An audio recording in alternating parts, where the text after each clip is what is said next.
For Johnny Dollar.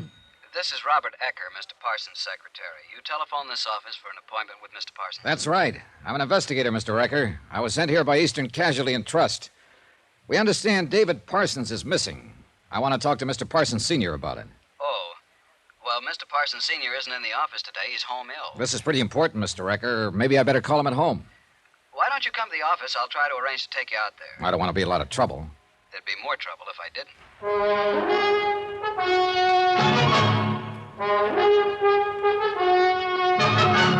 Tonight, and every weekday night, Bob Bailey in the transcribed adventures of the man with the action-packed expense account, America's fabulous freelance insurance investigator. Yours truly, Johnny Dollar.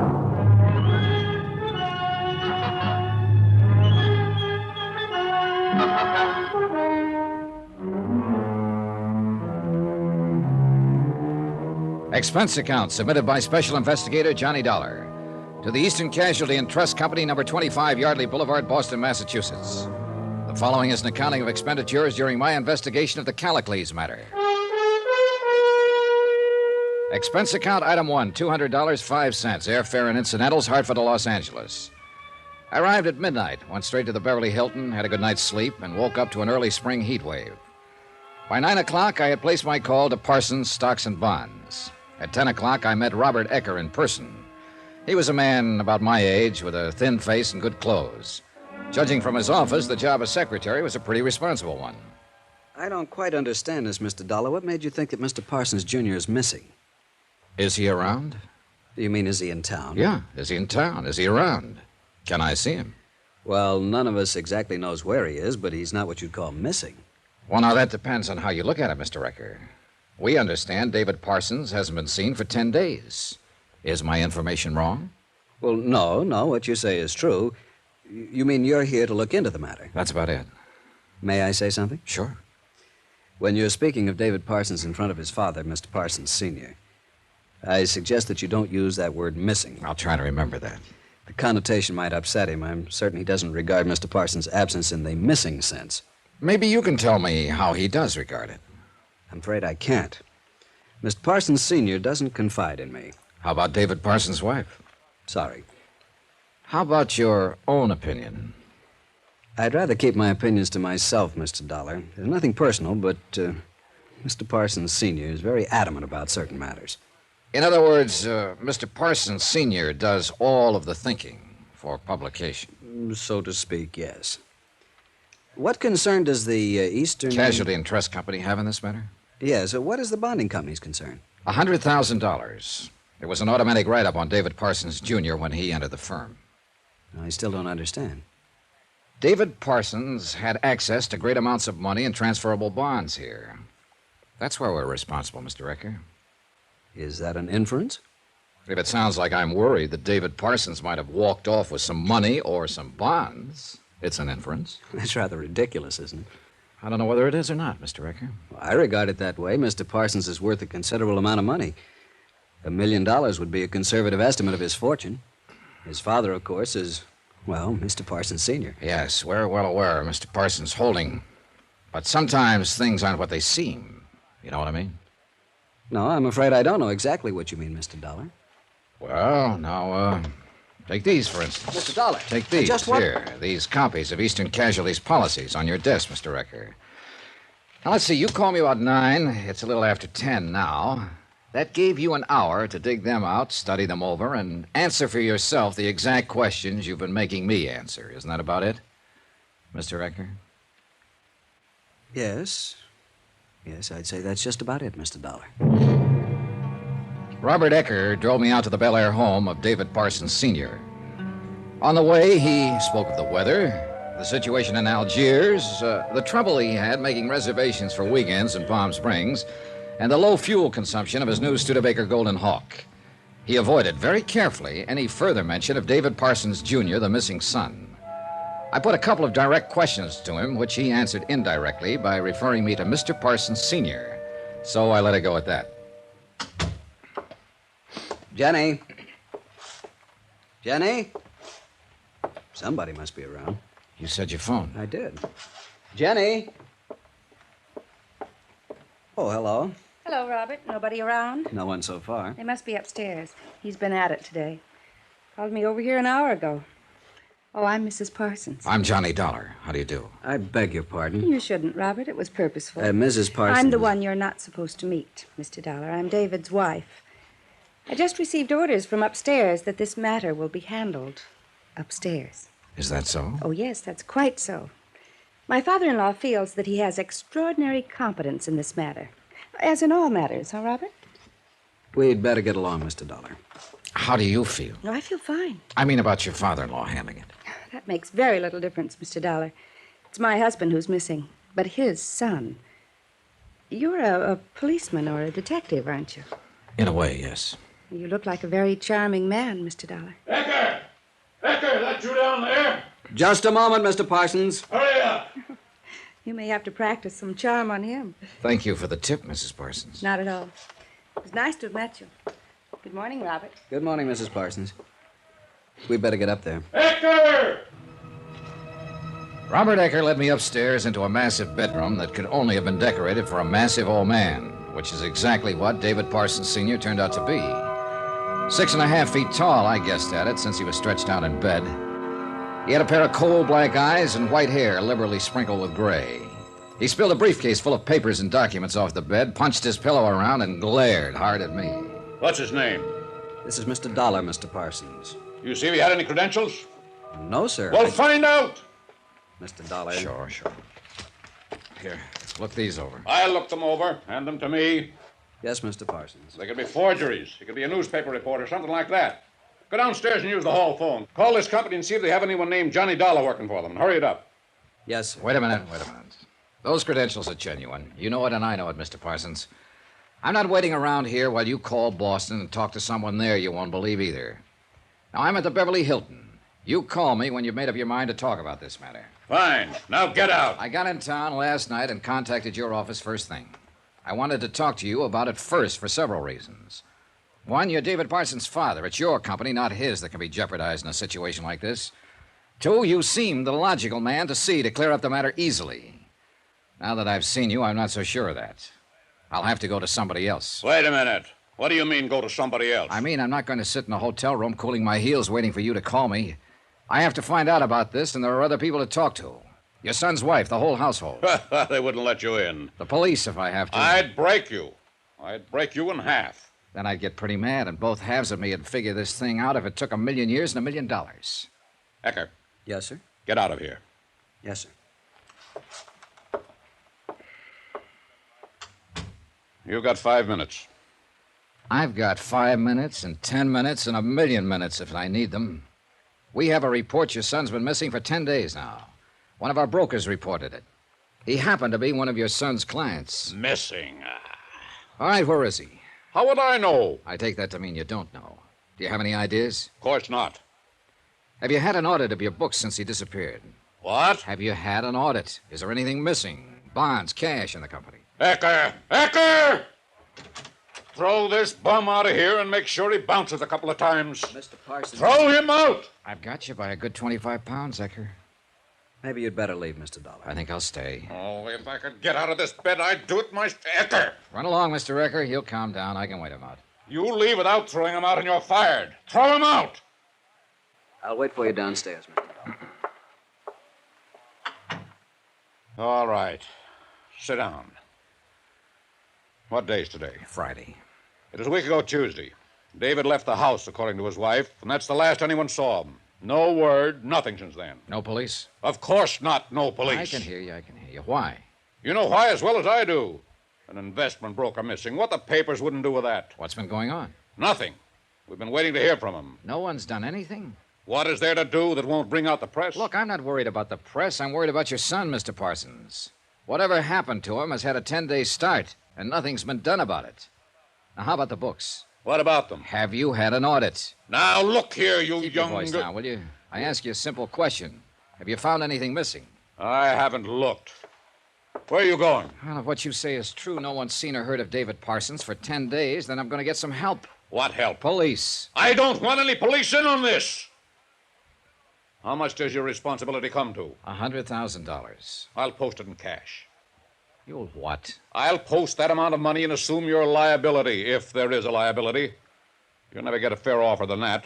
I don't want this matter to get into the papers. Well? Look, Mr. Parsons, we have assumed liability, and we can't transfer it at this date. It's out of the question. So let's start our planning from there. I met Mrs. Parsons downstairs. I understand she's not supposed to meet me or see me. Now, is that right? Yeah.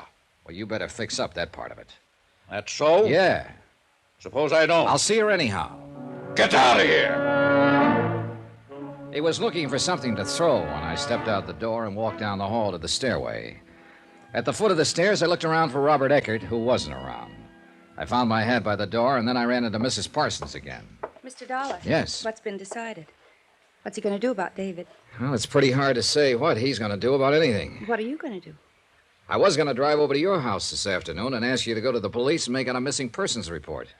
If you refused to do that, I was going to the police myself and ask their help. Oh. Do you think that's the thing to do? I mean, a missing person report? Yep, I think that's the thing to do. I'll be home later this afternoon. He might hear us. All right. Say 2 o'clock? Fine. You cool off? Oh, for a second or two. Some museum piece he is. Be careful of him, Mr. Dollar. He'll break your heart. He's your kind. You're his dish of meat. Yeah. I didn't pay much attention to that remark from Robert Ecker. I thought about Svengali and Rasputin and a couple of fellas like that. I didn't think of Parsons Sr. in the same class with them. But I should have guessed it. Ecker's tried to tell me, but I just wouldn't listen.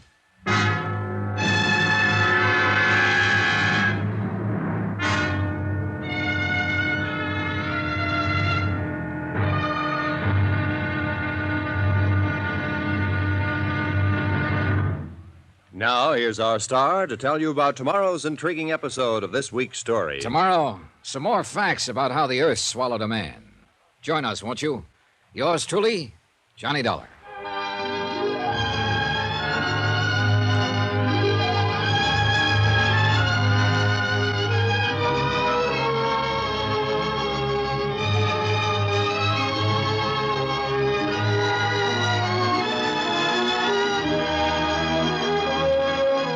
Yours truly, Johnny Dollar, starring Bob Bailey, is transcribed in Hollywood.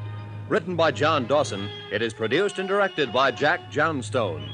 Be sure to join us tomorrow night, same time and station, for the next exciting episode of Yours truly, Johnny Dollar. Roy Rowan speaking.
From Hollywood, it's time now for Johnny Dollar. This is Mrs. David Parsons. Well, I called Mr. Ecker, and he told me where you're staying. I was just on my way out to your home, Mrs. Parsons. Well, I'd rather you didn't come to the house, Mr. Dollar. Couldn't I meet you somewhere? Well, sure. Better still, why don't I come by your hotel and pick you up? That'll be all right. 15 minutes, is that too soon? Well, that's fine. Mrs. Parsons, Yes? your father-in-law know you're meeting me? If he did, I think he'd kill me.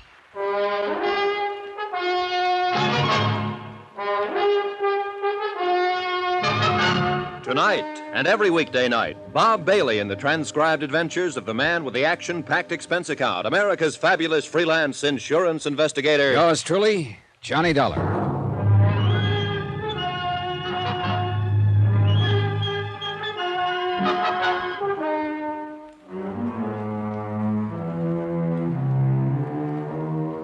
Expense account submitted by Special Investigator Johnny Dollar to the Eastern Casualty and Trust Company, number 25 Yardley Boulevard, Boston, Massachusetts. The following is an accounting of expenditures during my investigation of the Callicles matter. Item 2, $4.55, one long-distance phone call to Dave Blaine, Chief Investigator for Eastern Casualty. I explained to him that in spite of our information that David Parsons, Jr. had been missing for 10 days, people in Los Angeles connected with him seemed indifferent or irritated by an investigation. I told him how old man Parsons had tried to throw me out 3 times when I got around to suggesting that perhaps his son might have flown the coop with some money in bonds. Blaine told me to keep trying and keep on trying to get to the bottom of it. I took him at his word. It was a little after 2 o'clock when I saw Mrs. Dorothy Parsons pull up in front of the Beverly Hilton lobby. She wore a ribbon to hold her hair back in the convertible. A sundress showed off a pair of well-tanned shoulders. The dark glasses, the cigarette holder, and the smile did the rest in making her a very pretty woman. I suppose I look worried. I keep you waiting long? No, not at all. What's the matter? No, I don't know. Yes, I do, too. It just struck me. I'm here to see about your missing husband. Now it looks like we're going on a picnic. I think you don't have to wear sackcloth and ashes to do your job. No, really, do you? Well, it sometimes helps on a job like this. You disapprove of me, don't you? I disapprove of everybody. I have to, Mrs. Parsons. All the time? Forever? Only until the thing's straightened out. Until you separate the chaff from the wheat, I suppose. Yeah. Where are we going? Well, I thought you might like a drive down by the ocean. I'd rather be facing you across a desk. You shan't do that, Mr. Dollar. I won't allow it. Stop looking so glum. How's that? Oh, I don't know. I just don't know. Would you feel any better if you faced me across a luncheon table? That's as close to a desk as I can think of. Yeah, let's try that out. I gave her what I could of a smile and let her think it over. She drove well, keeping her eyes to the road, both hands on the wheel. She was the careful kind. The rearview mirror was adjusted 2 or 3 times, looking for traffic cops. We went off Sunset Boulevard and onto the road that is set right by the ocean. The sun was shining. The air was warm. And I got to thinking, what business did I have worrying about a missing man on such a nice day? Oh. What is it? Come on. I'm tired of driving. Let's walk along that lovely strip of beach. Oh, now, wait a minute. Please, Mr. Dollar, please. It's such a lovely day and the air's so good. Walk with me. Talk with me. Just a little while, and then we can talk about all these other things, please.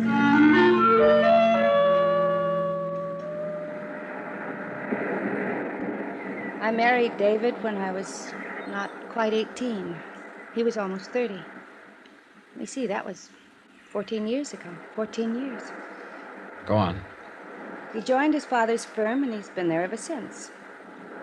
We live well, socially, economically.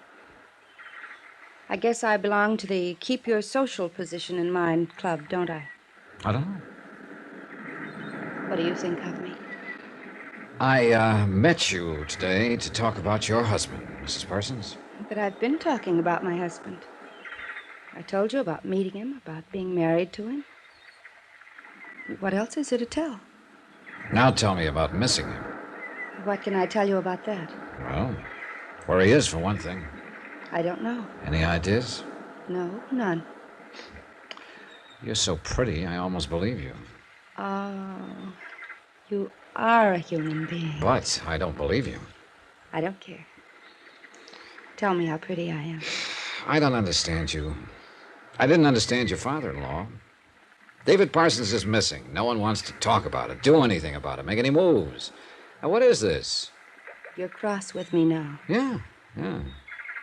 For some reason, I'd assume you'd want me to talk to somebody about your husband. You'd want to talk to somebody, too, that you'd want him back, want to know if he's well, if he's in trouble. And what happens? You spend an hour on a sunny afternoon showing me your best profile, doing everything but getting down to the business at hand. I don't get it. I'm sorry. I guess I don't blame you. What is it you want to know? When did you see him last? Last Tuesday morning at breakfast at home. Tell me about him. There's nothing to tell, really. He ate his breakfast, read his paper, put on his coat, kissed me, and left. I called his office at noon about something or other, and his secretary told me he hadn't come in. I really didn't know he wasn't around till Wednesday afternoon, late. How's that? Well, Tuesday night, I went out with friends. Wednesday, I slept late. I presume David was in bed when I came in. I didn't look in his bedroom. Wednesday afternoon, Mr. Ecker called and asked to speak to David. Mr. Ecker told me David hadn't been in his office all day Tuesday. I checked his bedroom, and his bed hadn't been slept in Tuesday night, so I called my father-in-law. Why didn't you call the police? Why should I? It only seems reasonable to me. Go on. Mr. Parsons told me not to mention the matter to anyone, that he'd take care of it. He hinted... Oh... I'm bad at this, Johnny, because, well, you have no idea. Well, I mean, Mr. Parsons Sr. doesn't hint. He's a very blunt person. I met him this morning, yeah. But I'll say he hinted that David might have gone off with someone else. I see. Has he ever disappeared before? Oh, yes, many times. When was the last time? Oh, last fall. For 3 days he was gone, and before that it was in the spring. He was gone for a matter of 5 or 6 days. When he came home on these occasions, what did he say? What did he do? Nothing. Oh, no, I can't believe that. I mean, if he's gone a few days without leaving any kind of word, when he returned, he must have had some explanation for it. Oh, I suppose he did. He might have said something about getting even. I don't recall. Well, look at me. Now, this is serious. I'm looking at you. You said you've been married to him 14 years. You said he joined his father's firm shortly after. Yes. What did he do before that? He studied and traveled. Didn't work? Oh, he wrote or something. I don't know. What kind of a man is he? He's David Parsons, Jr. He's impeccable, brilliant, and honest. As a husband? Aren't you overstepping yourself somewhat? A lot of personal questions will have to be answered about him by someone. He's a very devoted husband and father. Except for those times when he disappears. Except for those times, yes. Do you suppose he'll reappear this time? Yes, of course. Why? Don't you? He's your husband, not mine. The wind's coming up. Yes. Feel like some lunch?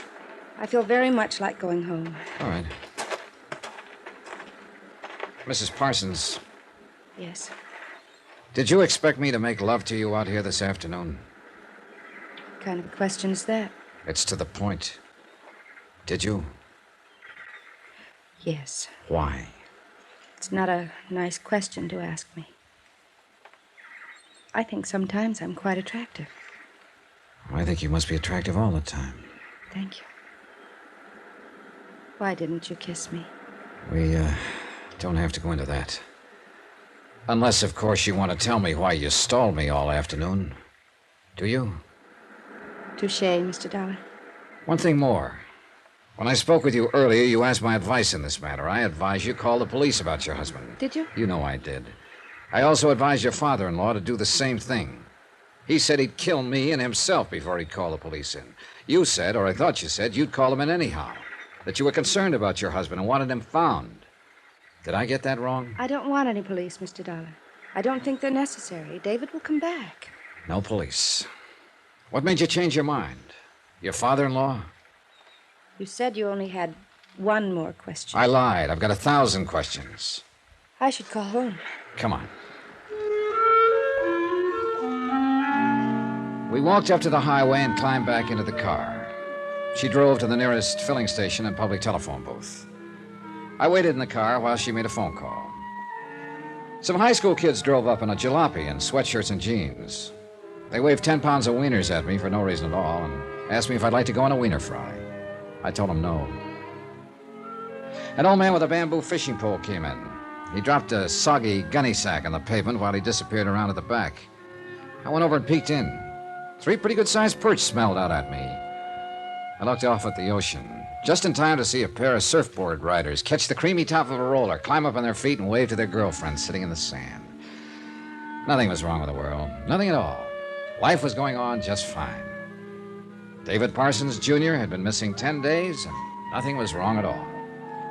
I lit up a cigarette. What difference did it make if a man was missing 10 days? Not a bit.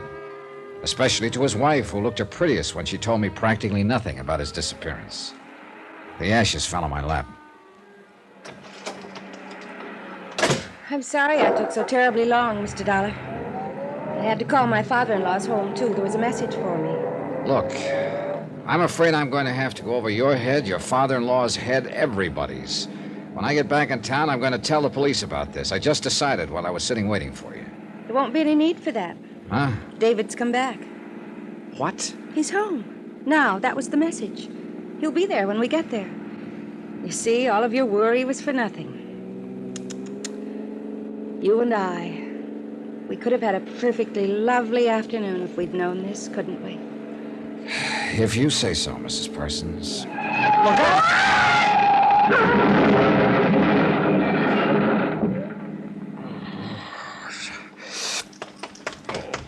You all right, brother? Yeah, well, Take it easy. better give me a hand with her. Can somebody call an ambulance? Yeah, sure. You take it easy. I'll take care of her until... What is it? I'm sorry, mister. She's dead.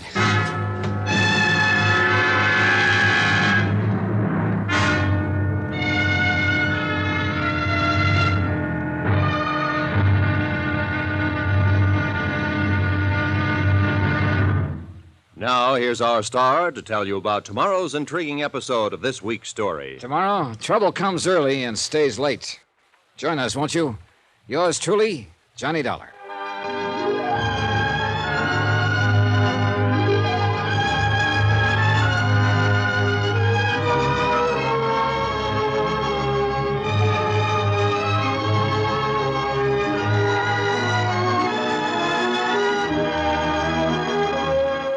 Yours truly, Johnny Dollar, starring Bob Bailey, is transcribed in Hollywood.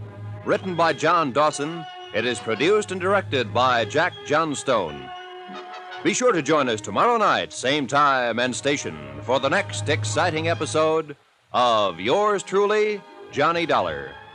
Roy Rowan speaking.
From Hollywood, it's time now for...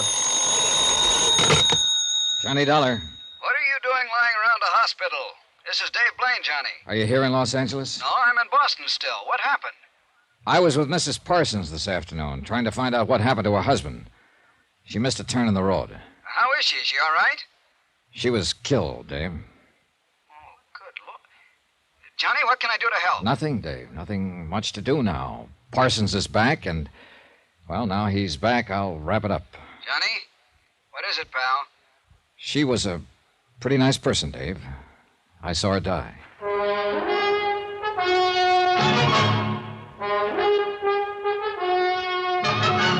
Tonight, and every weekday night, Bob Bailey in the transcribed adventures of the man with the action-packed expense account, America's fabulous freelance insurance investigator. Yours truly, Johnny Dollar.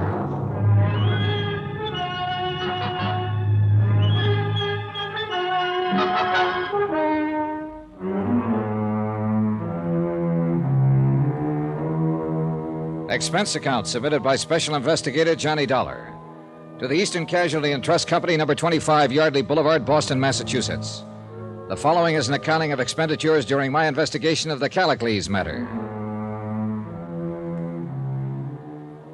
Item 3, 26 cents for a package of cigarettes, which the night nurse at St. John's Hospital bought for me. She also brought in a sedative. That was the last thing I remembered until about 5 o'clock in the morning. Look out! Look out! Look out! Mr. Dollar. Look out! Hey. Here. Oh. You got a bad dream. Yeah, I guess. Now, you just lie down. You. You need some rest. Yeah. Can I get you anything, Mr. Dollar? Some water? No, sister, no, thank you. What's your name? I'm Sister Amadea. You weren't here when they brought me in. No. Now, you just go back to sleep. Sister, wait. Yes? I'd like to talk to you about it. Of course. You mean the accident? Yes, all of it. I'd feel better. Well, we want you to do that. Certainly. I came to Los Angeles for an insurance company back east. Mm-hmm. We had a report that a big executive in a stock firm out here was missing. I see. A man named David Parsons, junior partner with his father in the stock and bond business. Oh, yes, I've heard of the Parsons family. I talked to a man named Ecker, old Mr. Parsons' secretary. Mm-hmm. Ecker took me out to see the old man. He was pretty nasty. Wouldn't talk much about his son being gone for 10 days. Then I met David Parsons' wife. I told her I thought the matter should go to the police. She agreed with me. But later on this afternoon out by the ocean, she said she expected him to come back. She called the house, and they said David Parsons had come back. Oh. It was a strange afternoon, sister. I mean, we sat in the sand and talked about these things. I could have fallen in love with her. Maybe I did. I'll never know. Sister Amadea. Oh, Mr. Dollar, you're more shaken up than you think. Really, you're... I'll never get used to things like this. Shh. Now, you just sleep, Mr. Dollar. Go on now, go to sleep. The world becomes very heavy sometimes. Now, just go to sleep.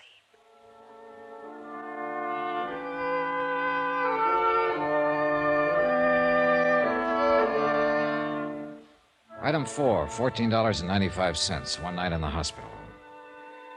When I got back to the Beverly Hilton, I bought a copy of the morning paper, ordered some lunch, and sat down to read about my accident. An unidentified woman was killed. An unidentified man was slightly injured in a car crash on Sunset Boulevard the afternoon before. No names, no details, no nothing. Strange.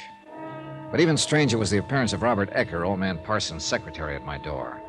Then I didn't know why his eyes were red-rimmed. Hello, Dollar. How do you feel? Oh, all right now, I guess. Come in. This whole thing's pretty terrible, Dollar. I just stepped up to see how you feel. Is there anything I can do for you? No, nothing, thanks. Mr. Parsons wanted you to know that he's concerned for you. Tell him I'm okay. How are things there? Young Mr. Parsons is pretty broken up. He's really back then? Oh, yeah. Well, then, I'm just about through out here. Could I see him? Mr. Parsons thought you'd want to. Yes.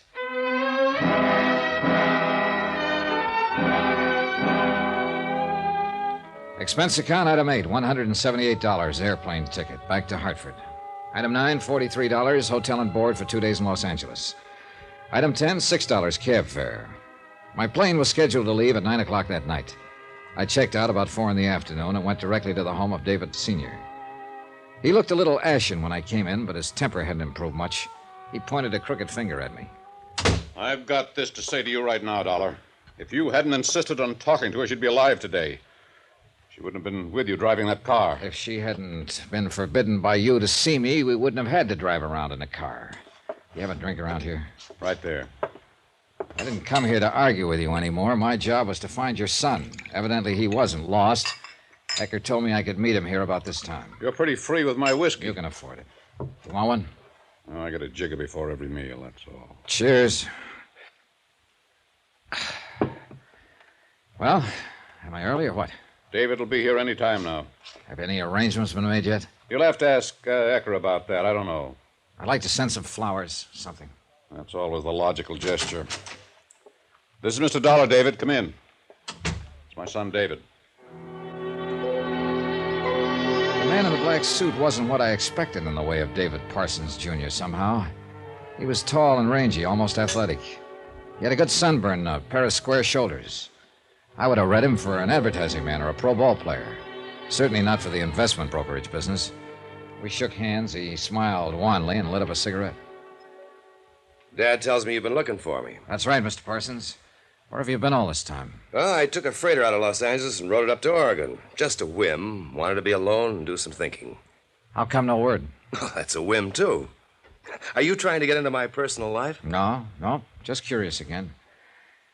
Well, here's some reports I have to make out. If you'd sign them, I'd appreciate it. Go ahead, sign them. Let him go. Sure. I have a pen.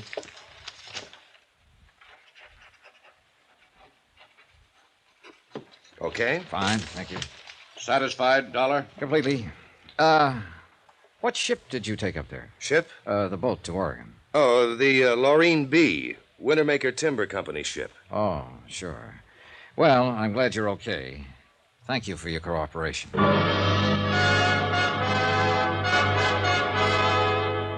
I went back to my hotel, checked in once more, canceled my airline reservations, and put in a call to Robert Ecker. He wasn't in his office. A little arguing got me his home number. No one answered.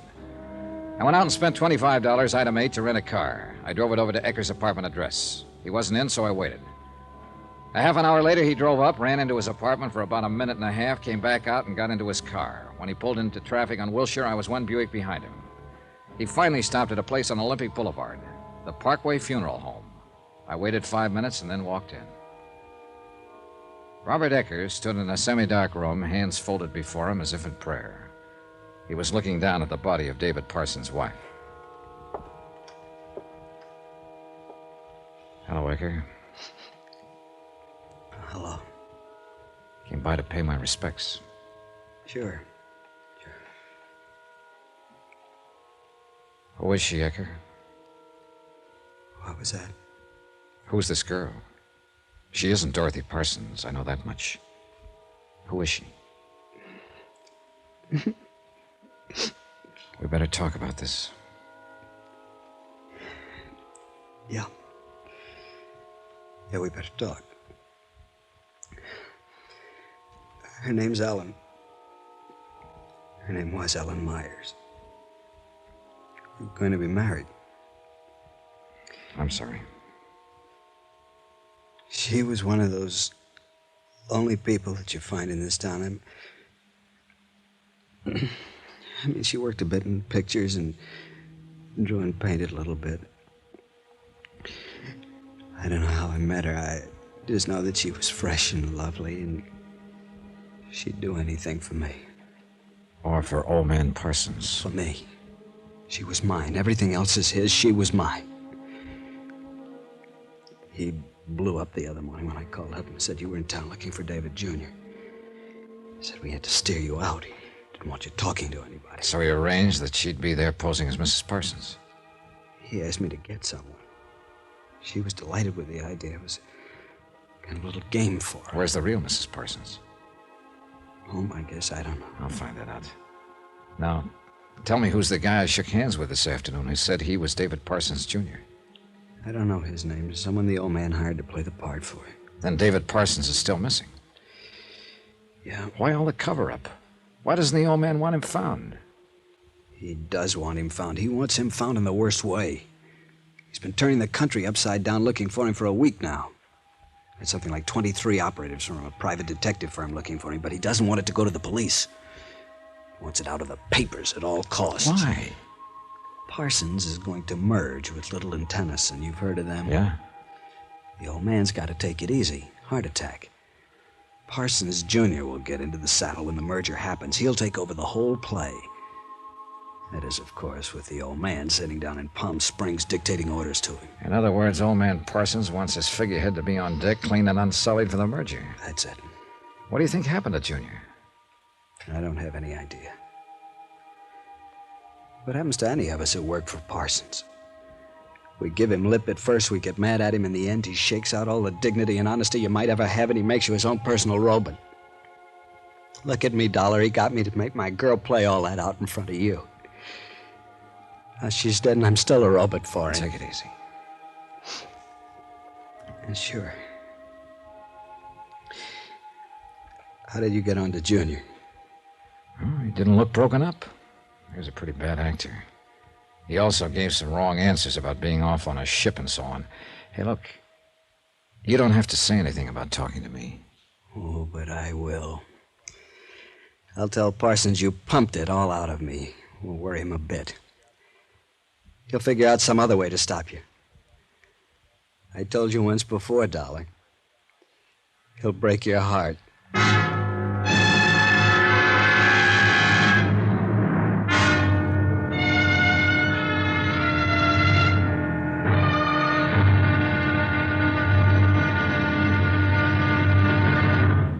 Now, here's our star to tell you about tomorrow's intriguing episode of the Callicles matter. Tomorrow, we find out that Callicles was a Greek. Maybe the greatest one of them all. Join us, won't you? Yours truly, Johnny Dollar.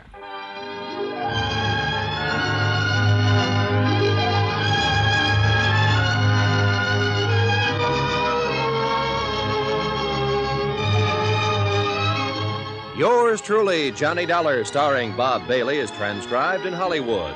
Written by John Dawson, it is produced and directed by Jack Johnstone. Be sure to join us tomorrow night, same time and station, for the next exciting episode of Yours truly, Johnny Dollar. Roy Rowan speaking.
From Hollywood, it's time now for Johnny Dollar. Ready with your Crestview number, Mr. Dollar. Good. Yeah? Mr. Parsons? Who's this? Johnny Dollar. What are you doing in town? Still looking for your son, Mr. Parsons. You met him yesterday. He's been found. He wasn't lost. So I met the man you hired to convince me that he was your son. I know he isn't. Listen, if you're going to make trouble... I will if I have to. I have that guy's signature on 2 papers in my briefcase. It constitutes a witness forgery, no matter how you look at it. I'd be willing to call up a lawyer and see what kind of noise I can make. What do you want? I'll be out to tell you in 20 minutes.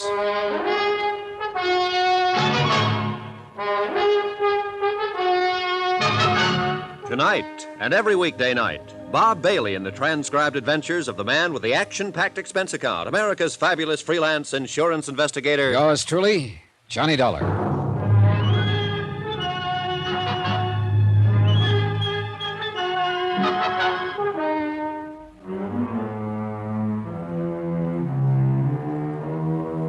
Expense account submitted by Special Investigator Johnny Dollar to the Eastern Casualty and Trust Company, number 25 Yardley Boulevard, Boston, Massachusetts. The following is an accounting of expenditures during my investigation of the Callicles matter. Expense account item 9, $100, legal retainer. I hired an attorney named Robert Watson to arrange for a court order impounding all the records in the Parsons brokerage house. I also turned over to him the forged reports. After that, I drove out to see Parsons, still laid up in bed. Who spilled the beans? You did, mainly. I didn't believe that guy here yesterday afternoon. I didn't believe the woman who was supposed to be his wife. So let it go at that. I'm here to find David Parsons, Jr. Let's stop playing games. Don't get fresh with me, boy. I've crunched many a loud talker just like you. You want me to walk out of here and start jamming up your works right now, or do you want to listen? You've botched up everything so far. Do I handle it, or do we keep on like this? I'm going to kill you when I get on my feet. In the meantime, you're going to lie there and like it. I came out here to find your son. You arranged to throw me off his trail by hiring a woman to play his wife and a man to appear and pretend he was your son. Let's take it from there. I understand you've had private detectives looking for him all over the country. What agency? Universal Operatives. Who's in charge of it there? Man named Underwood. Have they got any leads? Nothing for 12 days. Did he take anything? I don't know. We haven't made an audit. Well, there'll be an audit. I've got the machinery started right now. Who do you think... Shut up and lie down or you'll bust a blood vessel. Is Mrs. Parsons in town? I sent her down to Palm Springs. All right, it's 10:15 now. If I remember right, there's a plane from Palm Springs about noon. Call her there and tell her I'll be at her house at 2 o'clock. I want to talk to her. Are you giving me orders? I sure am. I want everybody in that household there. 2 o'clock. You arrange it. I'll arrange nothing for you. Now get out of here. Call who you have to call. 2 o'clock, Mr. Parsons. I left him fuming on the phone and drove my rented car downtown to the offices of Universal Operatives Incorporated. Mr. Underwood, the man in charge of finding David Parsons, Jr., shook my hand and told me he could report nothing to me about the case. I asked him to phone old man Parsons, which he did. That changed his mind. He broke down and gave me an hour-long story on what they'd done to locate the missing man. When he was finished, it came out the same way. They'd run into blank walls everywhere. They had no idea where David Parsons might be.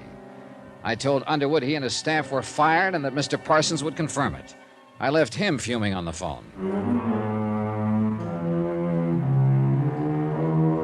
Expense account item 10, $4, 2 drinks and lunch, all alone. After that, I drove over to the residence of David Parsons, Jr.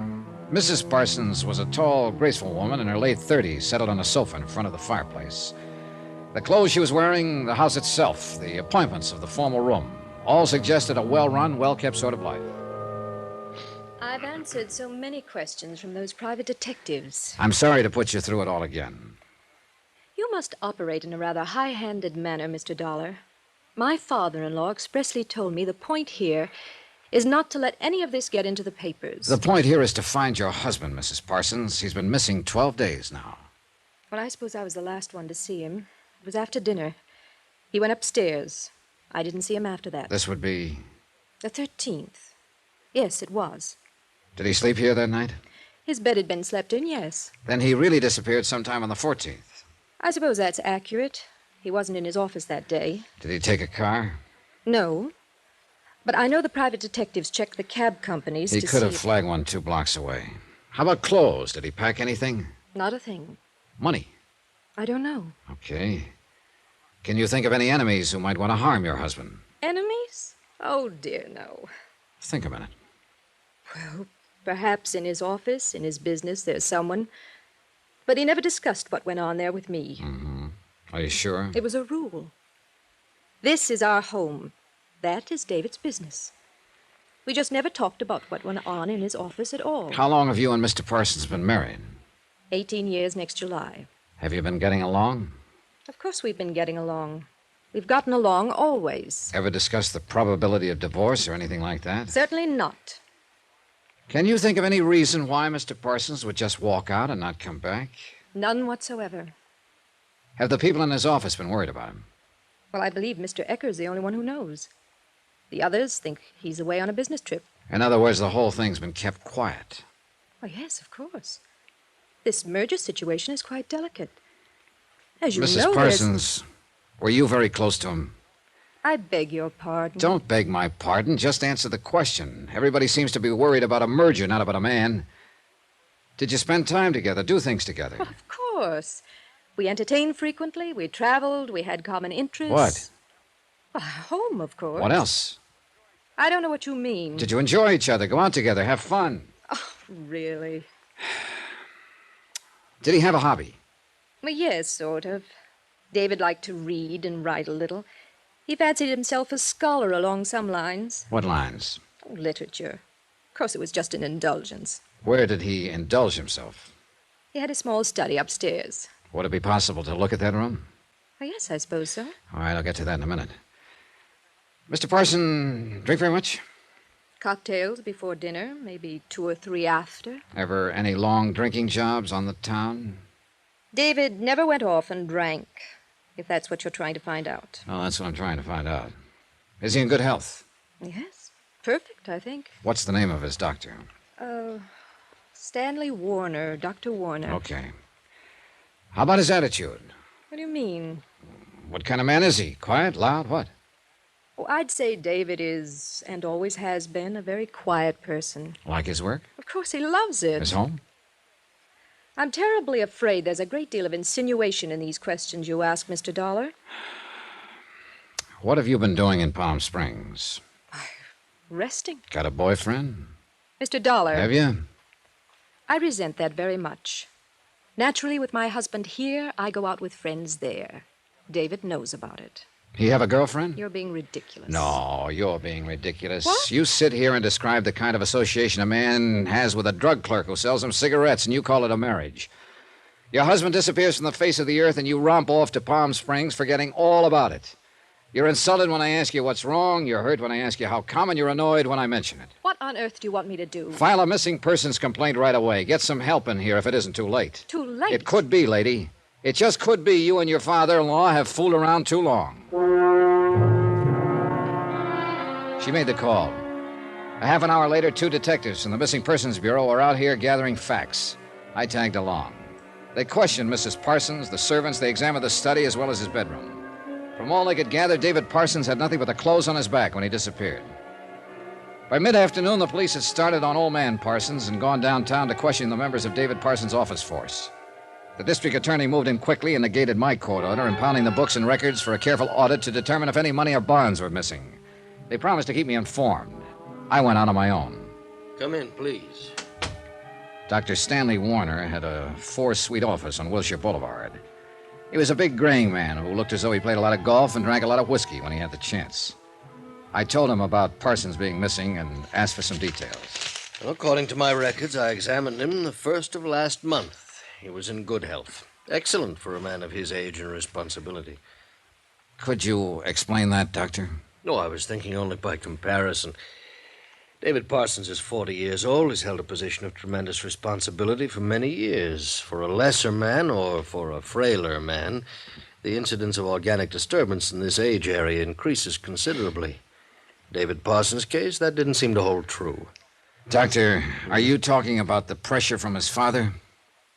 You know the old man. Mm-hmm. I'm talking about that, yes. He cracked up a lot of people. How do you suppose David Jr. escaped? He knew how to escape, at least for periods of time, get a complete rest. Was there any indication or any reason whatsoever when you examined him to suspect that he might suffer from some sort of mental trouble? No. I'd say that when I examined him, he was in excellent mental shape, too. I see. Did you ever meet him outside the office? Socially? Yeah. Yes. Both belonged to the same country club. Played golf with him several times, seen him at dances, other affairs. Mm-hmm. He and Mrs. Parsons strike you as a happy couple? I'll answer that by saying that happiness is intangible. I envied him, though, not because of his wife, you understand, but because with all the requirements that were made of him, he was still a gentle, decent man. You ever appear with other women? Not that I know of. Did you ever have occasion to talk with him with his hair down? Once. Startled me at first. I was aware that he was a man of education and culture, but I was quite taken aback by his ability to quote the classics. Seemed incongruous somehow. I remember this day we met in the club. We had a drink. I don't think anyone was there except the waiters.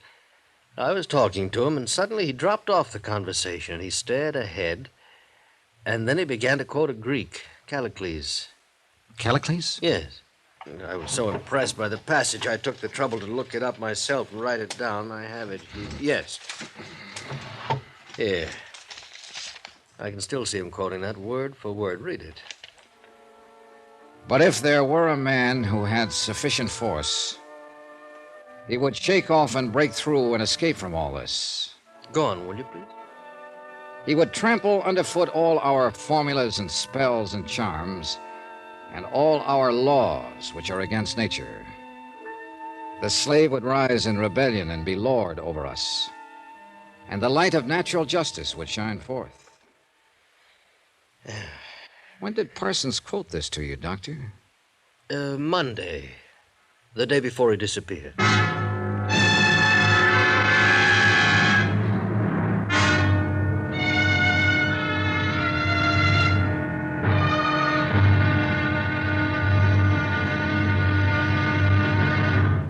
Now, here's our star to tell you about tomorrow's final intriguing episode of this week's story. The answer is with that old Greek who lived 3,000 years ago.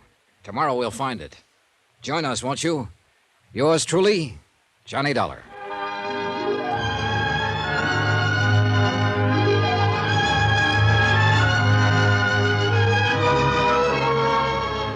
Yours truly, Johnny Dollar, starring Bob Bailey, is transcribed in Hollywood. Written by John Dawson, it is produced and directed by Jack Johnstone. Be sure to join us tomorrow night, same time and station, for the next exciting episode of Yours truly, Johnny Dollar. Roy Rowan speaking.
From Hollywood, it's time now for Johnny Dollar. David Parsons, did you read the morning paper? Yep. It's spread all over them.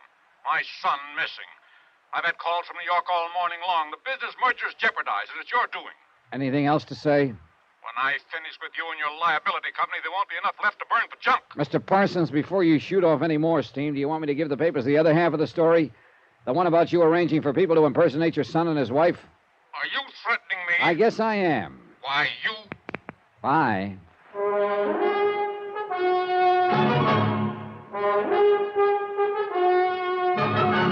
Tonight and every weekday night, Bob Bailey in the transcribed adventures of the man with the action-packed expense account, America's fabulous freelance insurance investigator. Yours truly, Johnny Dollar.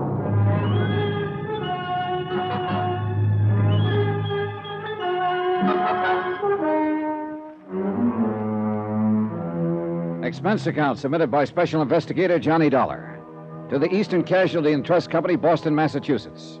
The following is an accounting of expenditures during my investigation of the Callicles matter. Item 11, 10 cents, one newspaper. I lied to Parsons about seeing the paper. I hadn't seen it at all. But I could guess what had happened when they got hold of the story that a prominent broker had been missing some 14 days. It was all there, spread over the front page. I waited a couple of hours before I took old man Parsons on again. You think you're pretty smart, don't you? You should have given this matter to the police in the first place. I gave it to a detective agency. And what do you mean by firing them? Oh, they were just spending your money. And you're losing it for me with all this in the paper. I'm still trying to find your son, Mr. Parsons, remember? You aren't going to find him here. Something's come up. Maybe you can explain it. The DA's office impounded the books yesterday. $5,000 was withdrawn from your son's personal account. What do I have to explain about that? Wait. It was taken out the morning he disappeared. Do you have any idea why he'd withdraw a sum of money that size? No. Do you? Sure. Somebody could have been standing in back of him with a gun, threatening to blow his head off. He might have had a date to go to a wedding and needed some tip money. What can you add? You're getting mad, Dollar. Go find your answers someplace else. You don't care if he's ever located, do you? Dollar, let me tell you something. My son means that to me. No more. He's never had brains enough or energy enough to do anything by himself. I do everything, always have. The only reason I want him back is to effect the merger with Little and Tennyson. You knew that right away. I suppose so. I just wanted to hear it said to believe it. Well, now you've heard me say it. You know, one reason why I always run the show, Dollar. My face never looks like yours over anything. I got out of there fast. I went downtown with a tall policeman named Jerry Engel to interview a bank teller. I'm Sergeant Engel. This is Mr. Dollar. Oh, yes, you phoned me. It's about Mr. Parsons. You took care of him when he came in here last Tuesday, a week ago, is that right? I handled the withdrawal, yes. We'd like to see the slip on that, please. Yes, I looked it up. I have it ready for you. Have you known Mr. Parsons very long? Well, I don't know him well, really. Look at this picture. This man is the same who signed the withdrawal slip last Tuesday morning? Yes, that's Mr. Parsons. Okay. Tell us what happened.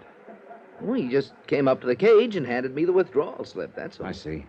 Weren't you a little surprised when he made out a withdrawal slip for $5,000? That's a lot of money. Well, maybe I was a little surprised, but Mr. Parsons has withdrawn large sums from his personal account several times.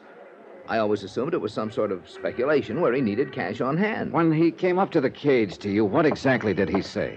Oh, just good morning or something like that, and then, will you please take care of this? Didn't he stipulate how he wanted the money? Oh, yes, he did say that. I'm sorry. He took it mostly in hundreds and fifties. Any of these bills happen to be recorded? No, Sergeant. Anything else you can remember about the transaction that might help? Sorry, nothing. Well, maybe. Yeah? Well, you both know the kind of business Mr. Parsons is in. I mean, well, it seems like a hurried sort of business. Always phone calls, rushing, and so on. He was always like that, it seemed to me. He'd come in here, do what he had to do, and rush out. Very brisk, you know. But that morning, he didn't seem in a hurry at all when he left. I mean, I had the distinct feeling that Mr. Parsons didn't particularly care in what direction he went. A recheck with Mrs. Parsons and the house servants established that Parsons had not left the house with the described money bag. The police went to work on that angle, trying to find out where he had purchased it. A supplementary bulletin went out with the news about the bag. The district attorney's men were trying to find out if he was involved with another woman, and if so, who. Parsons was reported to be in Toledo, Detroit, the Virgin Islands, and Boston. All the reports were untrue. Yeah, officer, that's him. That's the guy who was in here that night. You sure? Well, I'm positive that's his picture. Was he with anybody? No, he was all alone. He sat over there on that stool. How long was he here? Oh, he's heard we closed the joint. Did you happen to see where he went from here? No. And what kind of shape was he in? Drunk? No, he was real sober and quiet. Drank all night, but he seemed to hold his stuff okay. Did you talk to him at all? No, just took his order for drinks. He didn't seem to want to talk to anybody. I see. Did you happen to notice if anybody who was in here went over and talked to him? I think a couple of people tried. You know, you get that sort of thing in a joint like this, but he didn't say much to any of them, so they just left him alone. He just sat alone and drank? No, he was making a phone call all the time. He was here, a long-distance call from the booth over there. He sat at the end of the bar so he could hear the phone ring. How do you know he was making a long-distance call? Well, he handed me a 20 once and asked me to change it to quarters for him. All the quarters I had. About what time was this? Oh, I don't know exactly, but it took him 2 or 3 hours anyway. Do you know if he ever completed his call? He poured a lot of dough into the phone. I guess he did finally. Did he have anything with him while he was here? What do you mean? Was he carrying a little black bag, maybe? No, nothing but his overcoat. Yeah. What? He did say something to me at that. He asked me if I knew Callicles. Callicles? Yes, Sergeant. He was about 3 bourbons along by then. Mean anything? I've heard about that before, Jerry. Callicles was a Greek. Parsons quoted him to his doctor once. Something about a man breaking through and shaking off his chains. A pretty piece of poetry. poet. I thought he was a bookie. Oh, excuse me. Well, Jerry, one thing for sure. Yeah, what? We know he was alive that night.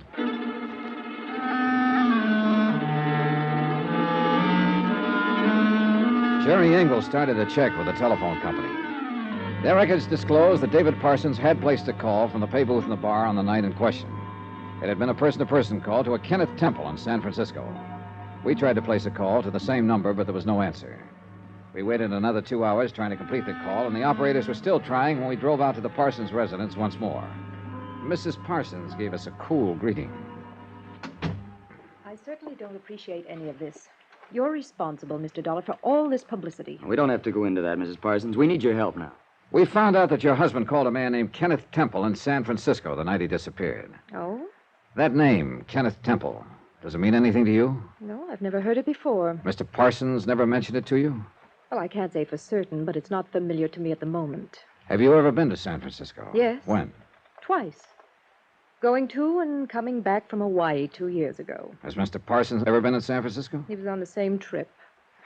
This name, Temple, maybe it was someone you met while you were there. No, I don't recall meeting anyone there at all. Sergeant. Yes? All this has been quite upsetting, quite nerve-wracking, really. I don't know what progress you people are making, but I do wish it would all be handled soon. Excuse me, please. Sure. Well, this isn't getting us very far. I don't get it.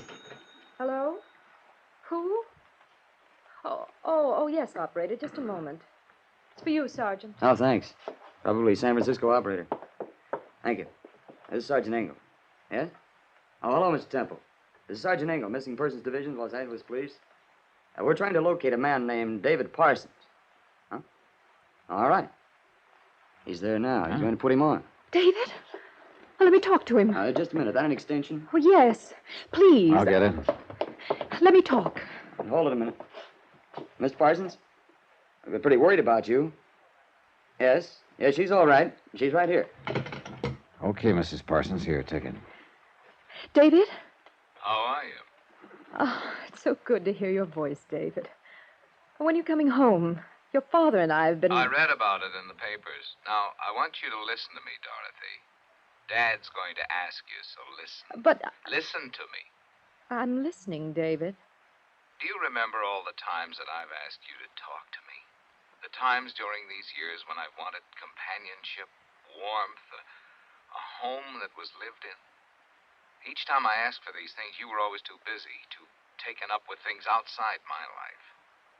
Do you remember all that? Oh, yes, David, I remember all that. Well, this is the end of you and me.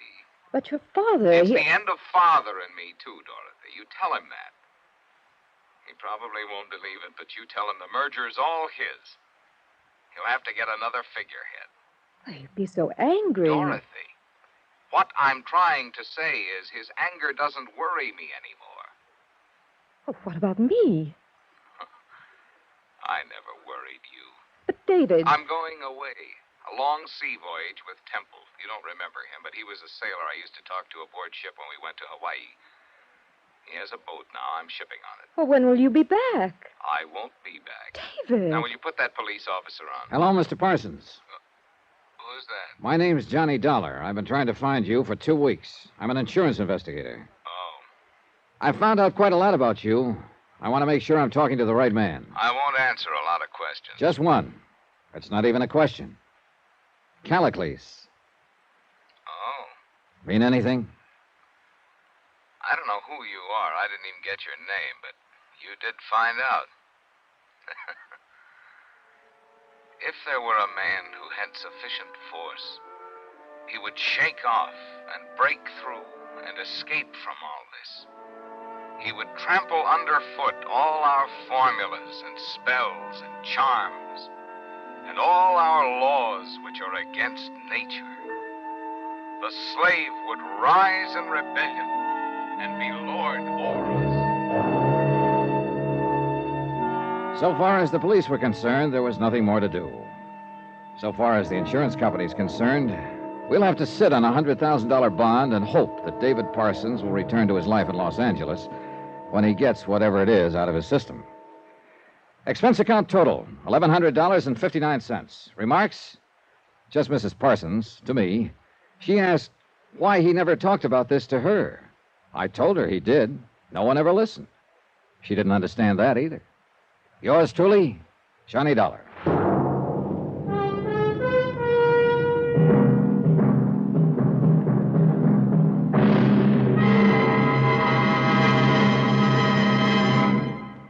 Now, here's our star to tell you about next week's intriguing story. Next week, one of the most heartless, most vicious rackets an insurance investigator ever had to face. Join us, won't you? Yours truly, Johnny Dollar.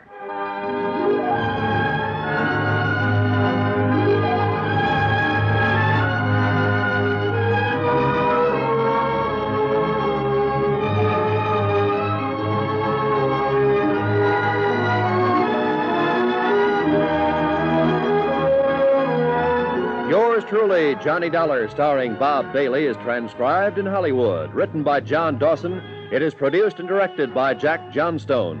Heard in this week's cast were Virginia Gregg, Harry Bartell, Lillian Baeff, Will Wright, Gene Bates, Carlton Young, Lawrence Dobkin, Bert Holland, Marvin Miller, and Herb Vigran. Musical supervision by Amerigo Marino. Be sure to join us on Monday night, same time and station, for another exciting story of yours truly, Johnny Dollar. Roy Rowan speaking.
From Hollywood, it's time now for Johnny Dollar. Ralph Dean, Johnny, mono guarantee. Oh, hiya, Ralph. How are things? Rough. My wife could kill me, Johnny. For the insurance? No, just for kicks, because she's mad, because she wanted a mink coat. In short, she's a woman. I couldn't buy her a mink. I don't make that kind of money. You know how it is in the insurance game. Oh, sure, I know, Ralph. You're down to your last yatch. So what happens yesterday? I lose 80 mink coats, silver blue, worth $100,000. Gone, snatched, disappeared. Warehouse robbery? Check. Bandley Furriers out in Los Angeles.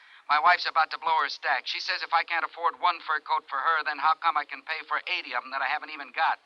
How do you reason with a woman, Johnny? I never try. Usually I just send flowers. I've already done that. She ran them through the garbage disposer. So now what do I do?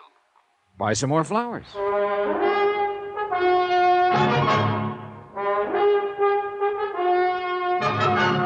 Tonight and every weekday night, Bob Bailey in the transcribed adventures of the man with the action-packed expense account, America's fabulous freelance insurance investigator. Yours truly, Johnny Dollar.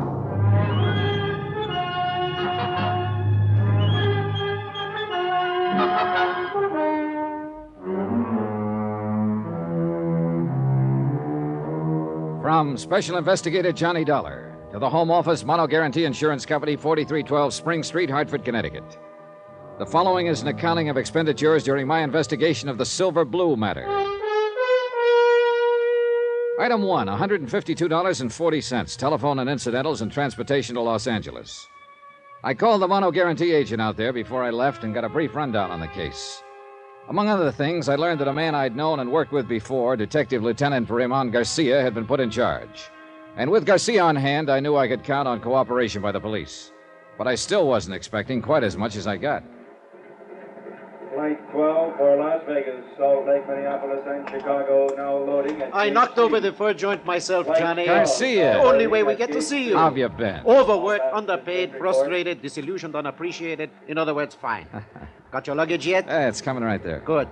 We ought to get moving. I've got a squad car outside. What's all the rush? We've got a guy downtown in the hospital I figured you'd want to talk to. Well, he'll wait, won't he? He'd probably like to, if he had any choice. He's dying? Kind of looks that way.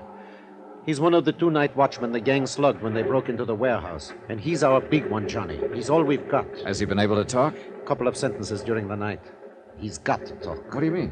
He's the only one who got a look at them. When he did talk, what did he say? Gibberish, mostly. He did say one thing, though. They were kids. Just a gang of kids. Oh, that's going to make it rougher. Yeah, in a lot of ways. What do you mean? You'll find out later, Johnny. Come on, let's go.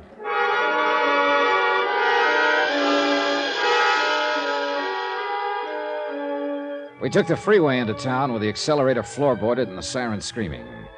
Racing against time and against dying. Weaving in and out through the four-wheel madness that Los Angeles calls traffic. And then the other side of the coin.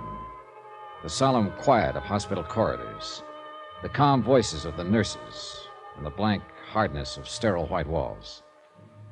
We sat there beside a bed and waited for a man to talk or to die. But the slow minutes passed, and he still did neither. So we waited.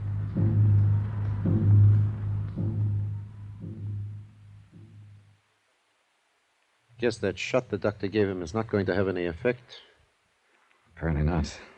It's a crazy world, Johnny. No, just the people in it. I mean, yesterday, we'd never even heard of this guy. I still don't know his name. And 24 hours later, here we are, a couple of strangers, sitting around watching him die. It's here on his chart at the head of the bed. Albert Christmas. Strangers. Not even family or friends. He didn't have any family or friends. He lived alone in a furnished room. Worked alone, too, except for one partner. So, a gang of punks jump him and bust his head open. I'm a bad cop, Johnny. I get sentimental about things like this. How'd they work it, Garcia? It's a warehouse district. The streets are practically deserted at night. A police prowl car checks the street once about every 40 minutes, and they hit at 1:10 a.m., 3 minutes after the police had passed. Sounds professional. No, just a smart bunch of kids. The only fur they seemed to know was mink. They passed up a dozen or so chinchillas worth twice as much. How'd they get in? I don't know. Chrisman hasn't been able to tell us. They must have tricked him into opening the door. What about Chrisman's partner? He was making his rounds. They slipped up behind him, slugged him. He didn't see them. He didn't know what hit him. And nobody outside in the street saw anything? Saw them leave with the furs or anything? Nope. Or if they did, they're not saying anything. Oh, it's a rough one, Johnny. We haven't got a thing to go on. Except Chrisman here. The shape he's in, that's only a straw. If he recognized any of them, if he lives long enough to identify... At least the poor devil can groan. I don't know. I think he's closer to being conscious right now than he's been in the last hour. Maybe you're right. Chrisman? Order? He wants a drink. Yeah, here you go. That enough? You want some more? Who are you? This is Johnny Dollar, insurance investigator from Hartford. I'm Lieutenant Garcia, L.A. Police. Warehouse. The kid. It's all right now. You're in the hospital now. It's going to be all right. My head. Do you feel like answering a few questions, Mr. Chrisman? It won't take long. Those kids, how did they get in? Telegram. Telegram? They showed me the telegram through the window. Yes. When I opened the door, one of them hit me. Did you get a look at the boy who showed you the telegram? Yes. I saw him. Yeah? 18, 19. What did he look like? 5'9", 10. Dark skin, black hair. How was he dressed? Dark jacket. Hard to think. Any scars? Anything unusual about him? No. My head. Are you sure? Sure. Would you recognize him if you saw him again? Yes. Any of the others? No. Only one. There was a mark on his arm. What kind of a mark? My... What kind of a mark on his arm? Hurts too bad.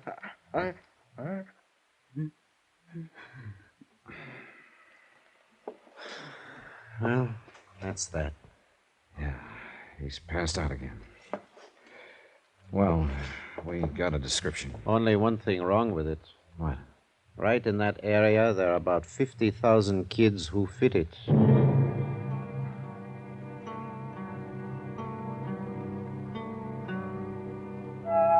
I talked with Mr. Banley, owner of the Furs. Then Garcia and I went down to the warehouse. It stood on the fringe of the river bottom section, fronting the railroad yards, and backed up by block after block of weather-beaten slum shacks. We looked through the warehouse, at the racks where the furs had hung, watchman's office where the gang had entered, but knew while we did it that we were only going through the motions. The police technicians had already been over the place inch by inch, and they'd found exactly nothing. Finally, we stepped out the door into the street. A drab gray street, cluttered with things cast off and discarded, dusty and hollow. There's the story of this whole district down here, Johnny. Right there in that street. Yeah. It's a backwash, a service yard. It's something you need but don't like to look at, so you shove it out of sight. People you need but don't want around. It's the same with them. You grew up down here, didn't you, Garcia? Yeah, I grew up down here. That's why they gave me this case. I know this section inside out. And that's why I told you this one was going to be tough. I think I get the general idea. Those kids came from that slum there to the east. One gets you 9 on that. And the people who live there aren't on our side, Johnny. If they do know anything, they won't talk, is that it? They wouldn't tell a cop the time of day. I don't mean they're criminals. Most of them aren't. It's just that they always put themselves on the other side. What about juvenile gangs? Do they operate around here? Oh, dozens of them. And there's another thing. A few of these gangs are pretty rough, and people who might talk don't because they're scared to. Oh, it's a great setup, Johnny. A fine place to look for $100,000 in furs. You know, I've been thinking about the fact that they knew exactly the time to hit. They must have staked out here somewhere. Sure, and probably right in the place you're thinking. Hey, that lunchroom across the street? No, they had to be inside, or the prowl car would have seen them. That's the only place open at night. Did you shake it down? Like I told you, Johnny, they won't give us the time of day. Uh-huh. What about me having a go at it? Yeah, maybe they wouldn't smell cop on you quite so strong. The owner's name is Red Wellers. He was on that night. See what you can get out of him if you want. I think I will. By the way, Johnny, I know you insurance guys make deals sometimes, no questions asked, just to get the loot back. Sometimes, yeah. Well, before you make any deal on this one, you better remember one thing. Chrisman may die.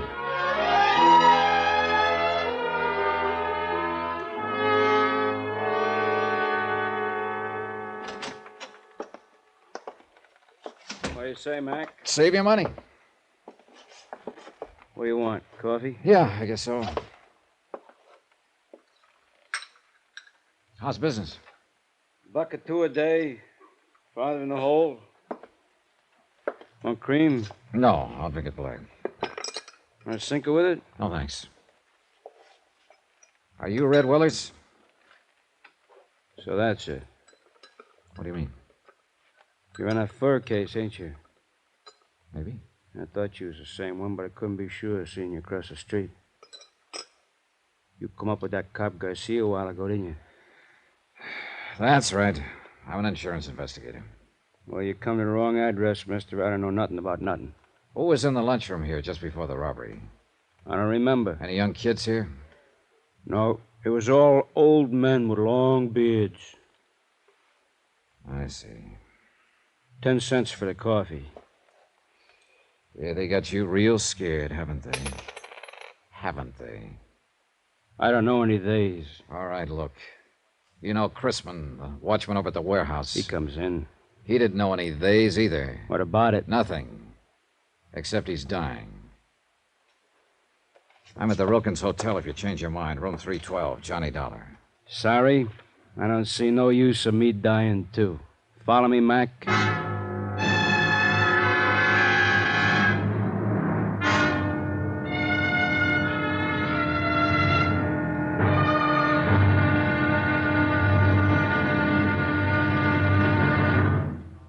Now, here's our star to tell you about tomorrow's intriguing episode of this week's story. Tomorrow, fear stalks the streets, closing the mouths of a sullen and suspicious people, terrifying a lonely girl, and bringing death in a dusty alley.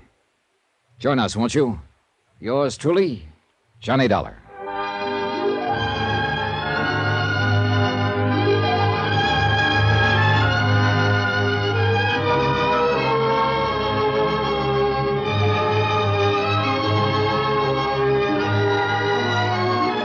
Yours truly, Johnny Dollar, starring Bob Bailey, is transcribed in Hollywood. Written by Les Crutchfield, it is produced and directed by Jack Johnstone.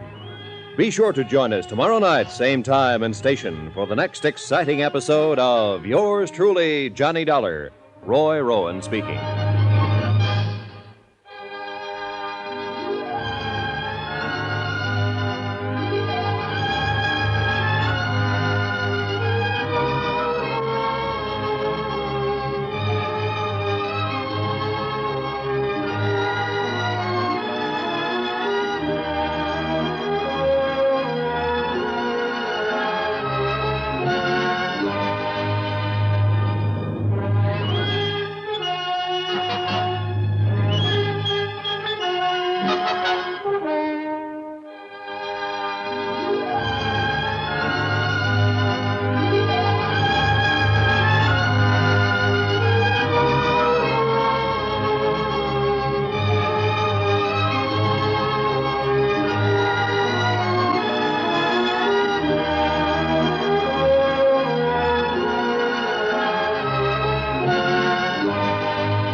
From Hollywood, it's time now for... Johnny Dollar. This is Red. Red Wallace, remember? Sure. You run that lunchroom across the street from the warehouse that was robbed last night. Yeah, that's right. Now, look, Dollar, supposing I tell you what I know about it. What's going to happen to me? Nothing, as long as you weren't mixed up in it yourself. No. I mean the papers and the cops. If it gets out I talked to you, I won't last 24 hours. I think I can take care of that. What do you know about it, Red? That depends on what it's worth to you. I see. I'll have to sell out, get away from this section, so I'll need some dough. You follow me? All right. I'll see you taken care of. Now, just what is it No, you got? it ain't safe. I'm talking from a booth. You stay right there at your hotel. I'll see you in a half hour. Right. Just you. No cops. Yeah, that's right, Mr. Beck. Mr. Beck. 6 quarts of milk and 2 pounds of butter. Sure, right away. Thanks, Mr. Beck. Goodbye. Hello.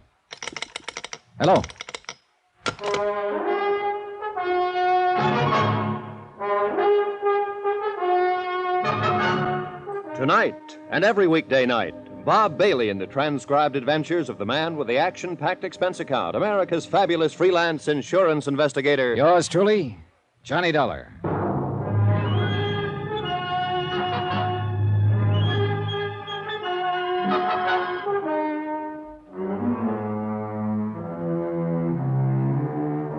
From Special Investigator Johnny Dollar, location Los Angeles, California. To the Home Office, Mono Guarantee Insurance Company, Hartford, Connecticut. Assignment, the Silver Blue Matter. Expense account continued. Item 4, 20 cents, a phone call to my friend Lieutenant Garcia of the L.A. Police, and a call to Queen of the Angels Hospital. Albert Chrisman, the night watchman who was slugged by the gang of teenage hoodlums during the warehouse robbery, was still unconscious. And Chrisman, unless Red Weller was ready to talk now, was the only lead I had toward finding $100,000 worth of silver blue mink coats. I waited 2 hours and a half for Red Weller, but he didn't show.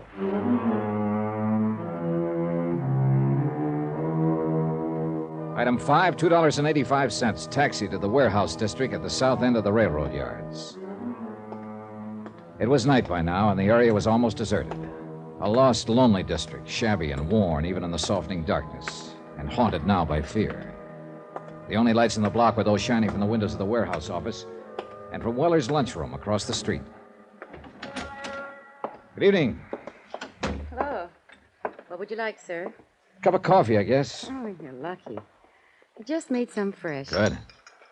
Would you like some cream? No, thanks. No, that'll be fine. Is it foggy out?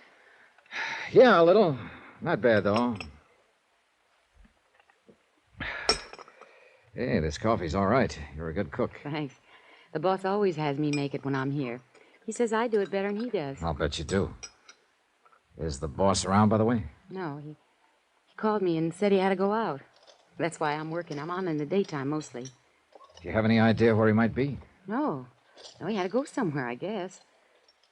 What'd you want to see him about? He wanted to see me. Do you know where he lives? Well, he's got an apartment over on Marina. It's about 8 blocks from here. Think he'd be there? No, he wasn't going home. He was going out somewhere. He acted kind of strange. I don't know what he was going to do. May I ask just what business you're in? Insurance. Oh. I'm a special investigator. What do you mean? I'm working for the company that insured those furs. Oh.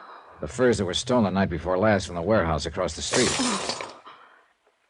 Something wrong? Oh, no. No, of course not. I don't know what you mean. Oh? Can I help you gather up that silverware? Oh, no, that's all right. I don't know what happened. Just careless, I guess. Yeah. Do you live around here somewhere? Well, yes, on Dalton, 3 blocks up. What's your name? Carla Monte. Why are you asking? How long have you worked here, Carla? About a year. Do many teenagers hang out here?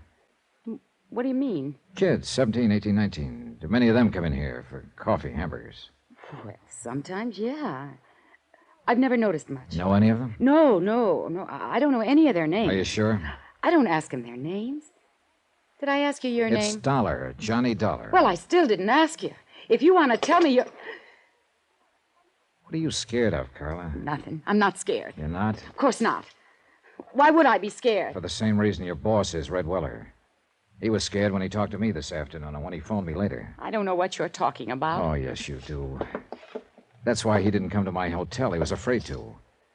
And why did you drop that silverware when I told you who I am? Because you're scared half to death. No. What's the matter with you people down here? What are you doing, crawling into a hole because a half-grown gang of hoodlums starts throwing their weight around? You don't understand. Then suppose you tell me about it.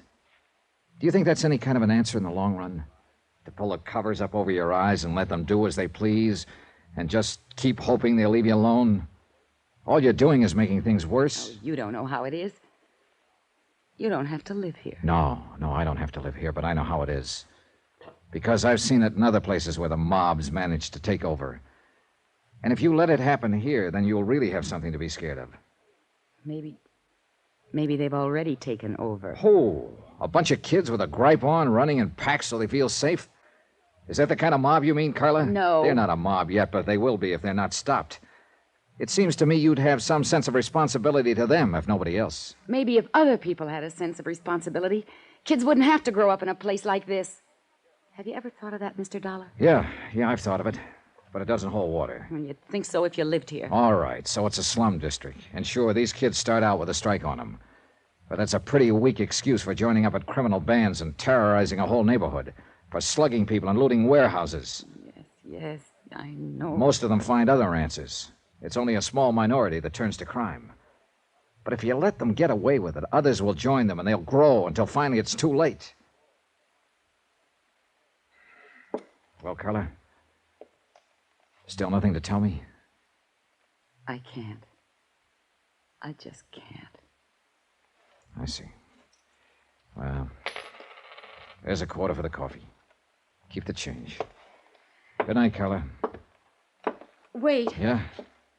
Mr. Dollar, suppose I knew someone who might be able to help you. I mean, who might know something about the robbery. Innocently, of course. If you talk to this person and they agreed to help you, could you keep them out of it? Depends on the circumstances. I'd do all I could, that much I promise. I don't know. I'm not sure. You're not sure of what? Of you. Oh, I know better when I stop and think, but I've lived in this neighborhood too long. Lived with these people and... I'm bound by the law like any other citizen, and I won't break it to help somebody cover up a criminal act. But I figure it's up to me sometimes to decide whether a thing is a criminal act. And if a person seems to deserve it, well, I can be pretty lenient. You promise? What you just said? Yes, I promise. I've got to trust you. I've got to trust someone. Do you know such a person, Carla? Yes, Do you know where to find them? I think so. Well, I'm sure they'll be at one of 2 or 3 places. Not very far from here. And who is this person? Someone who grew up around here. A boy, 19. What boy? My brother.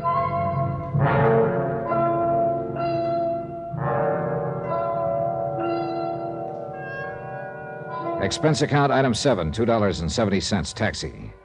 We went first to Carla's apartment where she lived with her brother, but there was no one there. Then we checked out a drive-in a few blocks away, a teenage hangout. No luck. Finally, we tried a pool hall down south of the yards, just off Alameda Street. It was our last hope. I know he comes here. It's not a good place for him, but a lot of the other kids do, too.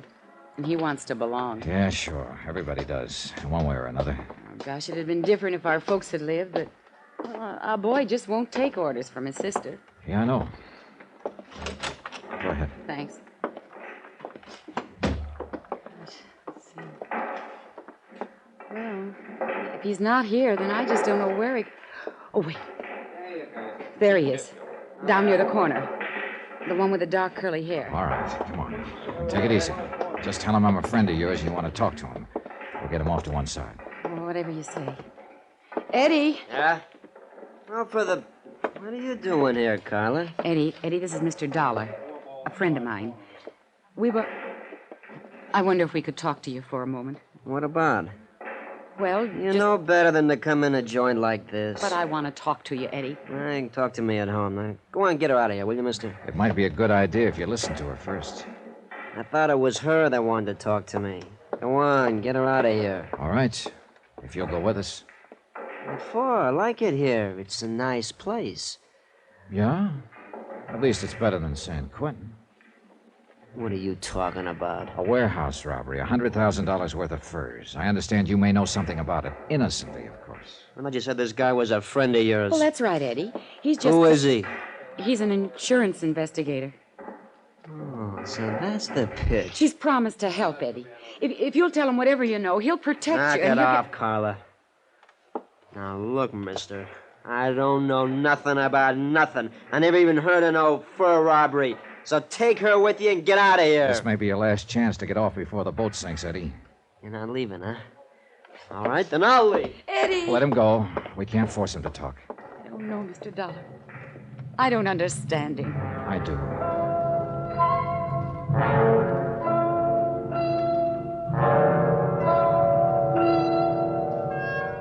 Item 8, 10 cents. Phone call from the pool hall to Lieutenant Garcia at police headquarters. He said there was no change in Albert Chrisman's condition yet. He was still holding on, and he still hadn't talked. But there had been another new development, a big one. And when I joined Carla in the taxi outside, she knew it by the look on my face. What's wrong, Mr. Dollar? Now, look. How sure are you that your brother wasn't mixed up in that robbery? Well, I want the truth. I'm afraid he was mixed up in it. Then brace yourself, Carla. Your boss, Red Weller, who was going to tell me what he knew about it, was found murdered in an alley an hour ago.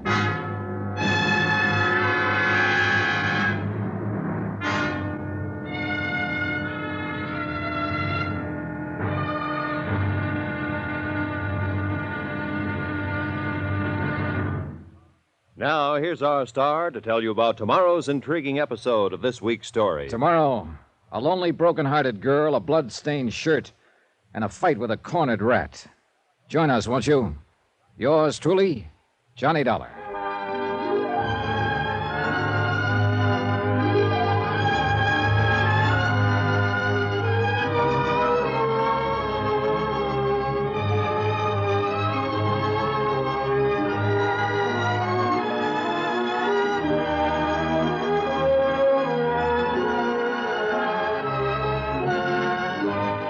Yours truly, Johnny Dollar, starring Bob Bailey, is transcribed in Hollywood. Written by Les Crutchfield, it is produced and directed by Jack Johnstone. Be sure to join us tomorrow night, same time and station, for the next exciting episode of Yours truly, Johnny Dollar. Roy Rowan speaking.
From Hollywood, it's time now for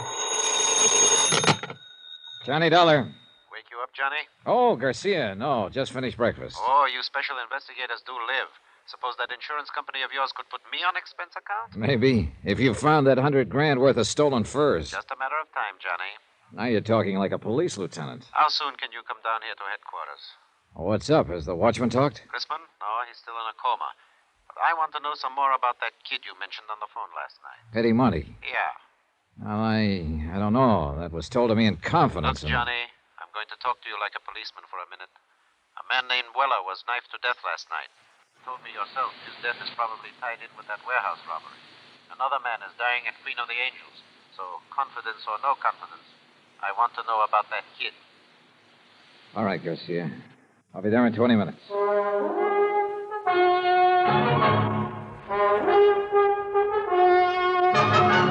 Tonight and every weekday night, Bob Bailey in the transcribed adventures of the man with the action-packed expense account, America's fabulous freelance insurance investigator. Yours truly, Johnny Dollar.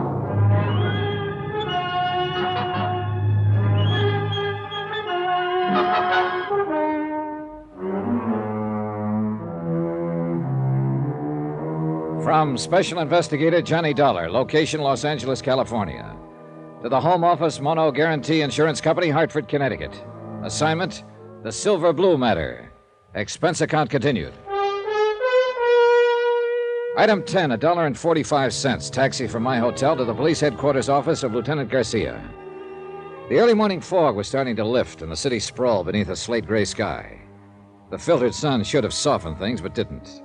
Gray sun, gray world, drab and dreary, and a case to match. Teenagers, not a gang of hardened criminals. A bunch of wild kids who'd broken into a warehouse and stolen 80 fur coats, silver blue mink. A night watchman had been slugged and lay dying in the hospital. And a lunchroom owner named Red Weller had been stabbed to death the night before. So it couldn't be called kid stuff. That term doesn't apply to murder. Run those 4 cards through, Joe. See what you can make on them. Thanks. Now, come on into the office, Johnny. This madhouse out here get you frazzled before you know it. Oh, you police detectives have it pretty soft, Garcia. That's news to me. Teletypes, photo files, record cards, crime labs. How'd you like to try working alone? On your expense account, I could suffer the hardship. Now, let's go in here. Have a seat, Johnny. Thanks. Yeah. Did I put the fear of the Lord in you on the phone? You were real impressive. Well, the chief was breathing down my neck. Then I'll stop trembling. Kidding aside, Johnny, I've got to know just how that Monte boy figures in this. Did I say he even figured in it at all? No. You just wanted some information on him. But he figures all right. You didn't come out here from Hartford to look up the nephew of an old friend. Oh, I've done crazier things at times. He's got a record. You know that? No. Petty stuff. No convictions. Huh. Gang brawls, auto pilfering, vandalism, intoxication. Interrogative attitude, sullen, hostile, antisocial. Yeah, that's quite a nephew you've got, Johnny. Black sheep of the family. What's the story? How did you get onto this kid? Look, amigo, I made a promise on this. I hate to break it. It's murder, Johnny. This kid's sister worked for Red Weller in that lunchroom across the street from the warehouse. Her name is Carla Monty. She's 5 years older than he is. They live together. Their parents are dead. So? So I put some pressure on her, and she told me she thought her brother Eddie might know something about the robbery. She took me to a pool room to meet him. How was he supposed to have known about it? Hearsay? No. She admitted later that she suspected him of being mixed up in it himself. Things he'd said, the way he acted. She asked me to help her try to keep him out of trouble. I think he's already in trouble, Johnny. Yeah, so do I. And I think she does, too. What did he have to say when you talked to him in the pool hall? Several things, but they added up to 2 words. Get out. When I wouldn't, he did. Why do you think Red Weller was killed, Johnny? Well, I think those kids used his lunchroom as a lookout post to spot the prowl car that was patrolling that area. As soon as it passed, they pulled the job. It figures all right. I think Red realized it when he thought back and knew who the kids were. I think that's what he was going to tell me. So they found out what he was up to and knocked him off to shut his mouth. Yeah, it adds up, Garcia. Oh. Now, tell me about her. Carla? What's to tell? She's just a girl, like millions of others. Decent, hardworking, and real sweet. But there's something about her, something special. I don't know what, I don't know the words to use, but... Well, it's there. You feel it. And she's kept it somehow, in spite of everything. I guess I know what you mean. Do you? I told you once, Johnny, I grew up in that district. I know how rough it is. Well, maybe it's even worse for a girl. It is.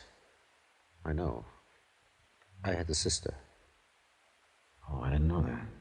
She was a lot like this girl Carla once. Then the district got to her, and she got to be more like Carla's brother. What happened to her? 1 to 5. Possession of narcotics. A couple of other pretty rough charges. She died in Tehachapi prison 7 years ago. I'm sorry, Garcia. Yeah. I don't want to see this girl Carla hurt any more than you do, Johnny. Maybe the hurt will break her, make her lose that something special. But I've still got to pick up her brother and bring him in for questioning. Expense account item 11, $1.90. Taxi to the Weller lunchroom to see Carla Monty. Lieutenant Garcia had a police detail checking known fences and borderline dealers specializing in furs. But so far, none of those contacted had been approached by any member of the warehouse gang.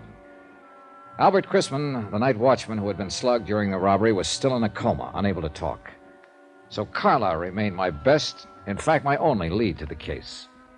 The lunchroom was closed. I paid off the taxi, walked 3 blocks to Carla's apartment and house, climbed the stairs, and knocked on her door.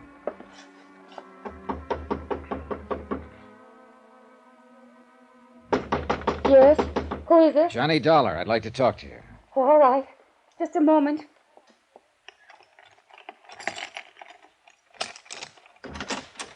Come in, Johnny. What were you expecting, a major invasion? I don't know. I don't know what I'm expecting. Easy, Carla, easy. It's not the end of the world. Eddie didn't come home last night. Oh? I tried, Johnny. I tried to be a mother and father both to him. What did I do wrong? Well, that's the kind of question that doesn't always have an answer.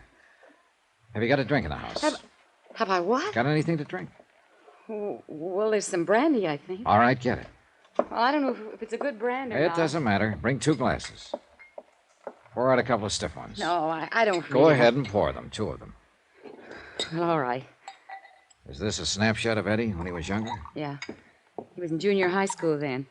It was taken at summer camp when he won a medal for swimming. And that was the only year I could afford to send him. Here you are, John. Thanks. All right, here's a go. Oh, I don't think Now drink it, all of it. All right. Good. You needed that. Where do you think he is, Johnny? What's happened to him? Carla, you're going to have to face it sooner or later, and I kind of think now is the time. What do you mean? You've been worried sick for fear your brother would get into some kind of trouble. And you had reason to worry. It's finally happened. No. He's in trouble, all right. Plenty of trouble. You're not the only one looking for him. Who else is? Who do you mean, Johnny? The police. There's an APB out. They want him for questioning in connection with the robbery and with the murder of Red Weller. Oh, no. Eddie wouldn't kill anyone. Maybe not, but somebody did. Some member of the gang that robbed the warehouse. And it looks very much as if Eddie is a member. Yes. I suppose he is. Now, look, Carla. Is there anything you haven't told me about the robbery, I mean? No. I was just suspicious, that's all. Because if there is, let's have it. It's too late to protect him now. The sooner he's taken into custody, the less likelihood of his getting any even deeper. He was out that night. He didn't come home until almost morning. I was worried about it, but I knew it wouldn't do any good to ask him. Do you know who was with him that night? No. Who would be the most likely ones to go along on a deal like that? Any of them. Any of those he's been running around with lately. Any idea where they hang out mostly? Well, just those two places I took you to last night. That drive-in and the pool hall. Look, if they did pull that robbery, where do you suppose they take the furs? Well, I don't know. Does Eddie have a car? No, but some of the other boys do. Uh-huh. Carla, would you mind if I look through Eddie's room? No, I don't mind. It doesn't matter. I guess nothing much matters now. It's gone so far that... Wait. It's Eddie. He has his own key. All right, take it easy now. Be careful, Johnny. Sis, you're gonna have... What the devil are you doing here? Looking for you, Eddie. Yeah? What for? I think you know. Eddie, you've got to give yourself up. Shut up! Because I got you to thank for this jam. This insurance stick comes around, romances you up a little, and you sell me right down the river. That's not true. How'd you know you were in a jam, Eddie? I got friends in this neighborhood. They keep me posted. Did the same friends tell you Red Weller was about to make a deal to talk? You're whistling in the dark, Dollar. Maybe. I imagine Garcia will find out, though, when he gets you down to headquarters. Get your hand off that phone. Oh, so you've got a gun. Eddie, don't. Please. Keep out of this. Move back against that wall, Dollar. Put your hands flat against that wall. You keep them there. Give me some clothes, Carla. Come on, make it fast. What are you going to do, Eddie? I said give me some clothes. All right, Eddie. You're wrong, though. You're making a big mistake, Eddie. It's no use running. You'll only... Eddie. What's the matter? Down there in the street. A police car just pulled up. You're lying. Stay where you are, Dollar. I'd kill you, Carla. You're that one that brought him here. Trying to let him trap me. I think I'll pull a bullet in you before I leave. You fire one shot and you won't have a chance. They'll be in here before you can get out of the hallway. You better make up your mind, Eddie. Well, you've still got time. Stay where you are, Dollar. Don't try to come after me. Eddie, please. Give yourself up, Eddie. Stop him, Johnny. I'm afraid it's a little late. Why did you let him go? There was no choice, Carla.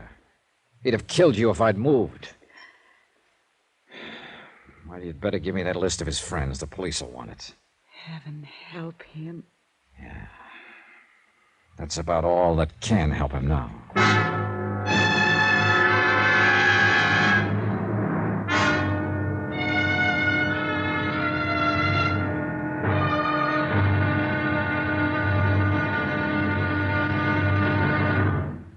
Now, here's our star to tell you about tomorrow's intriguing episode of this week's story. Tomorrow, a police net tightens and traps a frightened rat. A boy sobs in a jail cell. And an innocent man dies quietly in his sleep. Join us, won't you? Yours truly, Johnny Dollar.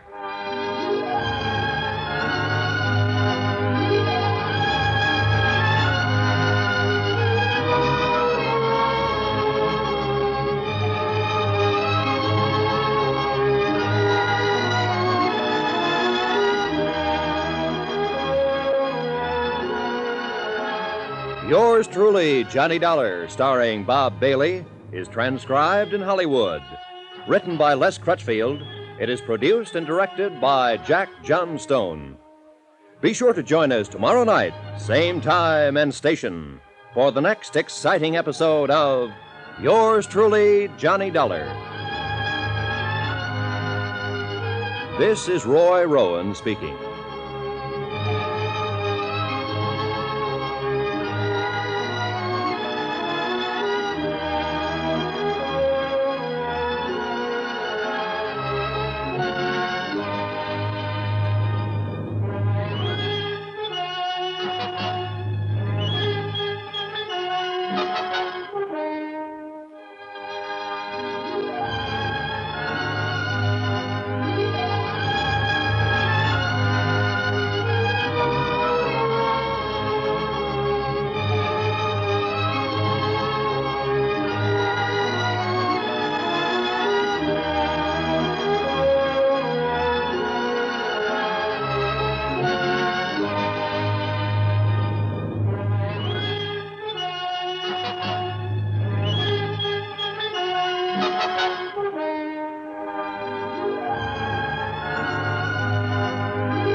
From Hollywood, it's time now for Johnny Dollar. Lieutenant Garcia, Johnny. Are the boys in the police car still there? There are 3 police cars here now. They've searched the apartment house from top to bottom. Any luck? No, Eddie got away. I didn't dare make a move to stop him. He was going to shoot his sister. Well, we'll get him, Johnny. Don't worry about it. I don't intend to. My job now is to locate $100,000 worth of stolen furs, not to go after Eddie Monty. It's the same job, isn't it? Probably. Did you see that list of his friends Carla gave me?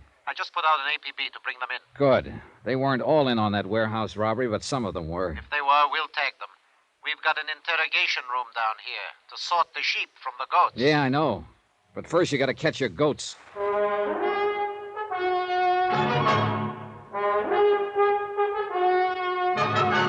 Tonight and every weekday night, Bob Bailey in the transcribed adventures of the man with the action-packed expense account, America's fabulous freelance insurance investigator. Yours truly, Johnny Dollar.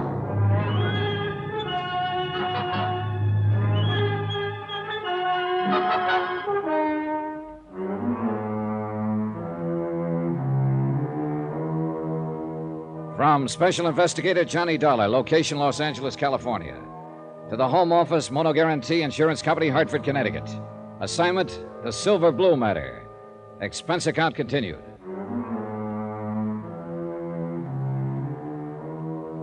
Item 12, 2 cents for the way I felt. I hung up the phone and walked to the window, stood there looking out into the street. The police were leaving the apartment to carry their search for fugitive Eddie Monty into wider territory. And Eddie's sister, Carla, sat huddled in a corner, forlorn, beaten, broken-hearted.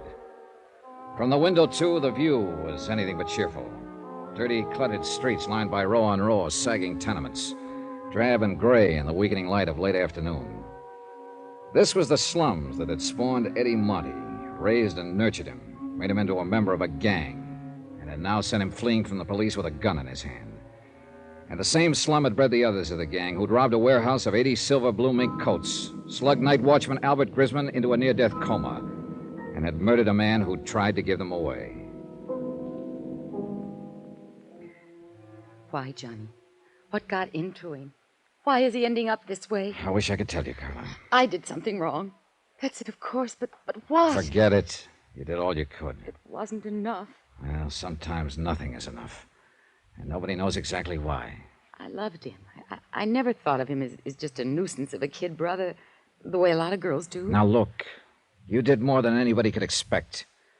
You were a pretty young kid when your folks died. Too young to have to take on the responsibility of raising a teenage brother. But I tried. I tried hard.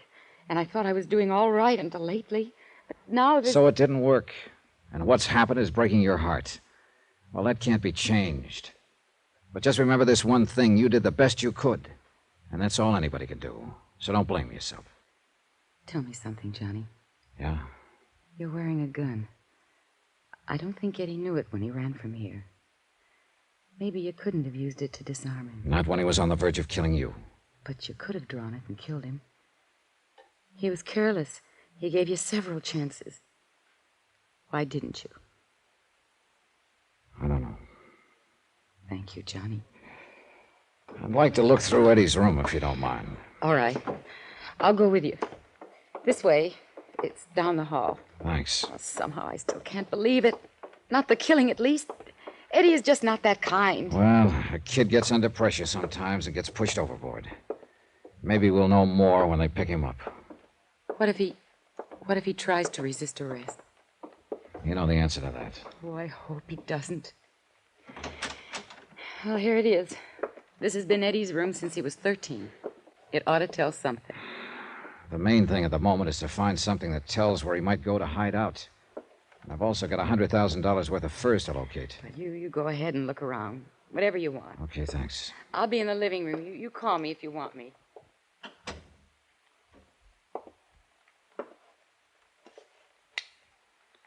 For the sake of company, I switched on a beat-up record player in the corner. And I looked at 6 years of a boy's life, accumulated in one room. Comic books, hot rod magazines, school mementos, knickknacks, photographs. Junk mostly to anybody but the owner.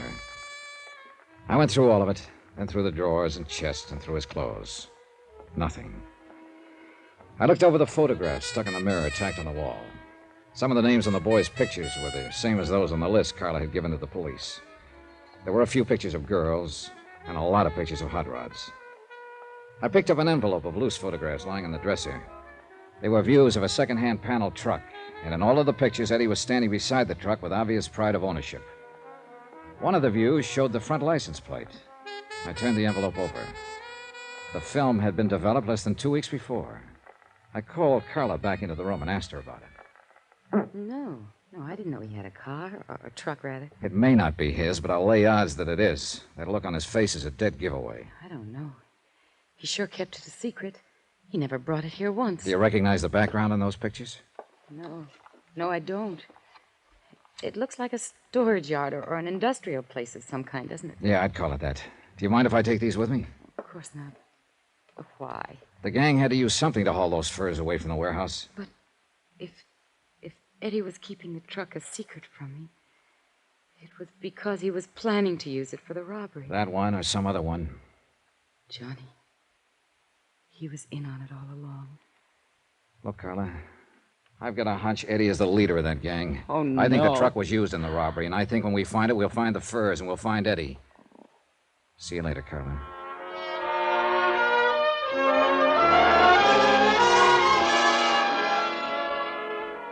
Expense account item 13, $1.85. Taxi fare from Carla's apartment to the police headquarters office of Lieutenant Garcia. Come in. Oh, Johnny, I've been trying to locate you. Oh, what's up? We picked up 2 of those kids on Carla Monte's list. Friends of Eddie's. Wow, that's a start. Not with one of them. He's in the clear. Perfect alibi. We have something on the other one, though. Want to help me talk to him? Yeah, sure. Oh, say, here are some photographs I picked up in Eddie's room a while ago. We should take a look at them, Garcia. All right, let's see them. The pictures were taken about 2 or 3 weeks ago. Now, if this truck is his sister doesn't know about it. Yeah, he sure got that owner look on his face. Yeah, he sure has. That second one there shows the license number, see? Yeah, I see it. You think they might have used this in the robbery, Johnny? It's a possibility. And we're not exactly swamped with angles. I was wondering, too, if you happen to recognize that background behind the truck. No, but it looks like it might be down in that area somewhere, the warehouse district. Look, why don't you get some copies made, circulate them, and see if any of your boys can tag the place? Oh, you insurance dicks do get ideas sometimes. Oh, you'd be amazed. All right, I'll do it. And now let's go down and talk to that kid.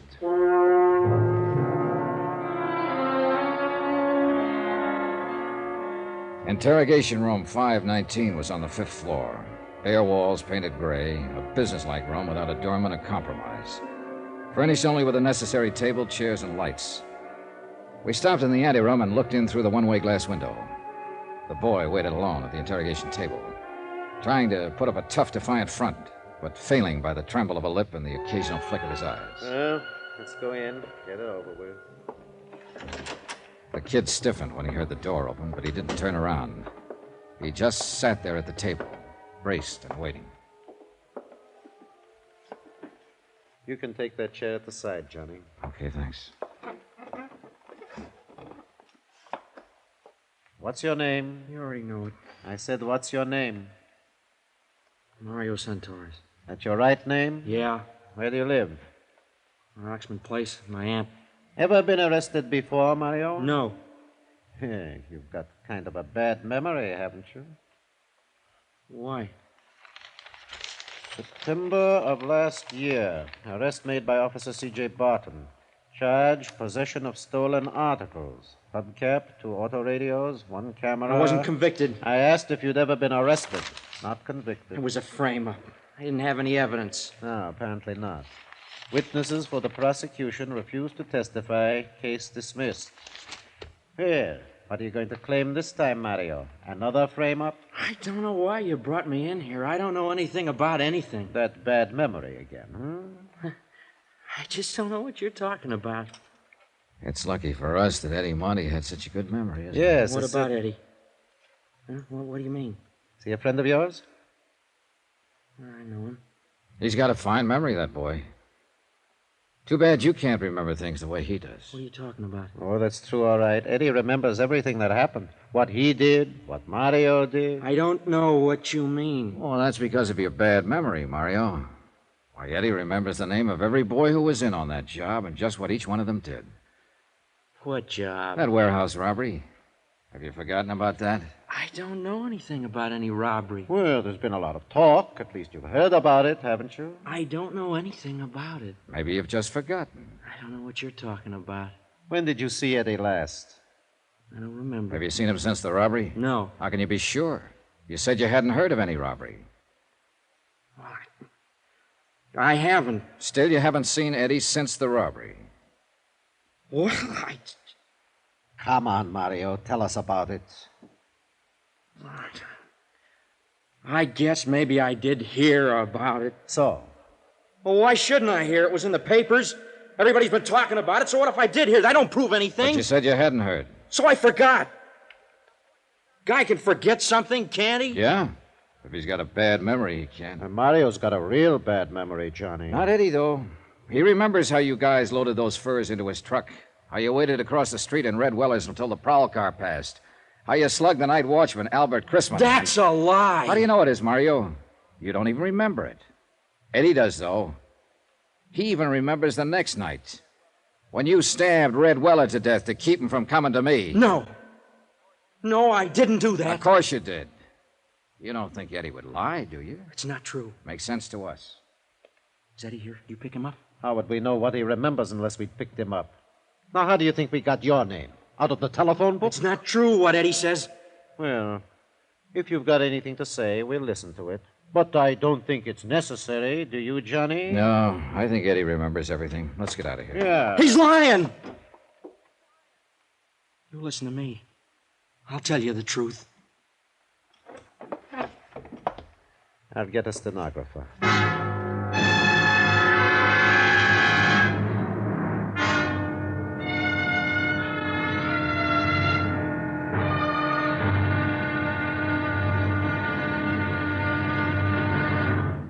Now, here's our star to tell you about the final intriguing episode of this week's story. Tomorrow, a cautious search, an ambush, bullets and tears.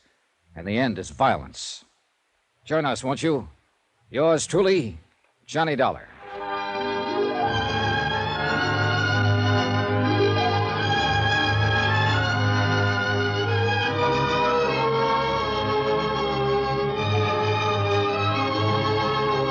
Yours truly, Johnny Dollar, starring Bob Bailey, is transcribed in Hollywood. Written by Les Crutchfield, it is produced and directed by Jack Johnstone. Be sure to join us tomorrow night, same time and station, for the next exciting episode of Yours truly, Johnny Dollar. Roy Rowan speaking.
From Hollywood, it's time now for... Johnny Dollar speaking, Lieutenant Garcia's office. Johnny, you're the one I was trying to reach. This is Carla Monte. Oh, I was going to phone you later. What's happening? Have they found Eddie yet? Not yet, but the police picked up one of his friends, Mario Santoris. Oh, Mario, I know him. Well, he's been to the apartment lots of times. Was he in on the robbery?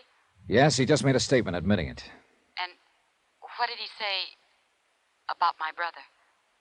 He says Eddie is the one who planned the whole thing. He must be lying. No, Garcia and I are pretty sure he's telling the truth. I'm sorry, Carla. I'm coming down to headquarters, Johnny. There's no use. There's nothing you can do here. At least I can be there when they bring him in or whatever happens. It won't help. You're better off at home. Now, No, Johnny. please. I raised him. Some of the fault must be mine. I can't desert him. I'm going to be there if he needs me. Okay, Carla.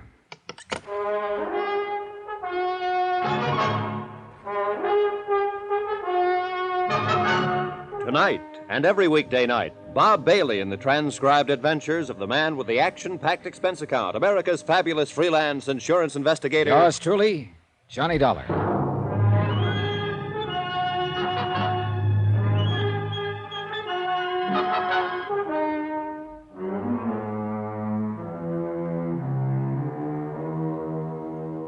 From Special Investigator Johnny Dollar, location Los Angeles, California, to the Home Office Moto Guarantee Insurance Company, Hartford, Connecticut. Assignment, the Silver Blue Matter. Expense account, final page.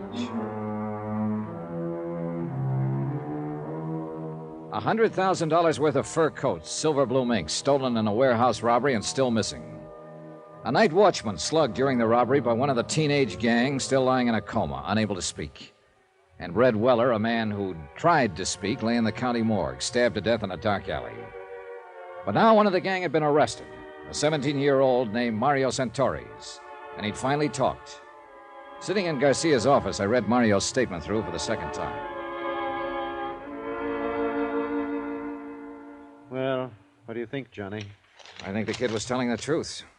Eddie Monte scraped up enough money to buy that second-hand panel truck and then talked the other kids into knocking over the warehouse. That ties in with what Eddie's sister said. But he'd kept the truck a secret, hadn't told her about it. And also the fact that Eddie seems to be a born leader type. They even mentioned it in one of his former records of arrest. Yeah, I think we can buy it that Eddie Monte is the leader of the gang. Yeah. All right, they picked their night. They cased the place from Red Weller's lunchroom across the street. And as soon as the prowl car passed, they made their move. They got the watchman, Albert Crisman, to open the door by showing him a fake telegram through the window. That's another thing that checks out Mario's story, Johnny. Mario claims he's the one who showed the telegram. That's right. Crisman kept saying kid with a mark on his arm, and Mario's got a bad scar on his left wrist. That's what I mean. It checks out. Mario didn't know what Crisman had told us. All right, so they got inside, and then, according to Mario's version, it was Eddie Monte who slugged the watchman. Probably true. Then they jumped the other watchman in the dark and started hauling out the furs, loading them into the truck of Eddie's. They knew they had 45 minutes before the prowl car came back through. By that time, they'd finished and split up, Eddie driving the truck away alone and the others disappearing on foot. Yeah, I think that's about the size of it. And I think Mario's telling the truth when he says neither he nor any of the others know where Eddie planned to hide out the truck. And Red Weller, according to Mario, was murdered by another gang member. What was his name? Chuy Morel. Yeah. Well, if that's true, Eddie Monte is at least clean on the murder charge. If it's true. All you can tag him on is robbery and assault on that watchman. I'm kind of glad of it, Johnny. I feel sorry for that sister of his. So do I. She's a good kid, and she's carrying a real load of guilt.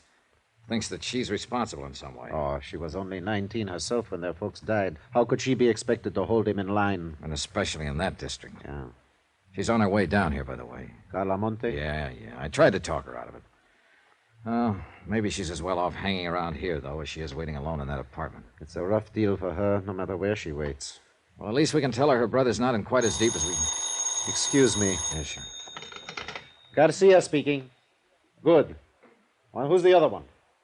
Yeah. Bring them on in and book them. I'll talk to them later. And now we... What? When? All right. Keep in touch with me. The boys just picked up Chuy Morel and the other two. That leaves just one to go. Yeah, the big one. Eddie Monte. And he's even bigger now, Johnny. What do you mean? That watchman Eddie slugged. Albert Crisman. What about him? He just died. So it was a different thing we had to tell Carla when she arrived at headquarters. Not that her brother would probably get off on a lesser charge, but instead that an APB was out, that every officer in town had been warned. Be on the lookout for Eddie Monte, age 19, armed and dangerous, wanted for murder.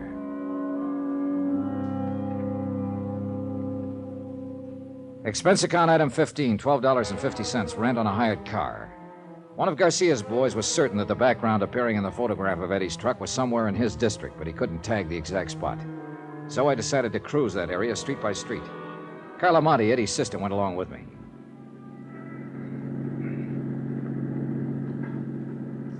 There's an alley off to the right, Johnny.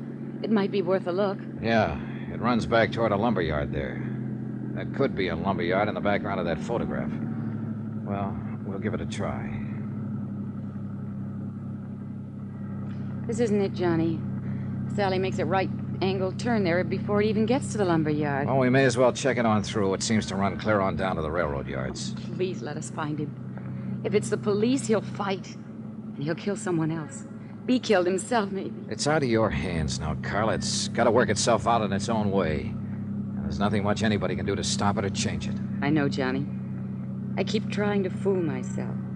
All the time I know. Well, all you can do is hope. Look! That fence ahead of us there. Next to the railroad yards. Yeah, that could be the fence in these pictures. Looks the same. And that storage shed there at the right, that's in one of the shots. Yeah. And that pile of oil drums. This is it, Carla. This is where those films were taken. The truck was parked right at the corner of that shed. Well, it looks as though that off chance paid off. I'm scared, Johnny. Now that it's so close, I'm scared. Don't be. By off chance, I meant just finding the place. He may not have come back here since the day those pictures were taken. You don't believe that, and you know it. Look, Carla. That house back at the corner has a phone. There's a wire running in from the pole. Go back there and use it to call Lieutenant Garcia. Give him the location and tell him to hit the radio and have this whole area blocked off. Got it? Yes. Tell him to cover the railroad yard, too. Sew up this whole section tight. And tell him to make it fast. Johnny. Yeah. Eddie may be watching us from around here somewhere right this minute. I waited until she'd gone. Then I got out of the car and walked toward the shed and the sagging wooden fence that bordered the railroad yards. It was nearly dark now. The high floodlights had been turned on above the crisscross network of gleaming steel tracks.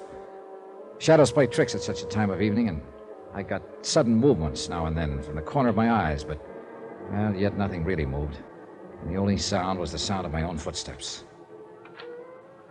I stopped several times and stood watching and listening, but nothing moved. There was only silence. I reached the door of the long wooden shed and found it padlocked.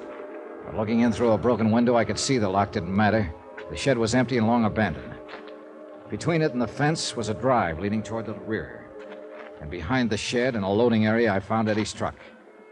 And in the back of it was $100,000 worth of furs. All right, Dollar. Get your hands up. Eddie, you're in a rut. That's the first thing you said to me the last time we met. I ought to killed you there in that apartment. Isn't one killing enough? I don't suppose you know it, but Albert Chrisman died this afternoon. I know. I got a radio in the truck there. That's where you've been hiding out all the time? Look, if I wanted to answer questions, I'd go turn myself in. You may be better off in the long run if you do. Now get... You here alone? No, your sister's with me. Oh, for the love... What does she want to do? Watch me get it? Why don't you give me that gun, Eddie? It's only a matter of time. You know that. You don't have a chance. Oh, I figure I got a pretty good chance right here in my hand. Chance at what? To break Carla's heart? Smash her into the dirt, kill her, maybe? Shut up. What more do you want to do to her before you're through? I'm not planning to be through. Oh, that's great. But the police are doing some planning of their own. They gotta find me first. I found you, didn't I? And I ought to kill you right where you're standing. Is that all you got to think about, Eddie? To kill somebody and go on killing until one of them kills you? Shut up! Let me think. Think about Carla if you want to think about something. Think about the things she's done for you, the years she's worked for you, worried about you. That dame was born to worry. Nobody's born to worry. They inherit worries, like you were inherited by her. I didn't ask her to do it. Life didn't give her any choice. But it's too late now to talk about that. It's all over, Eddie. This is the wind-up. Come on now, give yourself up. You haven't got a chance. Oh, and I would have if I gave myself up? Don't you hand me that stuff. The police have got this whole section surrounded. Carla went to call them 20 minutes ago. If I thought you were trying to hand me... Keep your mouth shut. Eddie, you don't have a chance. Johnny, Lieutenant Garcia's here. Be careful, Eddie's here. You dirty... I hit the dirt and rolled into the truck and came up on the other side with my gun in my hand. I could hear Eddie running away, but I couldn't tell where he was. Johnny, are you all right? Yeah, I'm all right. Eddie went over the fence into the yards. Where are you? Here, the corner of the shed. Come on, let's go after him. He can't get through. I've got men working this way from the other side. Where's Carla? Back there somewhere. Come on, we can get through the fence here. Carla, stay where you are. Don't follow us. There he goes, Johnny, behind that line of freight cars. All right, come on. He can't get too far that way. There's a train coming. There he goes! He's going to try to beat it. The crazy Eddie! Santa Madre!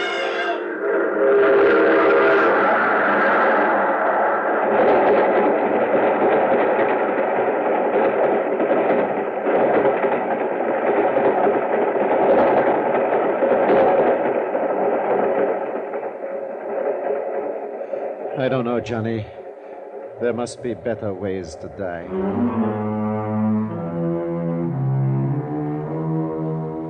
Expense account item 16, $300.60. Hotel and miscellaneous in Los Angeles and transportation back to Hartford. Expense account total, $541.25. End of account, end of report. Remarks? Well, I guess Carla made the remarks for me. I don't know, Johnny. Those 80 fur coats, they'll go back into stock now. And they'll be sold to women who'll wear them to parties and dances and nightclubs. And they'll be happy in them. And they'll never know about Eddie or about me or what happened here tonight. Yours truly, Johnny Dollar.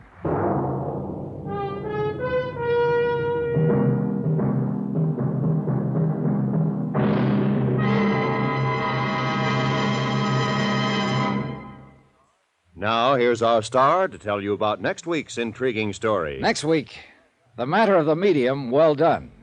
And a seance or two that I think you'll like. Join us, won't you? Yours truly, Johnny Dollar.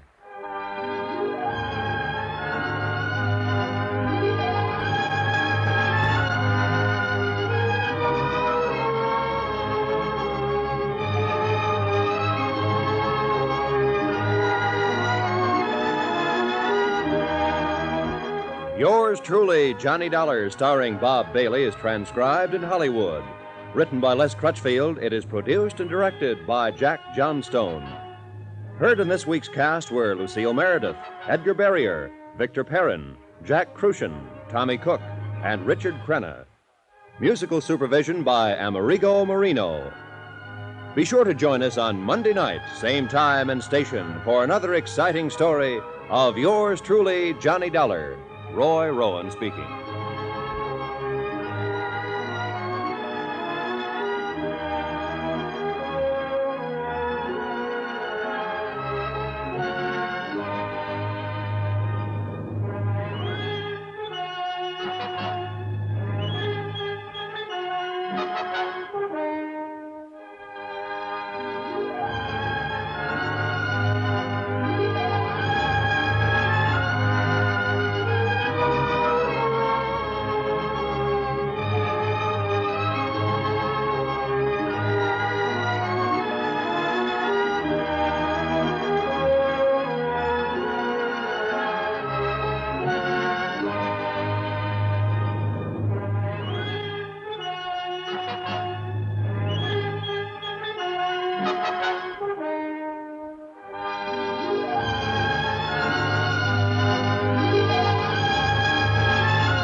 From Hollywood, it's time now for...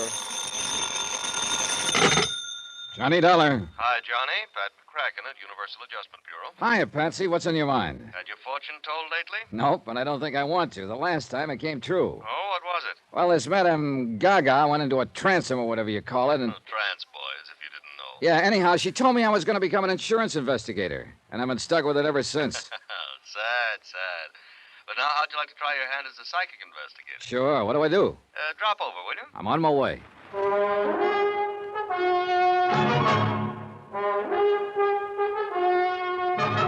Tonight and every weekday night, Bob Bailey in the transcribed adventures of the man with the action-packed expense account. America's fabulous freelance insurance investigator. Yours truly, Johnny Dollar.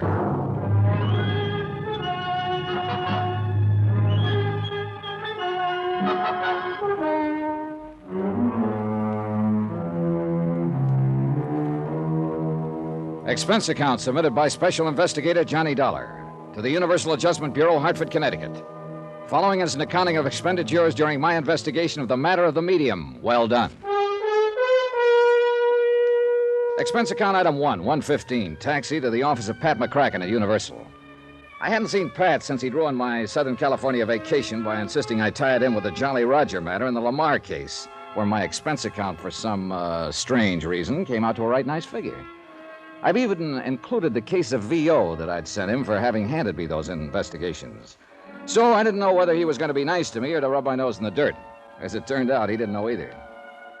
Now, I don't quite know whether this is going to be another soft touch for that expense account of yours, or a completely crazy one, or real rough. Tommy Green seems to think the latter, though I don't see why particularly. Yeah, who's Tommy Green?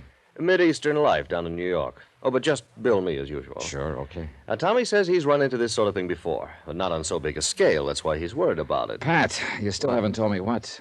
Oh. Now, one of his clients happens to be a sweet young thing named Carol Sharp, 26 or 7, beautiful, badly spoiled. Love him that way. What? Nothing. Go on. Yes. She lives alone in a swank penthouse in the East 50s down there in New York, playgirl. Tommy holds a $110,000 policy on her. Straight life. Beneficiary? Her family, mother, and a couple of kid brothers. No father? No. The others live over in Mauchunk, PA. That's where her father made the dough that keeps her in the penthouse and keeps the others living well in the old family manse. So, what's the problem? Somebody threatening her life? I don't know, Johnny. It depends on what you mean by threatening. She's just requested Tommy to change beneficiaries. What's so unusual about that? Well, one of them is to be a man named Tony Ricardo for $30,000. Oh, so she's fallen for the guy and is making the nice gesture. Maybe. We don't know yet. The other is a so-called medium, Madame Celia something. I've heard it before. Turn the family fortune over to me and I'll get in touch with dear departed Papa. That's what it looks like from here. She's being took. But how could it be any of our business? Last time Tommy was requested to change a beneficiary to a medium, his hale and hearty young client suddenly turned up dead. And they pinned it on the medium? Mm-hmm. Apparently this sort of thing goes on quite a bit. So it has Tommy worried, so he asked for you. All right, just what's he want me to do? What do you want to do? Break out the old crystal ball, Pat, and we'll see. Expense account item 2, transportation, Hartford to New York, and the offices of Mid-Eastern, where Tommy Green turned out to be a mild-mannered, thoroughly likable, successful insurance broker. Come in, Mr. Dollar. Glad you could make it. How'd do, Mr. Green? Sit down, won't you? Thanks. I suppose Pat McCracken's told you what's on my mind. Only that you think one of your clients is being taken for the proverbial sleigh ride by some spiritualist. As you no doubt know, Mr. Dollar, spiritualism is a recognized, well-established religion. Sure, of course. However, as in any other, there are charlatans. And some of these mediums, as they call themselves, take literally millions of dollars every year from people by trickery, by producing weird manifestations that appear to be genuinely supernatural. Tommy, I know what you mean. My own mother took a beating from one of those phonies when I was just a kid. You know, promised messages from father after he died, and at $25 a try. Wow. No wonder you're suspicious of them. And especially of one Madame Celia Morgana. Have you seen this, madam? No, but I believe you'd better. Mm-hmm. Have you changed, what's her name, Carol Sharp's policy yet? No, but I'm afraid I can't stall her much longer. And you're afraid that once you do change it, Carol ain't going to be long for this world, huh? It's happened before, Dollar. Yeah.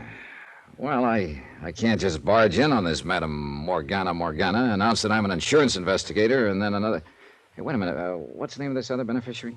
Tony Ricardo. Yeah, who is he? All I know is what Carol's told me. Love affair? Yeah. He sounds like a playboy. They do a lot of night clubbing together. Money? I don't know. Family? I don't know that either. But he's in for 30 of the 110,000 if anything happens to her. If we change the policy. How are you going to start? Well, if this Carol Sharp is all Pat McCracken says she is, this case could have a very pleasant beginning. I stuck around with Tommy Green long enough to listen to him verify what Pat had said about Carol's family, wealth, etc. Take a look at a snapshot of her and get her address. Item 3180, taxi to the Bell Towers at 614 East 52nd Street. A magnificent modern apartment hotel at the edge of the East River. Real swank. The place even had its own private docks with several well-kept cruisers tied up and even a small seaplane. Pat, I warn you, this expense account ain't going to be small. Yes, may I help you, sir? Yes, you can. I'd like a small apartment for a few days. Are you alone, sir? Yes. Well, we still have a small 5-room penthouse suite for $1,500 a month. Huh? With complete maid service, of course. Oh, of course. And on a minimum 1-year lease, of course. Look, all I want is a bedroom, living room type of thing, and I may be here only a week or so. Oh, well, in that case, I'm afraid there's nothing we can do for you unless... Tell me, sir, do you have any recommendations from any of our tenants? Look, I'm an insurance investigator. Here, my card. Oh. And I want something as close as possible to Miss Carol Sharp's apartment. But I don't want to have to rob Fort Knox. Private investigator, did you say? Yeah, that'll do. Oh, dear. Surely Miss Sharp can't be in any kind of... Well, I mean, think what it would mean to our reputation, Mr. Dollar. Stop worrying, will you? She isn't in any kind of trouble, yet. But for reasons that, well, they don't particularly concern you, I need to be as close to her as I can. Ah, what a pleasant thought. And for the same reason, I don't want her to know what my business here is. Of course. Believe me, Mr. Dollar, I'm the very soul of discretion. Good. See that you stay that way. Now, have you got a room or two for me? Oh, let me see. Now, she's in penthouse A on floor 12. There is a 2-room on 10, very nice, at $325 a week. With complete service, of course. Okay, I'll take it. Very well. Just sign this card, please. And, oh, dear, I'm afraid I must have a week in advance. Oh, sure. What's a measly $325? When the 2 bellboys who carried up my 2 bags at $1 apiece settled me in 1013, I must admit the place looked almost worth a tab. Tastefully furnished, spit and polished clean, and with a plate glass panorama view of the bustling East River. Yeah, I wish for a moment that I could afford this sort of lodging. First thing I did was telephone to an old pal. Detective Division, Sergeant Singer. Hey, look, Sarge, I need a rundown on a dirty crook. Who's speaking, please? He's going around acting like an insurance stick, but he's a crook. Oh, what's his name? Dollar, Johnny Dollar. And I tell you, that punk is as crooked as they Don't go come. any further. We know all about him. We got word here in New York that we'll put a stake out on him the minute we spot his hideout. That copper I can give you. Good, Johnny. Just where you staying? Hi, you old reprobate. I'm at the Towers, East 52nd. The tower? Expense account, huh? How'd you guess? I want to see you. In exactly 21 minutes, I'll punch the time clock and be over. Room 1013. Right. Oh, and be sure it's with soda. Easy, boy. Give you any encouragement, you'll want to name the brand of scotch. Item 4, 1220. 1 bottle of scotch and setups for 2. Sure, Johnny. Knew her from when I was doing a nightclub beat. And she's lived in town for quite a while, huh? Yeah, a couple of years at least.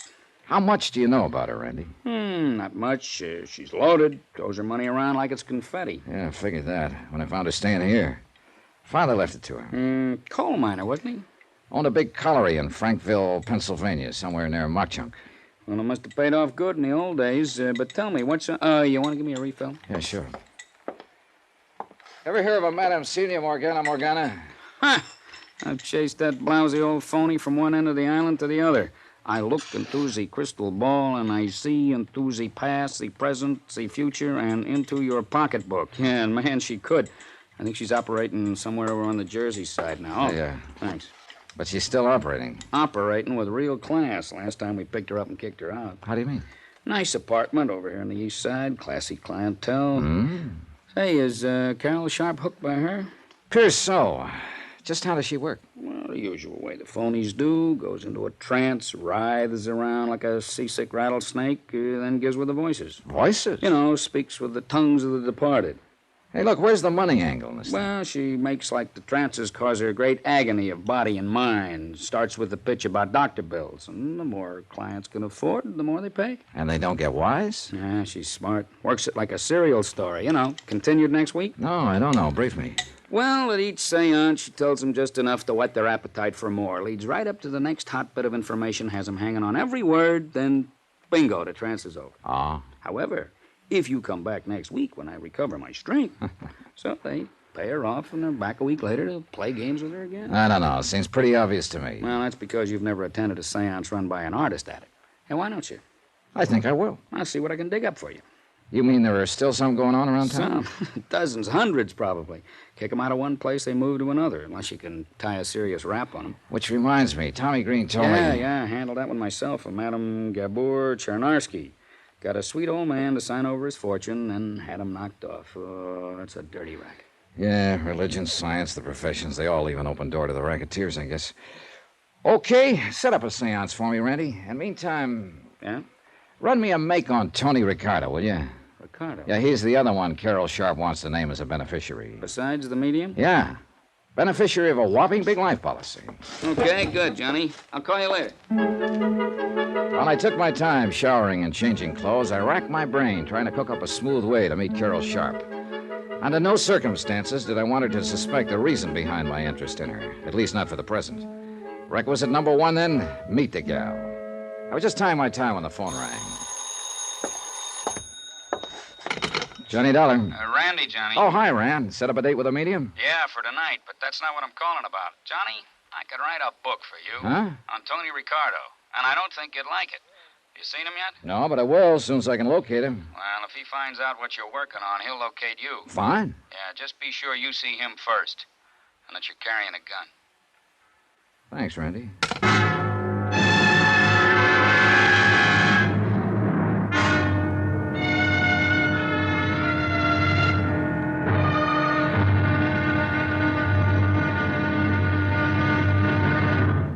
Now, here's our star to tell you about tomorrow's intriguing episode of this week's story. Tomorrow, well, sometimes the best laid plans can take a terrible beating when a lovely girl steps into the picture.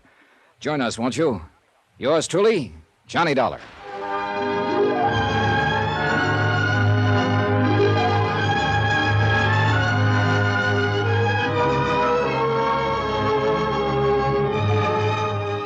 Yours truly, Johnny Dollar, starring Bob Bailey, is transcribed in Hollywood.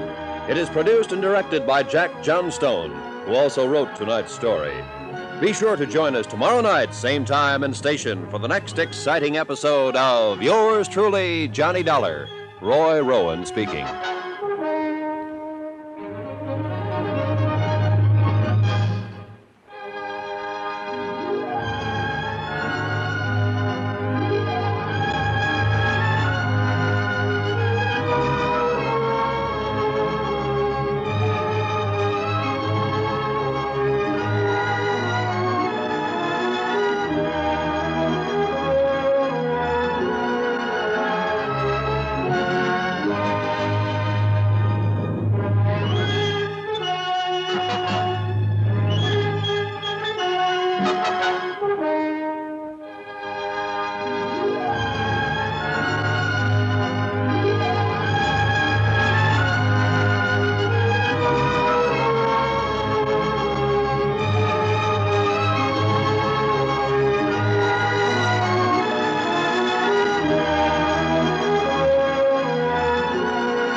From Hollywood, it's time now for... Johnny Dollar. Randy Singer at headquarters, Johnny. Oh, hi. More information on Tony Ricardo? Only what I told you before. Look out for him. Randy, that doesn't sound like anybody that a gal like Carol Sharp would be associated with. Who knows? For a cut of her money, most anybody'd be willing to act like a nice old coot. Till he got his hands on it. Yeah, I know what you mean. But now I thought you were going to set up a seance for me. Or couldn't you find a crystal ball? I'm working on it. I'll call you. Yeah, do that.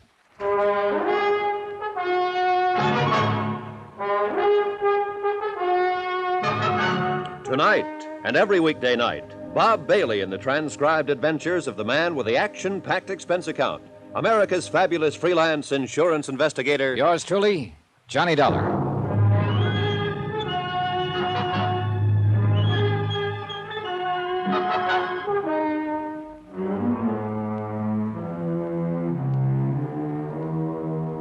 Expense account submitted by Special Investigator Johnny Dollar, location New York City, to the Universal Adjustment Bureau, Hartford, Connecticut. Following is an accounting of expenditures during my investigation of the matter of the medium. Well done.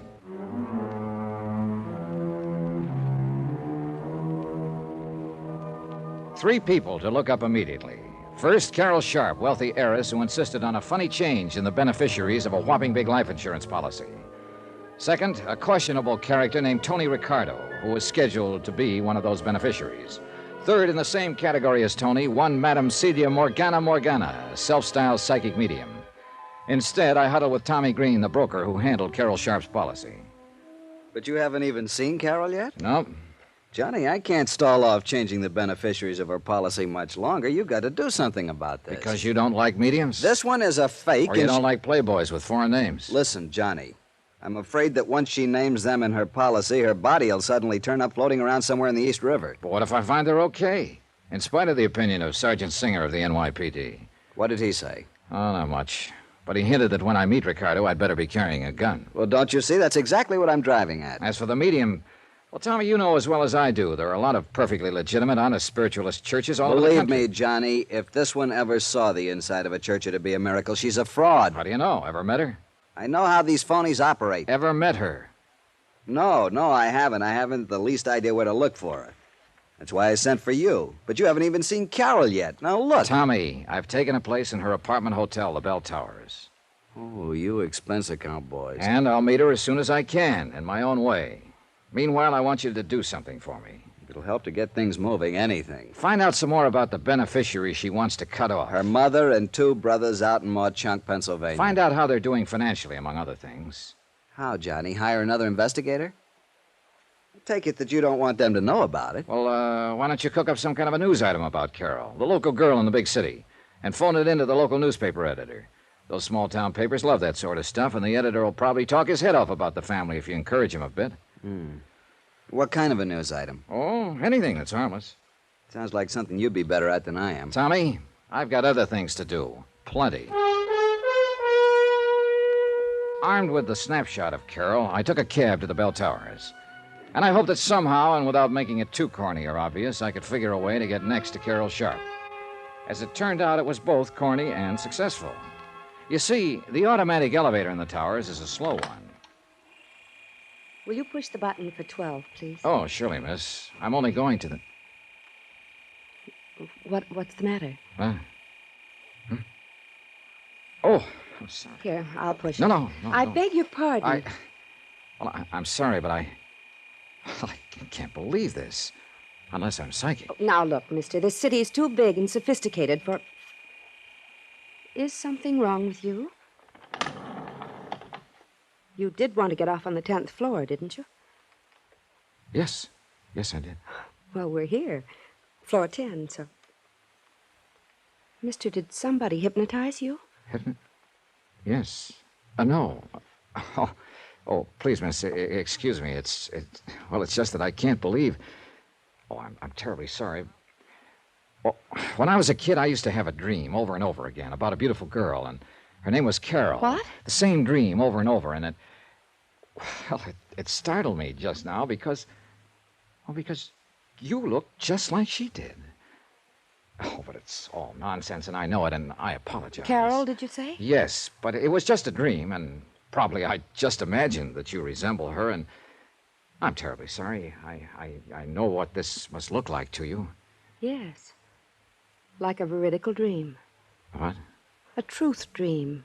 It's a psychic phenomenon. Oh, that. Well, I'm sorry, but I don't believe in that sort of stuff. Oh? Well, it just happens that there are thousands of cases on record, and by people of reputation and responsibility. Oh, sure. But now, excuse me, and again, I want to apologize for this embarrassing moment. Goodbye. I could see over my shoulder that she left the elevator door open until I'd gone into my suite across the hall. I sat down next to the broad window overlooking the East River, crossed my fingers, and waited. 10 minutes. 15. Hello? Mr. Dollar? Yes, who's that? This is Carol. What? Your dream girl? Hello? Oh, I get it. I made a fool of myself in the elevator, and now you're rubbing it in. No, I didn't mean it that way. I hope you don't think I'm being forward, but I'd like to talk with you. About your dream, I mean. What's that mean? And I was afraid you thought I was trying to pull a fast one in the elevator. But, how did you know who I am? I just asked the desk clerk who was in 1013. My name is Carol Sharp. Then it really is Carol. Well, that's amazing. That's why I want to talk to you. Well, there's a nice cocktail lounge downstairs. In half an hour? In half an hour. Bye. Dollar, you are a fast one. Now, let me see. Johnny Dollar. Randy Singer. Yeah, I want to know. Well, what's the matter? After what I've been talking to, this is a come down. Now, what are you... Oh, you met Carol Sharp, Sure huh? did. Oh, look, I've set up the seance I promised you. Still want it now that you've met the girl? Sure. I want to find out what this stuff is all about, how those people operate and so on. Want to pick me up here at the towers? Why don't you meet me here at headquarters, and you can look over the file on Tony Ricardo. Good idea. I'll be clear any time after 6. Better make it around 7. I've got a date for cocktails. Are you in town on a case, or... With Carol Sharp. You lucky dog. See you later.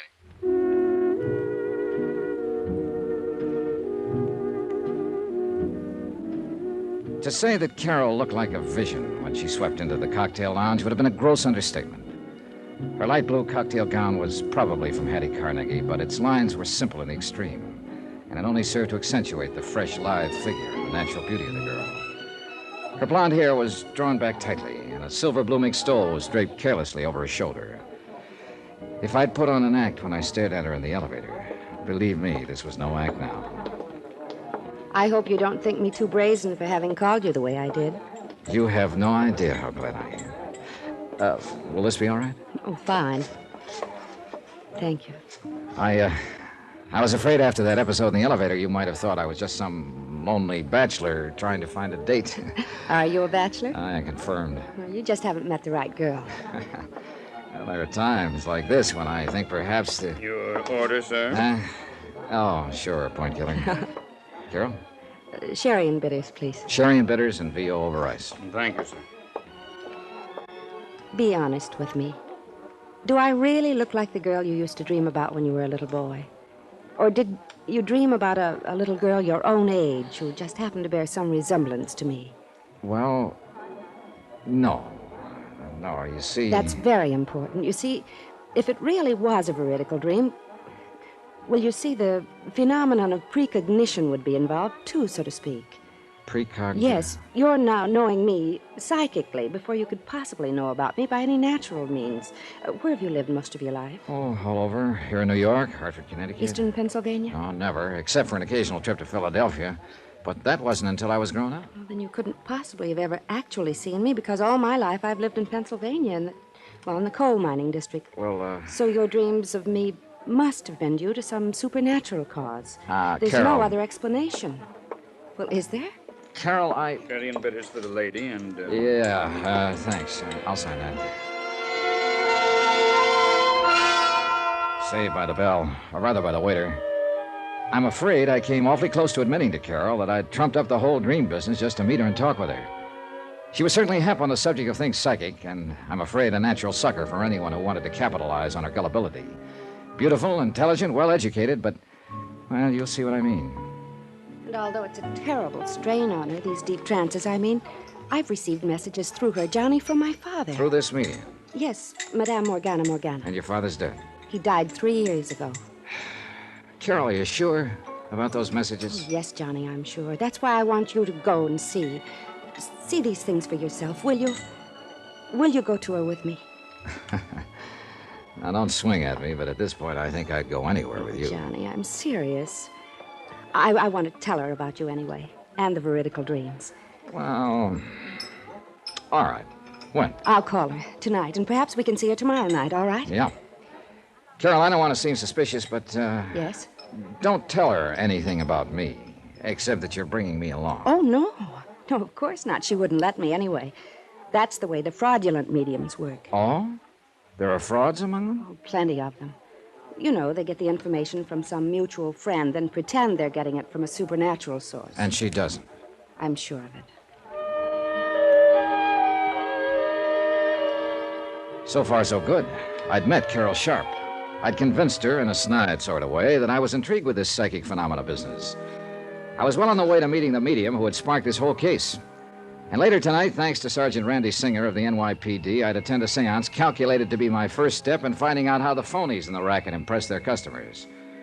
There was just one more person to meet, Tony Ricardo, whom Carol wanted to name, along with the medium, as beneficiary of her big insurance policy. By the time Carol and I finished cocktails, I was sorry I'd made any plans for the evening. But I was already late for my meeting with Randy at headquarters. I took Carol back to her penthouse and then dropped into my own suite to pick up a topcoat. Somebody had shoved a note under my door. Mr. Johnny Dollar, if you value your life, you'll stay away from Carol Sharp. It was unsigned.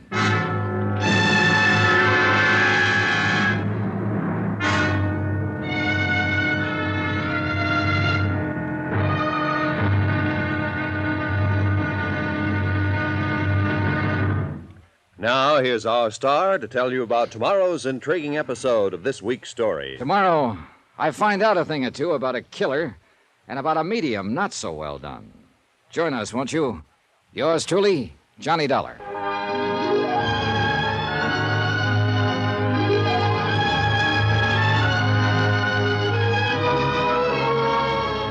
Yours truly, Johnny Dollar, starring Bob Bailey, is transcribed in Hollywood.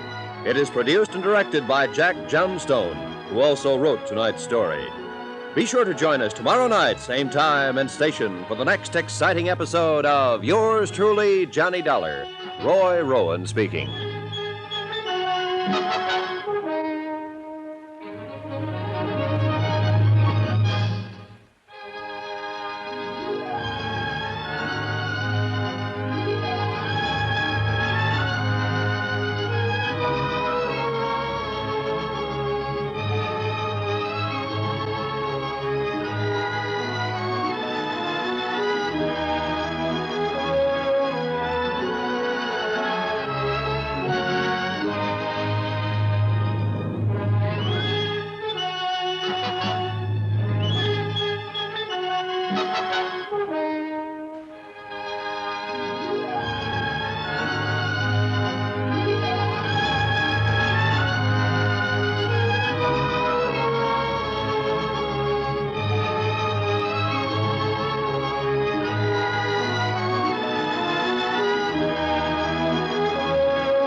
From Hollywood, it's time now for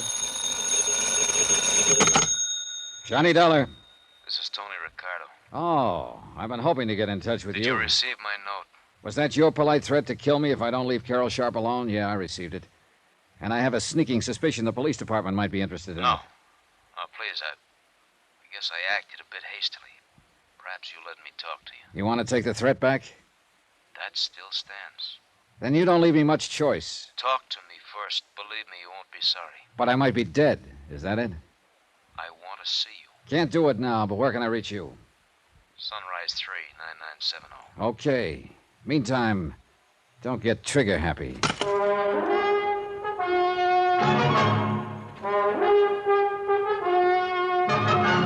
Tonight and every weekday night, Bob Bailey in the transcribed adventures of the man with the action-packed expense account, America's fabulous freelance insurance investigator. Yours truly, Johnny Dollar.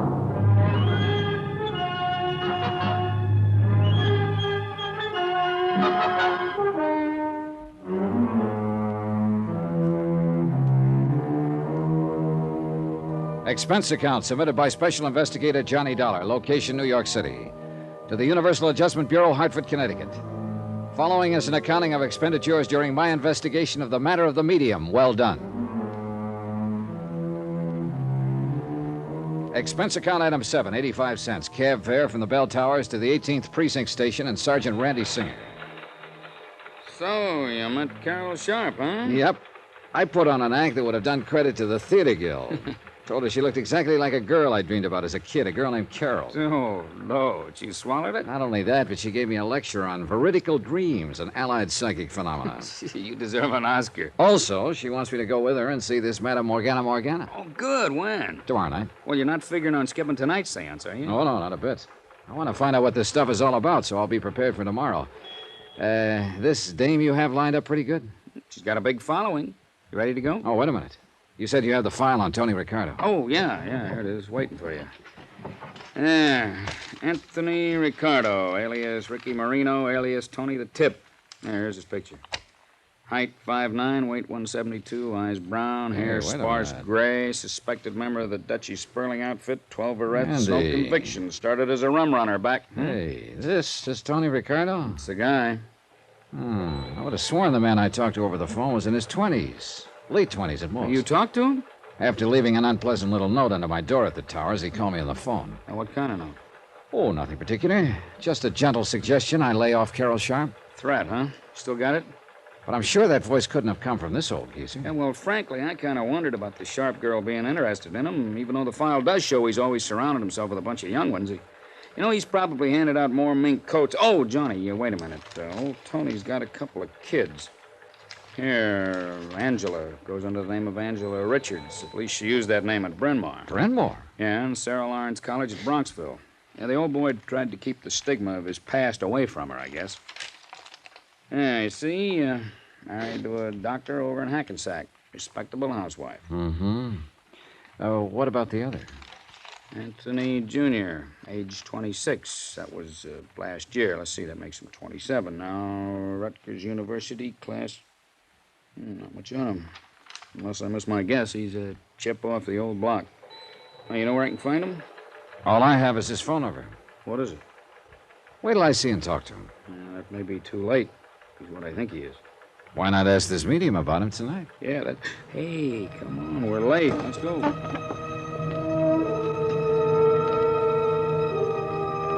Item 8, $1.20, cab to an old brownstone house somewhere over in the West 40s, way west, in a district that had seen better days. We were greeted at the door by a tall, gray-haired old gentleman dressed in black, except for his white gloves, that somehow reminded me of a pallbearer. Come in, Mr. Singer and Mr. Dollar. Clarabelle is about to begin. Psychometry is the mood this evening. Follow, please. How do you know our names? Oh, I had to give them to him when I made the appointment. Well, what's this psychometry bit? You'll see. Oh, wow. The music gives me the creeps. Yeah, Into the temple, please. And be seated. The temple turned out to be an old dining room. Bare wooden floor, heavy drapes over the windows. And as nearly as I could see, a bunch of chairs around in a circle filled with people. The sockets in the ancient chandelier that hung from the ceiling had red bulbs in them that barely glowed. We could hardly see a thing, although I'm sure the light went up very slightly when we made our entrance and then down again, as though somebody was controlling it with a rheostat. Our eyes were almost used to the semi-darkness by the time we seated ourselves in the circle. Nobody spoke, and the weird music from that scratchy record was beginning to get on my nerves or put me to sleep or something. I'm not quite sure what. Then, suddenly, there was a flash of light and a puff of smoke, and so helping... What the... Randy! Shh, quiet. This is all part of the act. Shh. Greetings. Greetings, Greetings, friends of the unknown, friends of the mystics, of Botan the Indian boy, and the seventh son of the seventh son of Harishnu the mighty. And there she stood, in the center of the circle where the flash had gone off. Are we all in the mood? She stood there draped in what looked, even in the dim light, what looked like a slightly soiled bedsheet, pulled in around her ample middle with a hunk of coarse rope. She wore a sort of turban, or maybe it was just an old dish towel wrapped around her head. A faint odor of gin pervaded the room. I guess her feet were bare, for she made no noise as she walked slowly around the circle, holding on a shallow metal tray. Taking a collection so soon, I wondered? Each of you place upon the tray some object very close to you, something you had had a long, long time that has become a part of you. Huh? Shh, you'll get it back. And if the spirits are with us, and there are no dissenting minds among us, if Botan, the Indian boy from the world beyond, is willing to act as our control, we shall learn many strange things this night. Place something close to you upon the tray. Will this watch be on? You must not speak, but keep the mood. Keep the mood. Are we all in the mood? Yes. And now, dear friends, while I meditate and establish contact with the spirit world, Hemingway will pass among you for the tiny assurance that you join us in all sincerity. Now join hands to create the flux that will join our thoughts and minds and hearts and open the doors to enlightenment for all of us. $5. Botan, are you with us tonight? $5, please. Botan, will you answer us? $5, Are you with us now? Is that Botan that answers our call, or the little sister Hyacinth? Ah, it is Botan. We may begin. I hold this ring. I feel the paramagnetic forces arising from it. This belongs to a businessman south of here. I seem to see clothing hanging in a large warehouse. Yes. And the sound of many machines, sewing machines. Yes, that's right. And many young girls working at the machines. One by one, she picked the objects off the tray, held them in her hand, and gave a kind of character reading of the owners. Occasionally, somebody in the circle would respond in a way that made it sound like she'd guessed right. Other times, she'd just make with a lot of generalities that could apply to anyone. Finally, she picked up my watch. This watch, I see tall buildings of stone and strange signs on them. I don't know what they mean. Tri-mutual, universal adjustment. Huh? Randy. And I see great sheaves of papers carefully folded, and on each one it says, policy. Policy, I don't understand unless... Insurance, yes. This is fantastic. Wait till she gets to one I put there. The watch is from a young man, clever, energetic. I will have many things to tell him at another time, but he must see me again, often. And now, this other object that lay beneath the watch. I see a police badge. The cops! I told you. Dirty crooks, the cops are onto us. We're being raided. Slay 'em. Get 'em out of here. Hemingway! Keep going. Come on, Johnny. I may need a hand. Just a minute there, Clarabelle. Take your filthy hands off me. Let me out of here. You're not going anywhere until I have a talk with you. Hemingway! Ditched me, ran out on me. I might have known he would at a pinch. There isn't going to be a pinch if you'll just shut up and stand still a minute. I wasn't doing no harm, honest, officer, and all the money goes to charity. All right. Settle down. Where's the light switch? Got it, Randy. I'll never live this down. Now look, officer. You look, Clarabelle. All we want is some answers to some questions. And you won't pinch me? Not if you tell the truth. Johnny? Yeah. Just how did you know so much about me? It certainly wasn't from holding that watch. Okay, so it wasn't. Though some there are who can do it that way. That I've heard. Well, go on. No pinch? No pinch. Well, when your friend called to arrange your being here tonight, Hemingway, that bum, he would walk out on me. Go on, will you? Well, Hemingway asked where you come from, so we'd know if the spirits was propitious there. That's what we always say. And I told him Hartford. That's right. So what's Hartford? Insurance. If a client's in insurance, he responds like you done. So I keep pushing it. And if he ain't, well, at least he thinks I done pretty good by describing the place he comes from. Yeah. What about the clothing maker right at the beginning? Easy. He called from a hotel, so he calls the hotel back and gets his address. You told him he was from the south of here. Sure. Woodbine, New Jersey. Only business down there of any account is clothing and small farms. Where'd you find that out? State directory, any library. And anybody could see he was a businessman, not a farmer. Well, I'll be. And hooking him that way tonight, you could have had him coming back as long as he could afford it, huh? Sure. And if it hadn't been for you, you double-crossed. Okay. Now, what about the others? Some we get the dope on and some we guess at. But there's always enough good ones to keep going. So easy. And yet, I must confess she'd had me stop for a while. We talked with her a bit longer. Randy warned her to watch her step, and we left. Took a taxi back to my hotel. Well, did you learn anything? I should hope to tell you. What did the church-going spiritualists think of her kind? They hate him, and I don't blame him. Are you still going to see Madame Morgana tomorrow night? Yeah. Well, mister, that one won't be so easy to expose, if you can expose her.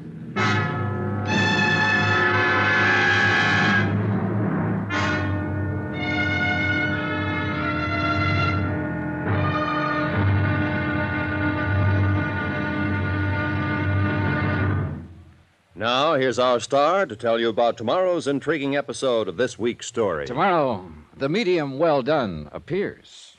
Join us, won't you? Yours truly, Johnny Dollar.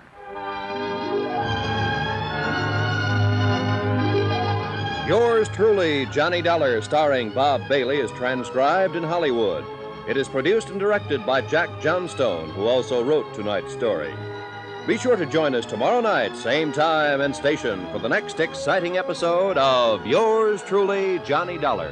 Roy Rowan speaking.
From Hollywood, it's time now for... Johnny Dollar. This is Carol, Johnny. Oh, hello, Carol. I've made the arrangements for us to go to the seance tonight with Madame Morgana. Good. What time? 8 o'clock. Only it's across the river in New Jersey. Will you have dinner with me? I'd love to. But we'd better make it pretty early. Pick you up in your penthouse at 6? I'll be waiting, Johnny.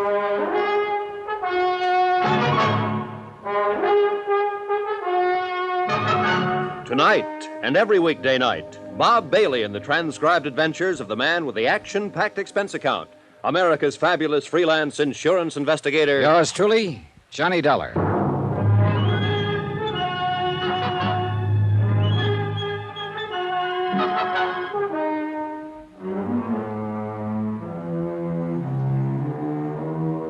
Expense account submitted by Special Investigator Johnny Dollar, location New York City.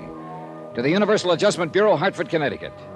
Following is an accounting of expenditures during my investigation of the matter of the medium. Well done. Some pretty strong pressure was being put on Carol Sharp to change the beneficiaries of her $110,000 life policy. And she was very much under the influence of a psychic medium who insisted that she be named as one of the two new beneficiaries. The other was to be a Tony Ricardo, whose father made quite a record for himself in the bootlegging gangster days of the Roaring Twenties. I met him at Susan Palmer's Oyster Bar over in Radio City. I must admit I was surprised at the sort of fellow he turned out to be. I guess it was a little, extreme to threaten you that way, Mr. Dollar. That's putting it mildly. But this whole spiritualism business and the hold it has on Carol, it has me terribly concerned. You don't like spiritualism? I didn't say that. You know just as well as I do there are a great many fine, honest spiritualists in the city. But as in any other field, there are frauds, racketeers.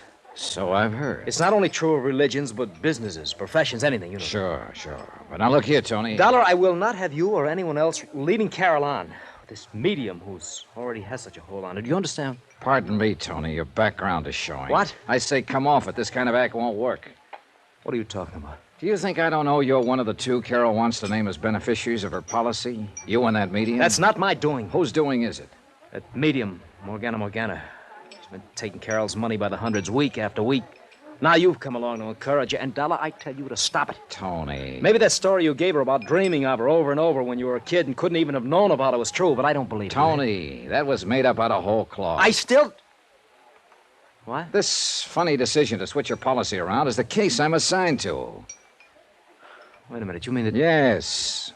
I had to meet her somehow, so I used that device, knowing she might fall for it because of her implicit belief in such things. Yes, but now you're encouraging this whole thing. You're even going to see this Morgana with her tonight. Because if she is a phony, it's the only way I can show this to Carol. Well? I hope and pray that you can, Mr. Dollar. Some of the best psychic investigators in the country have been stumped by her. How are you going to go about it? I won't know until I've seen her operate. Even then, I may not know. Or maybe this medium isn't a fraud. Oh, come on. Of course she is. But you can't prove it. But you or somebody must. Or Carol will change her policy and... And then turn up dead. Won't be easy, Mr. Dollar. I've attended these seances with Carol, many of them. There have been times when I've almost been convinced myself. Waiter, some more coffee, please. No more for me, thanks. You're going to need it, Tony, because I'm going to keep you here until you've told me every detail you can remember of this Madame Morgana seance procedure. All right, I'll help you all I can. You'd better. I'm still not forgetting that if I fall down on this job, you'll cut into Carol's insurance for a neat $30,000, in spite of your sweet talk. I'll say this for Tony Ricardo. He was thorough, and I began to believe that he was serious in his concern for Carol. Item 12, 10 cents, one fold call to Tommy Green. No, Johnny, no trouble at all in getting the rundown on Carol's family that you asked for. Keep talking. Apparently they're doing all right there in Mauchunk, PA. Neither the mother or two brothers will ever have to really get out and dig for a living. They're all man left and well set up, huh? Yeah. One of the boys, Harold's, turned out pretty well. Works in some office over there, even though he doesn't really need to. What about the other boy? That'd be Dave, the black sheep of the family. Travels with a fast crowd, tears around the country in a sports car, that sort of thing.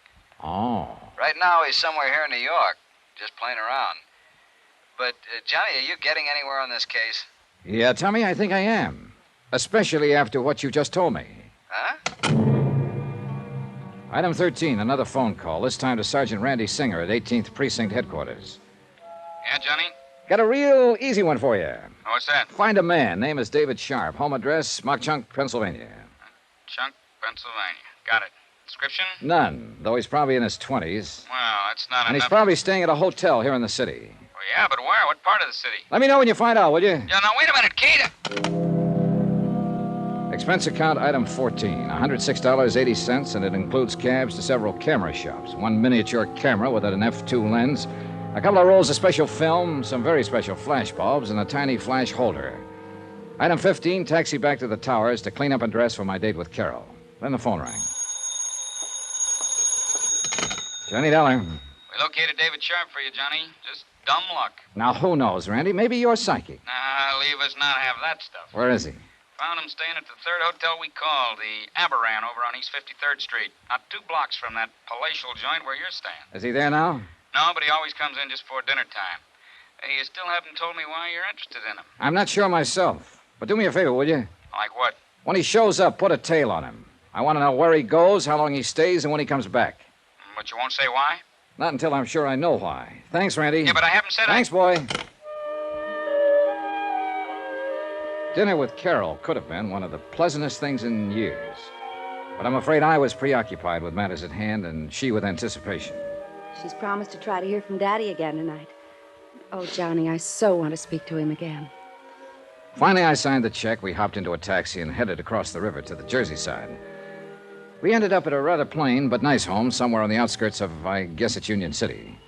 We were met at the door by a matron of about 45, I should say, who looked like an ordinary, respectable housewife, except perhaps for her quick, discerning eyes. Good evening, Carol, my dear. Oh, and you must be Mr. Johnny Dollar. Yes, Madam Morgana? Yes. Do come in and meet the others who are here to form the circle tonight. Thank you. Carol? Thank you. Carol told me nothing about you except your veridical dreams of her. An amazing experience, isn't it? Perhaps you're really psychic. Oh, I doubt that. But all our friends thought my kid brother Richard was, before he died a couple of years ago. Richard. Richard. That name has been haunting me ever since Carol telephoned. You don't suppose... What, madame? Oh, no, of course not. Now, here in the parlor are the others who will be with us tonight. May I present Mr. Johnny Dollar, Mrs. Dorothy Jessup. How do you do? Mr. John Price. Hello. Mr. Samuel Froelich.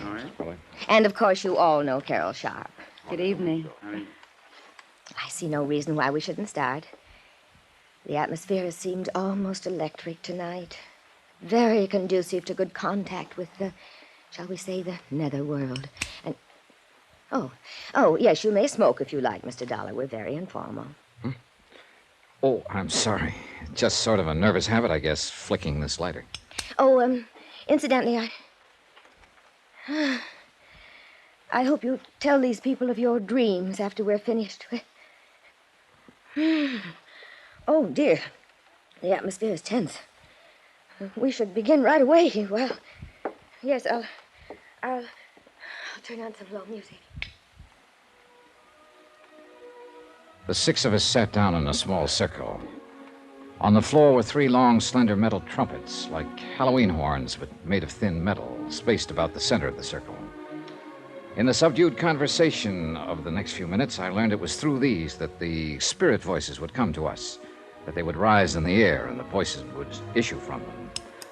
From time to time, there in the pitch-black room, I snapped the cap of my lighter as a reminder of what it was. You mustn't light it, Johnny, you know. No danger. This one hasn't even got a flint in it. I do hope we get some messages tonight. I think we will, Mr. Froelich. I have a feeling that we will. I have that feeling, too. Very strongly. From what Madame told us, you must have definite psychic powers, Mr. Dollar. That should be helpful. Wait. The power's here. I feel it. Almost as though she were suffering Come physical to us. pain. We are ready. The medium sighed and gasped. And we waited and waited. It's hard to describe the tension that comes of waiting that way in a completely darkened room. And it's easy to see how well the imagination can work, the powers of suggestion. There was a slight sound. One of the trumpets. I heard it move. Yes, so did I. That means that they are with us. It seemed to move toward you, Carol. I hope so. Yes, I can feel it in the air near me. Father? Carol. Oh, Father, can you speak to me? There's so many things I wish to ask you. Yes, dear. Yes. It may not sound like much to tell, but believe me, this was impressive.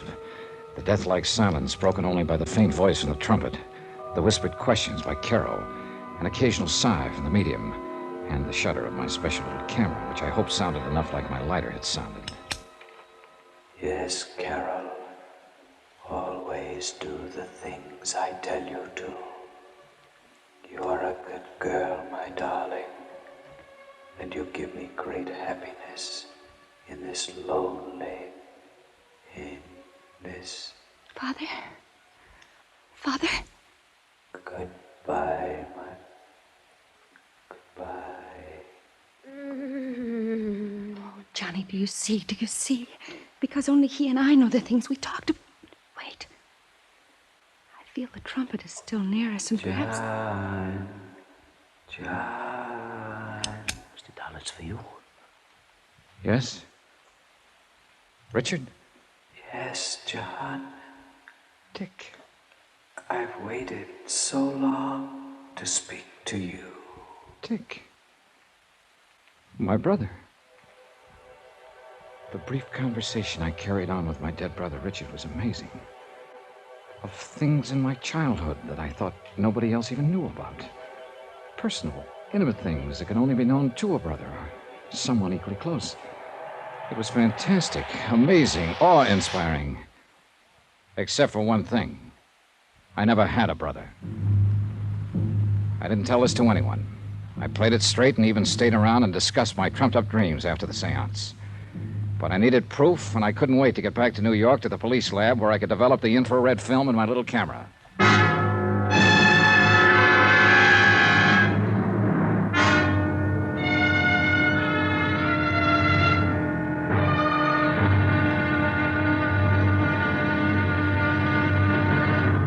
Now, here's our star to tell you about the final intriguing episode of this week's story. Tomorrow, the wind-up.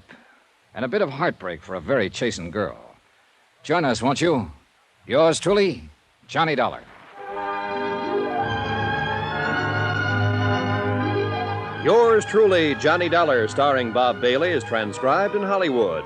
It is produced and directed by Jack Johnstone, who also wrote tonight's story.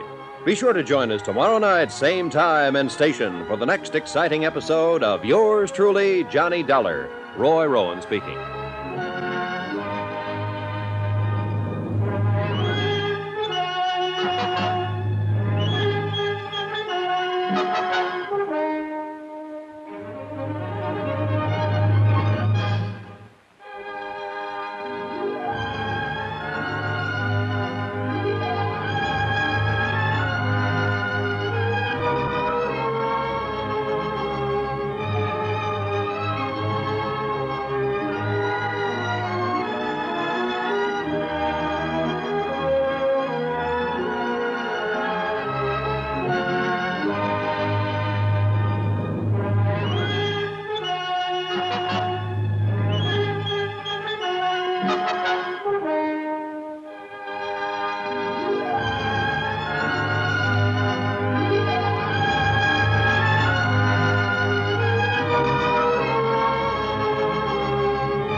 From Hollywood, it's time now for...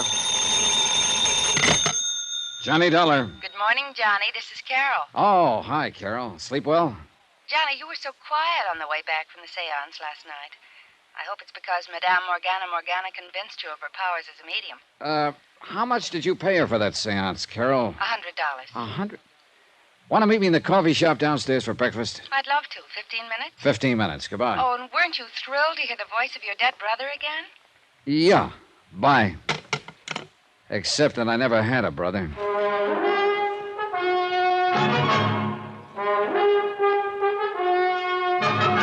Tonight, and every weekday night, Bob Bailey in the transcribed adventures of the man with the action-packed expense account, America's fabulous freelance insurance investigator. Yours truly, Johnny Dollar.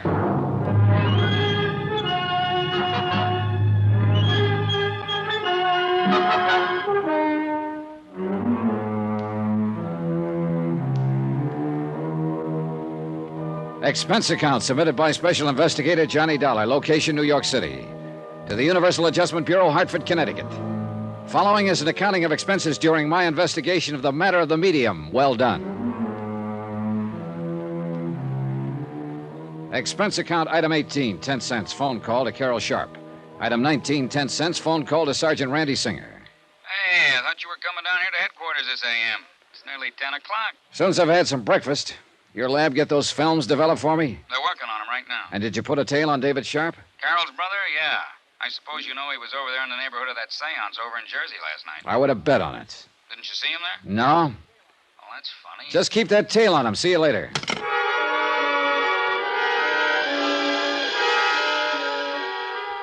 Item 20, 1070, long-distance call to the city editor of the Mock-Chunk, Pennsylvania Herald Express. For a full half hour, I asked him questions about the Sharp family, about one member of the family in particular. Then, item 21, 585, breakfast for Carol and myself in the coffee shop at the Swank Bell Towers. You must have been impressed, Johnny. You're so quiet. Would you like to see Madame Morgana again tonight? Johnny? Carol, I think we'll see her today. Oh, but she couldn't. She always says it takes a full day to recover from the shock and strain of a seance. She goes into a deep trance, in order to make the spirits move those little trumpets about and speak through them. Listen, Carol. Yes? You have a brother, David. Oh, David. Why do you say it that way? He's not really a brother. He was just sort of taken in by Mother when his parents died. I'd rather not speak of him, Johnny. The black sheep of the family, huh? Mother insisted on taking care of him. He was only 12 or 13. I've forgotten. Father didn't want to, but he permitted it. Why didn't he want to? Because David's father had been a criminal, and his father before him. Even David's mother was... And my father was afraid. Yeah, but blood would tell. Yes. Your father left money to him, along with the rest of you. Yes, he did. But not as much. And David has resented that. But no matter how much he had, he wouldn't have enough. His sports cars, the fast company. Johnny, how did you know about that? Listen, Carol, I'm an insurance investigator. What? I came down here to look into this matter of your wanting to change the beneficiaries of your policy, to cut off your mother and brothers in favor of this medium and Tony Ricardo. Johnny, I hate you for this. Why didn't you... I didn't dare let you know until I found out a few things. This is the most... And I think I have. Including the fact that Madame Morgana, who persuaded you to make the change, is nothing but a clever fraud. No, that isn't true. And I'll prove it to you. If you'll call your boyfriend, Tony Ricardo. Tony... Take him down to the 18th Precinct Police Station where I'll be waiting for you. But Tony hasn't. You think because his father was a kind of gangster years ago... In Tony's case, I hope blood won't tell. 18th Precinct, both of you. All right, Johnny, we will be there.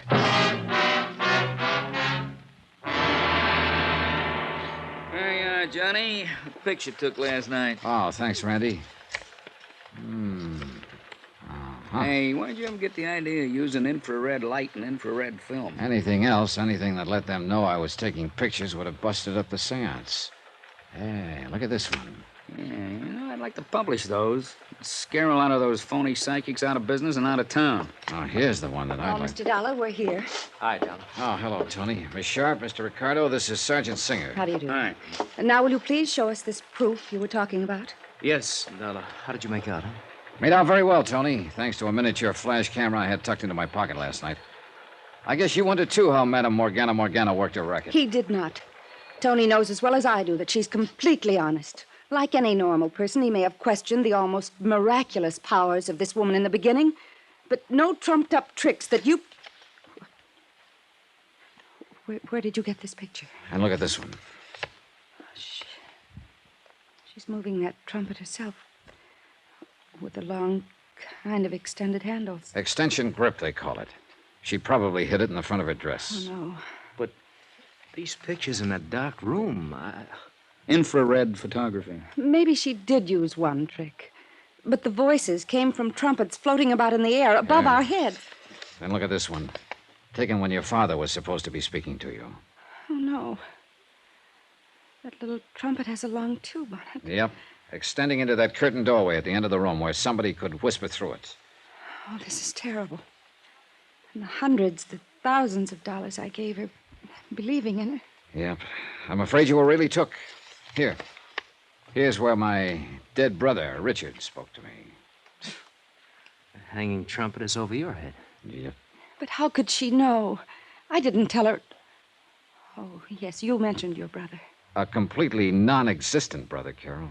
Oh. Made up. Like the dream of you I told you about. And I believed you, too. But how could she find out all those things about me? Miss Sharp, a couple of nights ago, I took Mr. Dollar to a medium that was a bum compared to this one. She told him all about himself. Have you forgotten what I found out about you and your brothers just in the last 24 hours? Oh, I don't know what to say. Don't try. We've still got to pin this whole thing down. I'm sure this Madame Morgana wasn't working alone. But who could be... How about it, Tony? No. No, not Tony. Just because his father was... Oh, no, please. Oh, thanks, darling. I got a report here, Johnny. Apparently he's moved again. And you guessed right. Yeah. Then we better get going. Can we use a prowl car? No, but we can get an escort as far as the city line. Then come on, all of you. The cabbie, with his accelerator on the floor, had a ball trailing our escort across town. And we had to hold him down when we finally reached the Jersey side. Randy Singer obviously had no authority over there, but as it turned out, I'm glad he came. When we pulled up to the home of Madame Morgana, I couldn't help noticing a Studebaker Golden Hawk sticking out from behind the house with a Pennsylvania license. I wasn't the only one to notice it. Johnny, that looks like David's car. I think it is. Come on. Johnny, I'm out of my jurisdiction. Oh, yeah, maybe you better wait. Yeah. Oh, Johnny, I knew David was bad, but... I still can't believe it. I know how you feel, Carol, and I'm sorry. Mr. Dollar. Wait a minute. Johnny, if you do a thing like this... I'm ready for anything, Carol. Look, Mr. Dollar, why don't just you and I go in? If anything happened to Carol, I'd never... Oh, Carol, dear. And Mr. Ricardo and Mr. Dollar. Hello, Madame Morgana. Do you mind if we come in? Why, no. But not for another meeting, of course. The strain of last night's convocation is still with me, I'm afraid. Yeah, maybe you ought to up the price for your next seance. But there ain't going to be no more. Mr. Dollar, I don't understand. Come on, Carol, Tony. We're going to look over that seance room in broad daylight. No, you can't. I won't let you destroy the sanctity of that room. Oh, yes, you will. I'll lay it on the line to you, madam, whatever your name really is. This monkey business of yours has gone far enough. So this is the room. What terrible things you're saying. You take a thing like spiritualism that a lot of honest people believe in and make a dirty racket out of it. Carol, this man is mad. Make him leave this sacred place at once.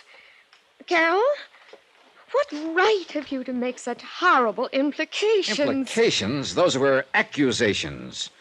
Would you like to see how those spirits of yours move trumpets around in the dark? They couldn't be seen. And how those spirit voices suddenly appear out of thin air? Look at these pictures. Oh. How did you get these? I cannot tell a lie. I did it with my little camera. Well? All right, you've exposed me. But there was nothing malicious about it. If you knew the solace, the comfort of mind and spirit these things have brought to the people who come to me. At $100 a crack, sometimes more. Why not? Carol has money. So have the others who come to me. Did you plan to make them all turn their insurance policies over to you? And then contrive to have them suddenly and unexpectedly join their immortal ancestors in the great beyond? No, that wasn't my idea. Oh, I knew something like this might happen. It has happened. Now, where is he? No, I don't know what you're talking about. Your assistant or colleague in crime would be a better word, who stood inside the curtained door of the seance room and made with the phony voices of the dead, who gave you all the information on Carol, who's probably done a nice little research job on me since my visit last night. Yes, Mr. Dollar. David. I know all about your activity as an insurance investigator and why you're here. But it's not going to do you any good. Oh, put that thing down and give yourself up, David. So you're the one who arranged for me to be a beneficiary of Carol's policy, huh? Stand back. So that suspicion would fall on me when something happened to her? Of course. And give us a chance to clear out. But now it's too late. And now that you've found us out. Well? David, no. The light somebody turned on. Look out, Della! Look out!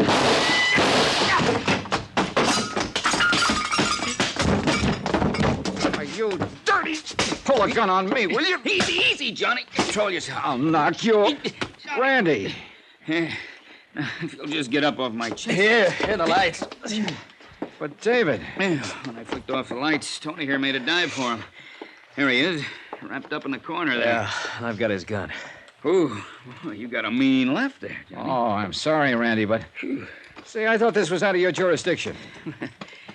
I got curious about comparing your lousy photography with the room itself, Johnny, so I sneaked in the back door. When I saw what was going on, I lost my head, I guess. All right, Dave, up on your feet. Oh, Johnny. Easy, Carol. Better get her out of here, Tony. Yeah, sure. And remember that crack about blood will tell? Well, I think you can prove to her that in your case, at least, whoever said it was all wet. Well, what happens to David Sharp and Madame Morgana will be up to the courts. It's a cinch she's out of the ghost racket for a while. A long while. And, of course, Carol did make a change in her policy to cut off David. Expense account, item 20-something, cab back to New York, hotel bill, and fare back to Hartford, $417.35. Expense account total, $892.90. Oh, and if you don't mind, I'll hang on to that tricky little camera and stuff in case I run into another medium well done. Yours truly, Johnny Dollar.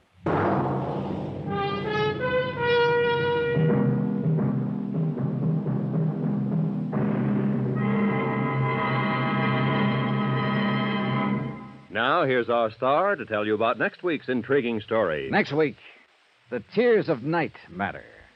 A fabulous necklace and a fabulous girl. Join us, won't you?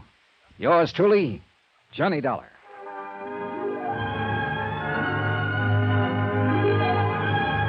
Yours truly, Johnny Dollar, starring Bob Bailey, is transcribed in Hollywood. It is produced and directed by Jack Johnstone, who also wrote this week's story. Heard in our cast were Virginia Gregg, Lawrence Dobkin, Lorene Tuttle, Harry Bartell, Eleanor Audley, Joseph Kearns, Herb Vigran, Junius Matthews, Tony Barrett, and Sam Edwards. Musical supervision by Amerigo Marino. Be sure to join us on Monday night, same time and station, for another exciting story of yours truly, Johnny Dollar. Roy Rowan speaking.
From Hollywood, it's time now for Johnny Dollar. This is Hillary Fuchs, CPA. You left word for me to call Mr. Dollar. I don't seem to recall the name. I'm with Universal Adjusters. They asked me to look into this Wendover claim. Insurance adjusters? That's right, insurance. I understand you filed a claim in Mrs. Wendover's name. Mrs. Wendover hired me to handle her affairs a few days ago. Who do you want to talk to, me or Mrs. Wendover? Anybody who can make me understand why Mrs. Wendover let a $50,000 policy lie around for 2 years before she filed a claim. I'll try. I don't know whether I can convince you or not, but I'll try.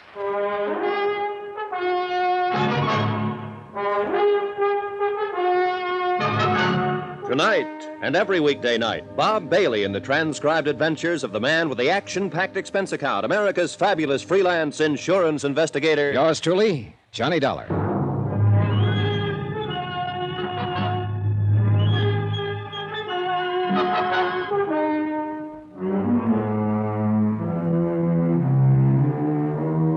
Expense account submitted by Special Investigator Johnny Dollar to the Universal Adjustment Bureau, 518 Spear Boulevard, Hartford, Connecticut.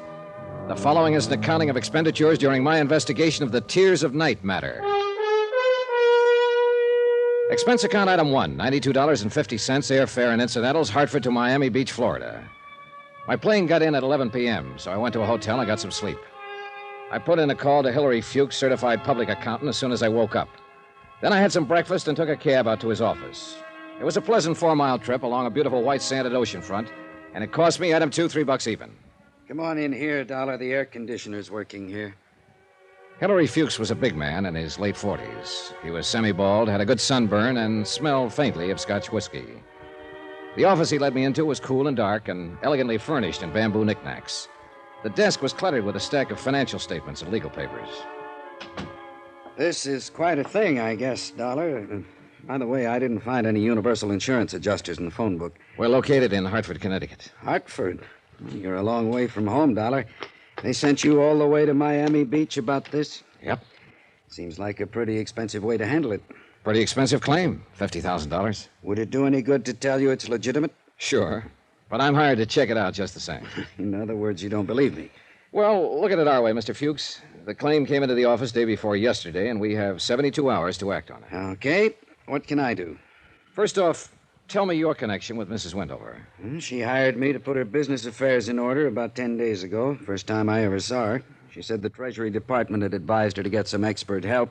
They were on her about back taxes, and that's it. I see.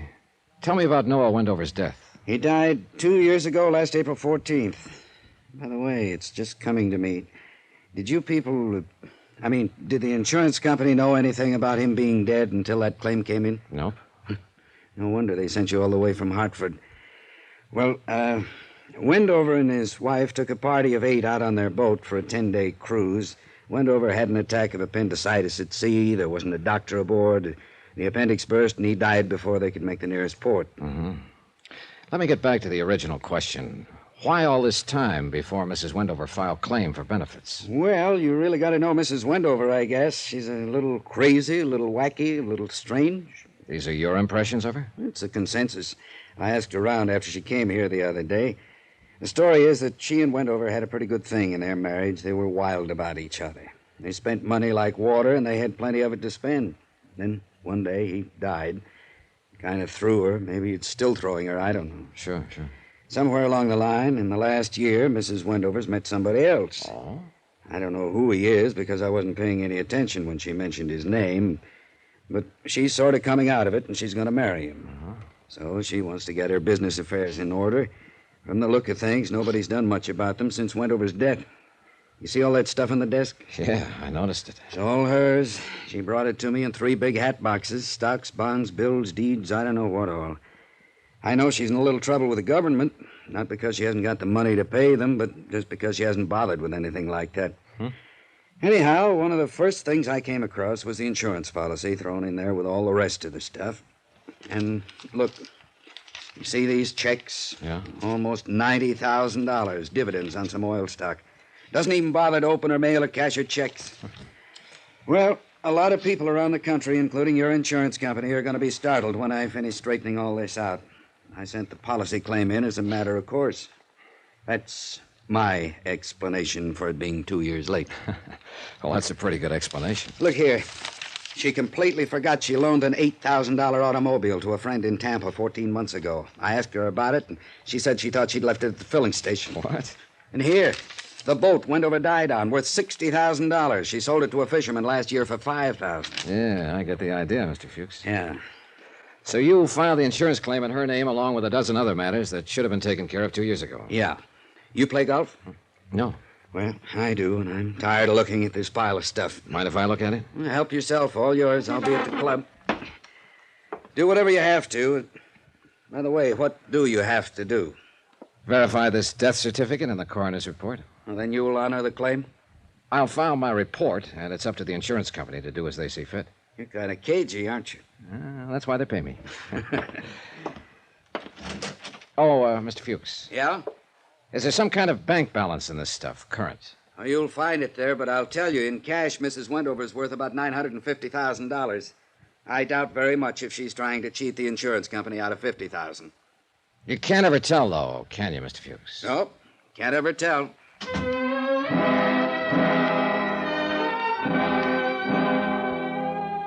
After he left, I got on the telephone and talked to officials about the coroner's autopsy and the death certification on Noah Wendover. They all seem to be in order. Then I went through the papers on Fuchs' desk. They seem to be in enough disorder to verify what he told me about Elise Wendover. I left Fuchs' office about 4:30 and went back to my hotel, carrying a picture of a woman who had existed in a state of limbo for 2 years or more, so far as responsibility and attention to business went. Johnny Dollar. Hillary Fuchs, can you come over to my office right away? I just left there. What's up? Mrs. Wendover, she's having a fit. Come on over.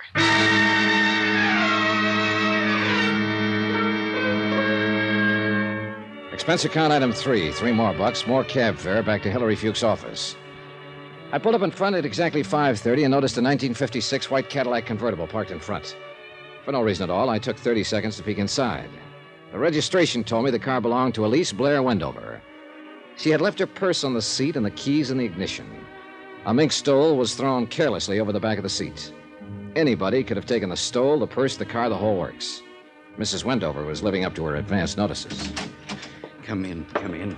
Fuchs looked pale and shaken. He fumbled around for a cigarette until I handed him one of mine. He lit it up and tried to get a grip on himself.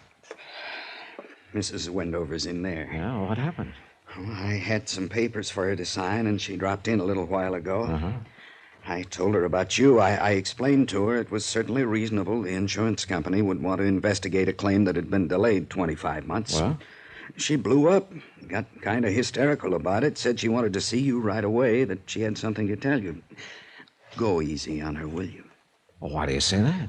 Oh, it's just that, well, if I'm wrong about her, I'm glad, but I don't think I'm wrong when I say she's right on the edge, just on the edge of it. Feeling better, Mrs. Wendover? The pale girl with the coal-black hair, seated stiffly in the chair in front of Hilary Fuchs' desk, was not feeling better. She could have been 16 or 36. It depended on where you were standing when you looked at her. She had a mouth that was too full, shoulders too wide for the strapless sundress, a pair of sandals, a clanking costume bracelet, and black eyes, round, big, bright, too bright. This is Mr. Dollar, Mrs. Wendover. I understand you're investigating my husband's death. I'm here to verify the facts so that Eastern states can act on your claim. Don't you believe he's dead? Yes. Don't you? Oh, yes. I saw him die. Yes, he's dead. How much money do you owe me? The claim is for $50,000. Will you pay it? Well, I presume it will be paid from all I've seen so far. Of course, that part of it's up to the insurance company. Of course. And they have men sitting at desks reading reports about claims all day long. Yes. My dad owned an insurance company once, you know. Those men sitting at their desks. Even my dad sat at a desk. I wonder something. Would one of those men sitting at one of those desks write, okay, on my claim for Noah's benefits if he knew about me? Sit down, Mrs. Wendover. Maybe you'd like a drink. You have one, Mr. Fuchs. Would they? Well, I have to be indefinite about that, too, Mrs. Wendover. What would put a question in the mind of an adjuster if he knew about you? I'm indolent, and I'm irresponsible. Mr. Fuchs can tell you that. I'm not quite dependable, am I, Mr. Fuchs? Oh, we're getting straightened out, Mrs. Wendover. And then, of course, that wouldn't make a difference. I mean, not really. A great many irresponsible, indolent, undependable people file claims. There's something else. I'm a curse. Are you? Oh, yes. It's a very bad thing, a curse. People around me, people I love, just seem to die. Why do you think you're a curse? Noah died, and I loved him. And Daddy, I loved him. And my brother Jim, all dead. No one can stay alive around me. I thought I should tell you that. Yeah, well, I appreciate it, Mrs. Wendover. Well, then we don't have anything more to discuss. Goodbye, Mr. Dollar, Mr. Fuchs. Oh, wait a minute. Johnny, hey, where are you going? I'm going to drive her home. You were right. She's on the edge of something. I can't quite figure it yet. Brother was killed in Korea. Her father died of a heart attack 10 years ago. I got that much from the papers on your desk. Lord, where'd she ever get the idea? Oh, I don't know. I've heard of things like this happening. I'll phone you later. Right. Wait a minute. I'll drive you home, Mrs. Wendover.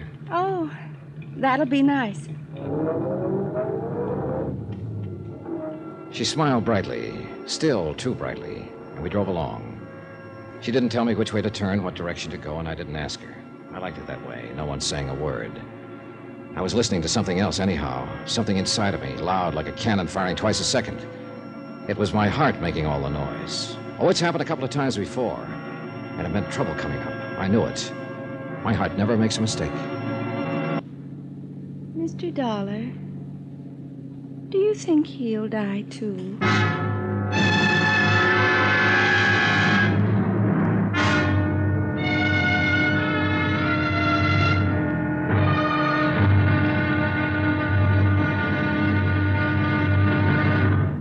Now, here's our star to tell you about tomorrow's intriguing episode of this week's story. Tomorrow, right out in the broad daylight, I have a look at the tears of night.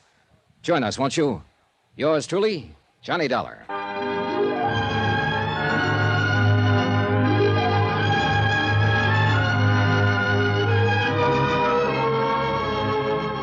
Yours truly, Johnny Dollar, starring Bob Bailey, is transcribed in Hollywood. Written by John Dawson, it is produced and directed by Jack Johnstone.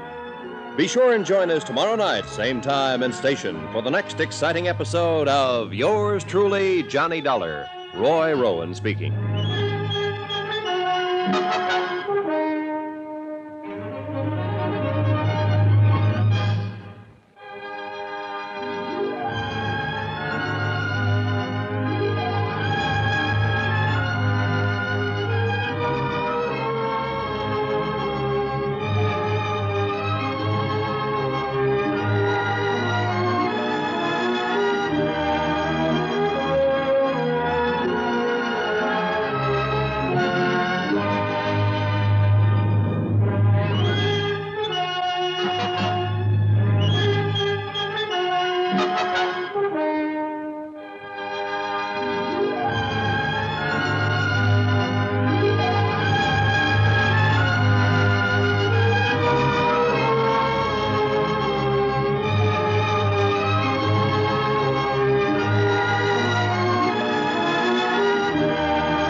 From Hollywood, it's time now for Johnny Dollar. Hillary Fuchs, Dollar. How's Mrs. Wendover? So far, so good. Dollar, can you talk? Yeah, sure. She's in the other room. Do you think she's all right? Mentally, I mean? I think she's all right enough to get by. I think she's scared to death of something or somebody. That business of the curse? Yeah. You know there isn't anything to that. There's something to it for her. She thinks she's somehow responsible for her husband's death, for her father's death, and for her brother's death. On the way here, she mentioned just like that someone else was going to die. Or words to that effect. Who? I don't know.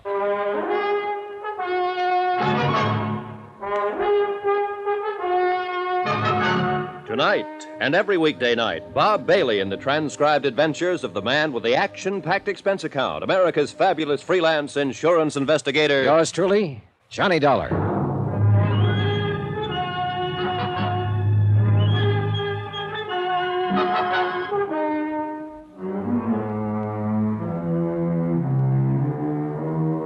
Expense account submitted by Special Investigator Johnny Dollar to the Universal Adjustment Bureau, Hartford, Connecticut.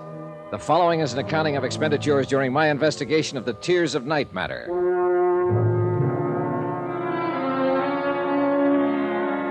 It had started as a routine investigation. A claim filed for $50,000 on the death of Noah Wendover, Miami Beach, Florida. The question, why the 2-year delay in making claim? The answer turned out to be interesting. Briefly, it involved a distraught woman who had neglected not only the insurance, but everything else in her life for 2 years. A woman obsessed with the idea she was a curse. Do you like soda or water? Soda, please. Thanks. Cheers. Good luck.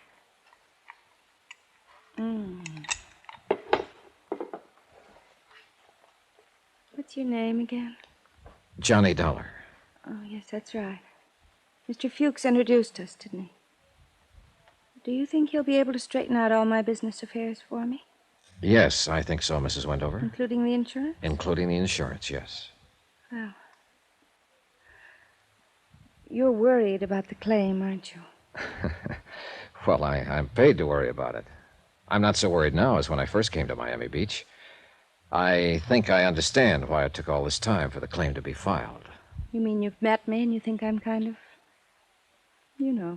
not all there or something? Well, I suppose Mr. Fuchs explained how badly I've managed things for the last 2 years. he showed me how you've let your affairs go to the devil, if that's what you mean. I'm glad you finally turned it all over to him. I think he'll take care of it for you. I behaved rather badly in Mr. Fuchs' office, didn't I? Well, I wouldn't say that. Poor Mr. Fuchs. He was frightened, I think. I don't know what it is, really. I mean, He mentioned that you were in town investigating my claim on Noah's death. I felt I should talk to you. That's why I had him call you. I wanted to tell you about the curse. There's no such thing, you know, Mrs. Wendover. I know. I couldn't have been responsible for Dad's death. It was a heart attack many years ago. I was away at school in New York, and Jim, my brother being killed in Korea, I couldn't have had anything to do with that. And Noah, I loved him very much. I'm not cursed, am I? No, you certainly aren't. All of these deaths around you have been tragic, doubly so, because you seem to have been very fond of the people. But you aren't responsible in any way. I like you. You're very nice. If you have any questions you want to ask me about Noah, I'd be glad to answer them. I really would. I'm all right now. Really, I am. Well, when we left Mr. Fuchs' office, you talked a lot about that curse business. Yes, I'm ashamed. Were you still thinking of that when you spoke to me in the car? Did I speak to you in the car? Yes. You know, I can't remember riding in the car at all. I've been standing here talking to you, and I've been wondering all this time how we got here. Do you mind if I help myself? No. We drove over together from Hilary Fuchs' office. I drove you here. Oh. Some things I just blank out. I've talked to a psychiatrist, you know. I've been under treatment for several months. He says I established a strong pattern when Noah died of shutting things out, of just forcing my mind to become blank. He's trying to help me get over it. What did I say in the car? You said you were cursed and you wondered if he would die. Oh, dear. Who's he? Teddy. Teddy, Teddy Davis. I'm going to marry him when he asks me. And I know he will. I love him very much. Well, why do you think Teddy might die? Because of people dying around me that I love. He doesn't believe in the curse, does he? Oh, no. He's something like you, in a way. Nice. He makes me laugh at it. He says it's ridiculous. Because it is. Somehow I feel comforted. Now, look. You marry this fella the minute he asks you, and forget about being cursed and everything else. He'll take care of you. Well, I better go now. Mr. Dollar. Yes? Thank you. I need sometimes very much to talk to someone like you. Thank you. J. Dollar, Oracle. Go out and marry so-and-so and live happily ever after. I like the little kiss she gave me. I like the way she squeezed my hand. I like the perfume she was wearing. I liked the way the intense, hard brightness had gone out of her black eyes, and she was just a nice woman being a woman. I liked all that. What I didn't like was the idea that she could be the other way, believing in the curse and believing she was somehow responsible for people dying. When I left her, I knew that part wasn't ended. I knew it would come back. Come on in, Dollar. I sort of stuck around wondering if you'd come back here. How is she? She's okay now. Fuchs, I'm sending in my report on this policy tonight. I'm recommending they honor it. I've got enough verification. Okay, that's fine. Sure appreciate your help on this, Dollar. Let me buy you dinner. No, thanks. I'm getting the first plane back to Hartford. Why not wait until tomorrow? You've got a reason, haven't you? Yeah, I guess so. Mrs. Wendover? Oh, I've met people like her before. Don't ask me where or when, but I've seen them. And there isn't anything to a curse, but trouble seems to follow them. Big trouble. My business here is practically finished. I just want to get out and get away. Can I use your office for about an hour? Sure. It's all yours. Dollar, I feel the same way.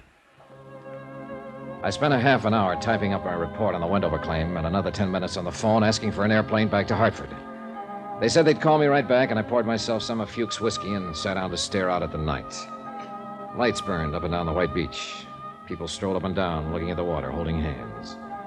And I was sitting alone in Hilary Fuchs' office, waiting for a phone call and thinking about a curse. Hi. Hi. Who are you? Anybody else here? Oh, why? You were kind of late. So do you. What's on your mind? You? Costigan wants to see you right away. I'm supposed to take you over. Whoever Costigan is, tell him he doesn't want me. You don't tell Sam things like that. You know, it's been a long time since I shook in my boots when a skinny hood like you stood around acting tough. If you've got some business with Hillary Fuchs, look him up at his home. This is Fuchs' office. You're behind his desk. You'll do. Now, come on, mister, and don't show me how loud a certified public accountant can growl. I just might swing this thing on your head. That's better. You got a hat? No.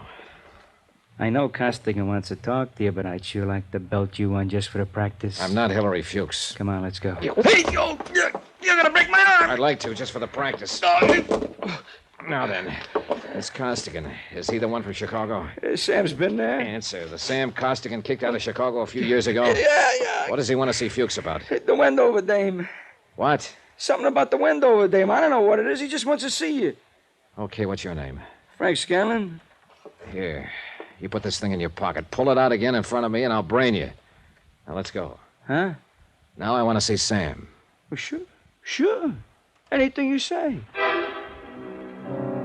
I followed Frank Scanlon out of the building to a waiting car, a black packet with side curtains. It was a nice touch for this day and age, but it didn't make much sense. None of it did. It was illogical in the beginning, middle, and end. Most of all, I didn't make much sense. I should have been in my room packing. Instead, I was on my way to see an old-time grifter and hoodlum named Sam Costigan, because someone had mentioned the name Wendover. You want to smoke? I use my own. Suit yourself, fella. Scanlon was a thin one with sharp, narrowed eyes, too much padding in the shoulders, too much snap to the brim of his hat, too much point to the toe of his shoes. The .38 I'd taken away from him and handed back made a considerable bulge in the front of his coat. About 6 miles out of Miami Beach, he turned off the main highway onto a dirt road. About a mile of that, and up ahead we saw lights. The lights became a fine old colonial mansion, every room aglow. 2 or 3 guards were watching the entrance to the front. They all needed shaves. No one said anything.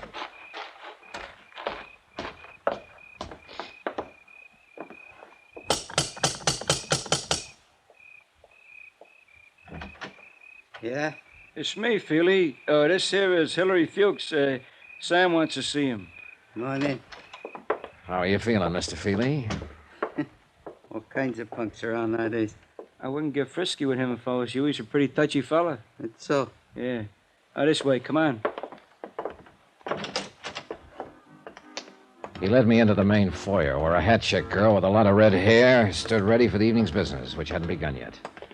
On the right, what had been the dining room of the old house was now a circular bar that could seat 25 or 30. To the left, in what had been the parlor and library, I counted 2 craft tables, 2 roulette tables, and 2 blackjack stands. Beyond all this, on a screened porch, a 5-piece combo made music. A few tables and head waiters stood around looking bored. Scanlon led me upstairs, and we stopped in front of a wide white door marked private. I thought he was going to knock. Instead, he whirled around very quickly and stuck the same old .38 about 2 inches into my ribs. Now let's stand steady. Feely! Eddie! You giving you trouble, Frankie? Nah. I will, Buster. I'll give you plenty of trouble if you want it. Hear how he talks to me? I'll crack him up a little for you if you like, Frankie. Nah. He got business with Sam right now. We'll take care of our business with him later on. However you say it, Frankie. I just wanted you to remember that. I will. The same way I remember a dirty newspaper story. Know something? I'm looking forward to you.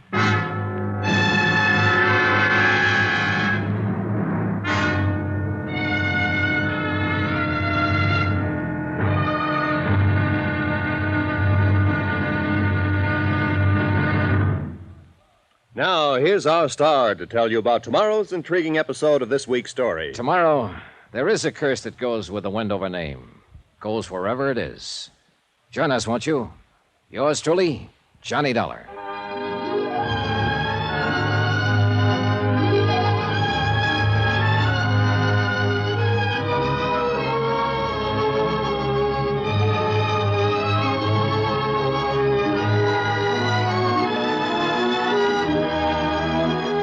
Yours truly, Johnny Dollar, starring Bob Bailey, is transcribed in Hollywood. Written by John Dawson, it is produced and directed by Jack Johnstone. Be sure and join us tomorrow night, same time and station, for the next exciting episode of Yours truly, Johnny Dollar. Roy Rowan speaking.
From Hollywood, it's time now for Johnny Dollar. I'll take that wise guy.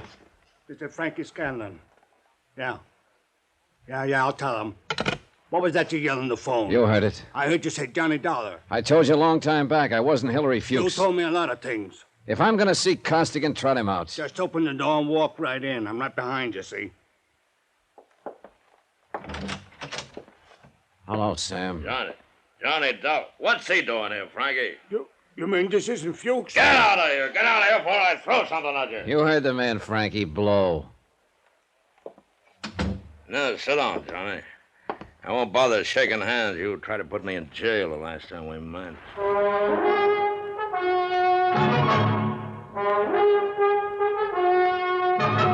Tonight, and every weekday night, Bob Bailey in the transcribed adventures of the man with the action-packed expense account, America's fabulous freelance insurance investigator. Yours truly, Johnny Dollar.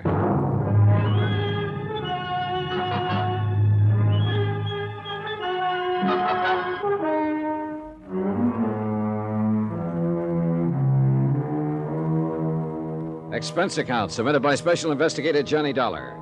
Location, Miami Beach. 2, the Universal Adjustment Bureau, 518 Spear Boulevard, Hartford, Connecticut. The following is an accounting of expenditures during my investigation of the Tears of Night matter. I'm going to sit down here behind my desk and have a drink, Johnny. And while I'm having it, I'm going to ask you a question. Save your breath. I'll answer it anyhow, Sam. Sam Costigan sat hunched behind the big mahogany desk, glaring at me with a pair of small pig eyes half hidden in a beefy red face. Both hands rested out in front of him, flat. I told him how I'd come to Miami Beach to look into an insurance claim made by Elise Wendover, how I'd been in the office of Hillary Fuchs, her business manager, when Frank Scanlon had walked in, mistaken me for Fuchs, waved a gun under my nose, and insisted I come with him to see Costigan. So here I was, and so what about it? Help yourself, Johnny. Well, that's a pretty nice joint, Sam. How long have you been in business in Florida? Oh, about 2 years. How's the gross? Isn't as good as running beer in Chicago, but them days are gone forever. I make out all right. 2 crap tables, 2 roulette tables, a couple of games. A bar and restaurant break it up even. Well, I gotta be careful. Yeah. Cheers. Yeah, cheers. Well, you seem to have enough muscle outside and around to keep you comfy and cozy. Ah, punks, all of them. Look at that Frankie Scanlon who dragged you over here. Crazy, that one. But he's the best of the lot, the best I can get nowadays. Not a good muscle left in the business. You could retire. Yeah, I might do that one of these days. No. Tell me about your hookup with this Wendover dame, huh? No hookup, Sam. She claimed benefits on her husband's life insurance. The claim should have been made 2 years ago. I investigated. It's okay. Made her? Yeah. Screwball, huh? In some ways. She's all right.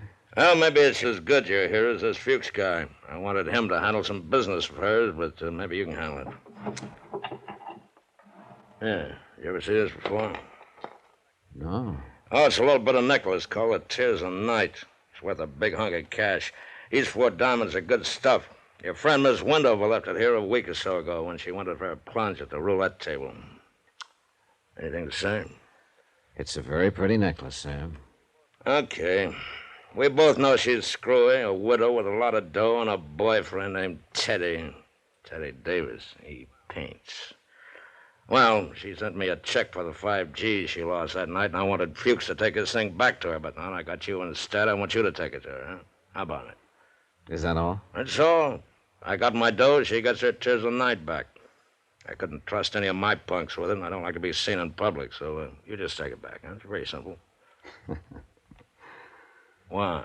Don't ever go on the stage, Sam. Why not? You can act, but you can't lie. You just can't lie at all. And it takes a good liar to be a good actor. Now that you've told me how simple it is, suppose you give me the unexpurgated sequel. All right, so a check bounce. Oh, stop it, Sam. She can't issue a check without a countersignature by Hillary Fuchs. He hasn't issued one check on her account since he took it over 10 days ago. So if this thing is hers, explain it all to me, will you? The way it is. I want another drink. Yeah, you're right, Johnny. There wasn't any check. Miss Wendover called me a couple of hours ago and said if I didn't have this thing back to her tonight, she'd call a load of cops and come out and tear this joint apart. She sounded like she'd do it, too. I mean, well, you met her. You can't tell what she'll do. From one minute to the next, screw her, you know. Not so screwy if she dropped 5,000 and left that. And now she gets it back for nothing. I just want to get it off my hands. If she came out here with a cop, I'd be closed for the season, and I'm getting old. Hey, you know where she lives? I was there earlier tonight. Here, take the ice store, and I'll chalk it up to experience, huh? Then you can grab a cab back and come on back out here, and I'll see that you have a good time on the house. How about it? I'll take it to her, but I won't come back here, Sam. No, Scanlon and Feely, them guys, huh? They worry you? You do. What? I don't believe your last story either. The only thing I believe is that this is Mrs. Wendover's necklace. So I'll take it to her. Sam. Yeah? You better get someone beside Feely at that table after this. You're telling me. You're telling me. He was mopping his face when I closed the door and went downstairs. By that time, the customers had started to roll in. Young, fresh-faced men with sallow eyes and quick movements, anxious to step up to the tables and lose money. Women in strapless dresses, anxious to show off their newest suntans and help whatever man they were with lose money. Old men, old women, dressed to the teeth. It was a sick old scene from a sick old play. Expense account item 4, $6. Cab fare from Sam Costigan's gambling club to Elise Wendover's apartment.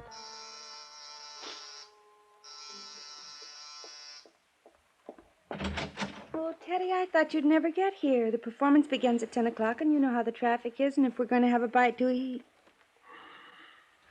You aren't Teddy at all, are you? I'm afraid not, Mrs. Wendover. Where's Teddy? I don't know. Oh. What are you looking at? Your throat. Really, Mr. Dollar. Johnny Dollar. I met you in Hillary Fuchs' office. We talked here later on. Remember? Of course I remember. Well, really, Mr. Dollar, I'm only waiting for Teddy to come by so we can make the first show at the plaza. I better telephone him, don't you think? Yes, you do that. Good night, Mr. Dollar. The white ermine cape she was wearing and the black strapless thing needed a final touch. She had it. A diamond necklace. In fact, the Tears of Night, the one I had in my pocket, was hanging around her lovely neck. Downstairs in the good light of the lobby, I snapped open the necklace case. Mortuous, it read, House of Jewelry. A gloomy word with a gloomy address. The sign on the window of the House of Mortuous gave a phone number in case of emergency. Item 6, 10 cents, one phone call about my emergency. I made it vague to Mr. Mortuous that thousands of people might die before 6 o'clock in the morning unless I could talk to someone about a piece of jewelry. It went over. Item 7, 50 cents, cab fare to the Sandy Beach Hotel on the less expensive side of Miami Beach. You find me a bit indisposed, Mr. Dollar, but on the phone you said it was a matter of jewelry. Therefore, Hannibal Mortuous is at your service. Now then, sir, what is so urgent? I came to ask you about a diamond necklace. I found your name stamped on the inside of the case. House of Mortuous, a most respected name in diamonds as well as all the lapidary arts. Most respected. Fine jewels and the name Mortuous are... Oh, I do beg your pardon. Continue, Mr. Dollar. I want you to take a look at this. And how, sir, do you come in possession of the Tears of Night? A man named Sam Costigan, who runs a gambling club, asked me to deliver it to a lady named Elise Wendover. Do you know her? A lovely body propelled by a ridiculous mind. This matter you have just described bears me out. For shame, such conduct. A gambling house, the Tears of Night a pawn. Blech. Then this is the real thing. It isn't phony. Mr. Dollar, I'm a gemologist. The House of Mortuous. Of course it's real. Take a good look. When an artist creates a dazzling thing of beauty such as this, would he be so unlikely as to forget the time, the patience, the agony of his creation, eh? See here, look here, under the light. 4 weeks, Mr. Dollar, 4 weeks working night and day just to drill that anchor for a simple molding. But see how each stone is carefully mounted to capture every single pinpoint of light. Beautiful, beautiful. An incomparable masterpiece. And for the money. Well, I'm just curious, Mr. Mortuous. How much money? About $10,000 on the wholesale market. What did Noah Wendover pay for it? $25,000. I saw another one just like it tonight. Ridiculous. The finest workman at best would only create a crude resemblance. This kind of artistry demands an artist, Mr. Dollar. And I am that artist. But it could get by, a copy of it. To the unpracticed eye, to the layman perhaps, yes. Latet in anguis herba, Latin. Yeah, well, all I know is agricola. A snake in the grass, eh? Something wrong? Yeah, mildly put. Something wrong, yes. Well, How much do I owe you for your time, Mr. Mortuis? Oh, nothing. It was my pleasure. You know, glancing at that again reassures me of the value and dignity of my work. Anywhere it is magnificent. But I dawdle. You say something is wrong. What? Mrs. Wendover, you say you met her. Several times. She ever mention anything to you about a curse? Curse? No, I can't say that she did. May I ask you a question? Yes, sure. Are you a friend of hers? In a way. Off and on. I know what you mean. One is never quite certain with Mrs. Wendover whether one will be recognized or not, is one? Well, it's late. Yeah, well, I'm just leaving. No, you misread me, sir. I wasn't speaking of my own comfort. I noticed the fog has come in. It is dark outside. This is a lonely area. That is a valuable object. Are you armed? No. If you are at all concerned for the safety of that piece, I have a small safe in my rooms. You may have the key if you'd care to leave it overnight. I'll take it with me. Yeah. Well, just as well, probably. Suggestion only. You will leave satisfied, I trust, Mr. Dollar? Oh, yes. Thank you, Mr. Mortuis. My pleasure, Mr. Dollar. Remember, omnia mortuus bonum vocal est. All speak well of Mortuis. Upon, sir, upon. Good evening. Downstairs in the dismal lobby of the Sandy Beach Hotel, I looked out beyond the dirty glass windows to discover that the fog had indeed come in and surrounded the area with a choking darkness. The concern of Mr. Mortuis for his artistic creation told me to bang on the night bell and ask the night clerk for some wrapping paper and 50 cents worth of stamps. Expense account item 8. Item 9, phone call for a cab. Just before it arrived, I dropped the tears of night addressed to myself at my hotel in the lobby mailbox. I don't think the two hoodlums waiting outside saw me do it. I didn't think they saw me at all. But they followed my cab when it took me back to my hotel.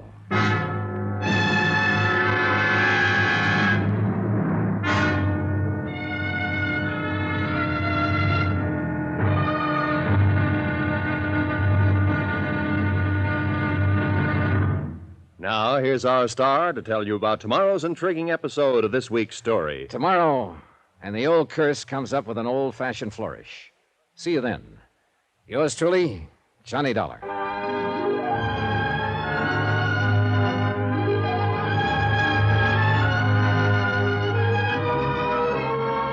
Yours truly, Johnny Dollar, starring Bob Bailey, is transcribed in Hollywood. Written by John Dawson, it is produced and directed by Jack Johnstone.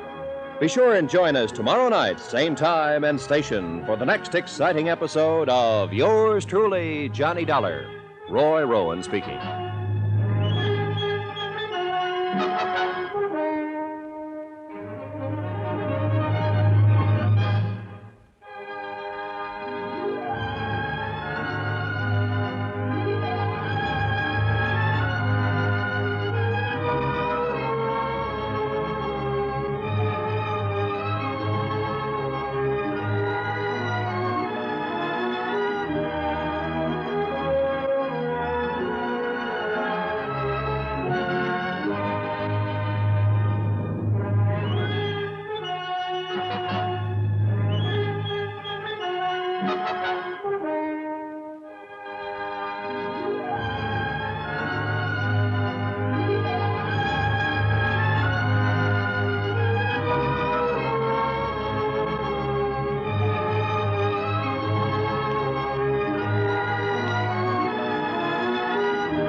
From Hollywood, it's time now for... Johnny Dollar. Your number is ringing, Mr. Dollar. Oh, thanks. Hello? This is Johnny Dollar. Dollar, I thought you went back to Hartford. I meant to, but I got tied up in Mrs. Wendover's business affairs again. What now? Can you come over to my hotel right away? It's 1 o'clock in the morning. I know it. Well, Can't you grab a cab and come over here? Hardly. Why not? A couple of Sam Costigan's boys followed me here. I think they might like to do a little target practice on me.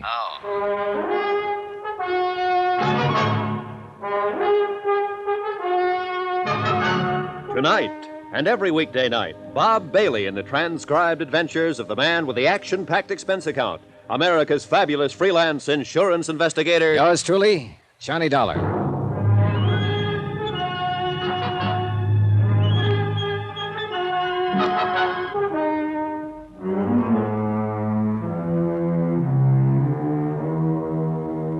Expense account submitted by Special Investigator Johnny Dollar to the Universal Adjustment Bureau, 518 Spear Boulevard, Hartford, Connecticut. The following is an accounting of expenditures during my investigation of the Tears of Night matter. Expenses continued, items 10 and 11. $10, scotch and soda, plus a pitcher of ice and glasses. I had them filled, chilled, and waiting when Hilary Fuchs knocked on the door of my room. His eyes were still puffy with sleep, and he had a trench coat thrown over his pajamas. What's this all about, Johnny? You said Mrs. Wendover, somebody followed you. What? I want you to tell me what you can about the Tears of Night. The Tears of what? Tears of Night, a piece of jewelry owned by Mrs. Wendover, a necklace, 4 diamonds on black onyx, silver chain. What the devil would I know about something like that? In her accounts, her bills, her property? You're her business manager. You must know something about it. I never heard of it. You better straighten me out. Try some of that.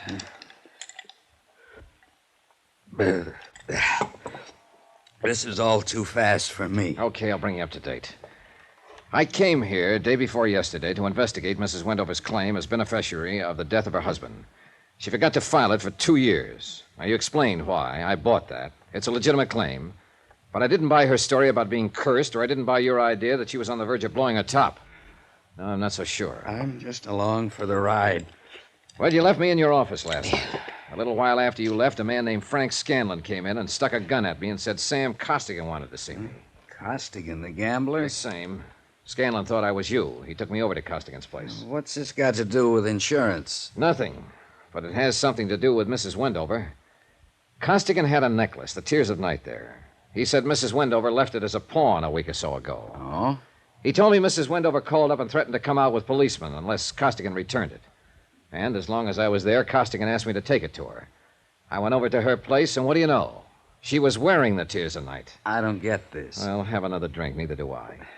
By the time I got there to her apartment, Mrs. Wendover hardly remembered my name or that we'd met in your office. She was waiting for her boyfriend to show up. Incidentally, his name's Teddy Davis. Is he after her money or what? Search me. I never met him. Well, I skipped out of there and looked up the jeweler who'd made the necklace, a man named Hannibal Mortuus. I heard of him. He speaks Latin or something. That's the one. He told me the necklace I had was the real thing. Now, I want you to tell me who made up the one Mrs. Wendover was wearing. I don't know anything about it. Well, it had to be made up sometime within the last week, and you've been handling her business affairs. I don't know a thing about it, Johnny. All right, come here, take a look. Do you know anything about those 2 birds outside there? No. Well, one of them's a character named Feely. He works for Costigan. The other one I saw at Costigan's club. They tailed me from Mortuus's place. Probably been on me all night long since I picked up the necklace. Where is it now? I mailed it to myself from Mortuus's hotel. Those 2 out there, you better call the police if you think they're after you. Oh, nothing I could tell the police that would hold them up half a second. Mainly, I wanted to ask you about all this before I went on with it. What do you mean, go on with it? Go back to Mrs. Wendover, to Costigan, find out what's real and what isn't real? This isn't your line of duty. Why? Oh, I've been thinking about that. I don't know why. Maybe it's Mrs. Wendover. Those eyes of hers and that talk about the curse. I got a feeling she needs help in this matter. Somehow she needs help. What can I do, Johnny? Go to bed. I'll let you know what happens. Now, where's your car? In the parking lot back of the hotel. Give me the keys. I'll use that. Hey. Make yourself at home, Mr. Fuchs. Go to bed here. Oh. Yeah?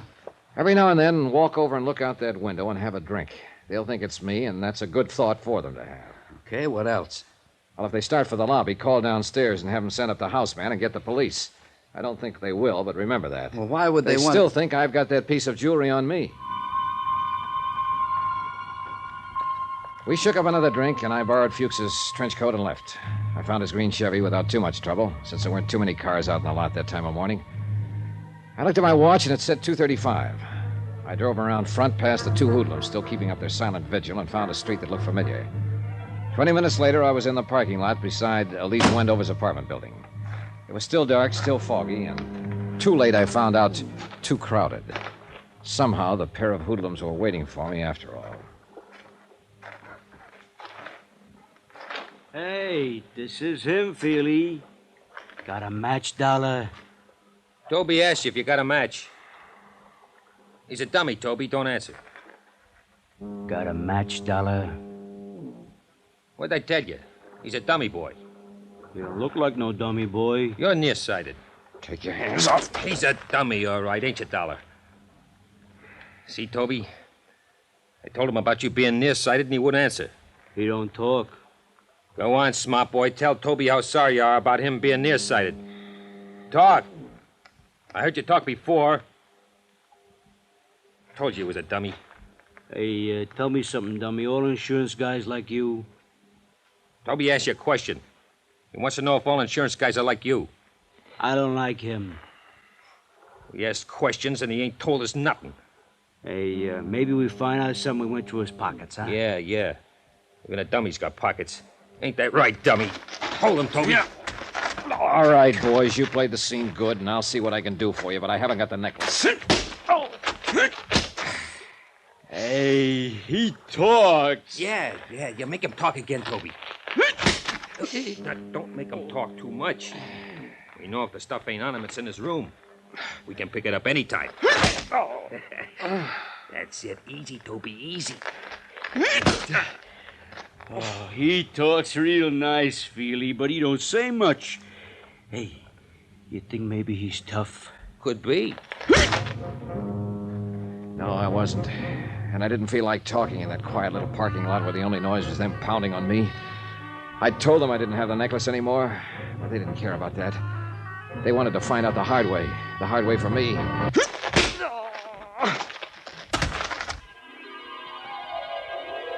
I remember trying to wake up a couple of times.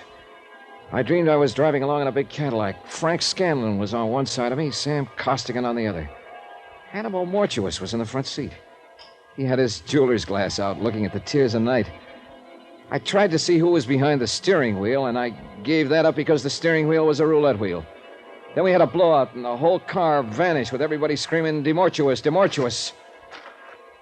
Somewhere around 6 in the morning, I began to get a feeling, several feelings, and all of them hurt.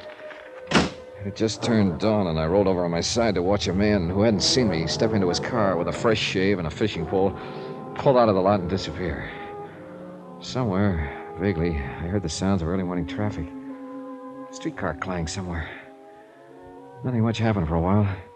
Then it came to me it might be a good idea to get on my feet and find a telephone and get hold of a doctor and see how long I had to live. Somehow I managed by holding onto a fence and stumbling against cars to make the front entrance to Elise Wendover's house. I made the elevator, self-serviced my way up to the 9th floor, and staggered toward 913.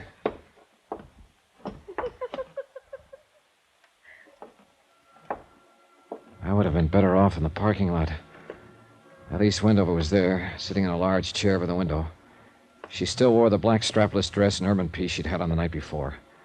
The drapes were drawn, the door was slightly open. Light from the hall seeped in. She had a telephone on her lap. The receiver was off, held idly in one hand. She looked at me. But she was looking at nothing. Oh. Hello. Oh, Mr. Dollar, it's you. You've been in an accident. You're hurt. I don't think you'll need this. Oh. Well then, Mr. Dollar. Well then. I suppose you've met some people tonight who know a great deal about me. A gambler? A jeweler? Did they tell you about Teddy Davis? He's really a dear, Mr. Dollar. Quite the nicest boy I've met since Noah died on the boat. Noah and I had so many things together, Mr. Dollar. I do think he enjoyed being alive with me. I mean, I cried when Noah died. I really did. I cried like a little baby. Of course, I cried when I heard my brother was killed in Korea and when Daddy died in his office with a heart attack. I shouldn't really cry anymore. I mean, after all, I am cursed. I told you that. Yes, I told you I didn't believe it. There's no such thing. But there is. You'll see. Mrs. Wendover. No, I have Teddy. He's really a dear. I do think he will be a very prominent artist someday. He paints. You know? Teddy asked me to marry him tonight. That's nice. You marry him. And Teddy isn't interested in my money. Could you believe that? What is my... I can't seem to get my tongue adjusted to my mouth. Did that ever happen to you, Mr. Dollar? Yes, sometimes. Perhaps I should see a correctionist. I'm glad you came by again, Mr. Dollar. I told you once that sometimes it means an awfully lot to speak to someone. Mr. Costigan. What? What about Mr. Costigan? Later. I know it must be strange to you, but some people live for nothing but money, and some people die for it. Stop it! Now tell me what's happened. Tell me what's happened so I can help you. They do look so funny. They're so very funny. I've seen them count money so often and so much money, and I really believe that is honestly all they live for. Only. She pointed across the darkened room. Her black eyes glistened with no semblance of reason left in them. It took me 5 seconds to find the light switch. Stretched out on the floor of her apartment, they look funny, all right. Feely and Toby. Both of them as dead as you can get.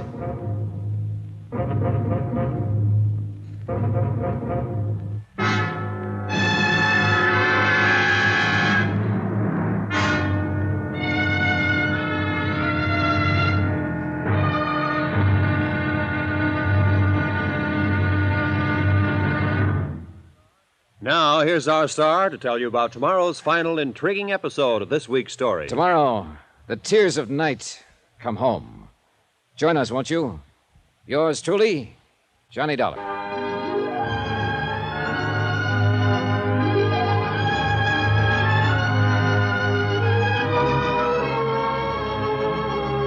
Yours truly, Johnny Dollar, starring Bob Bailey, is transcribed in Hollywood. Written by John Dawson, it is produced and directed by Jack Johnstone.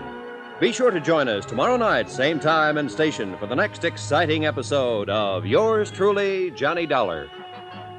Roy Rowan speaking.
From Hollywood, it's time now for Johnny Dollar. Good morning, darling. Hello. We should get married today. Is your name Teddy Davis? What? Who is this? Where's Elise? My name's Johnny Dollar. I'm in her apartment. What? Hey, what? Now listen to me. I'm an insurance investigator, and there've been a couple of murders here. Murders? In Elise's apartment? She's going to need you and all the help she can get to bring her out of it. Mostly you. I've called homicide, and they're on their way, and it might be pretty rough for her. I'll be right over.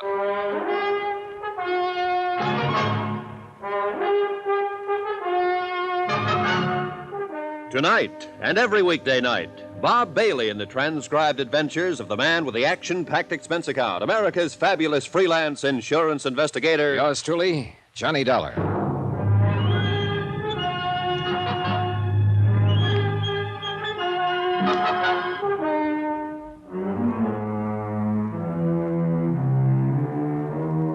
Expense account submitted by Special Investigator Johnny Dollar to the Universal Adjustment Bureau, Hartford, Connecticut. The following is an accounting of expenditures during my investigation of the Tears of Night matter. It was a long morning, and a lieutenant of police thought I was crazy when he met me in the apartment with 2 dead men and the hysterical woman. My face was bruised and black and blue from the beating the dead men had handed me the night before. The lieutenant, his name was Brady, had a time getting hold of Hillary Fuchs to back up my story. But Teddy Davis was a different matter. He showed up with a doctor and lawyer. And through their combined efforts, Elise Wendover was removed not to police headquarters, but to a private hospital. It was obvious from powder tests that Mrs. Wendover could not have fired the .45 which ended the lives of Feely and Toby. Obvious to me. Lieutenant Brady was a skeptical man. You stay right there and keep your trap shut. I'll figure out what to do with you in a minute. All right, come on, get those baskets out of here. I say, Dollar. Hi, Teddy. How's Mrs. Wendover? Well, that remains to be seen. She's screaming about that darned curse again. She thinks she had something to do with these murders. Dollar, I don't know quite how you fit into all this. I do know I'm terribly indebted to you for calling me. Now, what can I do for you? Are you in trouble? I don't think so. Brady's just excited. He can't see where I should be involved, so he suspects me. Of what? Oh, he doesn't know that. He's a policeman, and he suspects everybody. But don't you worry about it. You get back to her. I really do have a good lawyer. He can work on it if you give the word. I can't just walk out of here feeling that you're in jeopardy. Now, what can I do? I thought you were over at the hospital, Mr. Davis. I was. I came back to see what I could do for Mr. Dollar. You can scram now. Watch whom you're talking to, Lieutenant. This man is my friend. Hey, are you kidding? Not a bit. Take it easy, fellas. Take it easy. Yeah. You said your name's Dollar, insurance dick. Let's see your buzzer. Okay, out of Hartford. What's the job? Mrs. Wendover's husband died 2 years ago. She just got around to filing for benefits last week. We were curious about it. Go on. Well, can't you see, Mrs. Wendover? Let him, huh? As near as I can make out, Mrs. Wendover's overlooked a lot of things since her husband's death. Taxes, bank accounts, whatnot. Hillary Fuchs can tell you that much. This curse business she mumbles about. Well, she lost her husband. Before that, her brother, killed in the war, and her father before that. You know, you don't seem to pay much attention. I explained I'm all gonna of it. pop you in the cooler if you open your mouth again, Mr. Davis. Go on. How about the insurance? Well, all okay. I was ready to leave town last night. As a matter of fact, I'd called for a plane from Fuchs' office. When a man named Scanlon came in, mistook me for Fuchs, and said Sam Costigan wanted to see me. Costigan's got a gambling place on the other side. Yeah, we know about it. Go on. Well, Costigan gave me a necklace, the Tears of Night. Said it belonged to Mrs. Wendover. He asked me to bring it back to her. Said she'd pawned it at the roulette table. When I got here, Mrs. Wendover was wearing the Tears of Night, or something that looked just like it. Well, I was curious. I looked up the jeweler who had made it, a man named Mortuus. He said I was carrying the real thing. When I left his place, a couple of men from Costigan's place followed me. Who? Those 2 who were killed, Feely and Toby. They caught up with me outside of this apartment house and tried to shake me down for the necklace. But I'd mailed it to myself at my hotel. So they worked me over and left me there. When I came to earlier this morning, I came up here and found Mrs. Wendover sitting here in a state of shock. The 2 stiffs in her room. That's it? Yeah, Brady, that's it. How long you been an insurance dick? 14 years. You bonded? Yes. Okay. Are you going to let him go, or aren't you? Shut up. Shut up, and I'll tell you both what I'm up against here. I know Mrs. Wendover couldn't have had anything to do with the killings. I know you, Dollar, couldn't either. Then go out and find who killed those 2 men. Those 2 and the other one. Huh? Costigan was gunned down a couple of hours ago.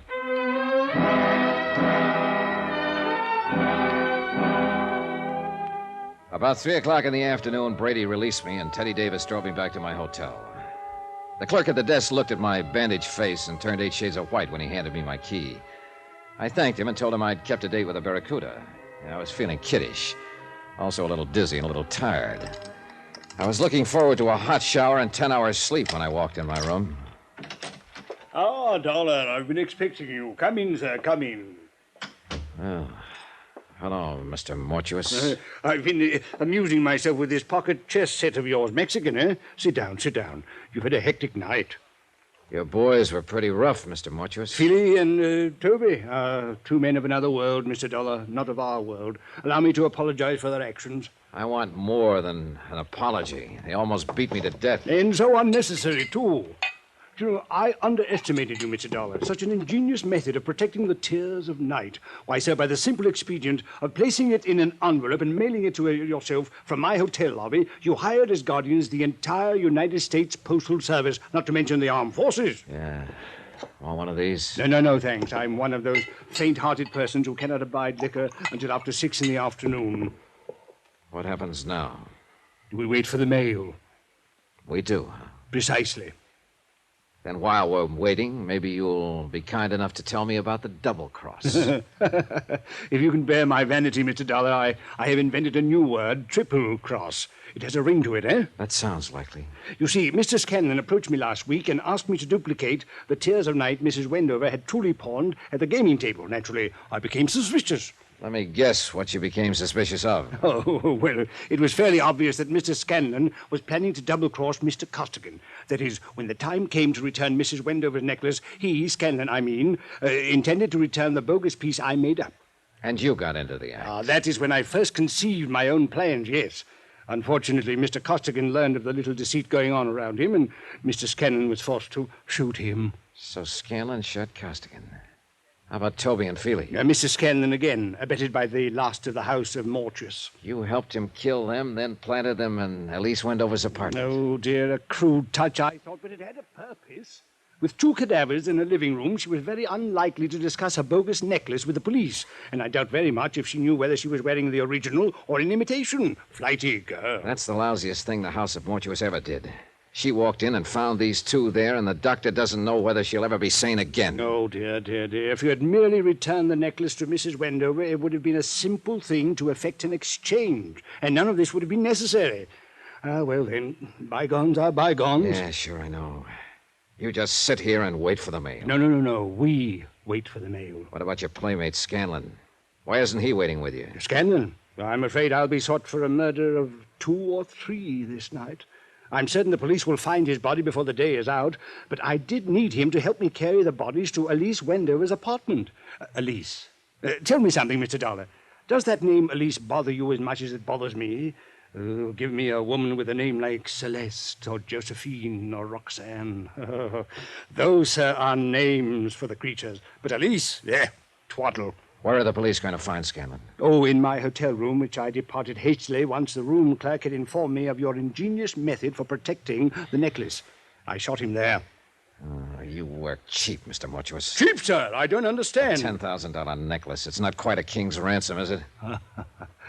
The Tears of Night are worth closer to $100,000. I'm afraid I misinformed you as to their value. I didn't want you to become suspicious. I suppose you think you'll get away with it. Well, I'm an old man, attended to a destitute and bankrupt jewelry firm with nothing ahead, a few grim years, and finally a whimpering end. Requiescat in pace. Live. That's what I want to do, live. And this is my opportunity to live like a king. And, young man, I've taken it. Veni, vidi, vici. You're crazy. You're crazier than a mosquito in December, Mr. Mortuus. They'll grab you before you make the airport. I don't think they will. I shall leave here and turn the Tears of Night into cash. With a well-laden purse, I shall guarantee to elude the police over half the world. In 2 years, maybe 3, yes, they'll get me. But I'll have spent the money. And what more could a man ask than a perfect fulfillment of all his wishes, eh?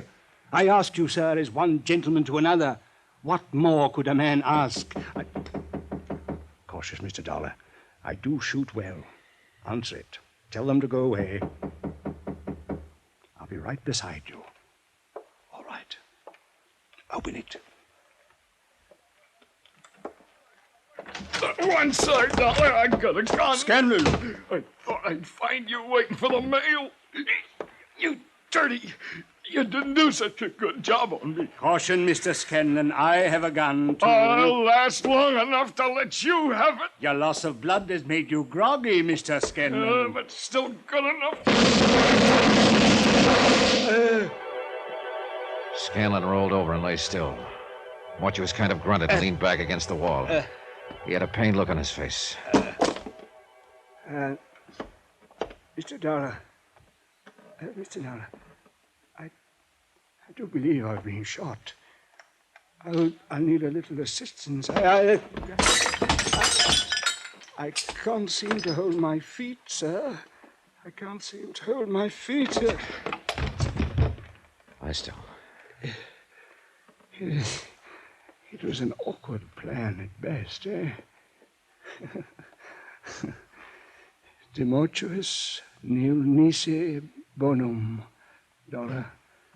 Or if your Latin still escapes you, speak well of the dead.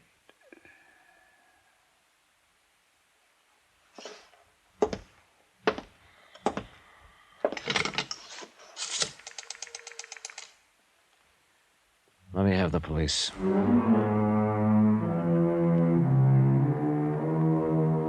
Expense account. Well, expense account total $405.16. Details?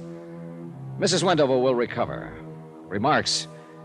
I'll stand for the last 2 days of expense myself. I didn't have any business sticking my nose in the jewelry end of it. But if you make me pay for them, don't ever try to hire me again. Yours truly, Johnny Dollar.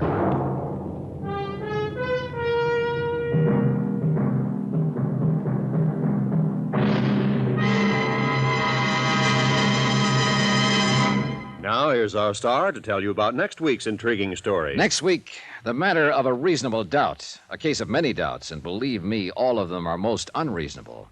Join us, won't you? Yours truly, Johnny Dollar.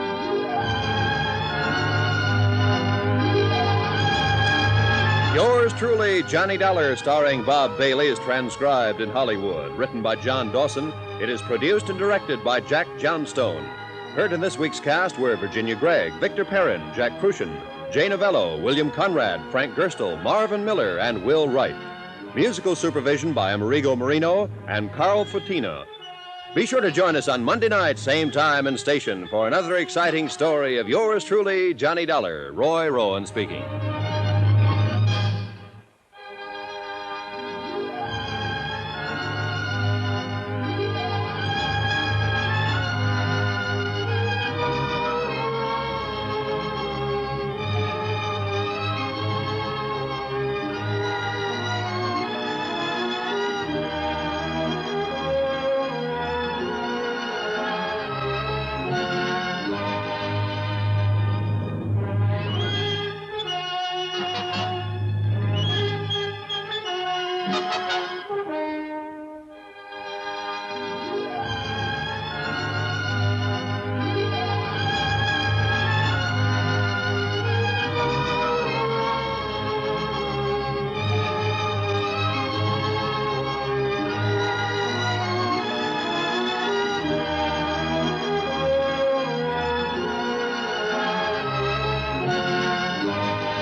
From Hollywood, it's time now for...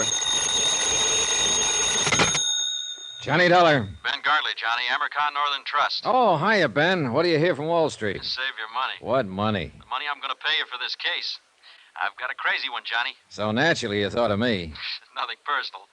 Look, it's a trust setup. Cumulative endowment insurance rider. Big deal. Over $250,000, maybe $500,000. From whom to whom? From a Mrs. Ezra Gramley, widow, to her granddaughter, Susan. So? Mrs. Gramley owns the Flint Rock Ranch in Nevada. Never heard of it. Our representative out there is Jonas Parks. He's the president of the Flint Rock First National Bank. Never heard of it. It's a whistle stop about 20 miles from Las Vegas. That I've heard of. Parks started the deal rolling, and then he got cold feet, and now he's yelling for help. Thinks the old lady may be crazy. I mean, literally. and there does seem to be a reasonable doubt. Unless Parks himself is crazy. Well, that's also a possibility, Johnny.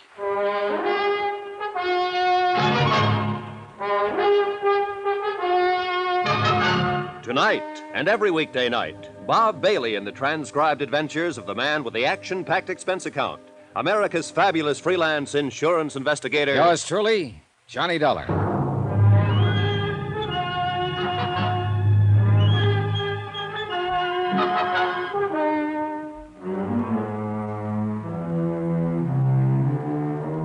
From Special Investigator Johnny Dollar to the Home Office, Amercon Northern Trust Company, Hartford, Connecticut.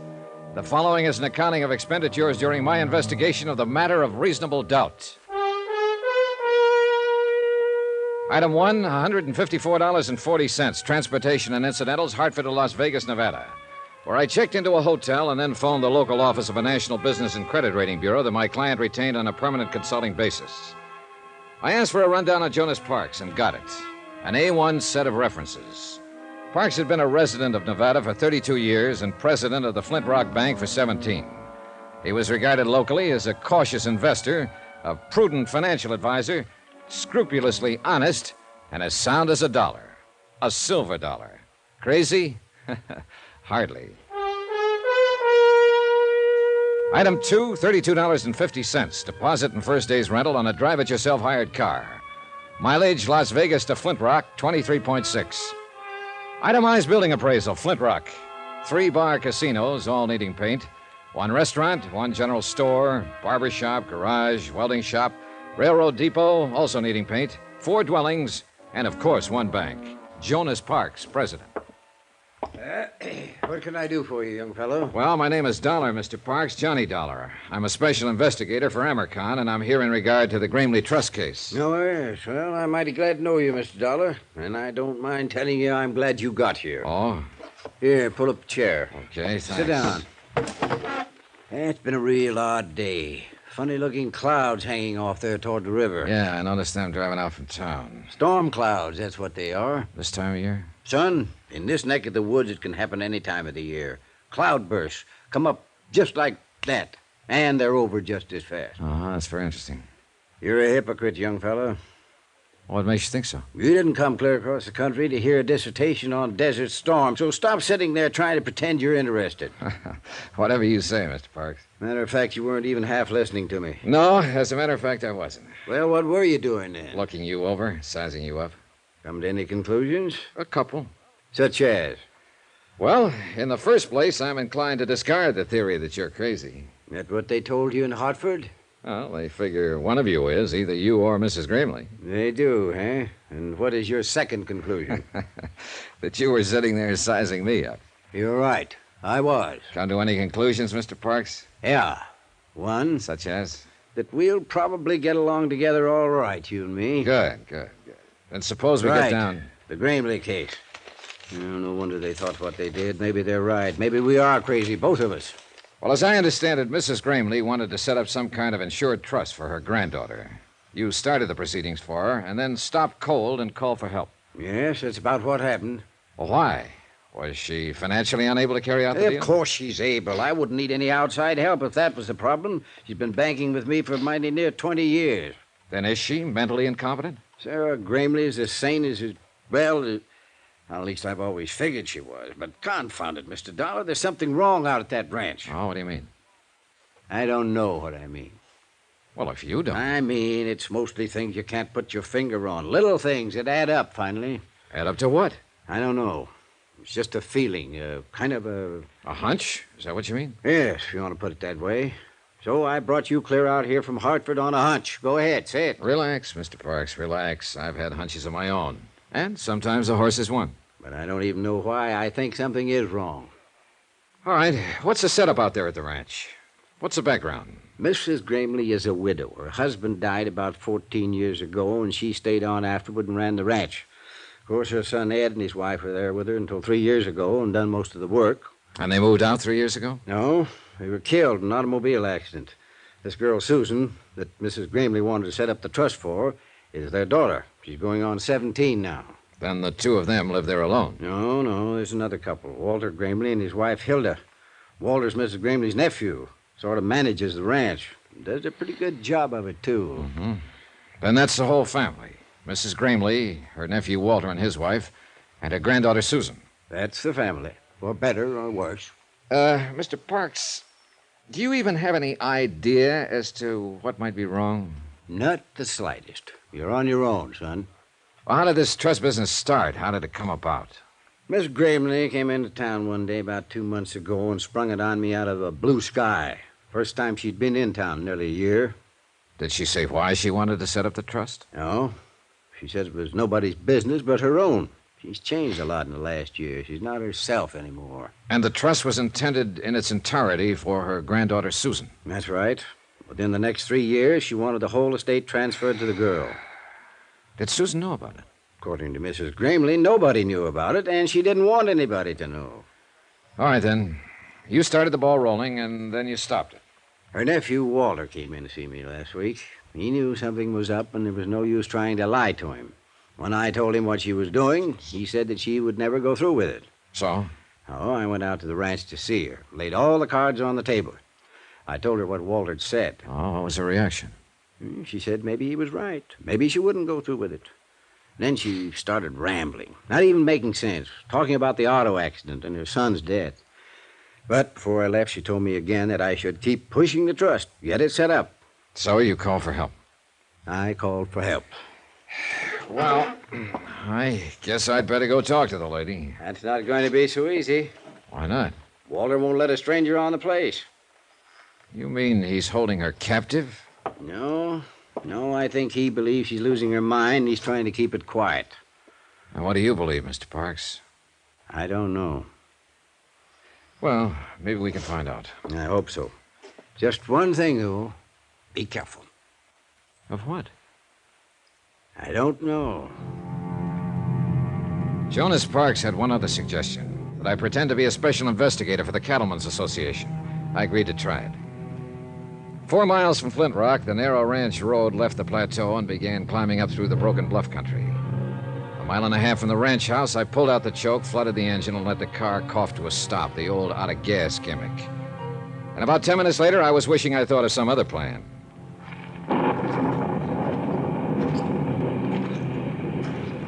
When Parks said cloudburst, he wasn't exaggerating. The rain came down in sheets. In 60 seconds, I was soaked through. And in another 2 minutes, the dry ground was a muddy bog. I kept on walking, or trying to walk, and the footing got worse. By then, I'd had it, or at least I thought I had. I hit the mud, rolled into a pile of boulders, and pulled my gun. A man was riding slowly toward me on a horse, holding a rifle over his arm. I edged down between the rocks, took a sight on him, and waited. Pull there, pull. He dismounted and walked toward me, carrying the rifle carelessly. Apparently, he thought he'd drop me. I let him get within 12 feet. All right, hold it. Drop that rifle. Get your hands up. I said drop it. What's the idea? Well, that's a good question. Only I'm the one to ask it. You're trespassing. We've been losing cattle. So I've heard. What do you mean you've heard? I'm an investigator for the Cattlemen's Association. Are you Walter Gramley? Yeah, that's right. What do you expect to find sneaking in here on foot this way? Not what I did find, at least. Look, I've got a car back there on the road. I ran out of gas. I understand the owner of the Flint Rock is a Mrs. Ezra Gramley. Yeah, she's my aunt. Well, I'd like to see her. I'm afraid that's impossible. Why? What's your name? Dollar, Johnny Dollar. Mr. Dollar, go back to your car and wait. I'll send some gasoline from the house. Huh? When you get it, turn that car around and get off the property. You're working for me, you know. I'm a member of the association. And you know as well as I do that you've got no more authority than any other private individual. So get out and stay out. And if I don't? Well, then you're a trespasser. And I won't miss twice. The next time I'll kill you. Is that clear? It was clear. Perfectly clear. And at this point, I wasn't ready to force the issue.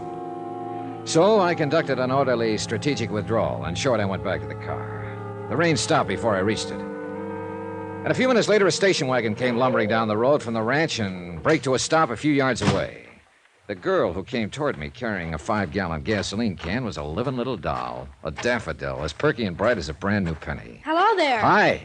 I'm Susan Gramley, and you're Mr. Dollar, and you're out of gas, and I've got some for you. Well, here, that's pretty heavy. Let me take that. No, just stand back and avoid the splash. I'm an old hand at this. In fact, I'm a chronic empty tanker myself, and What's the matter? Out of gas, are you? Big deal, huh? That tank is almost full. Yeah, well, there's no use lying to you, I suppose. Nope, I'm too smart. I see. Another thing, you're not with the Cattlemen's Association, Mr. Dollar. I'm not? Nope. I think you're here to dig up the past because of what has happened and what might be going to happen. All of that, huh? Yep. And you know what? I think it's just fine and dandy. You do? You bet I do. I loved my dad. I loved him more than anything. They knew what he always did when he got mad. Sure they knew. I figured it out a long time ago. Like to tell me about it, Susan? You'll find out, Mr. Dollar. I think you're the kind of a man who smashes into things, right into the middle, and breaks them wide open. Be careful, though. Oh? Because you know something? You're smashing into a bomb.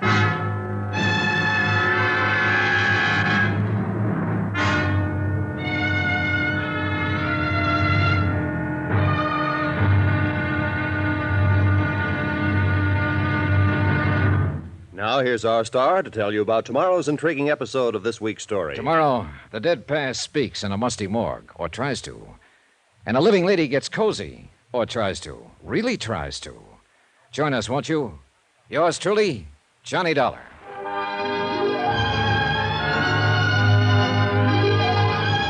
Yours truly, Johnny Dollar, starring Bob Bailey, is transcribed in Hollywood. Written by Les Crutchfield, it is produced and directed by Jack Johnstone. Be sure to join us tomorrow night, same time and station, for the next exciting episode of Yours truly, Johnny Dollar. Roy Rowan speaking.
From Hollywood, it's time now for Johnny Dollar. Jonas Parks, Mr. Dollar, the Flint Rock Bank. Yeah, I know. The man who warned me. How's that? You said it would be tough to get into the Gramley Ranch. Well, I got rained on, shot at, threatened, outsmarted by a 16-year-old girl, and I still didn't see Mrs. Gramley. You aiming to give up? For tonight, yes. I'm busy trying to dry out my bones over the heat from a triple brandy. Well, I'm going out to see Mrs. Gramley in the morning. I'll try to fix something up. Yeah, do that, will you? And something else, Mr. Parks. That auto accident 3 years ago when Susan's parents were killed. What about it, Mr. Dollar? You know what about it. The dead past is always with us. You go see Will Connors there in Las Vegas. He runs the Ford County Weekly Tribune. Tell him I sent you. And be careful. Once again, Mr. Parks, careful of what? I still don't know.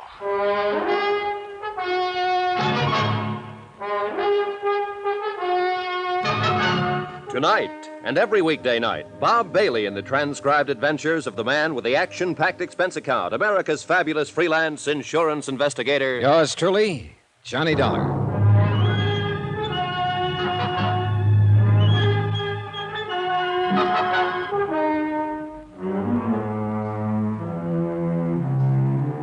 From Special Investigator Johnny Dollar, location Las Vegas, Nevada, to the Home Office, American Northern Trust Company, Hartford, Connecticut.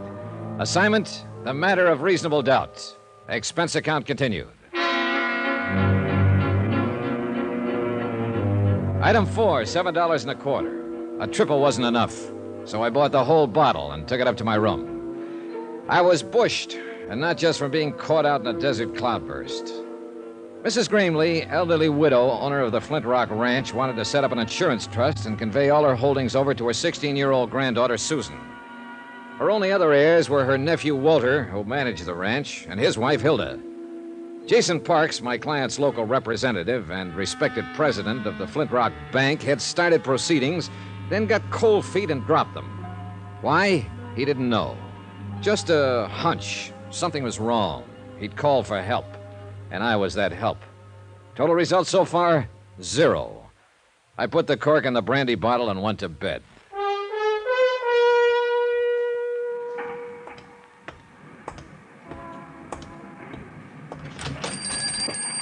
I'll be with you in a minute, young fellow. No hurry. The Weekly Tribune, like 1,000 other weekly tribunes across the country. Not competing with the big dailies, not even trying to. Printing the little things, homey things, and hanging on. One-man office, editor, publisher, reporter, proofreader, and at the moment, linotype operator. A guess, of course, but the man at the linotype looked as though his name just had to be Will Connors. My name is Will Connors. What can I do for you? I'm Johnny Dollar, Mr. Connors. Jonas Parks out at Flint Rock suggested Yeah, Jonas called me this morning, said you'd probably be in. Glad to know you. Thanks, same here. He said you'd most likely be asking all sorts of crazy questions, and I was to, well... Humor me? Well, you might put it that way. Said I was to answer them if I could. Did Mr. Parks tell you who I am? Nope. Didn't ask him. Jonas and me been friends for 20 years, and if he says you're all right, then that's good enough for me. Well, thanks to both of you. Just one thing, though, Mr. Dollar. There going to be a story in this? Maybe. Any chance giving me a scoop on it? Scoop? I haven't heard that word in years. I ain't had one in years. In fact, I ain't never had one. Always have to get my front page stories by reading these here Las Vegas dailies. Yeah. Bunch of smart alecks getting telegraphs from Moscow and Paris and France and all them places. Anybody can get scoops that way. But me, I got to get out and scratch for what I print. Well, I'll... Oh, it'd sure do me good to put one over on them dudes. I'd get me out an extra. A big banner headline on it. Got the type for it, too. Never been used. Exclusive. Right across the top. It'd knock 'em back on their byline. All right, Mr. Connors, all right. If there is a story, you get it. That's a promise. A scoop. A living, breathing scoop. Doggone. Yeah. Now, about the question... Yes, sir, young fellow. What do you want to know? Anything you can tell me about Mrs. Gramley and the Flint Rock Ranch? Mrs. Gramley? Well, now, there is a woman for you, son. They don't make that kind these days. Noticed any change in her lately? Well, I wouldn't want this to go any farther. I understand. And I guess it depends on what you mean by lately. I ain't seen her but twice in the last year. They don't allow no visitors out there anymore. So I found out yesterday her nephew took a shot at me with a rifle. You don't say. My, they are getting clannish. Do you know of any reason for him acting that way? Yeah, there's something funny going on out that ranch. What, for instance? Couldn't say. But like I was telling you, I've only seen her twice, and she was different somehow. It was like she was, well, breaking up, sort of. Scared of something? Maybe. I don't know. Of a nephew by any chance? Walter? Well, I'd say he acts about as scared as she does, or as upset, at least. Maybe they're both scared of something. What about the granddaughter, Susan? Is she scared, too? Not that one. Oh, she's strange enough, all right. But the old Nick himself wouldn't scare her none. What do you mean she's strange enough? You met her, Mr. Dollar? For about 3 minutes yesterday afternoon. That's long enough. How'd she strike you? Well, it was one of the most honest kids I've ever met. Or else the cleverest. Yeah, that's about the size of it. Which do you think? Beats me. I've known her since the day she was born. Yes, sir, it's quite a family, including that fancy wife of Walter's. Hilda? What about her? Well, let's just say she's too much for him. You follow me, son? Yeah, I think so. Well, they're all worried. They're on edge. Either about the same thing or different things. They're pushed. They're driven. You can feel it. There's a pressure out there, and anything can happen. Maybe it already has. Hmm? Maybe it happened 3 years ago. What do you mean? There was an auto accident 3 years ago, and Mrs. Greenleaf's son and his wife, Susan's parents, they were killed in it. Well, I've got the morgue files here. I wrote it up pretty complete when it happened. Yeah, I'll want to look through those files later. But right now you want the story behind the story. If there is one. Well, if there is, I don't know it. I think you would, if anybody would, being a newsman. Well, as far as I know, it was just an accident. Well, how'd it happen? Well, it was on the road to the ranch, up there where it winds through the bluffs. It was raining, pitch black. There'd been an argument back at the house. Well, they had a lot of arguments, I guess. But anyway, Hilda got mad and left, and took her car and headed for town. And a while afterward, Ed had all he could take, and he run out too and jumped in his car. Susan tells me that was a habit of her father's whenever he lost his temper in an argument. Yeah, he'd always get in his car and drive like a demon till he got over it. She also made a kind of a strange remark. She said they knew about it. What do you mean by that? Well, I guess you'll have to ask Susan what she meant. All right. So Ed jumped in his car that night. Yeah, and Mary went with him, trying to calm him down, I guess. So he come around that curve. He must have been doing 60, skidding, half out of control. And there was Hilda's car parked on the curve right square in his headlights. Just smashed right into it at full speed. Both cars rolled over the bank, caught fire, and burned up. Him and Mary were dead before the car stopped. How did Hilda get out of it? She wasn't there. She had a flat, left her car parked, and started back on foot. I see. She was lucky, that's all. She sure was, Mr. Connors. Real lucky. I took a back file of the Tribune into the outer office and went over the news stories on the deaths of Ed Greenlee and his wife. I found nothing that Will Connors hadn't already told me. Shocking loss, fine people, sudden accident. I kept hanging up on that word, accident. I kept wanting to put a question mark after it. I was so absorbed I didn't even notice her come in until she spoke to me. Hello, Mr. Dollar. Well, are you following me, Susan? Nope. Got some copy for Mr. Connors. I write articles for him sometimes. You know, clever kid and all that sort of. I see you took me seriously. How do you figure? You didn't close that paper fast enough. Now, why would an investigator from the Cattlemen's Association be interested in an auto accident 3 years back? Suppose you tell me. Because you're not an investigator for the Cattlemen's Association. Who are you, Mr. Dollar? I've got half a notion to level with you, Susan. Then I'll go the other half by leveling with you. Aunt Hilda called the association office in Reno this morning. They said they never heard of you. Imagine that. Mr. Parks was out at the ranch just before I left. She asked him about you, too. He said he'd never seen or heard of you. I see. He was lying, though. I can always tell when people are lying, and they know it, too. That's why they're uncomfortable around me. Yeah, I know what you mean. Hey, look, Susan, did Mr. Parks talk to your grandmother? No. He was supposed to arrange for me to see her. About the accident. Maybe. I'm not sure yet. I'm shooting in the dark. Oh, it's time somebody did. Where are you staying, Mr. Dollar? At the Carmen Manor. Okay. I'll get it set up and call you there later. Get it set up? Sure. Fix things so that you can get in to see my grandmother. That's what you wanted, doesn't it? Well, all right. I went back to my hotel room and settled down to wait. If a 16-year-old kid could manage what a bank president couldn't, then me for the juvenile league. What happened a couple of hours later, though, wasn't exactly juvenile. Yeah, come in. Hello? Wow. You busy, Mr. Dollar? Not too busy. Come in. Thanks. I don't believe I'm Hilda Grimley. I imagine you've heard of me during your cattle investigation. Well, somehow you don't seem to fit with cattle. A compliment? Observation. What do I fit with? I don't know yet, Mrs. Grimley. Hilda. Now I'm beginning to know. Cigarette? Thanks. I'll stick with my own brand. It usually works out better that way. Thanks. Nice cigarette case. Gift. I'm always getting gifts. Including a wedding ring? Oh, I've got one. It's around someplace. Just so you don't forget where you left it. I couldn't if I wanted to. You wouldn't have a drink for a lady, would you? Brandy?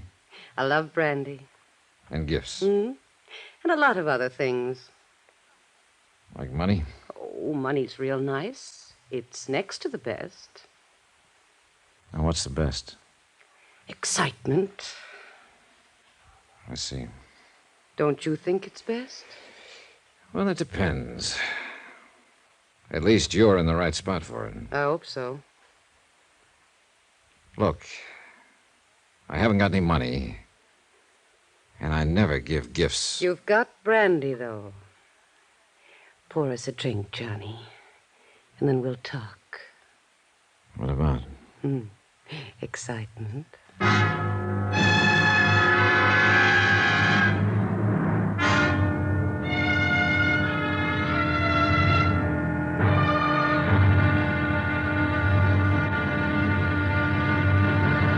Now, here's our star to tell you about tomorrow's intriguing episode of this week's story. Tomorrow, a worried old lady shows her mettle, a gambler shows his hand, and the game gets tense, tight, and a little bit frightening.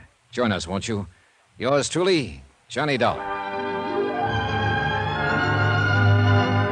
Yours truly, Johnny Dollar, starring Bob Bailey, is transcribed in Hollywood. Written by Les Crutchfield, it is produced and directed by Jack Johnstone. Be sure to join us tomorrow night, same time and station, for the next exciting episode of Yours truly, Johnny Dollar. Roy Rowan speaking.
From Hollywood, it's time now for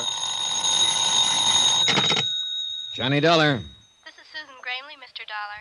Oh, yes. How are you, Mr. Wilson? Mr. There's somebody there with you. Yes, that's entirely correct. Well, just listen then. It's all fixed, Mr. Dollar. Grandmother's expecting you. She'll be alone for the next few hours, so come on out to the ranch. You're certain of that statement, I suppose? Yes, of course. Uncle Walter went into Vegas, and Aunt Hilda's gone somewhere, Yes, too. I'm quite aware of that. You mean she's there? With you? That's right. Oh, Mr. Dollar, you men are all alike, aren't you? That's quite a remark for a person your age, Mr. Wilson. Oh, I'm quite mature for 16. Has she made her pitch yet? I think we'd better postpone this discussion until the next time we meet. Well, she always does, you know. She's a regular vampire. I figure Uncle Walter's going to kill her someday. Mr. Wilson. Yes, sir. Goodbye.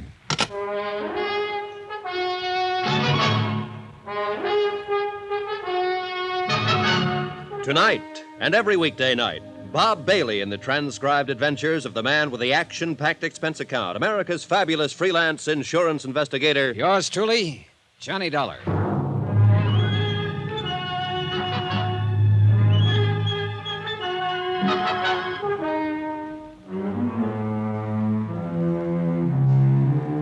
From Special Investigator Johnny Dollar, location Las Vegas, Nevada, to the Home Office, Amercon Northern Trust Company, Hartford, Connecticut. Assignment, the matter of reasonable doubt. Expense account continued. Item 9, a $50. Tip to the hotel bell captain to call a taxi for Hilda Gramley and to wave goodbye to her as she drove away. I do not include the 6 brandies she guzzled. Those are on me. Of course, she had knocked on my door uninvited, so that made it her party. But still, it was my room, so that made her my guest, so... forget it. The whole thing left me too confused to itemize it. She'd obviously come on a fishing expedition. The fish, information. Bait, the usual, but nicely designed. Results, none on either side. What had started out as a trust case had turned into a snipe hunt. I was in over my head, floundering, and I needed some good, buoyant answers. I was hoping Mrs. Gramley herself could supply a few of them. I'm very glad to meet you, Mr. Dollar. Sit down. She wasn't young, and she wasn't beautiful anymore, but she had been once. She still had some of that assurance and authority that beauty always gives a woman. She seemed a little uncertain, a little harried, maybe, but underneath it, just as tough as an old field boot. I think you'd better leave us alone now, Susan. Okay, Gran. If she starts using her brass knucks, give a whistle, Mr. Dollar. I'll rush in and save you. Thanks, I'll remember. Oh, she's a brash little flibberty-gibbet. And you love the dickens out of her, don't you? Love? Oh. Yes, I do love the dickens out of her, Mr. Dollar. Is that what you came out here to find out? No, I knew that already. Otherwise, you wouldn't have wanted to transfer all your holdings to her. How did you know about that? Just who the devil are you, anyway? Seems to me Susan was pretty vague on that score. She had to be. She doesn't know. Then why did she think I ought to see you? Oh, she decided I looked honest. Claims she's got a knack for that sort of thing. As a matter of fact, she has. And also, she loved her father and mother. What do you mean by that? Mrs. Gramley, I'm here because your friend, Jonas Parks of the Flint Rock Bank, sent for me. What? I'm a special investigator for the Amercon Northern Trust Company of Hartford, Connecticut. Why, Jonas didn't say anything to me. He hasn't had a chance. He intended to when he was here this afternoon, but you were too ill to see him. Ill? I didn't even know he was here. Your nephew and his wife did. He talked to them. Tell me, Mr. Dollar, just why did Jonas send for you? Because he thought you might be losing your mind. Oh, he did he? Huh. Are you? Well, if you thought so, you wouldn't have said it so bluntly. Right.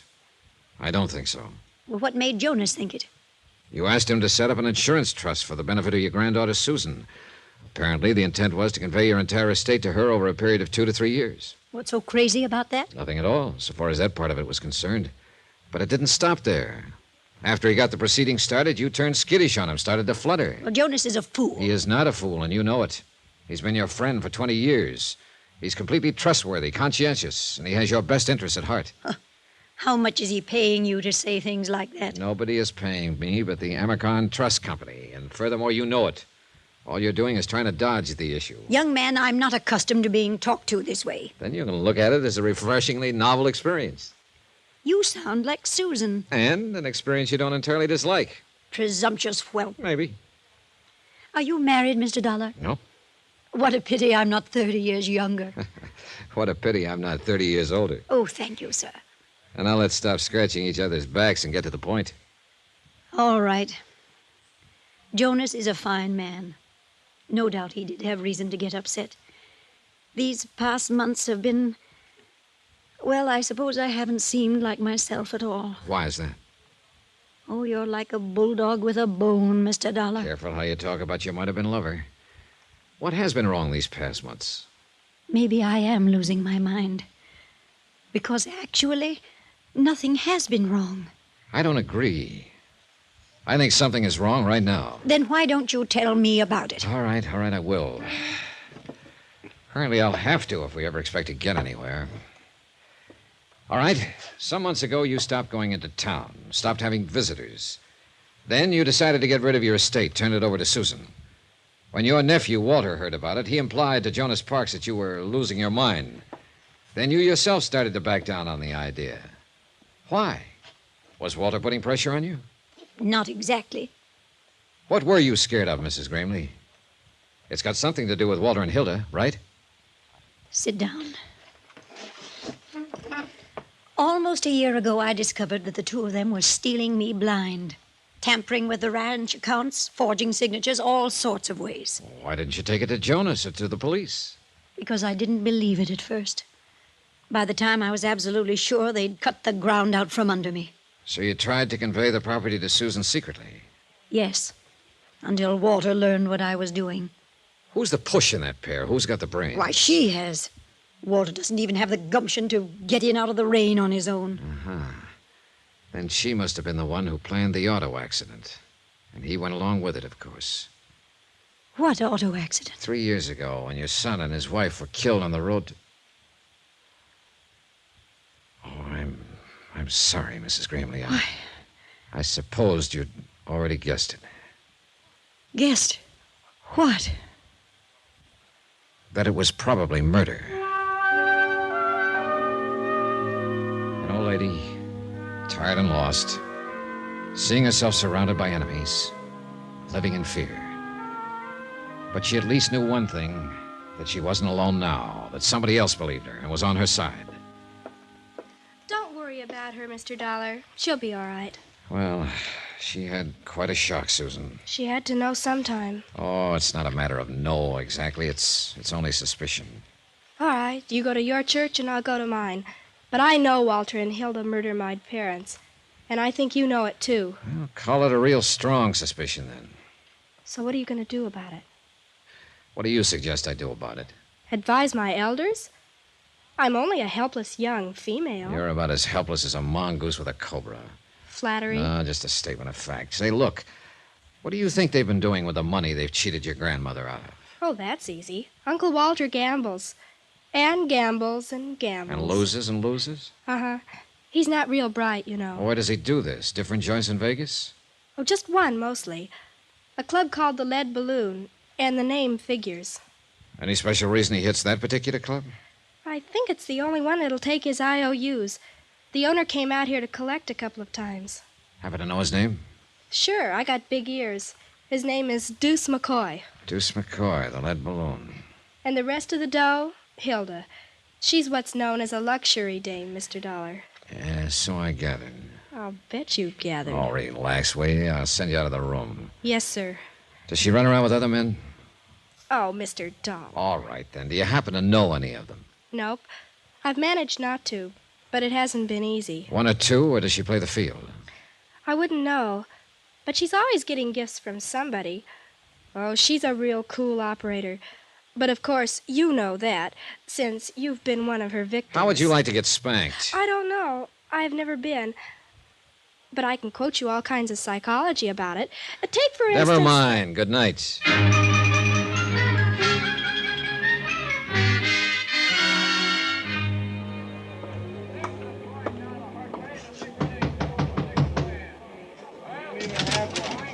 Yeah? Your name McCoy? Deuce McCoy? Yeah, that's right. Johnny Dollar. I'd like to talk to you about a mutual acquaintance. What mutual acquaintance? Walter Gramley. He's across the room there at the moment, bucking one of your crap tables. Come on in, Dollar. Thanks. All right. Now, what about Gramley? How much is he into you? Nobody gets into me. You've been taking his IOUs, haven't you? He buys them off. Holding any now? Look, what's the pitch, huh? What racket are you in? Insurance. What's that got to do with Gramley? I don't think he's a very good risk. Mm-hmm. Meaning? He's probably going to be doing time for embezzlement before long. So why are you telling me about this? Well, I thought you might be interested, since you've been taking his IOUs. Oh, you're big-hearted, is that it? You're just being neighborly? You might put it that way. Yeah, and I might not. Now, what is your angle? Is Gramley a personal friend of yours? No more than any other sucker out there at the tables. Then you wouldn't know where he gets the money he loses. Well, that I never ask. And I don't suppose you'd know his wife. Oh, he's married, is he? Her name is Hilda. She likes gifts and brandy and money and excitement. Then I hope she manages to find him. Whoever she is. Oh, she does, one way or another. We all got our problems, Dollar. Yeah, but some of us more than the others. Right, McCoy? You through speaking your piece now, huh? Not another word to say. Well, then I don't want to rush you, but... Hey, that's a nice cigarette case. Platinum, isn't it? I wouldn't know. It's not yours? Somebody left it at the table. Somebody, huh? Then you don't know who it belongs to. If I did, I'd give it back. Then I'll save you some trouble, Mr. McCoy. I do know who it belongs to. What makes you think so? Because I saw it earlier today. It belongs to Hilda Grimley.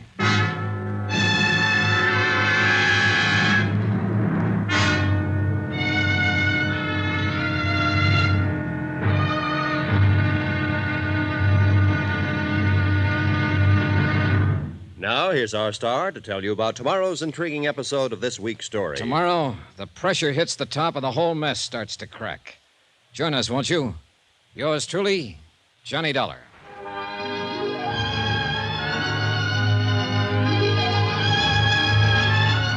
Yours truly, Johnny Dollar, starring Bob Bailey, is transcribed in Hollywood. Written by Les Crutchfield, it is produced and directed by Jack Johnstone. Be sure to join us tomorrow night, same time and station, for the next exciting episode of Yours truly, Johnny Dollar. Roy Rowan speaking.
From Hollywood, it's time now for...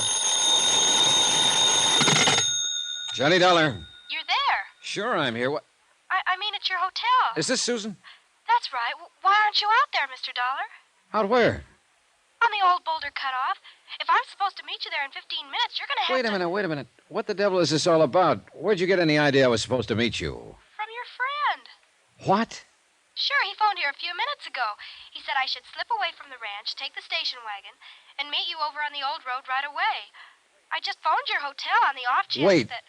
I don't imagine he gave his name. No, and I didn't recognize the voice. Susan, listen.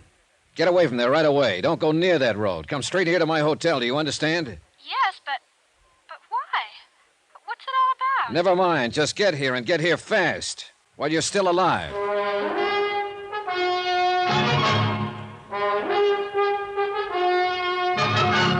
Tonight and every weekday night, Bob Bailey in the transcribed adventures of the man with the action-packed expense account, America's fabulous freelance insurance investigator. Yours truly, Johnny Dollar.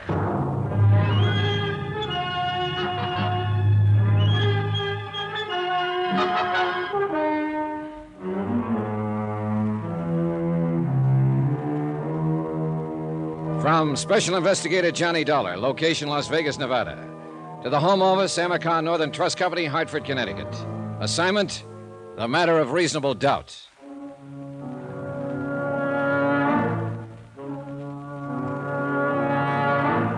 It was only 9:30 p.m. Less than 2 hours since I'd thrown my rock into the pool to stir up the fish. I'd expected results, sure, but not this fast, and not this deadly. I'd picked a gambling casino owner named Deuce McCoy as my broadcaster, and I'd let him know who I was, why I was here, and what I was going to do. Apparently, the news had gone out fast. But I couldn't figure this move. Even with young Susan out of the way, they still couldn't get their hands on her grandmother's estate. It didn't make sense. At least, not right then. One thing, though, that I was sure of. If Susan Gramley had driven out that deserted road alone, she'd have never come back. Not alive. Who is it? It's me, Mr. Dollar. All right, just a second. Well, come on in, Susan. Thanks. I guess it's I, though. I mean to be correct. I don't care whether it's I or me, just as long as it's you. Say that again? Oh, skip it. You have any trouble? I missed the green light at Fremont and 5th. Anybody follow you from the ranch? Nope. Who was there when you left? All of them. Uncle Walter and Hilda had just come in. Together. Can you beat it? Well, then it wouldn't have been Walter who phoned you. Oh, not him. He's got a kind of a sneaky undertone. I'd have recognized him right away. And you didn't recognize the voice on the phone? No. He didn't say much, just that he was a friend of yours, and you wanted me to meet you right away, so I said okay, and he hung up. I see. Well, maybe you do, but I don't. Oh, what did you mean when you said, get here while you're still alive? I wish I knew. Look, Susan, that phone call wasn't just a practical joke. Then you do know. I know somebody was trying to get you out on that desert alone tonight, and they weren't trying it just for laughs. You mean they... I mean the luckiest thing you ever did was to pick up that phone and call this hotel. But why, Mr. Dollar? Why would anybody want... That's what I don't know. I don't see what they'd hope to gain by it. They know the trust hasn't been set up yet. Your grandmother's still in control of the property, not you. Look, excuse my ignorance, but I don't think I know what you're talking about. Well, maybe it's time you did, since you seem to be right in the middle of it now. Look, your grandmother decided to set up an insurance trust and convey all her holdings over to you. To me? Gran was going to do that. Jonas Parks at the Flint Rock Bank started proceedings, then got cold feet. He got the idea there was something screwy behind the whole thing. So he wired Hartford, and the trust company sent me out here to investigate. But Gran never said a word. She didn't even mention it. She was scared to death, afraid Walter and Hilda would find out and block her off, have her declared incompetent, get control of the estate, and leave you clear out in the cold. She thinks a lot of you, Susan. Gran's the most, isn't she? How did she seem when you left? Back on her feet? Oh, better than she's been in months. More relaxed. I guess she's counting on you, Mr. Dollar. Yeah, well, I wish I could be sure she could. Look, that phone call I got, if Uncle Walter and Hilda weren't behind it, then who was? Oh, I don't know. I'm pretty certain that by now they know who I am and why I'm here. And they know I'm out to get them. I dropped the word a couple of hours ago. I figured they'd react all right, but I didn't expect this move against you.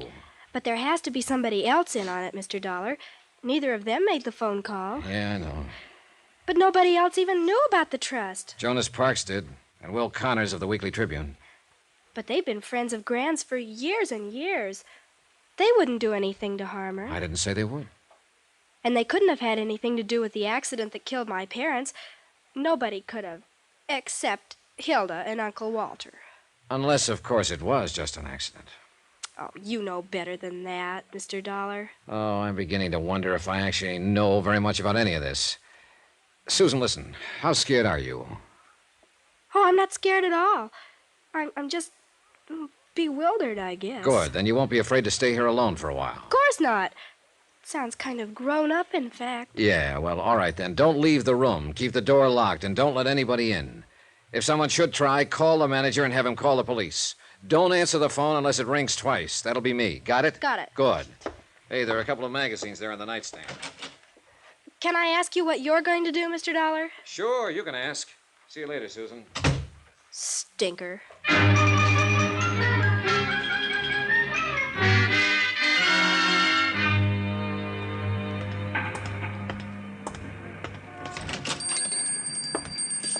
Evening, young fella. I kind of hoping you'd drop around. Wasn't sure I'd find you here, Mr. Connors, this time of night.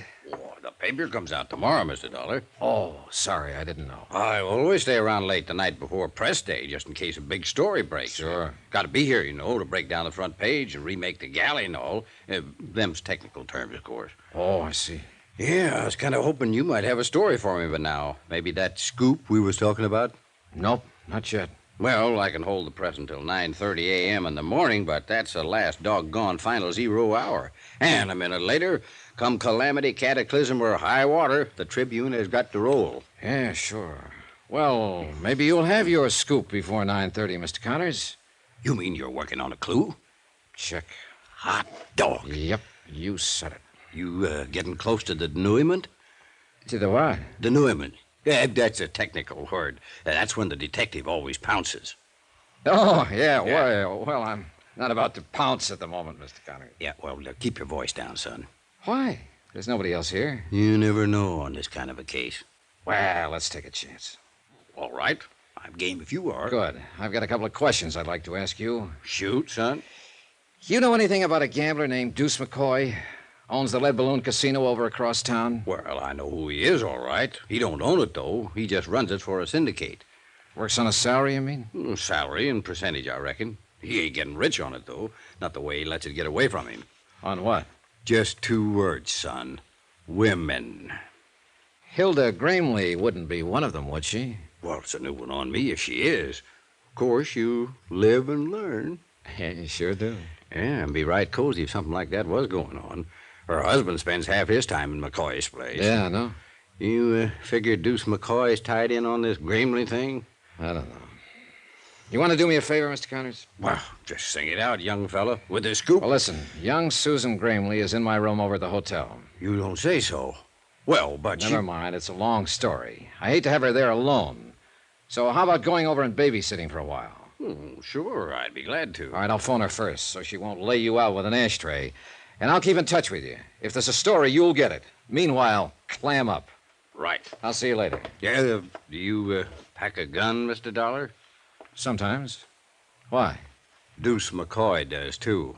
All the time.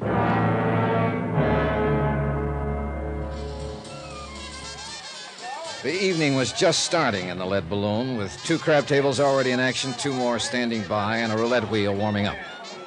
No one paid any attention when I walked back through the casino to the office. I waited what I considered a reasonable length of time, then tried the knob. The door was unlocked. Go on, Buster. Beat it. The girl was alone in the office, sprawled back on the sofa, a drink in her hand. And it was pretty obvious it wasn't her first one, nor her second or third. She'd have been a real knockout, sober. What's the matter? Don't you understand English? I said get out. Where's McCoy? What's it to you? Feeling no pain, huh? Oh, cut it, Buster. Must have been a pretty big pain, though, earlier, if it's taken this much to kill it. Go on and get out of here. What do you think you are to talk like that? Johnny Dollar, who are you? Get away from that desk. If Deuce finds you messing around in here, he'll kill you. Even if I told him I was a close friend of yours? You rat. I'll call one of the boys and get you thrown out of here. Oh, I wouldn't. Might make an awful scandal. And I don't think Deuce would want that. Not right at present. What are you talking about? Oh, come now. You're in it too, aren't you? No, you're not with the police. I know them all. You're FBI. Oh, what makes you say that? Look, if Deuce is in a jam, I don't know anything about it. What's your name? Nicky. Nicky Vernon. All right, Nicky, sit down and relax. Whoops. Now, where's Deuce McCoy? Think if I knew I'd be sitting here by myself, lushing it up? I suppose you were McCoy's girl before Hilda Gramley cut you out. Cut me out, nothing. That rotten little sneak's been asking for it, and I'm about ready to give it to her, Was she too. here this evening? You see any blood on the rug? Just let me catch that dirty Shut little... up, Nicky, and sit down, will you? Now, what about Walter Gramley? Was he here? Yeah, earlier. He was here in the office for about an hour. I don't know what they talked about. Deuce made me get out. And Deuce left right afterwards? Oh, half an hour or so. He had to wait to make a phone call first. I see. Well, if you're smart, you'll forget him, Nicky. I've got a hunch he's not coming back. It's her. He's gonna go off with that dirty... Knock it. He's going off because he's in a jam. That's one thing you were right about. And by now, he must know the whole thing is falling apart. I think he'll try to run for it. I ought to kill that dame. Why? Why don't you throw away that bottle and forget about him? He's no good, Nicky. You know that, don't you? Sure, I know it. Then why are you beating your heart out over him? You've never been a woman, have you, Mr. Dollar?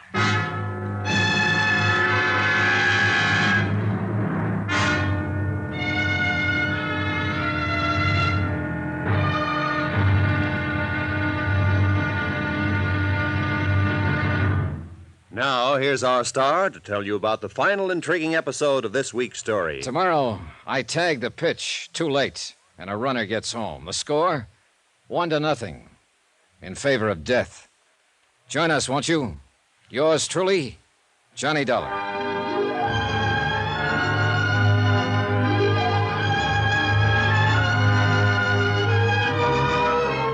Yours truly, Johnny Dollar, starring Bob Bailey, is transcribed in Hollywood. Written by Les Crutchfield, it is produced and directed by Jack Johnstone.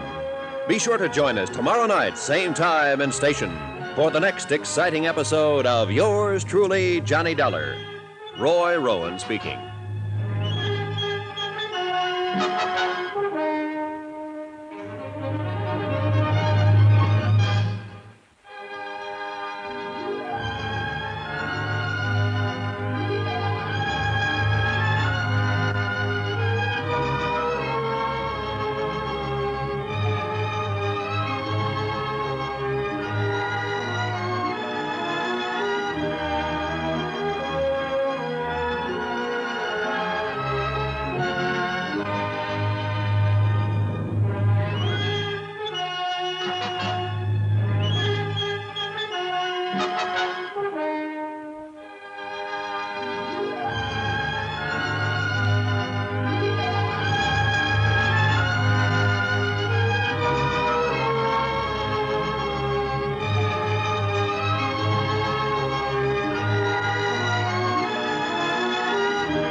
From Hollywood, it's time now for... Johnny Dollar. This is Mrs. Gramley, Mr. Dollar. Oh, good. I understand you were trying to reach me. I just told your nephew, Walter, that if he didn't have you on this phone within 3 minutes, I'd be out there at the ranch with a posse of police. Oh, I'm afraid there's some mistake, Mr. Dollar. You see, I told Walter I didn't wish to talk with you. You what? I admire your persistence, young man, but... Are you saying this of your own free will? You're not being forced? How ridiculous. Who's there with you? Just my nephew, Walter, and his wife, Hilda. Sure, I'm coming out there, Mrs. Gramley. Mr. Dollar, you were sent out here from Hartford to investigate an insurance trust I was arranging for my granddaughter. Well, I've decided not to set up the trust, so there's no further reason to involve yourself in my affairs. Good night, Mr. Dollar. Hello. Hello. What have you got cooking with the Gramleys anyway, Mr. Shut up, Nicky. Let me think.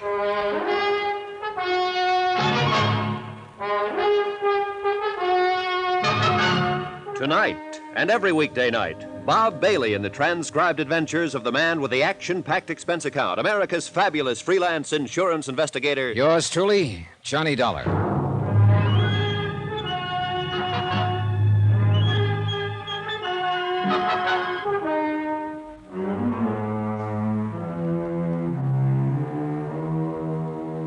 From Special Investigator Johnny Dollar, location Las Vegas, Nevada, to the Home Office, Amercar Northern Trust Company, Hartford, Connecticut. Assignment, the matter of reasonable doubt. Expense account, final page. Item 12, 75 cents. I had a pint of black coffee sent in for Nicky Vernon, girlfriend of missing casino operator Deuce McCoy. She'd been overworking a bottle of scotch, and I figured the coffee would help clear the fumes. And it might have, if she'd drunk it. No, take it away. I don't want any coffee. I couldn't figure that phone call from Mrs. Gramley. She knew her nephew and his wife had been stealing from her. That's why she'd started to set up the trust to save the estate from them and turn it over to a young granddaughter, Susan.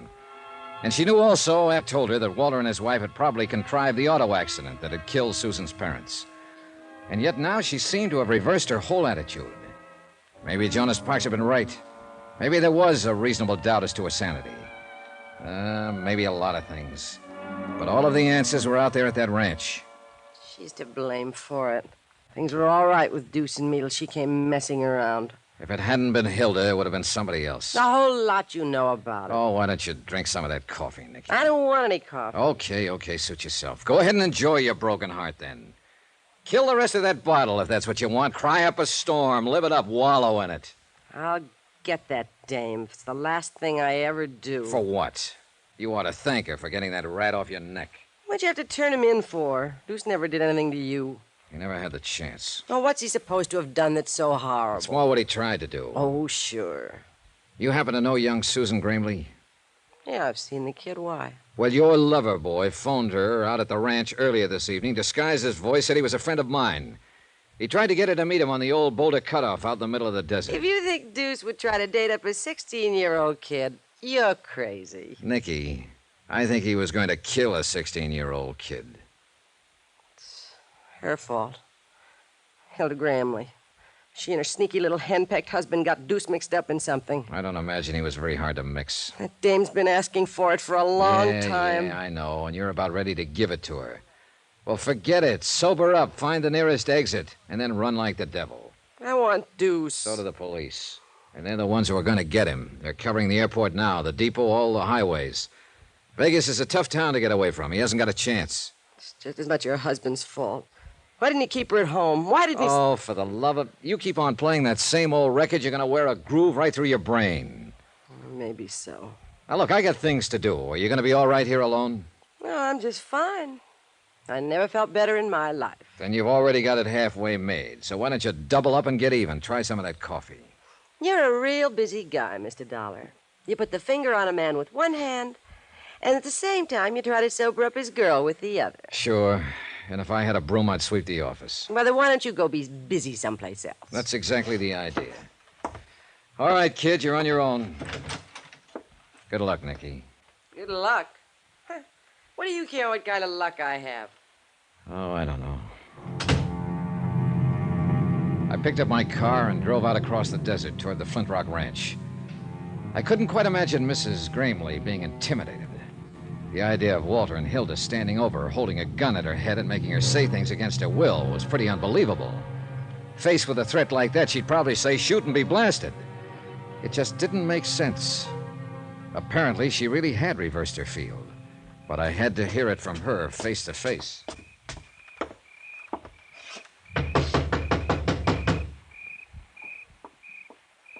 Who is it? Johnny Dollar, open up. I said open up. What's the idea? Mrs. Gramley told you to stay away from here, didn't she? I don't know. There was static in the phone. I want to hear her say it again. You don't What do you mind think if you're I'm doing? Coming in? All right, Walter, let's go talk to Mrs. Gramley. Look, Dollar, you haven't got that much weight to throw around. Suppose we get it straight right now and save a lot of time. I came out here to talk to Mrs. Gramley, and I'm going to talk to her. Now, if you want to go at it bare knuckle, let's get started. Or if you're thinking of that gun routine again, go ahead and pull it. I'm packing one myself. And if you're not going to make any kind of a move, then you just stand right there with your face hanging out while I go on in and talk. What's going on in here, Walter? Good evening, Mrs. Gramley. Dollar won't take no for an answer. He just forced his way in. I'm glad to find you looking so well. I thought I'd made myself clear on the phone, Mr. Dollar. Really? Come on, let's go on into the living room where we can all be more comfortable. Come back here. I must insist that you leave at once. Who was at the door? What are you doing here? Well, if it isn't Hilda, the lovely lady who likes money, gifts, and excitement. Fine. Fine. That's why I came out, to stir up a little excitement. I think you're taking a good deal upon yourself, Mr. Dollar. You know, I'm a little surprised at you, Mrs. Gramley. I thought you wanted me to follow the case through. There is no case. Oh? Since when? You heard what she said. That's what you came for. All right, now beat it. Down, Walter. Mrs. Gramley, are you telling me you're going to drop this whole thing, let this pair here edge you out and Susan along with you and take the whole estate? You can put any interpretation on it you like. Just as long as you leave this house at once, and please don't come back. You have no right to interfere. And what about your son and his wife? Have you forgotten that those two leeches there killed them? You're out of your mind. Am I? What do you think, Mrs. Gramley? Am I out of my mind? I'm afraid you are. My son and his wife were killed in an automobile accident. A terrible tragedy, but unavoidable. Sure it was. After Walter and Hilda here set it up. Will you please leave now? Have they threatened you? Is that it? Are you scared to talk? Because if you are, speak up. I imagine I can handle them. You're being quite ridiculous, Mr. Dollar. Will you now go, please? It beats me. It really does. If I hadn't... I'll answer it. Hello? Who? If that's for me, you better let me take it. They know I'm here. All right, take it. Nobody's stopping you. It was Will Connors on the phone. He'd been keeping in close touch with the police, and he was calling to tell me what had happened. Deuce McCoy had been arrested. He'd been picked up at the airport trying to board a plane and was being taken to the city jail. I hung up the phone and told the three of them what Will had said. That touched off the fuse. Arrested? Deuce has been arrested? At the airport? I don't get it. But you will get it, Walter. Deuce will talk. He'll spill the whole thing. And I think we'll be able to make a case against you and Hilda even without Mrs. Gramley's testimony. Susan, was she with him? Is she all right? Mrs. Gramley, Susan has been in my hotel room with Will Connors for the last... So that was the hold they had over you. They told me this man Deuce had phoned her and tricked her into meeting him. Susan doesn't trick so easy. She called me Get and your hands up, Dollar. Oh, now it's a little late for a gun, Walter. You won't find it any easier to run than Deuce did. He's right, Walter. Let me think. There must be some way... Let you think. That's what I've been doing for the last 10 years, and you thought us right into this. Walter! The airport. You know what he was doing? He was running out. The kid didn't show. He knew something had gone wrong, and he was taking a powder. And not even telling me. There's no time now Left us here holding the bag. And now you say, let me think. Why didn't you think before? It was your idea, cutting him in on this. No, she's got a lot of cute ideas. Nicky. She's a real little brain. What the devil are you doing here? Slumming, Mr. Dollar. The door was open, so I walked in. You mind? Look, whoever you Look are. what, sucker. I've seen guns before. Why didn't she use it on them? When they were playing you for their number one patsy. What are you talking about? Deuce McCoy. And that little sneak you're married to there. You mean you still don't know? She's lying, Walter. Don't you wish I was? They had you right in the middle, sucker. Deuce was taking it away from you on the tables, and little Hildy was getting it back from him after hours. I'll bet they got a lot of laughs out of it. Better hand over that gun, Walter. It's true, isn't it, Hilda? Of course not. Take a gun to him, huh? Well, maybe it's not too late. Walter, what are you going to do? Give me the gun, Walter. Sure. Why not? I don't need it now. He killed her. His own wife. Stood right there and shot her down in cold blood. Would you call the police, Mrs. Gramley? Yeah, tell them to hurry right out. They can take me in on a real charge now. I didn't mean for her to get killed. You know something, Dollar? No. Suppose you tell me. That's the first big move I've made in the last 10 years. That Hilda didn't plan.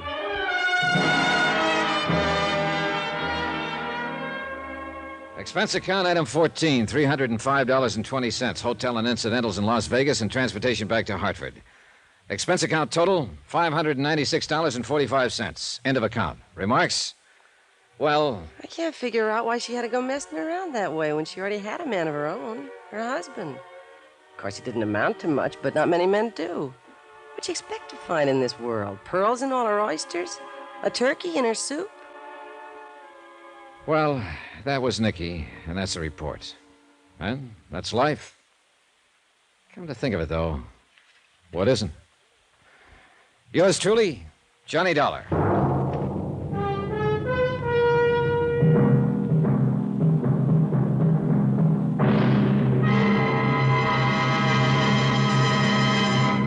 Now, here's our star to tell you about next week's intriguing story. Next week, Indestructible Mike, the most amazing character I ever met. A man with 9 lives at least. Join us, won't you? Yours truly, Johnny Dollar.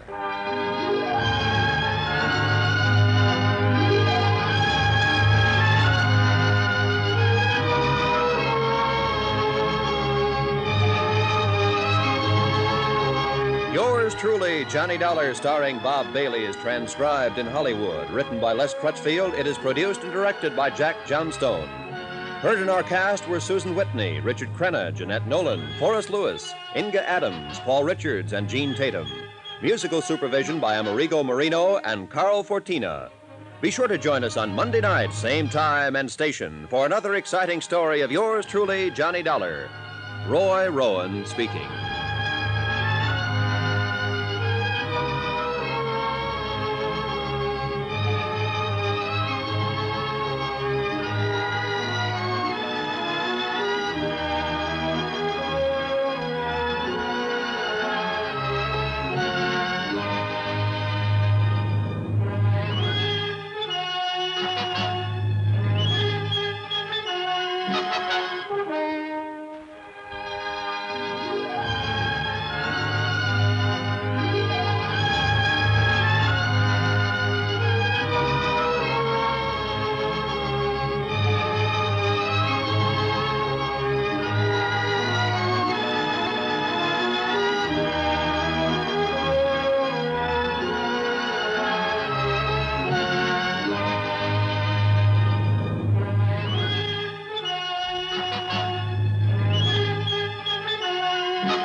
From Hollywood, it's time now for...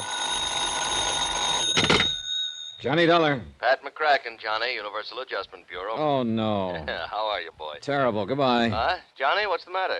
Well, the last one you handed me was that phony spiritualist case, and it's still haunting me. Before that, it was Laird Douglas of Heatherscope. Oh, you made money on him, didn't you? Yeah, I nearly lost my mind. Well, all right, I've got one for you now that'll surely make you lose your mind. Johnny, come on over, huh? Okay.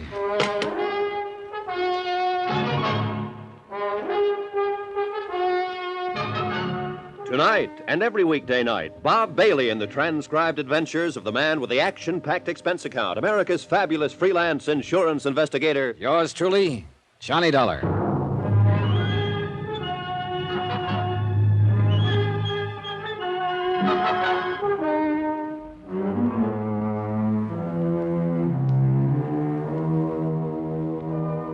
Expense account submitted by Special Investigator Johnny Dollar to the Lakeside Life and Casualty Insurance Company.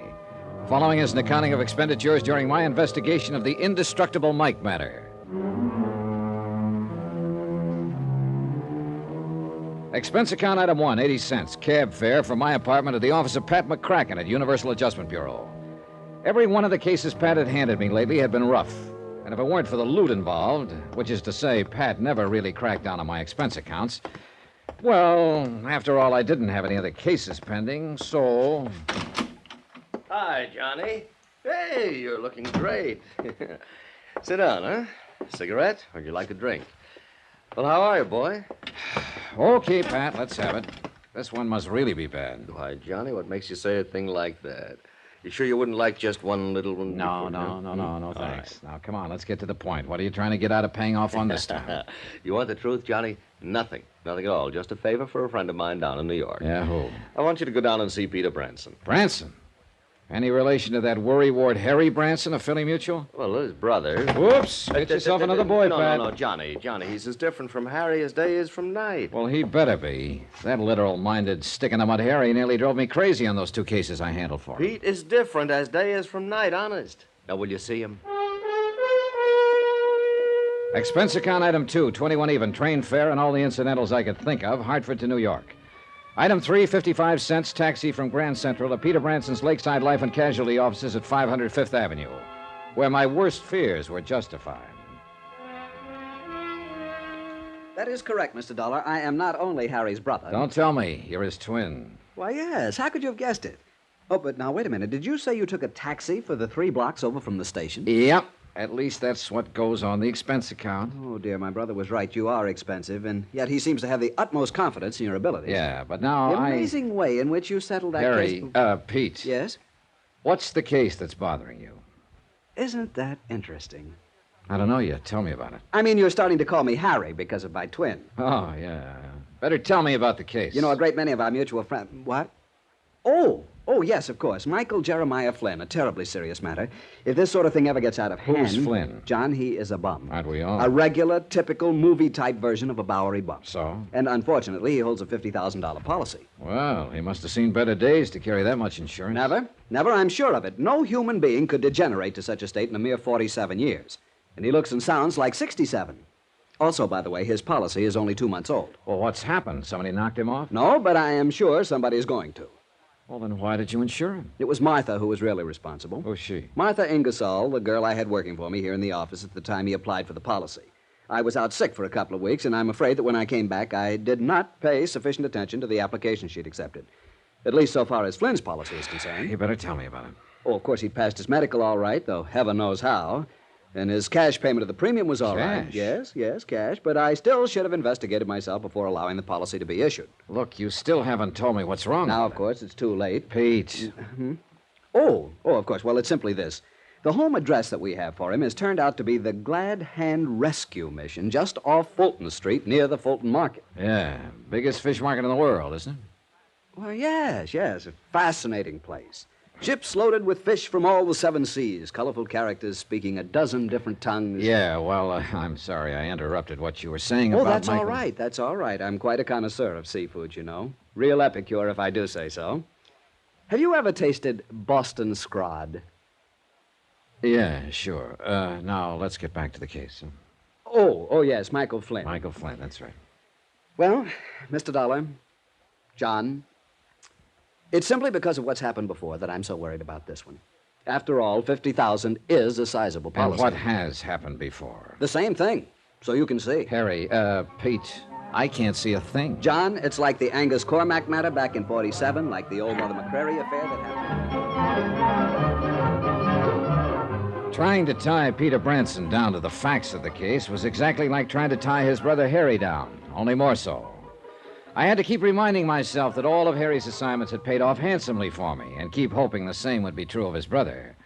3 separate times in the next 15 minutes, Pete launched forth on the Epicurean delights of seafood.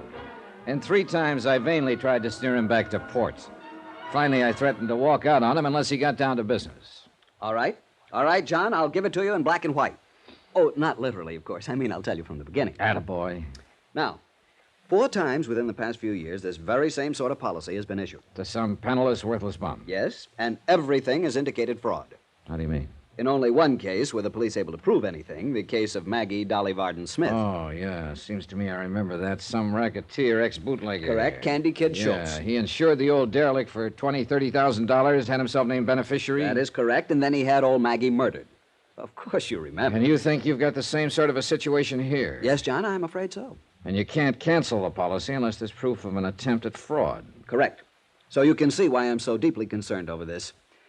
Oh, if only I hadn't left Martha Ingersoll in charge while I was sick. Who's named as beneficiary in the policy? Of course, she did sell some good policies. Beneficiary. Oh, yes, here it is.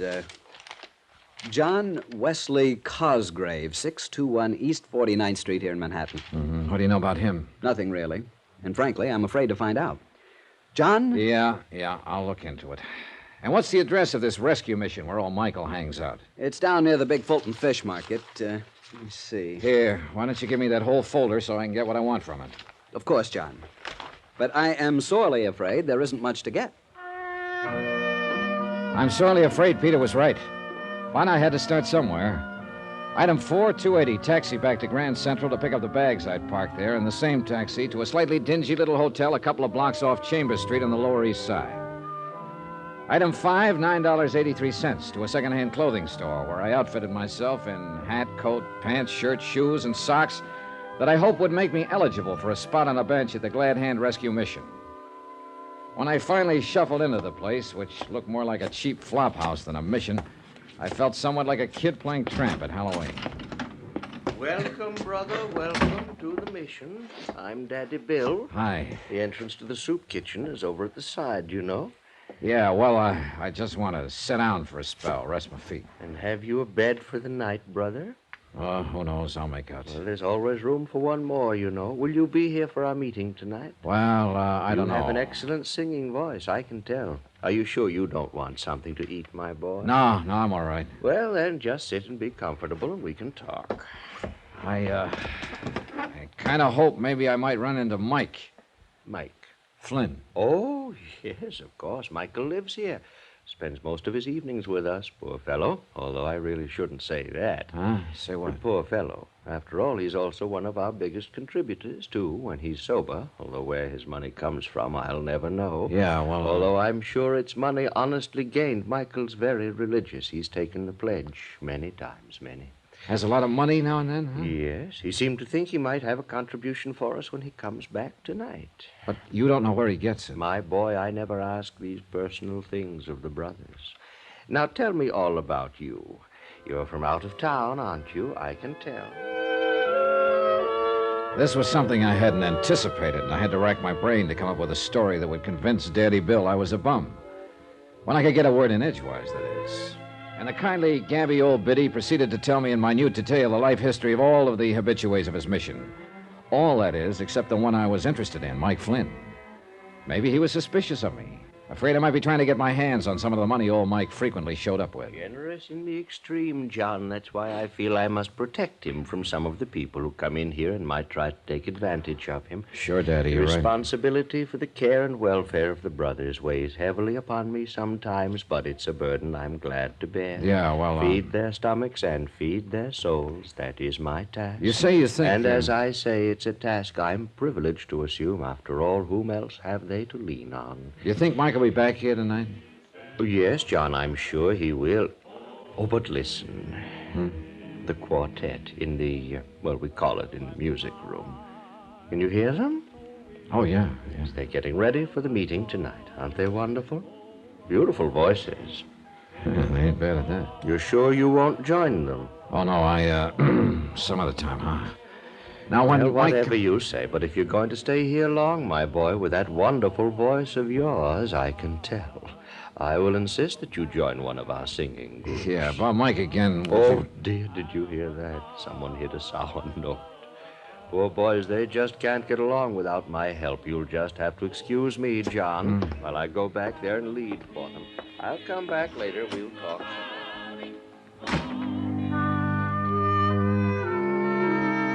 I don't know whether it was the overuse of steam heat in the battered old assembly hall of the mission or having listened to 2 solid hours of Daddy Bill's talk about his boys. Whatever it was, I was tired. And since I had nothing better to do than wait for Mike Flynn to show up, I stretched out on one of the hard benches and closed my eyes. How long I slept, I haven't the least idea. I'd managed to conjure up a mighty sweet dream, too. Bill! What? Daddy, Bill! What? What? Where's Bill? Oh, there. Hold it, fella. Hey, you've had a couple too many. Yes, I guess I have. Bill! Oh, he's out back working with the quartet now. Come on over here and lie down. Yes, I guess old Michael Jeremiah Flynn, sir. Mike. And I guess I have had a couple. A couple too many was right, but not of what I'd thought. His tattered coat opened as he fell, and there, just below the heart, 2 dark red splotches slowly widened on his ragged shirt. And it looked like Peter Branson was right. The beneficiary of Michael Jeremiah Flynn's life insurance policy was anxious to collect.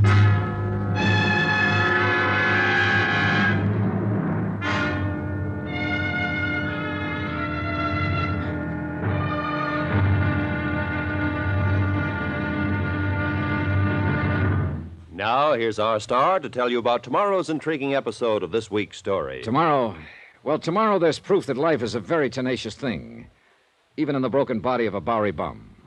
Join us, won't you? Yours truly, Johnny Dollar.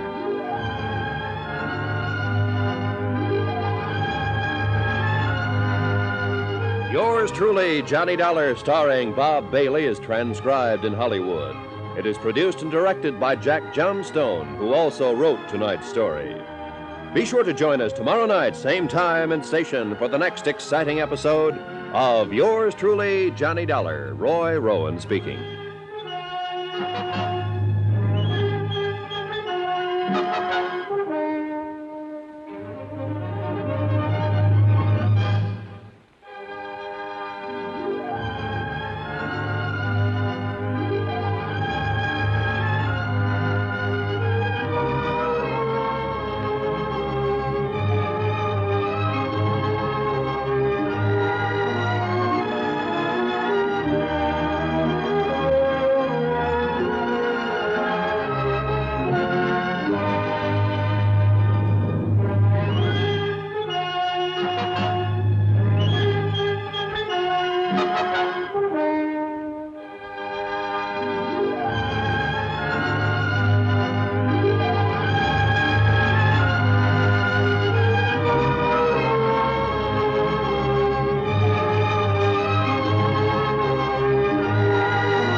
From Hollywood, it's time now for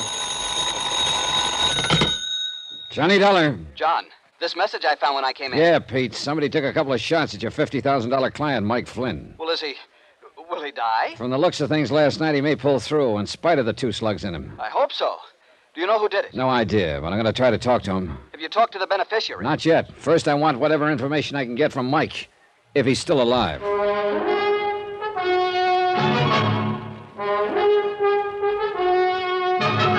Tonight and every weekday night, Bob Bailey in the transcribed adventures of the man with the action-packed expense account, America's fabulous freelance insurance investigator. Yours truly, Johnny Dollar.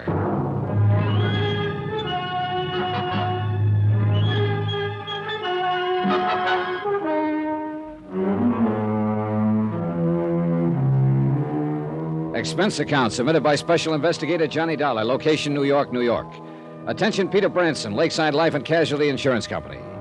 Following is an accounting of expenditures during my investigation of the indestructible Mike matter.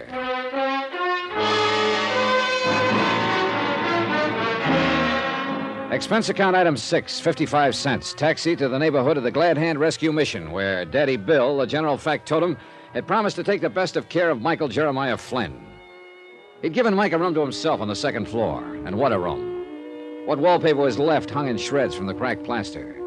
The shades on the dirty windows were tattered and torn. A single bare fly-speck light bulb hung on a cord from the ceiling. The floor was bare, and the only furniture was a battered chest of drawers, an ancient washstand with a cracked pitcher and bowl, and a sagging iron bed on which old Mike Flynn lay. Come in. Come in here. Hi. Well, you must be the man who helped me into the mission last night. Yeah. My name's Johnny Dollar. Come up to see how you're making out. Well, I'm much obliged to you, Johnny. I'm real obliged to you. Well, how are you feeling this morning? Me? Oh, I'm fine. Never felt better. Sit down. Well, what did the doctor that Daddy Bill got for you have to say? The doctor for me? Oh, now, Johnny, you must be joking. Joking? After you had a couple of slugs tear through you? Here, let me help you. Oh, you want to see him? Sure. Now, wait a minute. Now, just look for yourself here. You see? They just went through my side here, in the front, and out the back. Holy. Oh, say, aren't they healing up nicely? Why, that one couldn't have missed your heart by more than 3 inches. But it did. Yes, it did. Not nearly so close as this scar, though. What? Want to see this scar? Look at it right here. Hey, was that a bullet wound, too? No, Johnny. That was just an old ice pick or something. Huh? Somebody in the crowd during that fire down at the battery line. Oh, wasn't that a beautiful fire, Johnny? Did you see that? Oh, but what did these slugs do to you inside? You must be... To me? Oh, not a thing. Well, I'm so durable. Wait a minute. Did you say there was another attempt on your life last week? No, of course not. Just an accident like those shots last night. You think that was an accident? Huh? Why, don't you? Do you know who fired them? Oh, Johnny, I haven't the least idea. Well, where did it happen? I was right here in the Mission, and I didn't hear any shots. Oh, dear, no. I was down near my private place. Where's that? Where's that, Mike? Well, I'll tell you, Johnny. It's this way. Daddy Bill and the others here at the Mission are real nice to me. Oh, they're real nice. You can see by this lovely private room that they fixed up for me. Yeah. And they'd like for me to stay here all the time. I guess Daddy Bill thinks if I'm here most of the time, I might not drink so much and keep getting into those kind of... Say, do you ever enjoy a little drink, Johnny? Well, on occasion. But you were going to tell me... Sure. Oh, here. Now, I've got a little bottle tucked under the mattress here. Here it is. What under the sun is that? That color, that pink? Yes, that's my favorite, that pink. Straight whiskey costs so much. Even when I have the money now and then. And you know something? I like a little bit more kick in mine. I guess it's kind of a hangover from Prohibition days. So I mix a little kick into it. Here, Johnny, I want you to try this. Well, that pink... Go ahead. Oh, you'll like this. Oh, what a wallop. Well... What the Saville? Yes, what that sterno. That's what I add to it, just a little bit of sterno. Mike, this stuff will kill you. Oh, I've been drinking that for years. Look at me, the picture of health. Oh, now, Mike, just listen take a to little me. sip. I'm going to get you a doctor. No, you're not. I won't stand for it. But you've been shot. Oh, no. Just gave me a little twinge or two last night, but now I feel fine. Well, you fell flat on your face when you came in here. Oh, now listen, Johnny. Don't you tell Daddy Bill, but I'm afraid it wasn't the bullets last night. It was overindulgence. Oh, brother, I give up. No, don't say that, Johnny. Oh, all right, then how did it happen? Well, I was on my way back here when the car drove by. Oh? Yeah, it sounded to me like a couple of backfires or two, but then I felt this little sting on my side. And that's it. And you call that an accident? Well, of course, the men in the car were probably just having a little friendly argument. How many men? Well, I'm not sure. I think there were only two of them. I waved at them. What kind of a car? Black. Well, what make, could you tell? Well, it was shiny and it was new. See, I wish I had a car, Johnny. Well, look, Mike, I'm on a level with you. Oh? I'm an insurance investigator. Insurance? Well, say, that's interesting, John.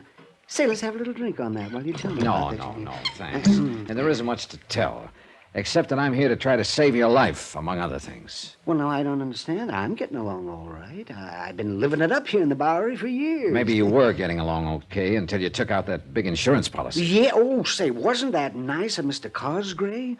Now, all my life, I wanted to have some life insurance. You know, it gives you a kind of feeling of importance and security. So when he came down here one night and I told him that, why, say, his eyes just lit up, and he said he was going to make me a present of some insurance. Who is this Cosgrave? How much do you know about him? Oh, he's wealthy. I know that much about him. He has a beautiful car and a chauffeur. Does he come down here often? Oh, now and then. Just now and then. Why? Now, I've often wondered about that, Johnny. So one time I asked Daddy Bill, and he said that years ago, when Mr. Cosgrave was young, he came to the Mission for help, and Daddy Bill gave it to him. Well, what does he do when he's here? Oh, he brings some food for the brothers. The brothers, that's what Daddy Bill calls us. And some money, and he always gives jobs to a couple of men who've drifted in here. What kind of jobs, Mike? You know, that's something I don't know. You see, they never come back here again. Maybe it's because they can't. What's that? What'd you say, Johnny? Mike, I'm going to give it to you straight. To me, the whole thing smells to high heaven. To me, this Cosgrave sounds like a racketeer. Oh, no, I may be no, wrong. I'll know better when I meet him. And I intend to do that as soon as possible. But right this minute, I bet that he comes down here for only one purpose. To recruit help for some sort of illegal job. Oh, that's a terrible thought, Johnny. When he heard you say you'd like insurance, he jumped at the chance. And why not?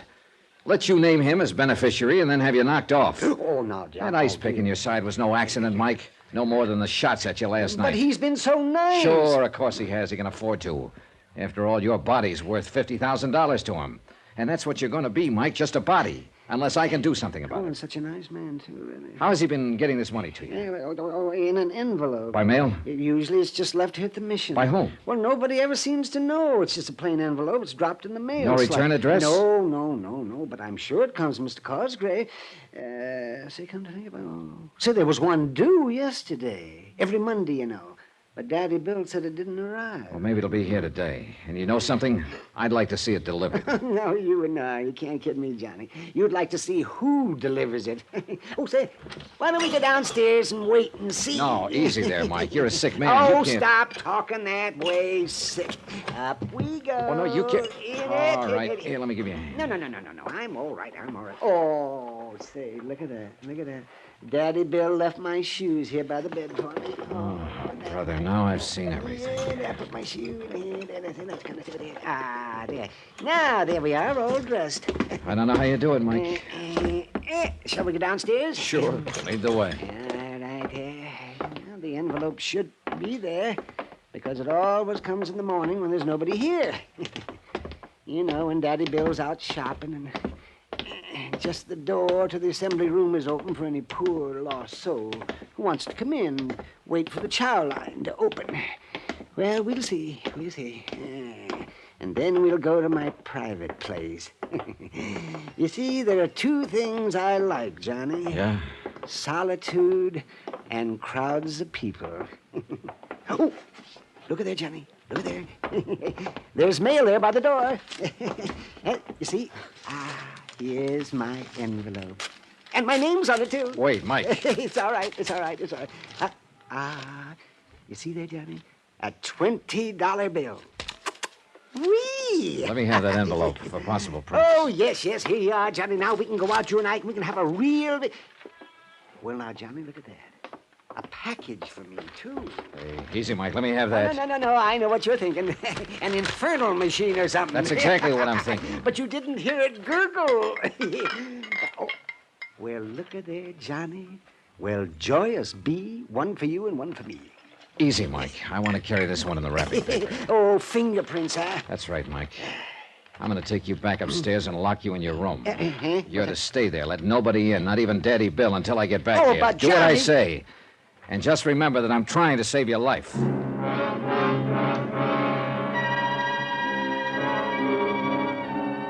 Item 7, 270, cab fare uptown to the 18th Precinct Station. The lab boys took over 3 hours while Randy Singer and I talked about cases that we'd handled together in the past. I asked him to dig up whatever he could for me on John Wesley Cosgrave, the man named as beneficiary of Mike's insurance policy. This he promised to do. Finally, a slim, intelligent-looking lieutenant walked in and handed Randy a neatly typed report of the lab's findings in connection with the liquor bottle and envelope I'd given them. Oh, Randy? Not much, I'm afraid, Johnny. Apparently the only prints were those made by the old man and you. Proof that somebody's been pretty darn careful not to be identified. Yeah, that's what... Hey, wait a minute. Huh? Seal on the bottle had been tampered with, so the lab boys opened it. That bottle contained enough wood alcohol to kill an army. Now, if that old boy drinks the way you said... Good Lord, Randy. See you later.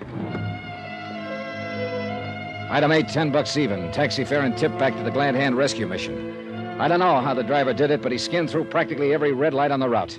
And I soundly cursed myself for having left Mike with the other bottle. The place was apparently still empty when I pounded up the stairs to the second floor in Mike's room. At least he kept his room locked as ordered. Mike! Mike! Mike, are you all right? Mike!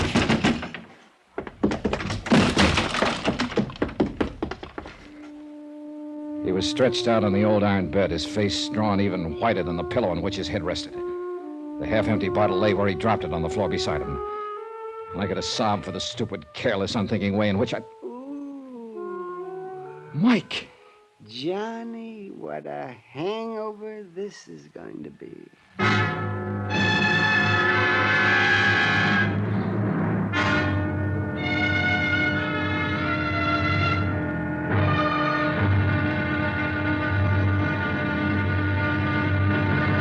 Now, here's our star to tell you about tomorrow's intriguing episode of this week's story. Tomorrow, the would-be beneficiary of indestructible Mike turns out to be a very interesting and dangerous man.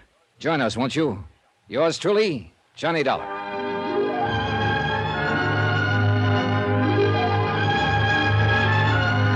Yours truly, Johnny Dollar, starring Bob Bailey, is transcribed in Hollywood. It is produced and directed by Jack Johnstone, who also wrote tonight's story.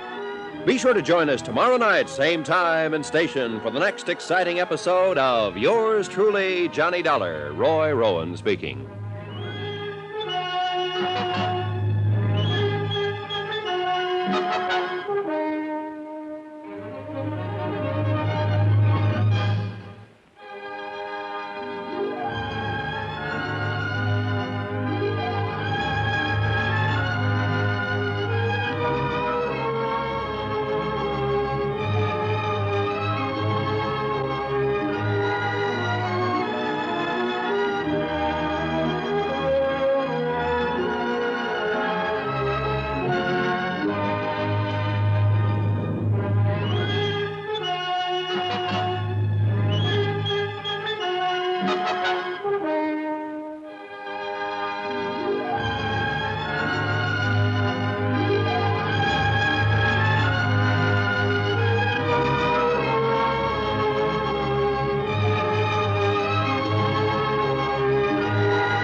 From Hollywood, it's time now for...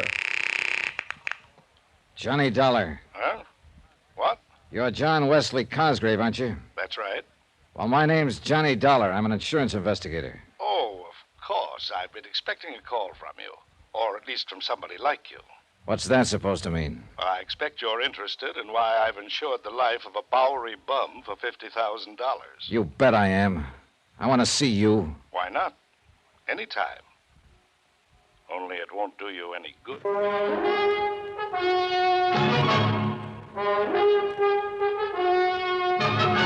Tonight and every weekday night, Bob Bailey in the transcribed adventures of the man with the action-packed expense account, America's fabulous freelance insurance investigator. Yours truly, Johnny Dollar.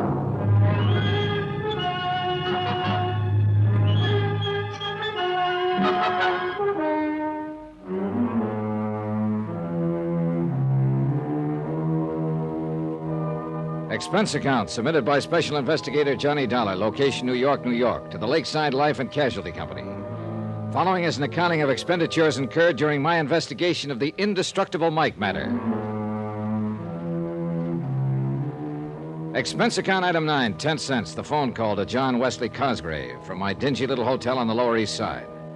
Item 10, 270, taxi uptown to see Sergeant Randy Singer, Detective Division, 18th Precinct. You get back to that Glad Hand rescue mission in time? After all, when the lab boys discovered that so-called whiskey was almost pure wood By the time I got there, Randy, the poor old coot had drunk nearly half the bottle. Oh, that's too bad. Well, I better arrange for him to be hauled down to the morgue. Old Mike's still alive? And happy. Oh, that's impossible. You don't know the half of it.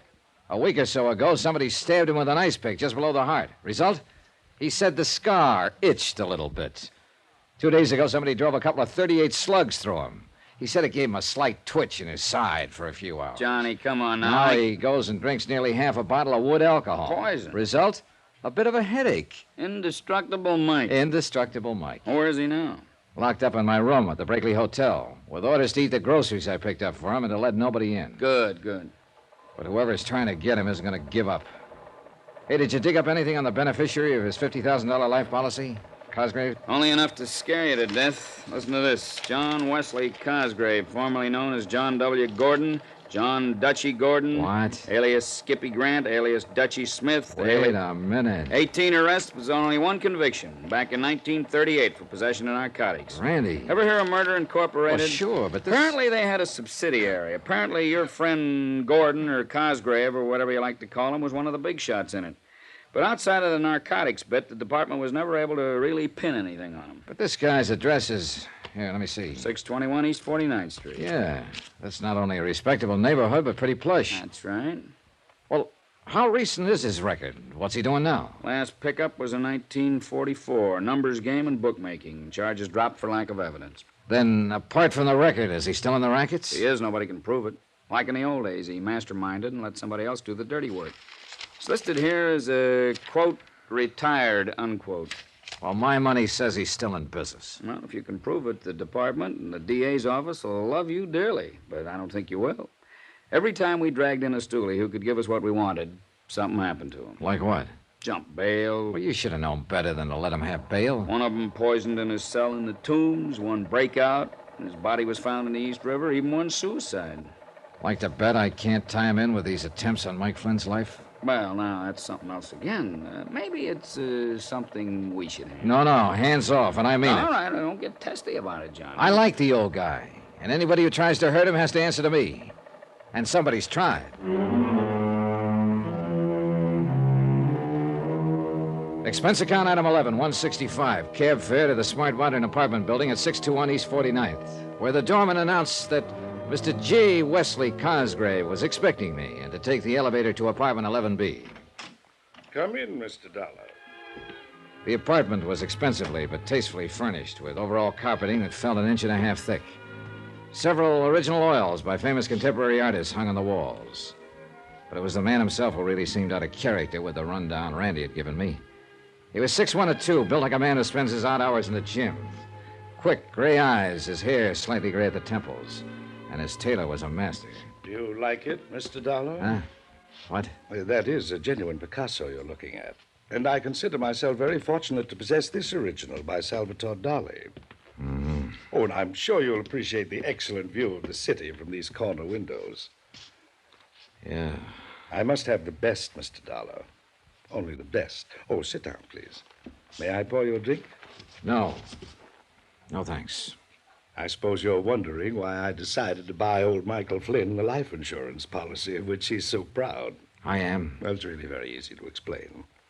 You see, I was born and brought up on the Lower East Side, Mr. Dollar, in deplorably poor circumstances. My early life was a never-ending struggle for survival and for whatever questionable sort of education I could glean from those about me, many of them criminals, who were my only companions.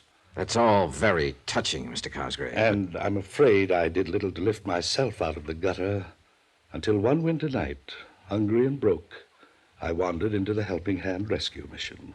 Yeah, I understand you still go around there now and then. Oh, yes, I do, in the hope that somehow I can help the poor unfortunates there the way the mission and Daddy Bill helped me.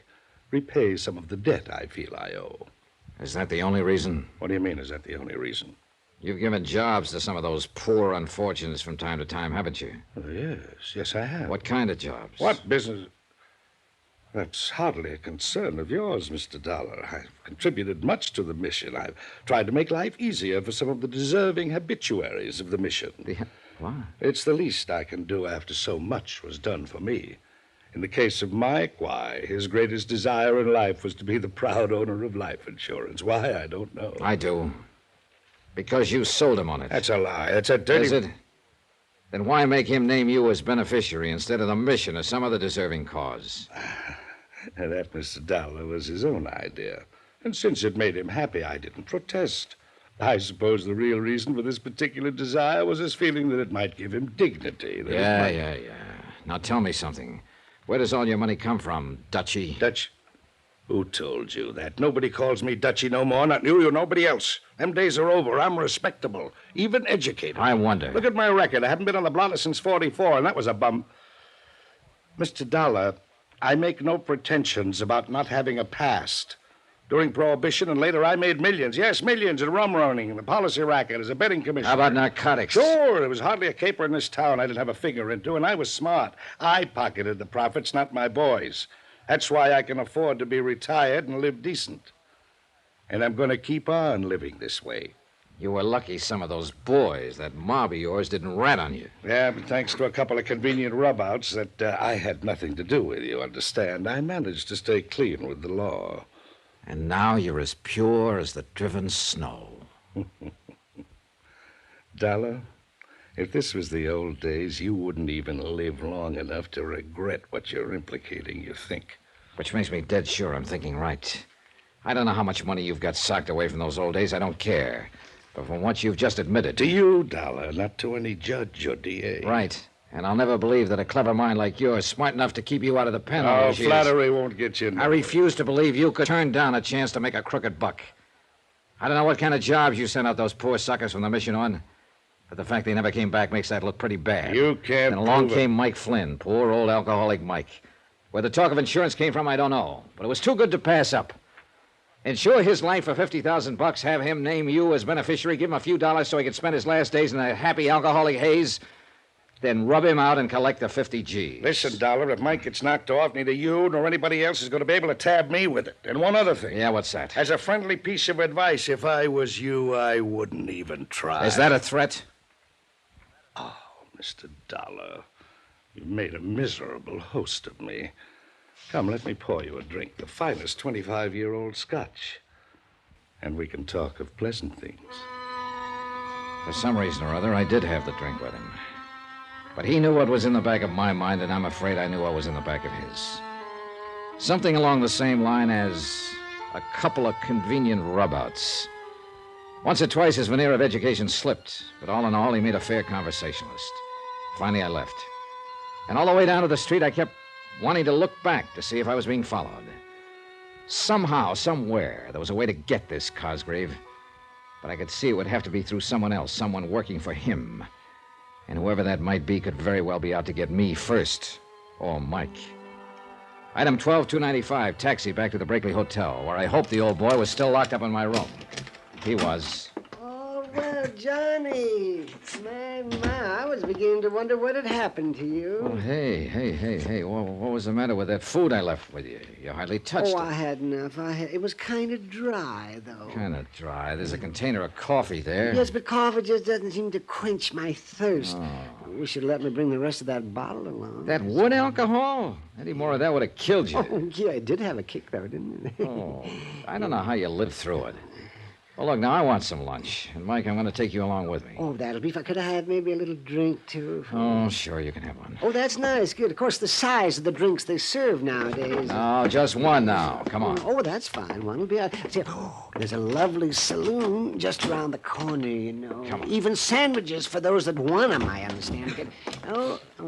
These stairs. Maybe we could just bring a bottle back with us to your room if we are going to come back. Sweet, funny old soul. I loved him. And I knew that without me, he'd be a dead one so fast. So far, the attempts on his life had been made by persons unknown. Unless the mission. Daddy Bill. Could Daddy Bill be somehow tied in with Cosgrave's operations? I wondered. I paid the check. That's item 13285, and we started walking to the Glad Hand Rescue Mission along some of the back streets. I wanted time to think it out, if I could think, over the incessant, pleasant shadow of I'm my... really enjoying life now that I have money now and then. Why, sometimes I get on the subway and I just ride all over town all day long. Yeah, you told me. See, why don't you try that sometime, Johnny? It's really say, there's a bar there on the corner. Why don't we just pop in? No, let's pass that one. John, why do you feel that you have to look after me this way? You know darn well why I... Hey, watch that curve. Why I'm looking after you. It's because somebody's on... Mike, look out!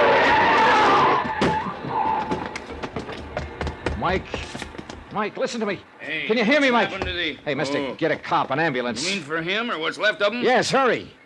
Well, what's the matter with you? Use your eyes, buddy. It's too late.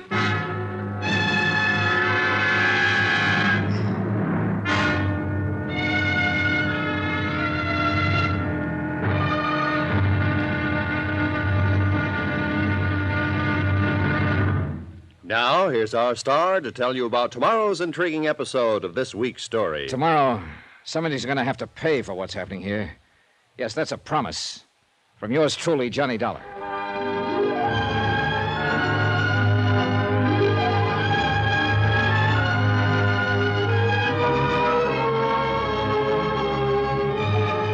Yours truly, Johnny Dollar, starring Bob Bailey, is transcribed in Hollywood. It is produced and directed by Jack Johnstone, who also wrote tonight's story. Be sure to join us tomorrow night, same time and station, for the next exciting episode of Yours truly, Johnny Dollar. Roy Rowan speaking.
From Hollywood, it's time now for Johnny Dollar.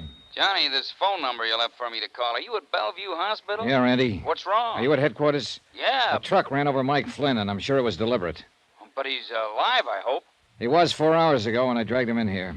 Indestructible Mike. I'm not so sure this time. What about that truck? Did you get the license? Yeah, the boys at the 1st Precinct are working on it.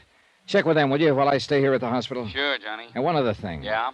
Find out how long that Glad Hand rescue mission has been in existence. Place where old Mike's been living? Yeah. Why? I don't know yet. But do it, will you? Sure, and you let me know when Mike's out of danger, huh? Johnny? Better pray a little bit, Randy.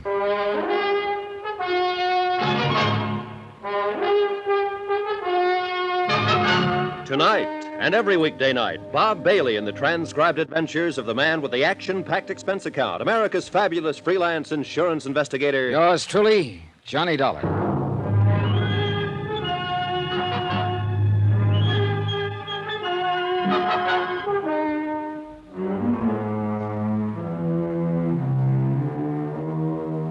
Expense account submitted by Special Investigator Johnny Dollar, location New York, New York, to the Lakeside Life and Casualty Company.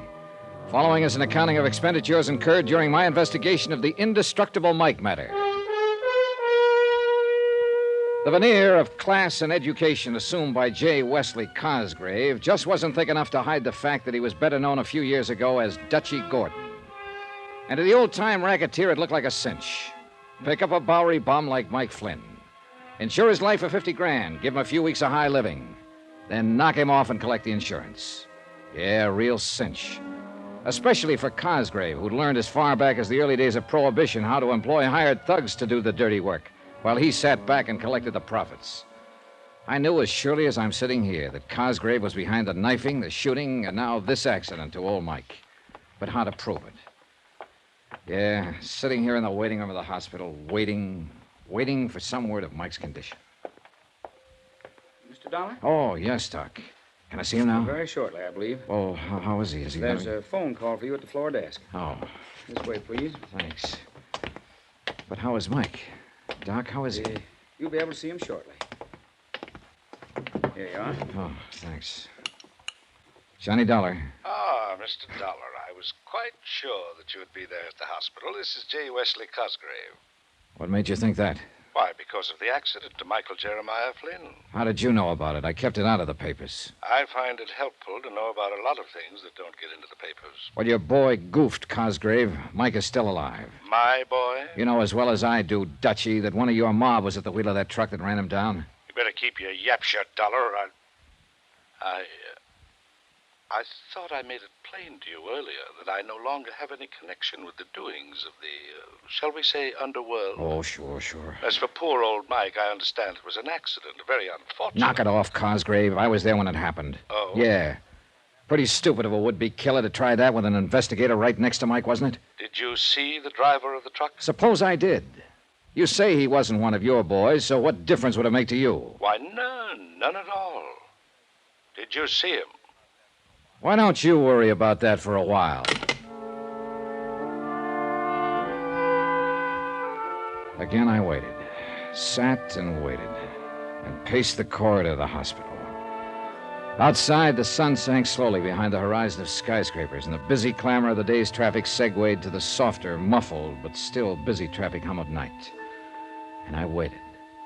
And smoked. And waited. Finally, it must have been close to midnight. The nurse led me quietly down the hall and indicated the private room that I'd had set aside for Mike. After brief instruction about not staying too long, she pushed open the door for me and she tiptoed away. And there, lo and behold, in all his glory, his head swathed in bandages but wearing a smile a mile wide, sat indestructible Mike. Hi there, Johnny. Mike! Oh, Mike. You old reprobate. I guess there is something in prayer after all. How about this, Johnny? Isn't this swell? Isn't this the finest place you ever saw? Oh, Mike, you're going to be okay, aren't you? I'm gonna be. Yeah, I am now. But I guess I had those doctors scared. Oh, my, Johnny. You just should have seen the way they fluttered around. And those nurses, Johnny. I never saw such beautiful ladies in all my life. And so nice. And doesn't it smell good in here? The disinfectant they use in here is much nicer than Daddy Bill has at the mission. And you know something? I haven't seen a single bed bug. Not even a cockroach. Oh, Mike. Mike, I'm so glad to see you in one piece. Oh, sure I am. But an old bum hasn't any right in a pretty place like this. You had no more business living through that accident than... Oh, Johnny, how you talk. Yeah, and you mustn't talk so much. No matter how good you feel, you need rest. Time to heal up whatever got broken. Broken? Oh, me? Well, you still need rest and quiet. Here, I'll turn off this light. I'll see you in the morning. Oh, but, Johnny... Yeah? Johnny, how can I just sleep? Oh, too much pain, huh? Want the nurse to give you a hypo? Oh, they filled me up with more needles than you ever saw, but there's only one real painkiller, you know. Yeah. I'll see you later. If the administration of Bellevue Hospital ever found out that I was back in Mike's room a few minutes later, and why, they'd probably have my neck. But I didn't leave the whole bottle with him, I swear it. Only about 3 fingers in his water tumbler. And the blissful expression on his face as he closed his eyes to sleep made me sure I'd done right. Item 15180, taxi back to my dingy little hotel. And I thanked whatever gods may be that old Mike had pulled through. He'd been right. They just couldn't seem to kill him. So far. But I knew they wouldn't give up. Not with $50,000 at stake. 50,000 more to line the pockets of Dutchy Gordon, who I was sure was just as much of a racketeer as ever, despite his present name of J. Wesley Cosgrave and his pretense of gentility. Because his henchmen had always feared to squeal or died violently before they could, the police had nothing on him. My job was to find one of the mob, make him sing. But how? I guess I was still thinking or dreaming about it when my phone rang the next morning. Hello, J. Dollar. This is J. Dollar. Hello. Oh. Johnny Dollar. Hey, you still in bed? Oh, Randy. Yeah, I thought you were going to call me. Is he still alive? He sure was when I last saw him at about midnight. Oh, that's a miracle after what that truck did to him. And say, Yeah? The boys downtown found that truck. Yeah? Yeah, it had been stolen and was abandoned. Did they find any prints on it? Plenty. Whose? Lefty Skillman. Well, have they picked him? Yeah. They found him all right, tied up in a sack floating in the East River. Old-time gangster style. Oh, so help me, I knew that when Cosgrave You found out... say Mike's going to be okay? Randy, he was sitting up in bed, perky as a cockatoo. No. I don't know how he does it. Why, he was all ready to pack up and go back to the Glad Hand Rescue Mission. Huh? Felt he didn't deserve to be in such a nice, clean place as the hospital. Bless his foolish heart. Did you find out anything for me about that flophouse? Yeah, that's what I called you about. But you still haven't told me... Well, what'd you find? Well, according to the records, the building was put up in 1901. As a mission? As a piano store, 1901 to 1906. A real respectable place. Then? Well, that section began to degenerate. 1906 to 18 was a cheap grocery store. 18 for 1956. From 1918 to 22 was a second-hand clothing store. And a speakeasy till 1929. Keep going, Randy. Well, I guess the Depression knocked that out, because next it was a saloon. How long? Let's see, 1944. That's when William Grover Larkin took over the lease. Daddy Bell. Yeah, that's right. I knew it, Randy. I knew it. Yeah, what? Dutchy Gordon, alias J. Wesley Cosgrave, told me that he'd got a hand from that mission when he was just a kid. That would have meant 25, 30 years ago at least. Yeah, it's only been a mission for 12, but... Hey, wait a minute. The lease on that property, when it was a speakeasy, it was in the name of Larkin, too. Add one more fact, Randolph, and you see what I'm getting at. What's that? Your own police files show Cosgrave was still in the rackets in 44. Yeah, but on a charge that we couldn't substantiate. Right. Tie him up. Cosgrave was a rum runner during Prohibition. Daddy Bill ran the speak for him since 1944. Whoa, now, boy. You're trying to build a case on purely circumstantial evidence. All right, but I think I can make it stick. Now, listen. Where does Cosgrave get the thugs for whatever job he's pulling now? If he is. Of course he is. And he gets them out of that flop house. The boys he gives jobs to that are never seen again, remember? Yeah, wow. Hey, maybe it does tie up. Oh, you bet your sweet life it does. At least I'm going to tie it up. Yeah, no. Take it easy, Johnny. Just how are you going to go about it? Well, the first thing I'm going to... Well, hold it. Huh?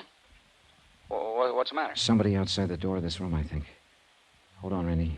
Yeah, no. Wait a minute, Johnny.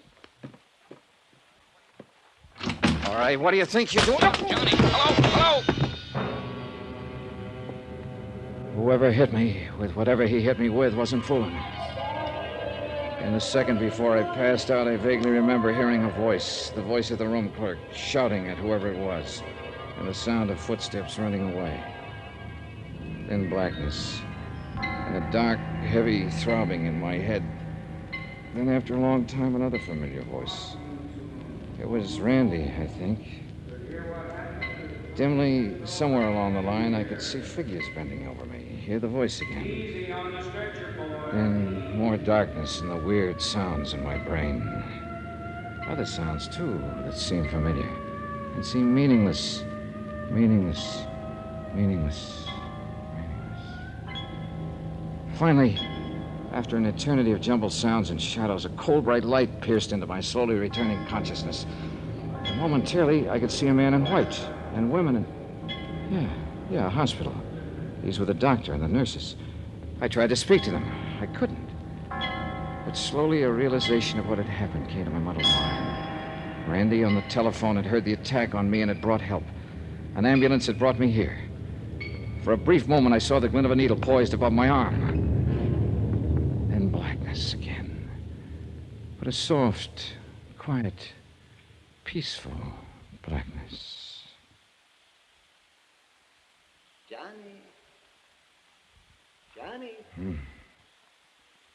Johnny? Oh, wow. Well, what do you... Johnny! That's the boy. Wake up. Mike? That's right. Isn't it nice they put you in the same room with me? Yeah. Oh, Mike. Your policeman friend saw to it. And he told me something, Johnny. And he's right. You've got to be careful. They're out to get you, too.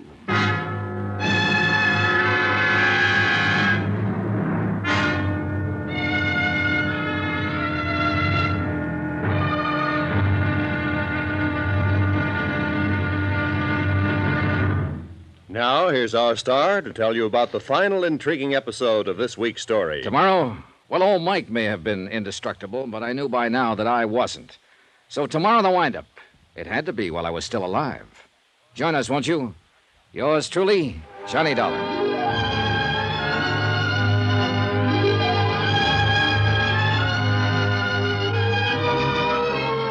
Yours truly, Johnny Dollar, starring Bob Bailey, is transcribed in Hollywood. It is produced and directed by Jack Johnstone, who also wrote tonight's story. Be sure to join us tomorrow night, same time and station, for the next exciting episode of Yours truly, Johnny Dollar. Roy Rowan speaking.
From Hollywood, it's time now for...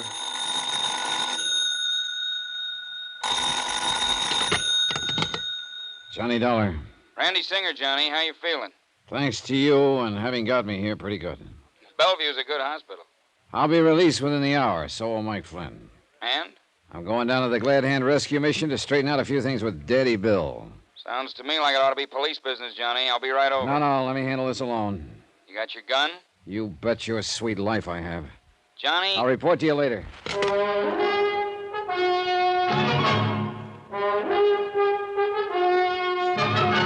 Tonight and every weekday night, Bob Bailey in the transcribed adventures of the man with the action-packed expense account, America's fabulous freelance insurance investigator. Yours truly, Johnny Dollar.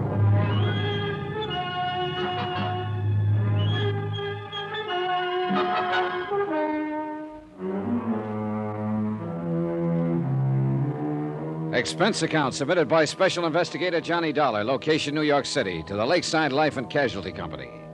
Following is an accounting of expenditures incurred during my investigation of the indestructible Mike matter.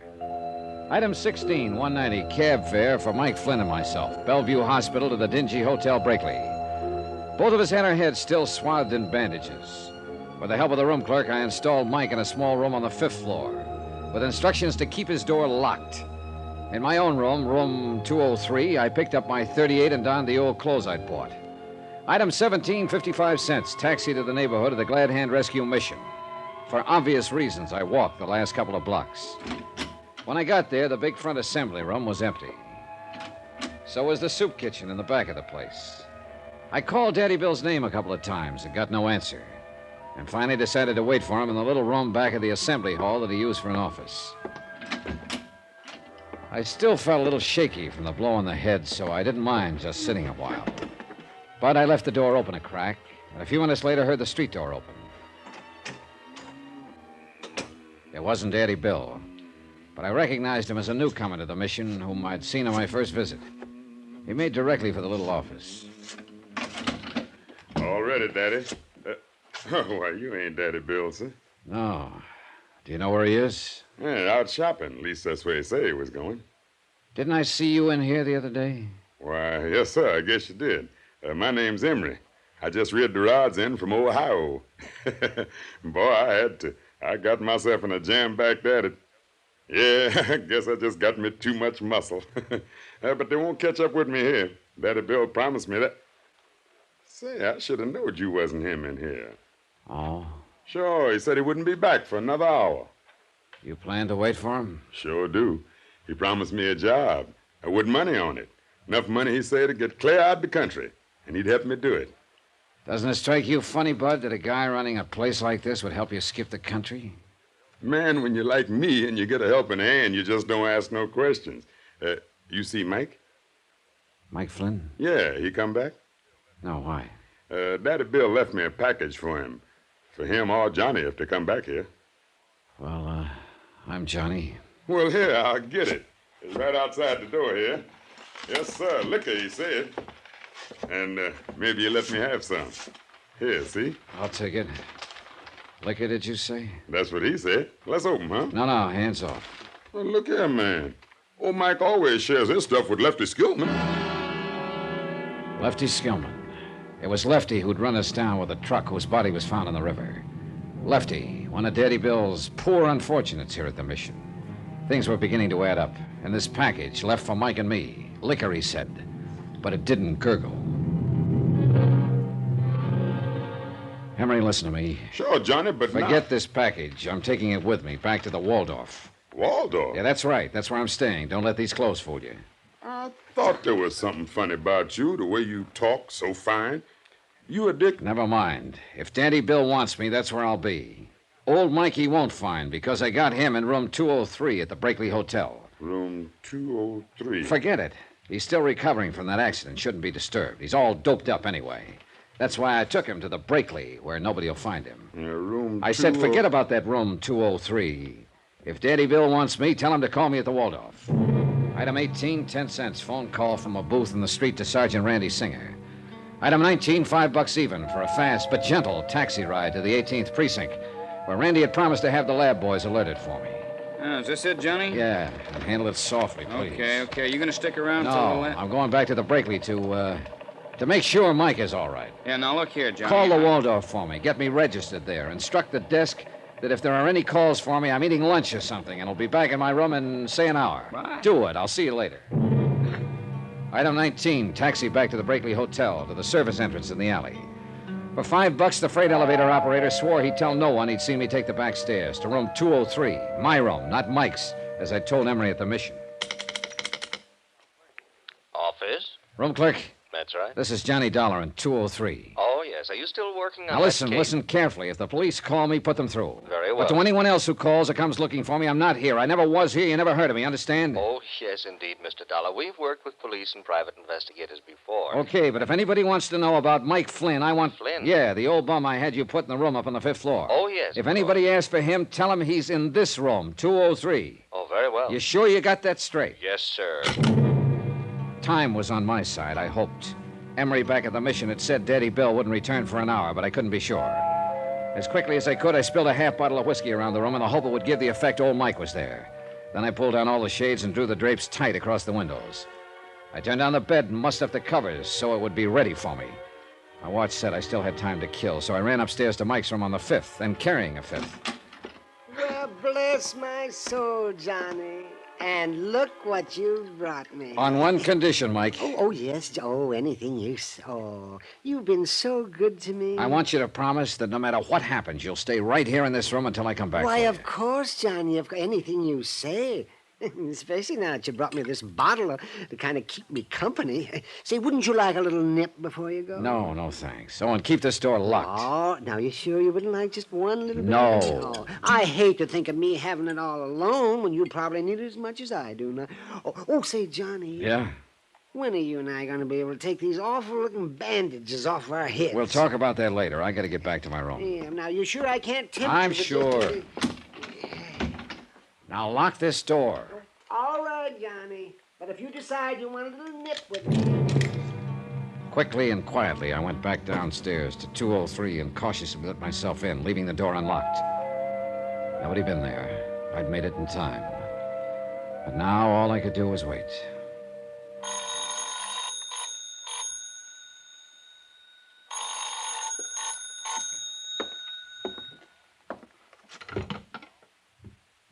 Hello? Johnny? Yeah, Randy. Better make it fast. Oh, what's the matter? What'd you call about?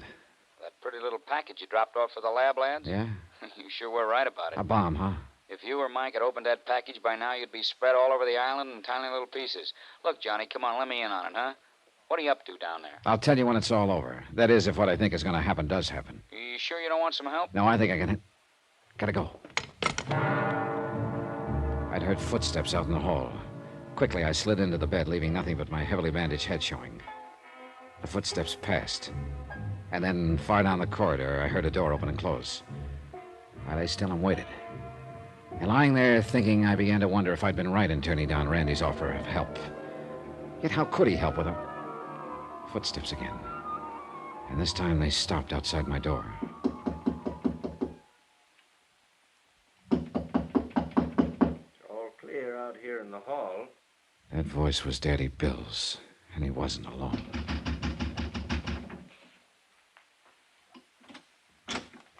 Mike? Mike? You want on the light? Mike? Oh, he's in here, all right. Smell that booze? He's there on the bed, asleep. You mean drunk? Close the door. Hey, see him? Dead to the world. Are you sure this is going to be safe, Dutchie? Why do you suppose I took so long to case the jury? Yeah, but what about Dollar? I told you, Bill, at the Waldorf. You sure? You talked to him? No, he was in the coffee shop. Now, shut up, get this over with. Yes. Always we do the dirty work for you. All right, this one I'll do myself. Who's... Shut up. Johnny.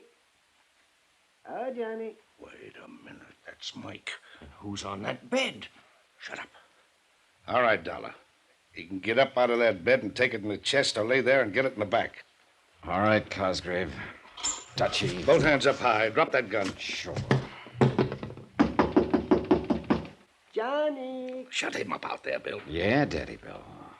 Quiet, Dollar. You'd better do something, Cosgrave. You'll have two witnesses. The man who always kept his skirts clean, huh? Quiet. Bill, let him in. We'll knock them both off, make it look like a fight between them. Something. No, wait. Boss, we... Johnny, is something... I'm coming in. Oh, no, you Get don't. back,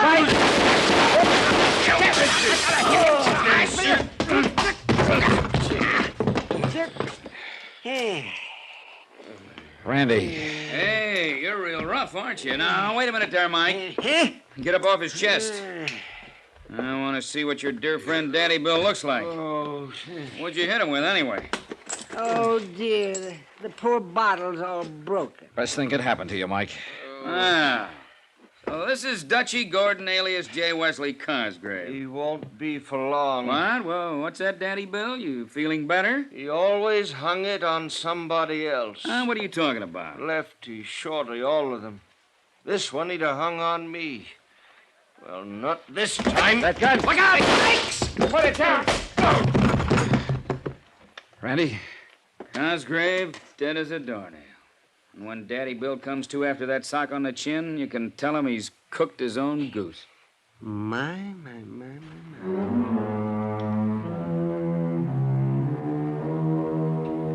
The world will be a bit better without Dutchy Gordon, alias J. Wesley Cosgrave. And, of course, the courts will take care of Daddy Bill Larkin. Plenty. Mike? Indestructible Mike? Well, he'll probably outlive the rest of us. I hope I can get down to see him now and then. Talk over our great adventure together. Expense account total, $1,126.50, which is a lot less than the $50,000 you might have had to pay off on Mike. Yours truly, Johnny Dollar.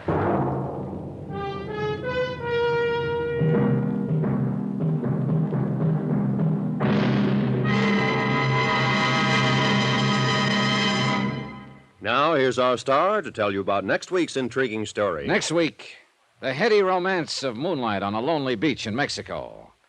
Moonlight from a killer's moon. Join us, won't you? Yours truly, Johnny Dollar.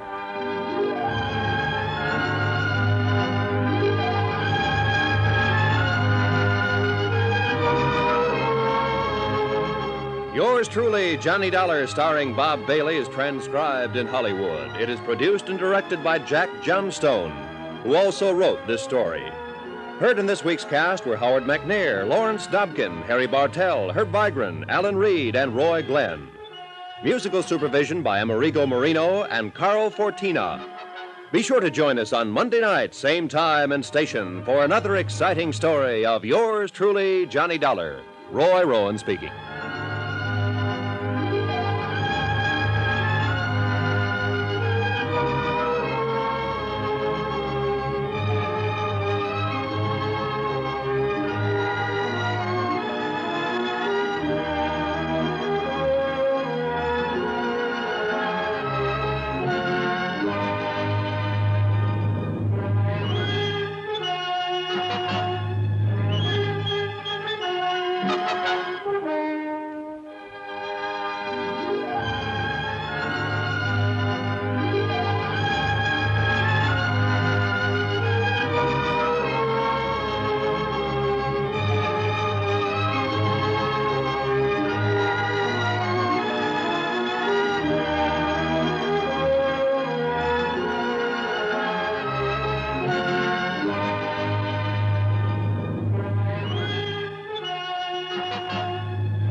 From Hollywood, it's time now for... Johnny Dollar. Ed Renser, Johnny, Union States Casualty Company? Oh, hi, Ed. I heard you were trying to reach me. Yes, indeedy. Plane leaves in 2 hours.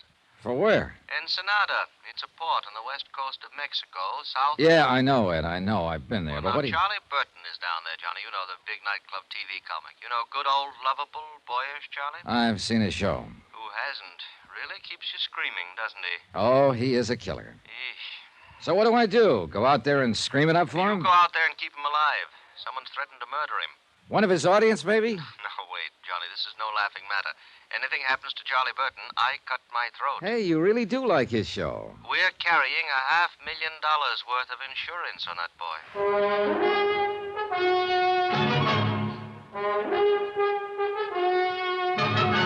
Tonight and every weekday night, Bob Bailey in the transcribed adventures of the man with the action-packed expense account, America's fabulous freelance insurance investigator. Yours truly, Johnny Dollar.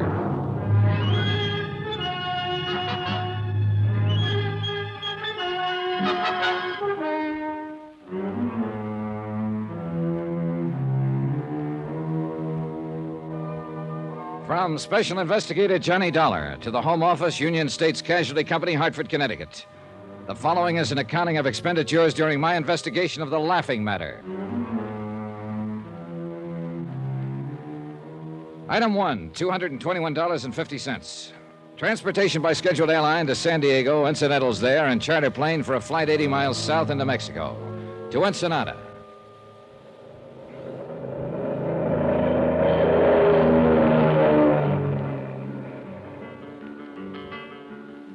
Item 2, $1.90. Taxi from the plowed ground airstrip to the Carrara marble foyer of the plush Balboa Beach Hotel. The contrast was typical. Ensenada is two towns, really.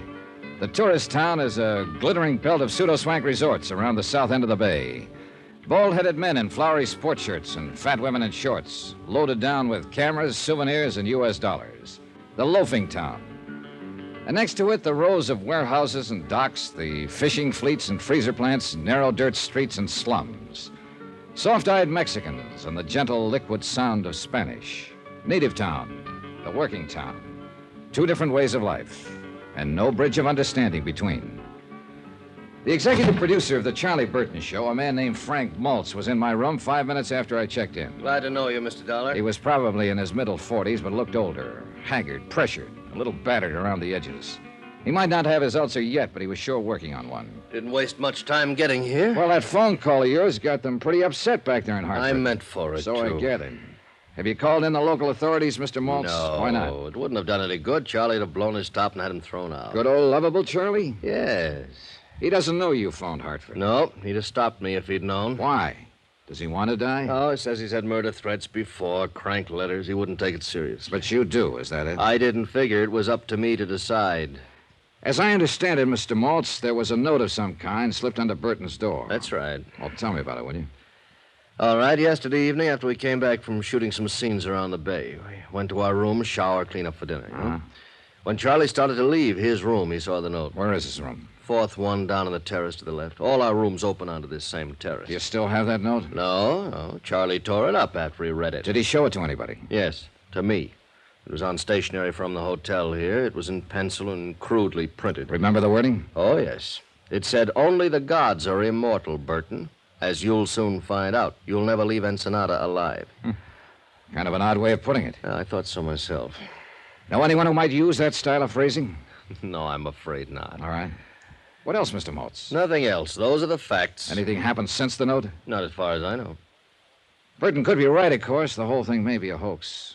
Yeah, maybe, but that's for you to decide, not me. Who do you know who might think they had a reason to kill him? Aha. I think I'll let you form your own conclusions on that. No, thanks, Mr. Maltz. That's very thoughtful of you. All right, I'm sorry. I realize I haven't given you much to go on. Practically I nothing. can't help it, Dollar. That's all I know about it. I see. Well, talk to the others. See what they know about it. Others? Well, I was thinking mainly of Gloria Dale and Al Schreiber. And there's Charlie himself, of course. Suppose you brief me on those other two. All right. Gloria Dale's the feminine lead. Oh, yeah, I've seen her on TV. Yeah, probably. She's been with the show for 3 years. She's in her late 20s. She's single. She's gorgeous. She has a terrific sense of comedy. How does she get along with old, lovable Charlie? Good question. Maybe she can give you an answer to it. All right, I'll ask her. And who was that other one you mentioned? Al Schreiber? Yeah, he's a young newcomer. He's been with the show 6 months now. A real talent, if he were ever given a chance to show it. Why isn't he given a chance? Because on the Charlie Burton Show, my friend, there is one and only one star, namely... Good old, lovable boyish Charlie Burton. Oh, you've been reading the press release. Well, as a matter of fact, I have. All right, who else? No, that's all. At least all that mattered. The camera crew, the technicians who were sent up from Churubusco in Mexico City, they never heard of Charlie Burton before. And we haven't had much of any contact with anyone here in town. Now, I think that note was written by somebody right here in the family. That's another reason I sent for you instead of the local police. Just why did you send for me, Mr. Maltz? What do you mean? How do you feel about Charlie Burton? Haven't you guessed? More or less, I think. Well, I'll spell it right out for you, Mr. Dollar. I hate his guts. And what do you care whether he's murdered or not? Care, I'd get roaring drunk to celebrate it. And yet you're the one who phoned an SOS to Hartford. Well, sure. If Burton does get it, I want an expert around. Somebody who'll tag the right party for the crime.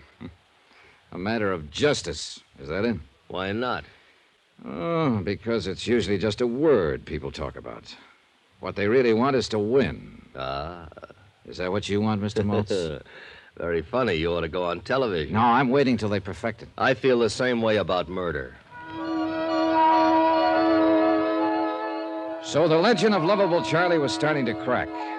One person at least didn't love him, Frank Maltz, his executive producer. And there was something else besides hate in Frank Maltz's eyes, a weariness or bitterness, something I couldn't quite place. I filed the thought for the moment, took time to shower and change, and went looking for another pair of eyes, a prettier pair. And I found them, alone on the terrace with their owner. They were turned toward the west, toward the last golden edge of the sun as it sank into the Pacific. They were big and blue, very lovely. Hello there. How are you, Miss Dale? Miss... I'm Johnny Dollar. I just got in from Hartford, and I've been talking with Frank Maltz. Oh, you must be with the advertising sponsor. No, I'm an insurance investigator. Huh? Yes, I'm here in regard to that threatening note that Mr. Burton received. Oh, that. You've heard about it, then? Oh, we all heard about it. Interminably. From Burton, you mean? Who else? Oh, he paced and posed and beat his breast. He wept and stormed and shouted at us. Harangued, accused, and monologued us. Our base ingratitude after all he'd done for us. Done to us, he should have said. That one of us, a viper in his bosom, should stoop to such a practical joke on good old luck. If it was a practical joke, what are you doing down here? You think it was a joke, Miss Dale? I don't, but Charlie himself said... Do you mean somebody really meant that threat? Maybe. Well, what do you know? Any idea as to who might have written it? Sure. Anybody who knows him. Is he that bad, actually? Mr. Dollar, you've heard the expression horrid old man. Yeah. Well, if Charlie Burton worked for years to improve himself, I mean really tried, eventually he might lift himself up high enough to be a horrid old man. Well, if it's like that, why do you stick around? Why do I? Because I signed a contract last year during an emotional crisis. And it's got 2 more years to run. Break it. Breathe a little clean air for a change. I'd be dead professionally, and that's about all I've got in life now. Professional career, such as it is. Same thing apply to Frank Maltz? Yep, contract. Executive producer is just a title. The Charlie Burton Show is owned by Charlie Burton, lock, stock, barrel, and the souls of the employees. Something of a dictator, huh? Egomaniac. He's a pre-adolescent paranoid with the ethics of a rattlesnake and the jealous instincts of a Turkish harem master. Uh-huh. Oh, forgive me, Mr. Dollar. I had that line in a play once, but it still fits him. Tell me the truth, Miss Dale. Did you write that note? I'm a female comic, Mr. Dollar. So? So who can write? Gloria? Out here, Al, on the terrace. Al Schreiber, have you met him yet? No, but I've got him on the list. That may turn out to be quite a list before you're through. Downstairs bar at 7, honey. That's what you said. Downstairs bar at 7. I know. I'm going in and change right now. Al, this is Johnny Dollar, Al Schreiber. Hello, Al. How are you? Glad to see you. Mr. Dollar's an insurance investigator. He's here about that murder threat Charlie got. You mean that note was for real? Could be. Well, happy days. Maybe there's hope for us yet. Careful, Al. Mr. Dollar's making a list. Sweetie, I'd be proud to confess. Only I didn't think of the idea, and besides, I'm a coward. Did either of you actually see that note? No, but we heard about it. So I understand. How does insurance figure in this? You mean some company actually wrote a policy on that earthworm? To the tune of $500,000. Holy Hannah, who's he worth that much to? His sponsor, the advertising client. I doubt if it's personal, really. They're just protecting their investment in the show. $500,000 fish. For a phony old fake who weighs in at a fast 30 cents. Say, maybe they're out to kill him and make a profit for themselves. Yeah, I'll put them on the list. And I take it you're in the club, too, Al. Club? At least you're not wearing a Love Charlie Burton button. Oh, sir. All I am, ever was, or hope to be in any future life. All I have, ever had, or expect to have at any time, notwithstanding. the foregoing to supersede any previous statement and irregardless of any utterance made hereafter, I owe in its entirety and without any reservation whatsoever to my one and only benefactor, that sterling, magnanimous, warm-hearted, genial. I'll bet you think I'm only saying that because it's in my contract. Did you write the note, Al? I don't know what to say until I check with my writers. Yeah, I have the same problem with my underwriters. Say, that's not bad, Mr. Dollar. You know, you ought to Sorry, try television. I'm waiting till they perfect it. Item 3, 80 cents, one drink. I had it sent from the bar and sat on the terrace alone and drank it. I watched the sun die in the west and let the soft night creep out of the hills of Mexico and sink down over me in gentle folds. Then I saw a man slip from the shadowed shrubbery and move cautiously up the terrace, a pale ghost dressed in the white cotton of a peon worker. As I came quietly to my feet, a girl ran from inside somewhere, clung to him, and stopped him. They argued fiercely for a moment and guarded Spanish. Then the man turned and saw me and vanished into the darkness of the hotel gardens. The girl faced me for an instant, with eyes like frightened doves. Then she, too, turned and fled. But I'd recognize her. She was the hotel maid who'd brought ice to my room when I first arrived. So it was a lover's meeting, most likely. And yet, the man, before she stopped him, had been heading across the terrace toward Charlie Burton's room.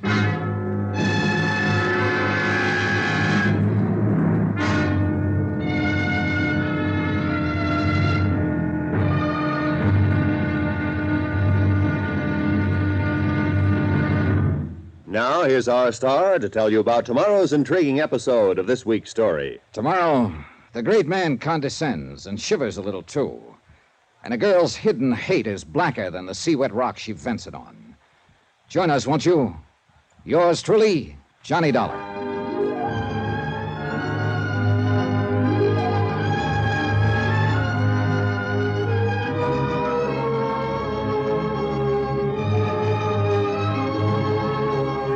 Yours truly, Johnny Dollar, starring Bob Bailey, is transcribed in Hollywood. Written by Les Crutchfield, it is produced and directed by Jack Johnstone.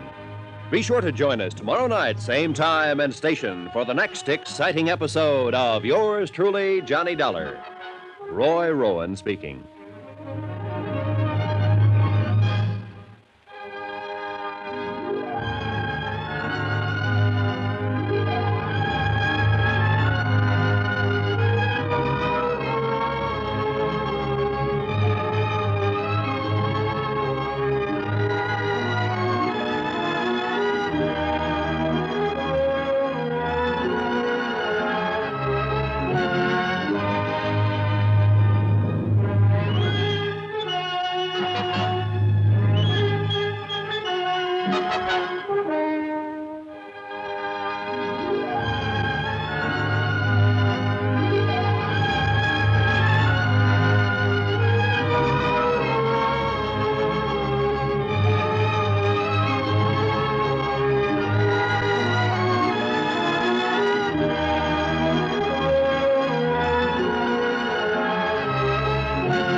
From Hollywood, it's time now for... Johnny Dollar. This is Charlie Burton, Mr. Dollar. Oh, yes. Was hoping you'd come out of seclusion. Seclusion? I arrived in Ensenada at 4 o'clock this afternoon. It's now 10 p.m., and I still haven't been able to see the man I'm supposed to protect. I did not invite you here, Mr. Dollar. I do not need any protection. Well, my insurance company doesn't agree with you, and they've got $500,000 riding on your life. Look, my life has not been threatened. That note was a mere bit of buffoonery perpetrated by one of those nearest and dearest to me. One of those to whom I have unstintingly devoted my entire... knock it off, Burton. I know the good old lovable Charlie legend, and I've seen your TV show. Well, naturally. Look, are you going to talk to me, or do I wire my company to cancel your policy and notify your sponsor that you've refused to cooperate with us? Mr. Dollar, you may come down to my room in 10 minutes. I'll be there in an hour, Burton. You wait on me for a change.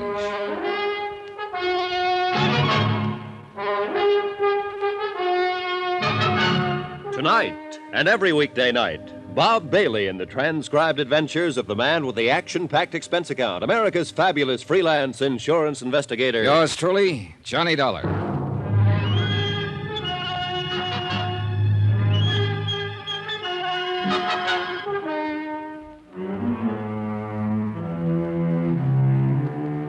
From Special Investigator Johnny Dollar, location Ensenada, Mexico. To the Home Office, Union States Casualty Company, Hartford, Connecticut. Assignment, The Laughing Matter. Expense account continued. Item 5, $1.40. Taxi from the hotel in the village to the Commandancia of Police on Frente Avenue. I wanted a rundown of one of the maids at the hotel, a girl named Velena Morales. I'd seen her on the hotel terrace shortly after dark near Charlie Burton's room. Seen her arguing with some man who'd managed to slip away from me in the darkness. Captain Portrayal said he'd check with me later and politely avoided asking what it was all about. If he had, I couldn't have told him. The Charlie Burton comedy show was on location at Ensenada, Mexico, and Frank Maltz, the producer, had frantically phoned Hartford and claimed Burton's life had been threatened. Burton thought it was a practical joke. Maltz didn't know. Neither did I. But I was there to find out.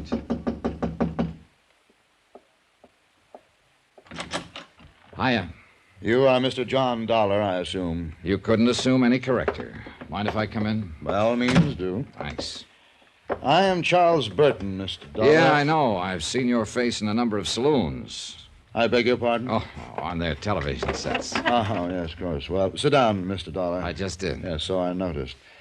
Well, I don't imagine you'll be here long enough for me to have something sent up from there. Oh, I'm sure I will. I'll have scotch on the rocks. Double. I see. Room service, please. There's Mr. Burton in Suite D. Please send up one scotch on the rocks. Double. Make it double. Oh, just a moment, please. By the way, Mr. Dollar, what is your room number?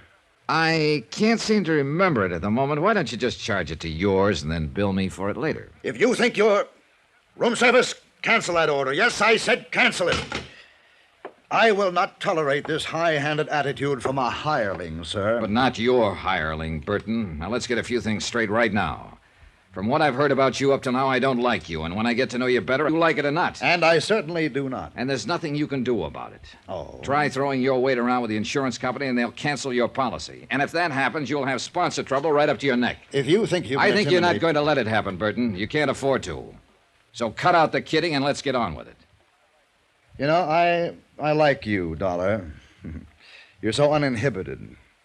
I'm going to buy you that... Nope, sorry. Why not? I didn't want it in the first place. It was only a way to get your goat break down that phony guard. But have one yourself, though. Now, drinking is not one of my vices. Oh, so that explains it. Explains what? It wasn't one of Hitler's vices, either. You're so delightfully insulting, you know. One can hardly take offense. Too bad. I'd hope for better results. Would you mind telling me just who exactly is responsible for this prejudiced opinion you have of me? Well, as I remember, it was fairly unanimous. As I know, you talked to Frank Maltz. Maltz, of course, is bitter because he hasn't been given complete control of my show. Or any control, the way I hear it. As long as it's the Charlie Burton show, Mr. Dollar, Charlie Burton intends to run it. Only the gods are immortal. Isn't that what the murder threat said? I'll get to that. Then there's Gloria Dale, my leading lady. Dear Gloria. I suppose she told you I've treated her very badly. Practically forced her to sign a contract that pays her several $1,000s a week. A hideous fate, actually. It could be. And Al Schreiber?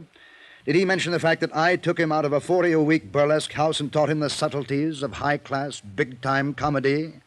Things that I had spent a lifetime perfecting. Look, Burton, if you're trying to convince me of your fine, sterling character, forget it. It's irrelevant. I'm here because... You're here because of that note, and that's exactly what I'm getting at. You think it was written by one of those three people, don't you? Right. Well, I agree with you. But you also take the threat seriously. I don't. Why not? Because not one of them has any reason to kill me. Yes, I know how they talk. They're underpaid, overworked. The boss is a tyrant. They hate him, the same old patter. And that kind of talk never leads to murder, Mr. Dollar. Yeah, you've got a point there, I guess. That note was pushed under my door yesterday as a crude attempt at a joke. Nothing else. Then Maltz lost his head and had you sent down here from Hartford. And the whole thing has become ridiculous. You may be right. Well... You sure you won't have that drink? No, thanks. Oh, by the way, there's a maid at the hotel here. I believe she works all the rooms along the terrace here. A small girl, very pretty, with short curly hair. Oh, yes, Valina. Oh, you've noticed her then? Oh, quite. I find her utterly charming. Would you happen to know whether she's married? I really didn't bother to ask. Does it matter? Not to me, but it might to her husband. You are determined, aren't you? There must be some reason why you're so scared. Scared? You do have a preposterous imagination. Good night, Mr. Dollar. It wasn't my imagination. Burton was scared, or worried, or upset. At any rate, something was bothering him. But at the moment, he was covering up for some reason, and there was nothing more I could do to push him. So I gave up for the time being and went back to my room.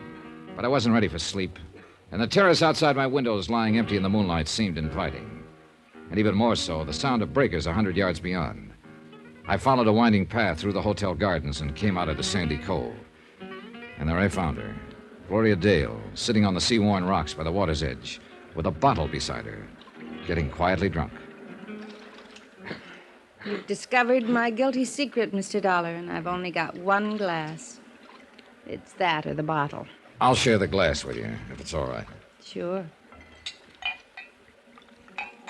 There you are. Thanks. Here's to the moon, people. They seem real close tonight, don't they?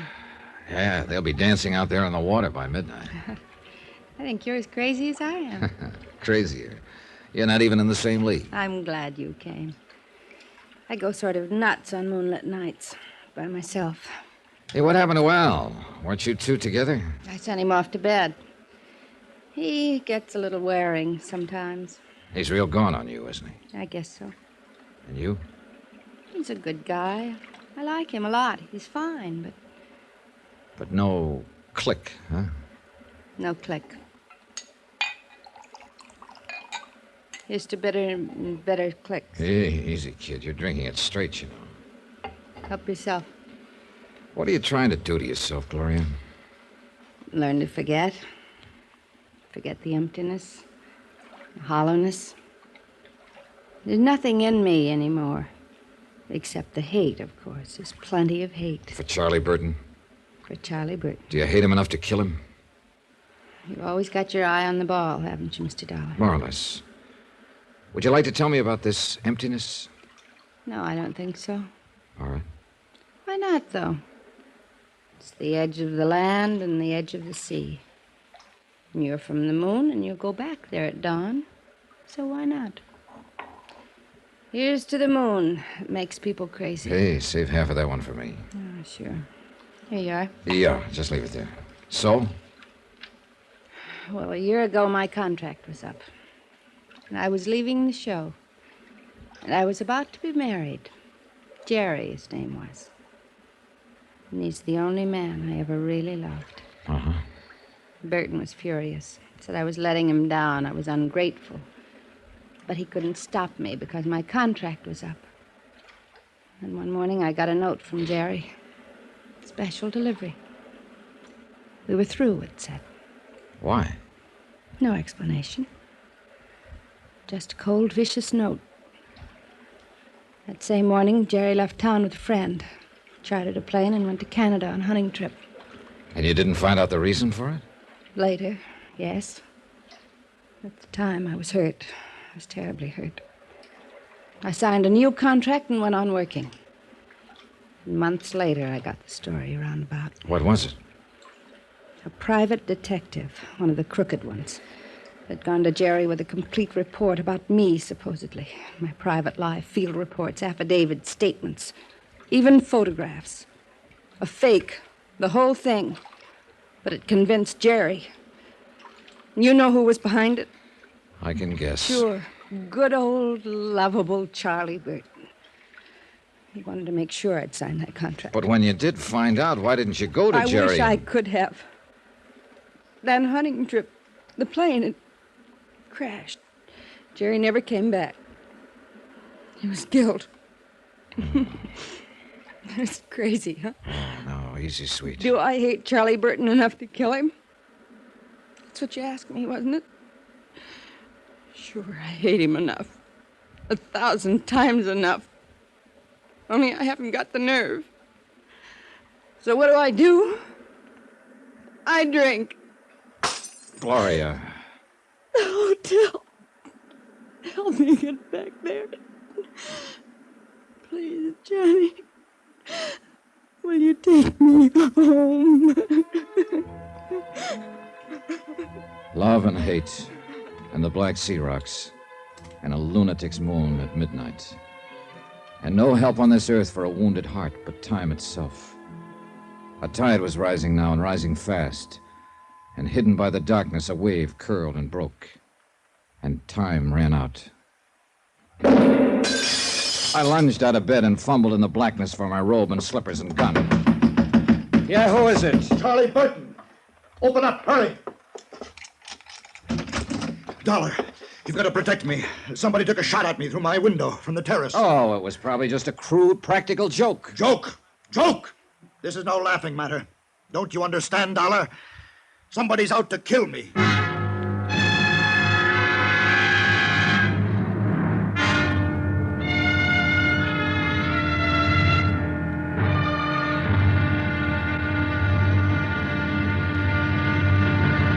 Now, here's our star to tell you about tomorrow's intriguing episode of this week's story. Tomorrow, a thickening web, clinging and sticky. But one of the flies pulls free by using a gun. Join us, won't you? Yours truly, Johnny Dollar. Yours truly, Johnny Dollar, starring Bob Bailey, is transcribed in Hollywood. Written by Les Crutchfield, it is produced and directed by Jack Johnstone. Be sure to join us tomorrow night, same time and station, for the next exciting episode of Yours truly, Johnny Dollar. Roy Rowan speaking.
From Hollywood, it's time now for... Johnny Dollar. Capitan de Vidro Parral, senor, of the Ensenada Police. Oh, hi, Parral. I tried to call you a few minutes ago. We've had a shooting out here at the hotel. And somebody, she's dead, No, senor? nobody's dead. The bullet missed. Somebody fired a shot from the terrace into one of the rooms. I am flush with the red light, senor. I make the siren. I'm come like the wind. Good. But will you do me one thing before you blow up a storm? Mande usted? There's a man missing from his room here, a friend of the man who was shot at. He must be around town somewhere. Pues sí. He's an Americano, about 45, name's Frank Maltz. Frank Maltz. Bueno, we'll find him. I'm going to make one APC T. B, you mean, APB. Sí, APB, like on radio in Los Estados. All right, hop to it, Parral. Sí, senor. Senor, what it is, this APB?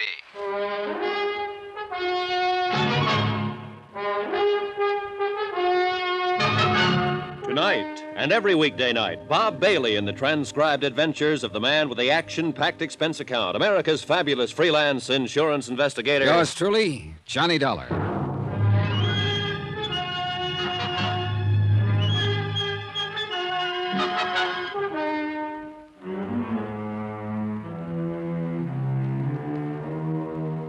From Special Investigator Johnny Dollar, location Ensenada, Mexico, to the Home Office, Union States Casualty Company, Hartford, Connecticut. Assignment, The Laughing Matter. Expense account continued.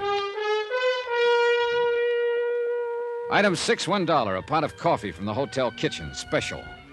It was 1 a.m. I'd been half asleep when the shot was fired, and I hoped the coffee would help get me at least half awake. I hadn't expected it to happen that way, and neither had good old lovable Charlie Burton, America's favorite TV comic, according to his press agents. Charlie had called it a joke, but he wasn't laughing now, and neither was I. Charlie's life was insured for $500,000, payable to his sponsor. Where he is, senor, this man who was get shot? He didn't get shot, Peral. He got shot at. Pues sí, it's what I wish to say, but the tongue is not make English too good. Well, you're doing fine.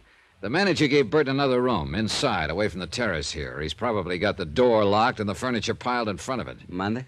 I mean, he's scared. Very scared. Comprende? Oh, sí, sí. Él tiene mucho miedo. Yeah, I guess so. Now, according to his story, he was asleep, here on this side of the bed. Someone fired the shot from outside on the terrace. It broke the window there, and the bullet lodged here in the bed, about 6 inches above Burton's head where he was lying on the pillow. Sí, yo puedo verlo. And then he is wake up quick. He is no see nobody, senor? Is no hears nobody? No, he was too scared to know. He jumped out of bed, ran down the inside corridor, and banged on my door. I searched the terrace right away and didn't find a thing. And these other people which are work for him to make the television, they are also having room which are close to this? Peral, your tongue may not make the English too good, but there's nothing wrong with your head. Mande usted? I mean, you're okay, amigo. You're a good cop. Gracias, senor. Yes, any one of them could have fired that shot. And they are big which ones, these people? Well, there's Frank Maltz. He's the producer of the Charlie Burton show. He's the one who was missing from his room, the one I asked you to locate. See, you say. Then there's Gloria Dale. She's the feminine star of the show. She's in the third room down. She is in the room of her when the shoot was fired? Yeah, she'd gone to bed. I had to beat on the door to wake her. She hadn't even heard the shot. She'd been pretty upset. She'd been drinking earlier. See? It's always the same. These Americanas ladies which have come to Ensenada, always they are drink too much. You may be right. Anyway, the third member of the group is Al Schreiber, second room down. He's an actor, too. And where he is when these things happen? In bed, so he says. The shot woke him up, and he came out into the corridor while Burton was banging on my door. And these are all, senor? Yep, that's the bunch. Which one you think is not like this, Charlie? Every single one of them hates him. Then there's another possibility, too. That girl I asked you to check on earlier, the maid who works here at the hotel. You see, la señora Evelina Morales. Pues we are looking, but we are not find her yet. Oh? Ella no está en casa. She are no at her house, señor. Oh, I see. Ni el marido tampoco es. Also, the, how you say, her husband is gone. Oh, then she is married. Oh, sí, señor. You're still looking for her, aren't you? Pues sí, señor. No tenga cuidado. It's no big town, Ensenada. We are find her too soon now. I think es por mí, yo creo. I am tell the manager I was here. La policía acá. Sí, capitán de vidro Paral. ¿Dónde? Bien, sí. Muy bien. Bien, adiós. This man you are say have disappeared, señor. Frank Maltz? He was now be found. Where is he? Es un cantina, a nightclub. It's called the 21. 21. Where is it? In town somewhere? You see, it is the, how you say, senor, it's one big hot spot.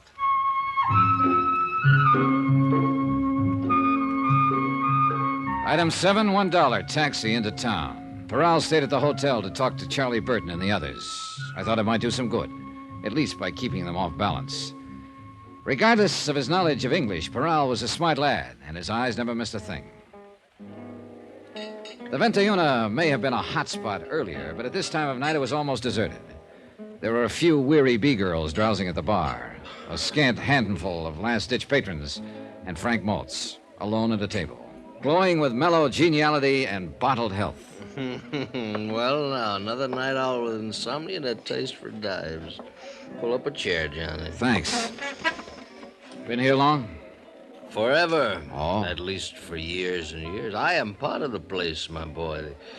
These worm-eaten rafters, the crumbling walls, this musty aroma of ancient tequila that was spilt on these tiles long before you were even born. I see. You see, the place was built by the conquistadores, and I dropped in the very next day. I've been here ever since. Maltz, look, chum. Now, speak softly, softly, friend. This is hallowed ground. This is the meeting place. This is the crossroads, you see, for two separate worlds. The tourists come traipsing down from Beach Boulevard up there. They call it slumming. And the townsfolk come up from Gastelum and Balboa, and they all meet here. And they drink tequila, and then they dance the fandango. Hey, amigo, how about playing a fandango? No, he can't hear you, because he is dead. We are all dead here, Johnny. You know something, Maltz?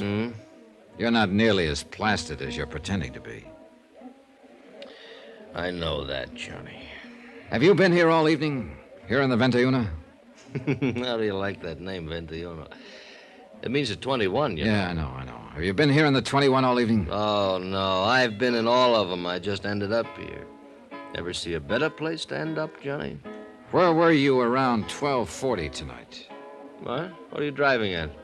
Somebody took a shot at Charlie Burton tonight. Ooh, I got my fingers crossed, did they? No, they didn't hit him. Well, maybe they'll have another chance. Not if I can prevent it. Now, that's why you were checking times on me, huh? You think I maybe made a clay pigeon out of that rat. Did you? Johnny, I left the hotel at 10 o'clock. I've been a lot of places since, but not back there. I don't know where I was at 12:40. Maybe some bartender around town will know. I have seen them all tonight, one time or another. This lush stuff seems to be a habit with all of you, including Gloria. Well, stick around Burton a month. You'll know why. So, why do you stick around him? Me, personally, there's a couple of reasons, I guess. I'm trying to help somebody else, for one thing. Well, myself at the same time, of course. Meaning? Al Schreiber. The kid is great, Johnny. He really is. And it'll be his show next year, if we can hang on. And for the same sponsor. With you producing? Well, that's right. They're fed up with Charlie Burton, and they've got reason to be. He's a phony name, Johnny, nothing else. It's a fake. It's a build-up. They got to spend more on press relations now than it costs to produce the show. Then with Charlie out of it, you and Al would be in. Is that the way it stacks up? That's right. You said you had a couple of reasons for staying on. Now, forget it. The second one is not important. It's a sob story. Well, it won't be the first one I've heard tonight. I'm married, you see, Johnny. 23 years now. And for the last 8, my wife has been completely paralyzed. Utterly helpless. She's in a sanitarium upstate. She has to have special care. Special treatments, and it costs $350 a week, 52 weeks a year. So I stay on with Burton, and I go on hating him. And whenever the hate gets too bad, I go up and see her. Well, she doesn't know me. She doesn't know anyone. She just lies there and breathes. But I look at her. And I remember how she was. And how I loved her. And I still love her, Johnny. So that's the way it is. I left him there in the cantina with his love and his hate and walked out into the street, empty and silent under the wheeling stars in the soft, dark night.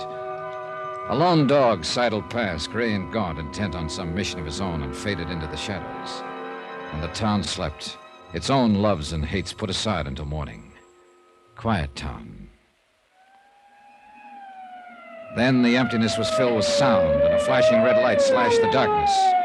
Portrayal of the Ensenada police. He said the maid from the hotel, Valena Morales, had come home. One of his sergeants was waiting there with her.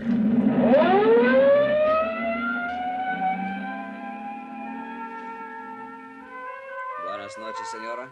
Buenas noches. The tiny room was lit by a flickering oil lamp, and a candle burned beneath a crucifix on the wall above the bed.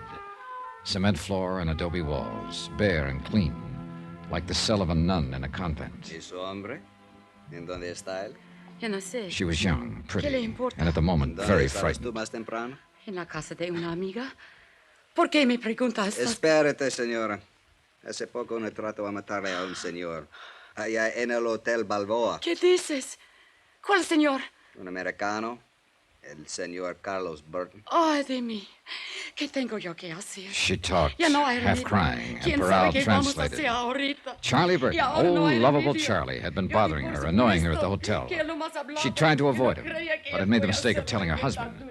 He'd been furious and had come to the hotel earlier in the evening.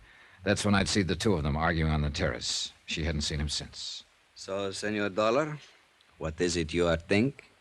I think you'd better find a husband, and find him quick.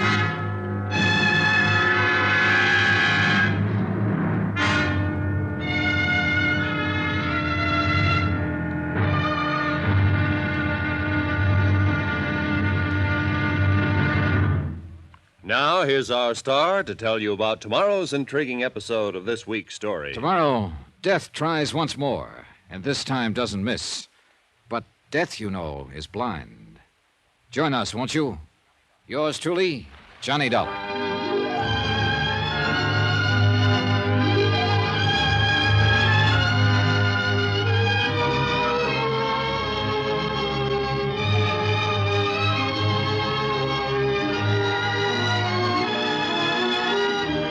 Yours truly, Johnny Dollar, starring Bob Bailey, is transcribed in Hollywood. Written by Les Crutchfield, it is produced and directed by Jack Johnstone. Be sure to join us tomorrow night, same time and station, for the next exciting episode of Yours truly, Johnny Dollar. Roy Rowan speaking.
From Hollywood, it's time now for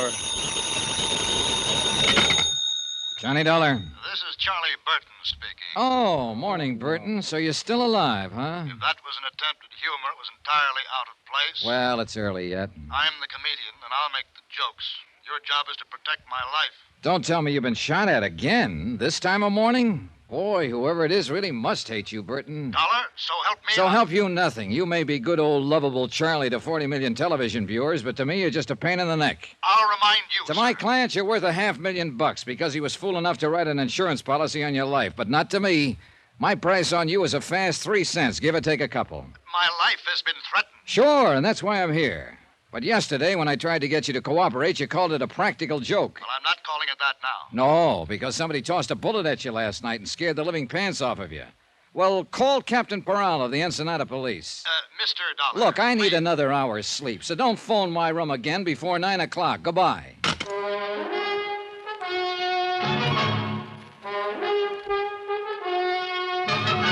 Tonight and every weekday night, Bob Bailey in the transcribed adventures of the man with the action-packed expense account, America's fabulous freelance insurance investigator. Yours truly, Johnny Dollar.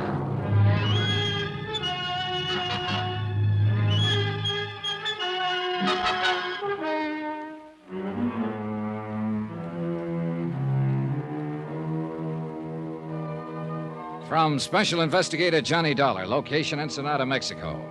To the Home Office, Union States Casualty Company, Hartford, Connecticut. Assignment, The Laughing Matter.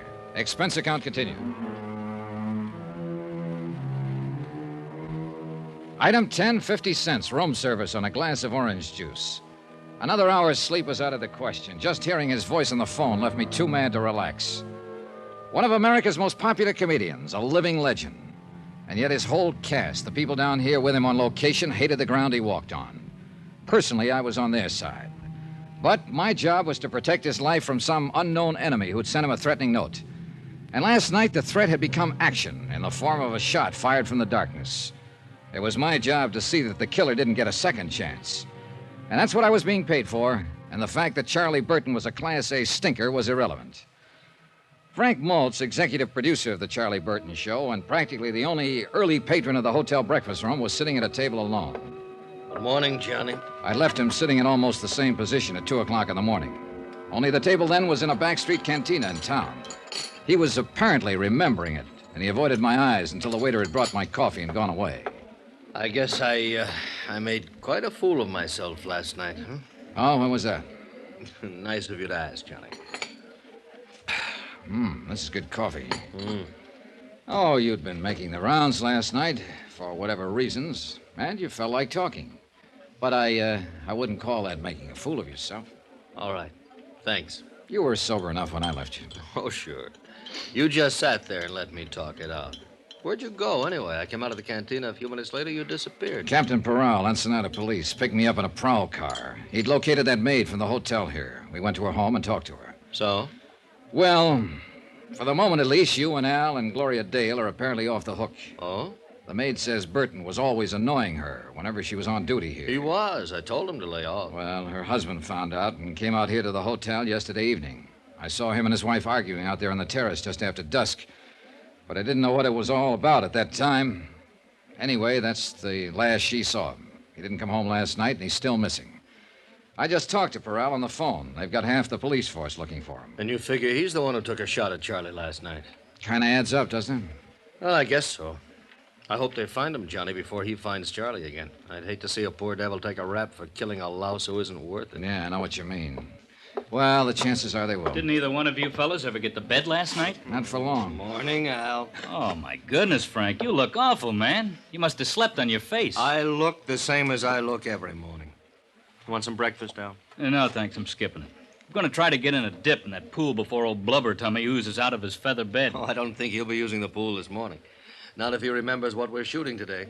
It's that castaway sequence, isn't it? Yeah, we'll get that first. But later this afternoon, if the light on the water is okay, I want to get those shots of him swimming ashore. Good. Keep him on retakes till he gets waterlogged. It's kind of a slapstick desert island thing, Johnny. Oh? Yeah. You see, Charlie and I are supposed to have been on this yacht, and it sank. And I just disappear. But there's some stock shots of Charlie swimming like crazy and a stock shot of a deserted South Sea island. And finally, Charlie comes crawling up onto the beach. That's the sequence we're going to shoot this morning. I see. He's pooped. He's dying, you know.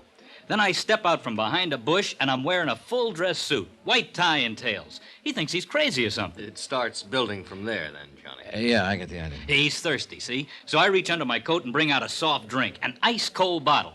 And I open it and give it to him. It says Cott Quality Beverages on the bottle, C-O-T-T. Yeah. So Charlie asks, is it any good? And I say, it's Cott, man. And he says, so what? And I say, so it's Cott to be good. You see, Johnny, it's out-and-out slapstick, but it works pretty well on camera. Yeah, it keeps building, you see. I keep producing things out of the bushes. A table and chair, tablecloth, dishes and silver, caviar, bottle of wine, roast turkey, then a string quartet, and finally a line of dancing girls. And the payoff's a shaggy dog. He says, look, we were shipwrecked together. How you doing all of this? And I say, it's easy. I got a cousin in Congress. It's a lot better on film, Johnny. A lot better than it sounds, stripped down this way. Yeah, well, I'm not exactly a fan of Burton's. Oh, he's got some good stuff in this one, Mr. Dollar. In fact, he's got all the good stuff. Only thing I'm in there for is to feed him the lines. As usual, of course. If I ever get a decent role in his show, I'll drop dead. Oh, really? Attention! That's not funny, Al. At ease. I said it's not funny. You thought it was when you did it on the show last month. May I remind you that your services can be easily dispensed with? Good. Fire me. Al.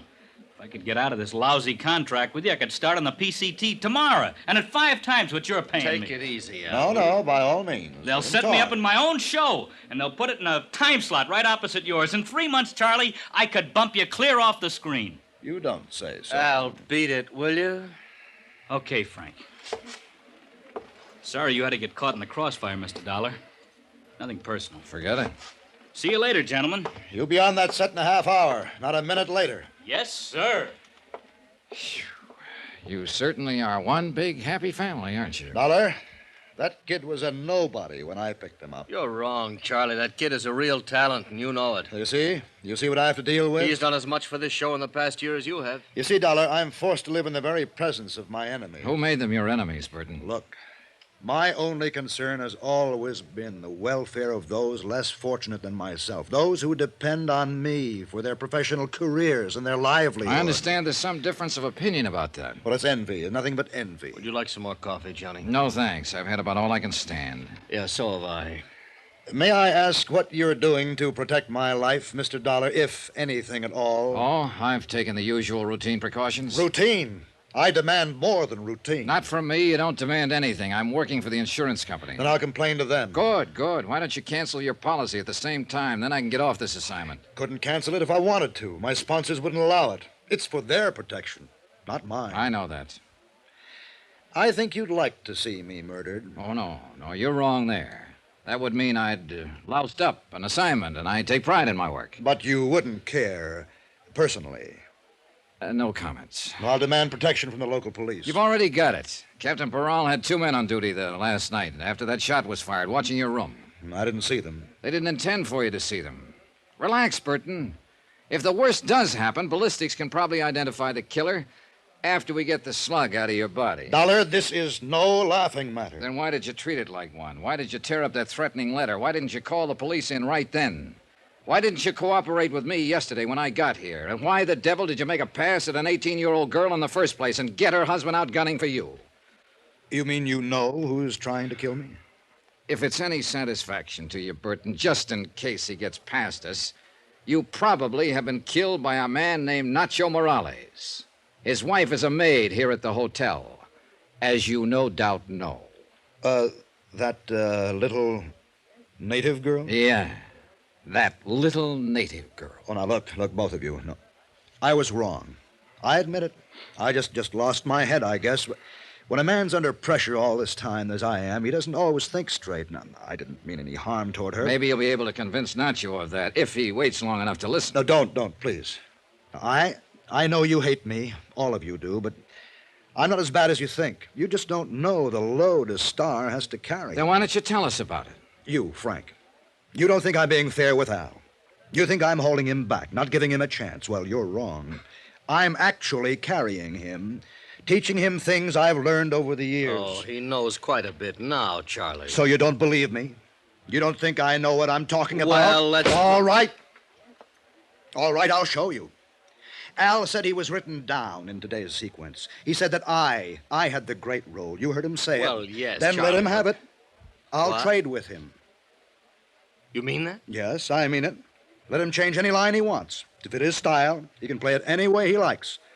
I'll take that role he says is so bad, and I'll still come out the star. All right. Charlie, we'll have a go at it. Fine. I'll see you on the set unless somebody manages to kill me first. Good morning, gentlemen. Oh, I never thought I'd live to see the day. Yeah, that shot last night must have really shaken him up. Oh, that kid will make him look sick, Johnny. He doesn't know what he's in for. Well, there's one way to find out. Oh, wait a minute, Johnny. I've been thinking about something you said. Oh? That maid, Morales' wife, does she speak English? Nope, just Spanish. Well, what about her husband? Same deal, only Spanish. Well, but the note, Johnny, the murder threat Charlie got, that was written in English. Yeah, I know. The South Sea Island set was built on the beach at the far end of the bay. The technicians and the rest of the cast were already there when Maltz and I arrived, and they started shooting 15 minutes later. Gloria Dale wasn't in the sequence, so she slept in at the hotel. Some of Captain Portrayal's men were on hand, on the lookout for Nacho Morales, but he didn't show. By 3 in the afternoon, they were nearly finished. They'd shot the last scene once, but Maltz decided on a retake. So Hal sat down again at the fully laid table on the beach, and they started to roll. He poured himself another glass of colored water from the prop wine bottle and began to carve the roast turkey while he exchanged lines with Burton. Then suddenly Al missed a cue, faltered on a line, and Maltz cut the cameras. Al pushed back from the table, stood up slowly, then staggered and fell. I rushed toward him, pushed through the crowd that was gathering, and kneeled down beside him. But he was already dead.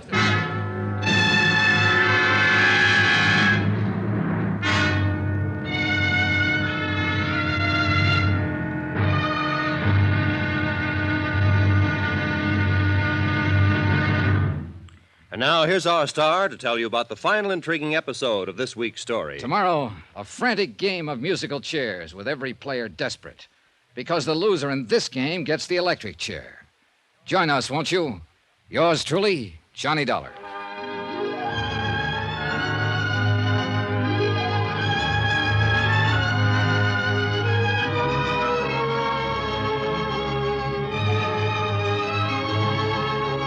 Yours truly, Johnny Dollar, starring Bob Bailey, is transcribed in Hollywood. Written by Les Crutchfield, it is produced and directed by Jack Johnstone. Be sure to join us tomorrow night, same time and station, for the next exciting episode of Yours truly, Johnny Dollar. Roy Rowan speaking.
From Hollywood, it's time now for Johnny Dollar. Would you ask John... Oh, it is you. Was there some doubt about it? No, but I was phoning Captain Portrayal. He's out of his office at the moment. What's the matter, Burton? Somebody shooting at you again? That's not funny, Mr. Dollar. Who's laughing? A man's been murdered, you know. And I think that's anything but a laughing matter. I said, who's laughing? And except for the whims of fate, it might well be me lying dead at this moment. And that's really why you're upset, isn't it, Burton? Because it might have been you. You're not really concerned about Al's death. I was extremely fond of the boy. You were no fonder of him than he was of you, so save that good old lovable Charlie business for your television audience. I never did buy it myself. Dollar, may I remind you that your position... I know my position in it. I'm an ensenada to protect your life because some company was crazy enough to write a $500,000 policy on you. All right, you're still alive, aren't you? Goodbye, Burton.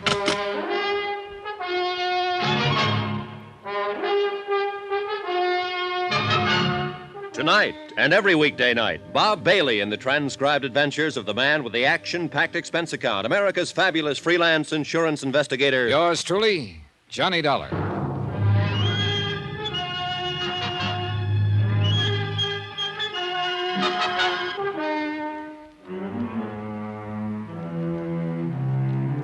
From Special Investigator Johnny Dollar, location Ensenada, Mexico, to the Home Office, Union States Casualty Company, Hartford, Connecticut.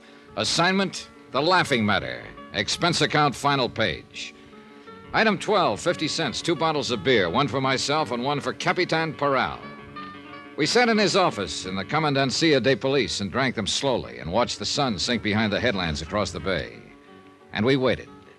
The daytime heat reluctantly loosened its grip, and the town, pushing off the lethargy of afternoon, stirred to the quickened pace of evening. A sprinkling truck passed slowly, sweeping the dusty, rutted street with a spurting broom of water. Gleeful kids ran out behind it and splashed in the puddles, squealing happily. Spanish squeals they were. The Comandancias off the tourist beat, and all the while, somewhere back inside the building, an autopsy surgeon worked on a corpse.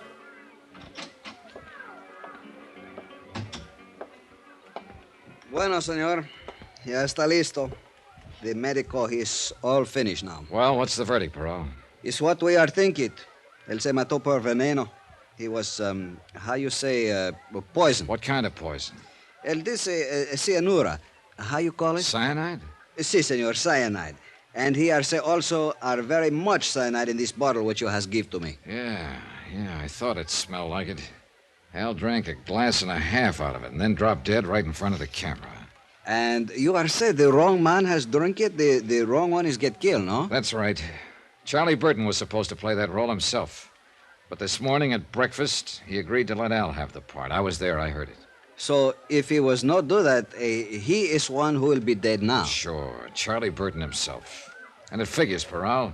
He's been the target all along. That threatening note that was slipped under his door, somebody firing a shot at him last night. Si, seguro. Then when they finally got their punch in, they tagged the wrong guy.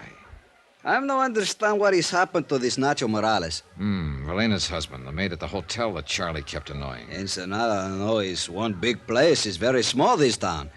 And we are look every place, senor, but we are no find this man. I don't know, Peral. And yet I got a hunch he's the key to this whole thing. We find him, senor. There's no way for escape this town. We find him muy pronto now. You bet your life. Item 13, $1.40. Taxi back to the hotel. Lights were coming on. A cool breeze was starting to blow in off the Pacific, and the whole town was brightening up to the challenge of the night. But not me. Technically, of course, the job I'd been sent here to do was still under control. Big-time comedian Charlie Burton, a great big lovable scream to his public, had been insured by his television sponsor for $500,000. Then Burton had received the anonymous note threatening his life, so I was here to protect the insurance company's investment. I didn't care personally what happened to Burton. It was just a job. But I did care about Al. Johnny? Oh, hello, Gloria. What is it, Johnny? What happened? No one seems to know anything definite about it. Al Shriver's dead. Poisoned. That's all I know about it. Come on in the lounge. I'll buy you a drink. All right, Johnny. Have they found that man who was missing? What's his name? Nacho Morales. No, he's still missing. This table all right? Sure, anywhere. Waiter. Si, senor. 2 margaritas, please. Muy bien. Frank Maltz said something about Charlie and Al changing parts. Yeah. Maltz got Charlie mad, and he made the switch to prove a point. What point?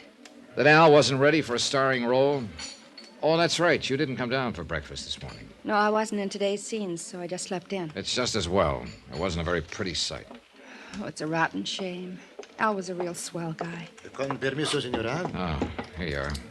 Gracias, senor. Boy, the irony in this world, Johnny. What do you mean? Charlie Burton, who's been a rat all his life, makes his usual crude play for the maid here in the hotel, and what happens? Her husband hits back at the wrong man. Al gets killed. A kid who'd never harm anybody in his life, and Charlie gets off scot-free. I was with Captain Peral last night when he talked to the Morales girl, Nacho's wife. She doesn't speak any English, Gloria, and she says her husband doesn't either. Well, he wouldn't need to, would he, to pull a trigger or poison a bottle of Maybe water? not. But he would, in order to write a threatening note in English. Oh, yeah, I'd forgotten about that. If Nacho's in it, he's not in it alone. And I've got a hunch he's... El teléfono, senor. Oh, thanks. Johnny Dollar. This is Capitan Parral, senor. What is it, Peral? We have just found this man, Nacho Morales. Good. I'll be right down. But, Johnny, do you think Frank Maltz might have... Not if he was after Charlie Burton. He knew that Al, not Burton, was going to drink out of that bottle. But didn't everybody know that? No, not everybody, Gloria. You didn't. Nacho Morales was sitting alone in the starkly barren detention room of the Commandancia. He was a small man, maybe a few years older than his wife. A field worker with gnarled hands and a bent back. He was waiting patiently, quietly, gripping the brim of his sombrero in his hands, trying to hide the fear, the terror that lay just behind his eyes. His eyes flickered slightly as Peral and I opened the steel-grilled door. And then he waited.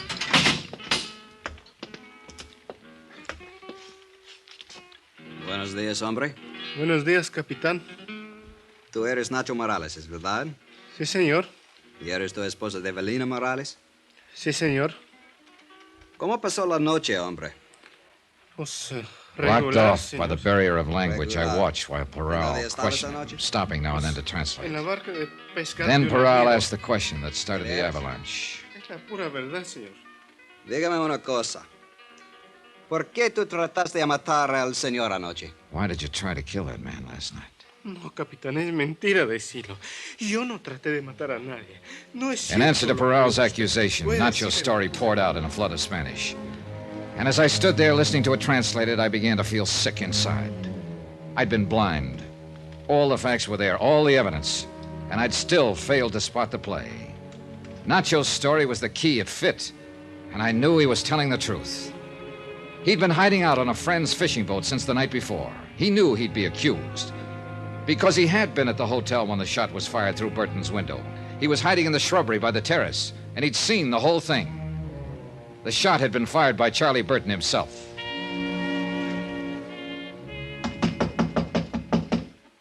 Who is it? Johnny Dollar. I want to talk to you, Burton. All right. Just a minute.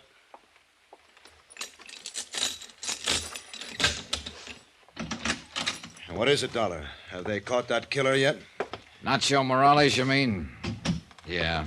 Peral picked him up about an hour ago. I just came from there. Has he confessed? No, he hasn't. Well, they ought to beat it out of him. That's the only way to make that kind talk. It is, huh? Sit down, Burton. I think you're due for a shock. What are you talking about? Nacho didn't try to kill you. Well, then who did? Nobody. Are you crazy? What about Al Shriver? I suppose he's not even dead. Oh, he's dead, all right. You ought to know. You killed him. That was your whole plan, wasn't it, Burton? To kill Al Shriver and get away with it. Everything else was a preliminary buildup. That's very funny. You ought to be on television. Well, there's going to be an opening soon. You wrote that threatening letter yourself. What? And then tore it up after Maltz had seen it so it couldn't be traced back to you. Well, you get better all the time. You fired that shot through your window from the terrace there. More buildup. Then you made your play, that phony argument this morning. Now, really, Switching Dollar. parts with Al, putting him on the spot, making it look as though somebody had tried to poison you and missed. It was fairly clever, Burton, but you're still going to be tagged for it. Does Peral know all this? Why don't you ask him? I'll be glad to step... All right, Dollar. Don't move. Get your hands up now. Real slow. Is that the same gun you used last night? You're wrong, you know. I'm not going to be tagged. Relax, Burton. There's no capital punishment in Mexico. You can star in all the prison shows. You're too smart, Dollar. You're like Al. And you know what happened when he got too smart. You will drop this gun, senor. Peral. I started to tell you I'd be glad to call him that he was listening out there on the terrace. He's gone. You drop quick. No. Look out, Peral!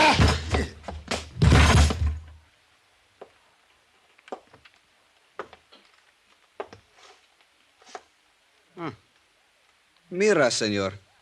I am not shoot too bad, I think. No. No, not bad at all, Peral. Well, he asked for it. I am see he is go to pull his trigger, so I are to shoot much fast. Bam, bam, bam. I'm tell you, he's look very surprised, senor. Yeah. It's too bad he couldn't have seen the look on his face. A comedian would have really appreciated it. Why, he'd have died laughing.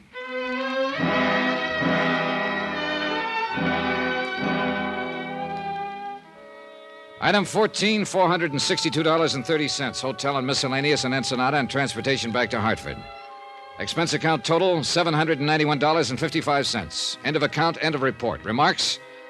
Ray policy on the life of Charles Z. Burton, deceased. Refer clause 34, subparagraph C, quote. If the insured dies while committing a felony, this policy is null and void, unquote. The Superior Court of Baja California rules that Burton was shot while resisting arrest and committing an assault with a deadly weapon. So you can keep your $500,000. Yours truly, Johnny Dollar.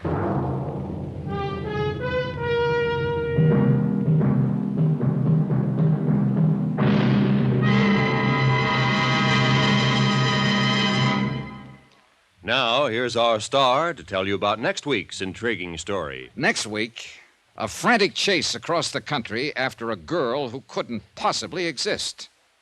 Then suddenly turned up. Join us, won't you? Yours truly, Johnny Dollar.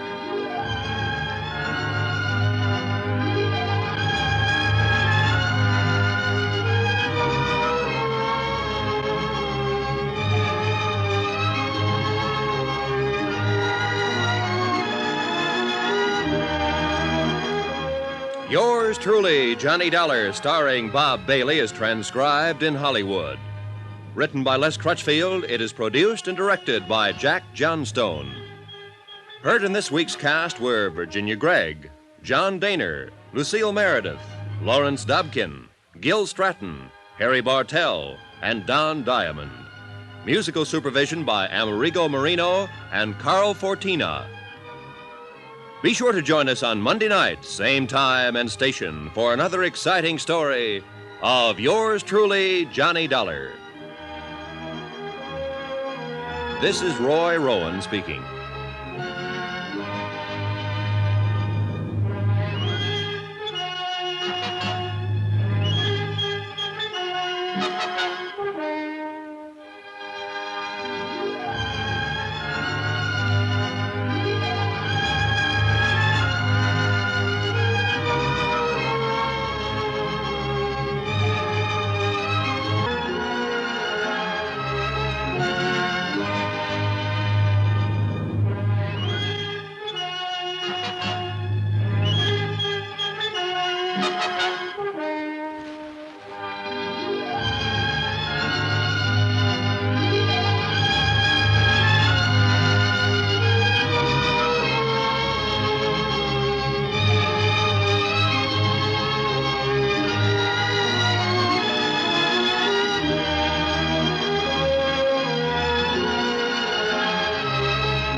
From Hollywood, it's time now for Johnny Dollar. This is Morton Scottman, Mr. Dollar, at Eastern Liability and Trust. Oh, yes, sir. Got your message. I was just about to call you back, Mr. Scottman. Would it be possible for you to drop in and see me today? I think so. Say in an hour. That would be excellent. What's it about, Mr. Scottman? David Perling. Perling. I understand he was killed in a boating accident a couple of days ago. Read something about it in the papers. To borrow a phrase, Mr. Dollar, that report was somewhat exaggerated. Mr. Perling is still very much alive.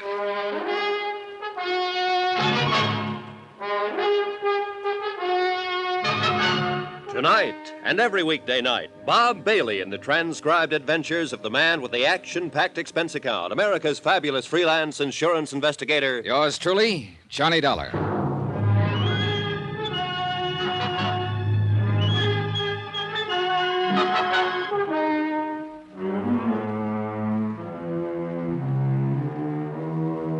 Expense account submitted by Special Investigator Johnny Dollar to the Eastern Liability and Trust Company, Hartford, Connecticut. The following is an accounting of expenditures during my investigation of the Perling matter. Mr. Scottman, you're a pretty good guy, and I'll say this right at the top, since you were the one who called me in. You're reading about the Perling matter in your newspaper right now, but they haven't got the story right. None of them will ever have it quite right. Just remember that as you go through your newspaper in this report, Mr. Scottman. You looked pretty worried when I met you that afternoon about 5 o'clock, and you led me into the top-drawer offices of Eastern Liability and Trust. I tagged you as a meticulous sort of man who knew when his laundry was coming back. I wasn't a bit surprised to learn that you were vice president and chairman of the board. Why don't you sit down there, Mr. Dollar? It's the best chair in the place. Thanks. Cigar? Cigarette? No, I have these, thanks. Lighter right there at your right. Thanks. Yes, Mr. Scottman? You can run along for tonight, Evelyn. No more to do. Thank you, sir. Good night. Good night, Evelyn. I understand you've handled several matters for our company, Mr. Dollar. Yes, sir. I was just going over it in my mind. I believe the last one was the San Antonio case. Yes, Mark San Antonio. Yes. You handled that very well, Mr. Dollar. I want you to know I appreciate your reputation in the field. Nice of you to mention it. I'm curious, Mr. Scottman. I rarely work directly with an insurance company. Usually I'm hired by the adjusting agency. And let's say this is a little idea on my own. Only one person knows about it so far. You will be the second. Board of directors might not exactly approve what I'm about to propose, but I feel some action should be taken. I have some good whiskey in that cabinet. No, thanks. Not now. Yes. Well, this case involves David Perling, who, despite what the newspapers reported yesterday, is still very much alive. You say you saw the item in the papers? Yes, something about him being killed in a boating accident in Florida, I think. The story was erroneous. It'll be retracted. Oh? Fact of the matter is, Mr. Perling was already on his way back to New York, safe and sound when that report came out. The boat that he'd been fishing from did have a boiler explosion, but no one was killed. Well, these things sometimes happen, I guess. Oh, sure they do. However, it was printed all over the country. As you know, David Perling is highly regarded in financial circles. And that is the reason I asked you to come in and talk to me. Did you see the stock exchange figures yesterday? Well, I don't pay too much attention to them, Mr. Scottman. I do. We do, as an insurance company. That report of Perling's death affected several commodities listed on the New York Exchange. Companies in which he holds varying positions. Positions that would, if, say, the report of his death were engineered for that specific purpose, allow certain people to risk very little money and make a great deal of money. Just a minute, sir. Certain people? Are you talking about Perling? I don't know who I'm talking about, really. I'd like you to find that out. Find out, among other things, if the situation has been taken advantage of in any way. This isn't exactly in my line, Mr. Scottman. I think it is, Mr. Dollar. I'll come right out with it. Eastern Liability has considerable investment in some of the commodities that could be affected. We, or let's put it this way, I want to know where we stand. I want to know if we've been cheated or are about to be cheated. I had dinner with Morton Scottman at his club. He acquainted me with the several companies involved in the matter and supplied me with stock exchange information that would be valuable in making comparisons in case the action he anticipated ever happened. An hour later, I was at the airport. Expense account item 1, $123.69, airfare and incidentals from Hartford to Key West, Florida. I arrived at 4 o'clock in the morning, found a hotel, and had 6 hours sleep. At 11:30, I was standing in the office of a bluff, red-faced man named Peyton. He happened to be the managing editor of a newspaper. Yeah, all the way from Hartford, Connecticut, eh?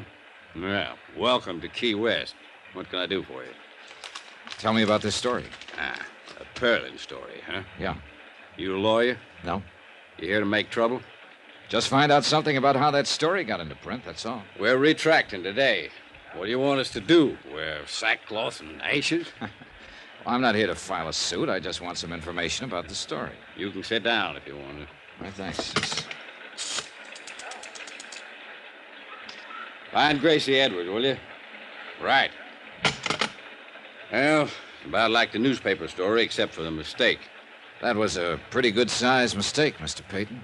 Perlin was here for a week to 10 days. He had an idea he could catch some tarpon or sailfish. He chartered a boat called the Yacht Watcher day before yesterday. Just heading in for the landing, somehow the fuel ignited and she blew up. Everybody thought Perlin was still aboard her. Who was aboard her? It's the skipper. He came out of it all right. Harbor patrol boat picked him up. Go on. Everybody thought Perlin had been aboard as usual and was lost. The skipper wasn't in any shape to tell it differently then. After all, Perlin had been going out on her every day. We all knew that. Where was Perling? He's sleeping in his room when all of this happened. Got up about 3 o'clock, checked out, took the train back to New York. Story come out in the evening edition. Your reporter, the one who wrote it up, I'd like to see him. It's a her.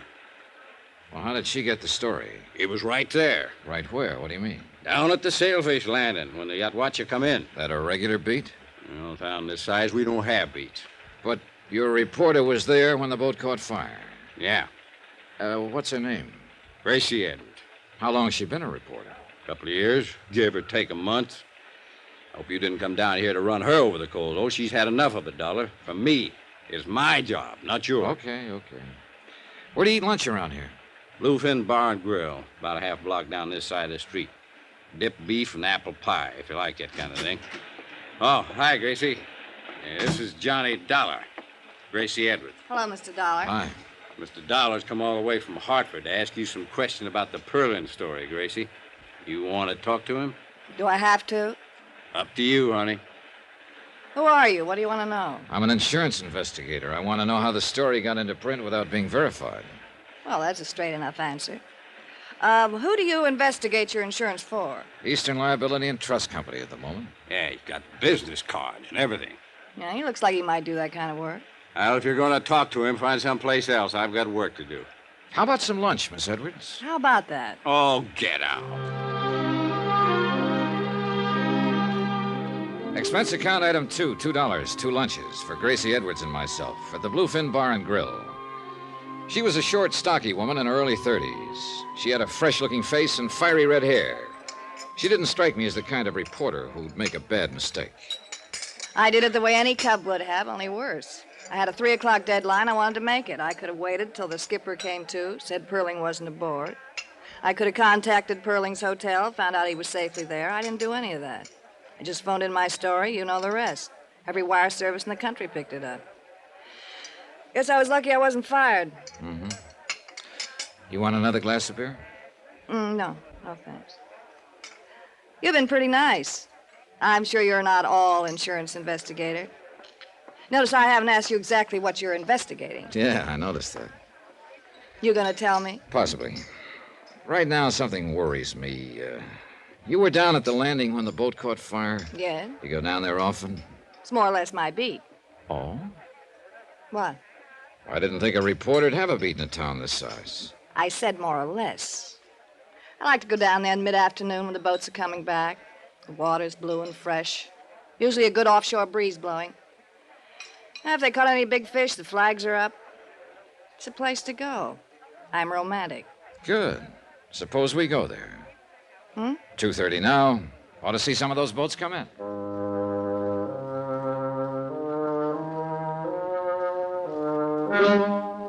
Expense account item 3, $1, 1 cab, transporting myself and Gracie Edwards, reporter, to Sailfish Landing, or as near as we could get. The last 500 yards, we had to walk on the planking between the slips. Now, tell me, where was the outwatcher when she blew up? Over there. About there. Uh-huh. Where were you? Right here. I was sitting right there. Looking out to sea? Uh-huh. How long had you been here? Oh, an hour or so. That was day before yesterday? Yeah. She blew up there. You phoned in your story before 3 o'clock? Yeah, right before 3. Where's the outwatcher now? They raised her this morning, towed her over the repair docks. That's around the point. That's kind of funny. What's funny? Well, I guess I didn't hear it right. You saw her get in trouble. You were right here. Then you went and phoned in your story. That's right. Where'd you phone it in? What?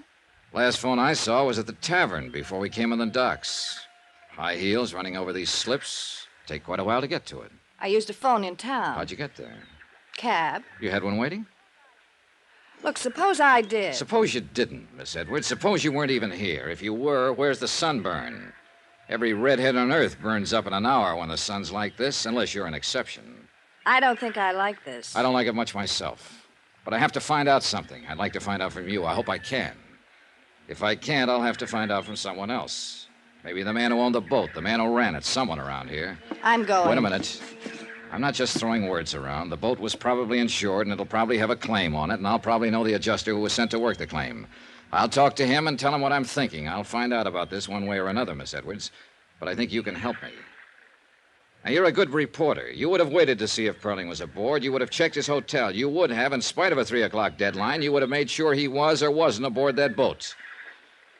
All right, Miss Edwards. Did somebody pay you to file that story? I just want to know that. Somebody paid me. Yes.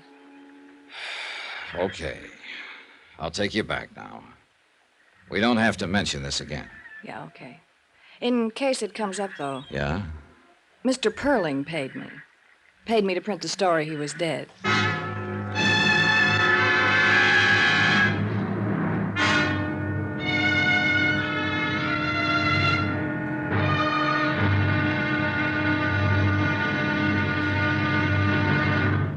Now, here's our star to tell you about tomorrow's intriguing episode of this week's story. Tomorrow, the affairs of Wall Street follow the current trend in cheating and mayhem.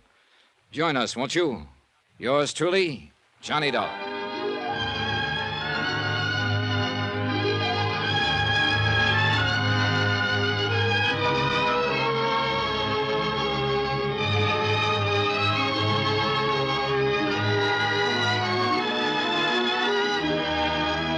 Yours truly, Johnny Dollar, starring Bob Bailey, is transcribed in Hollywood. Written by John Dawson, it is produced and directed by Jack Johnstone.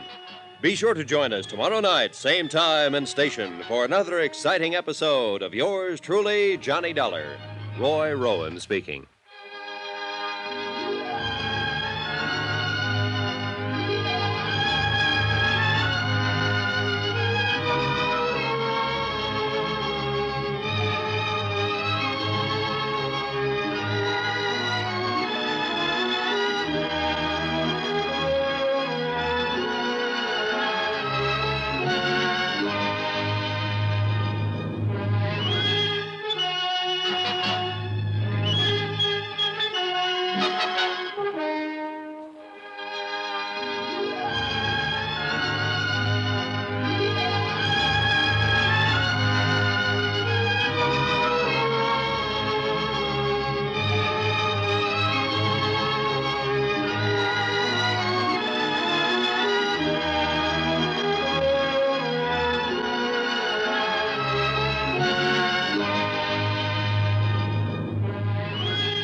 From Hollywood, it's time now for Johnny Dollar. Ready with your call to Hartford. Hello? Hello, Mr. Scottman. Johnny Dollar. Hope I didn't get you up. No. I've been very anxious to hear from you. Well, I thought I'd better call, Mr. Scottman. I just found out that David Perling paid a reporter here in Key West to print that story about his death. I see. I can be in New York at 7 tomorrow morning. Could you meet me there sometime? I can meet you at Idlewild. My plane comes in at 7:20.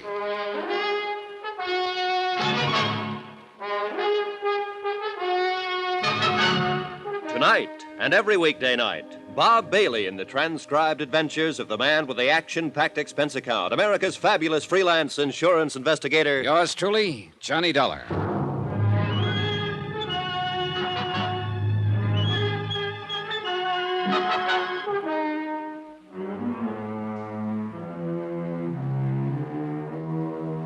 From Special Investigator Johnny Dollar to the Eastern Liability and Trust Company, Hartford, Connecticut. The following is an accounting of expenditures during my investigation of the Perling matter.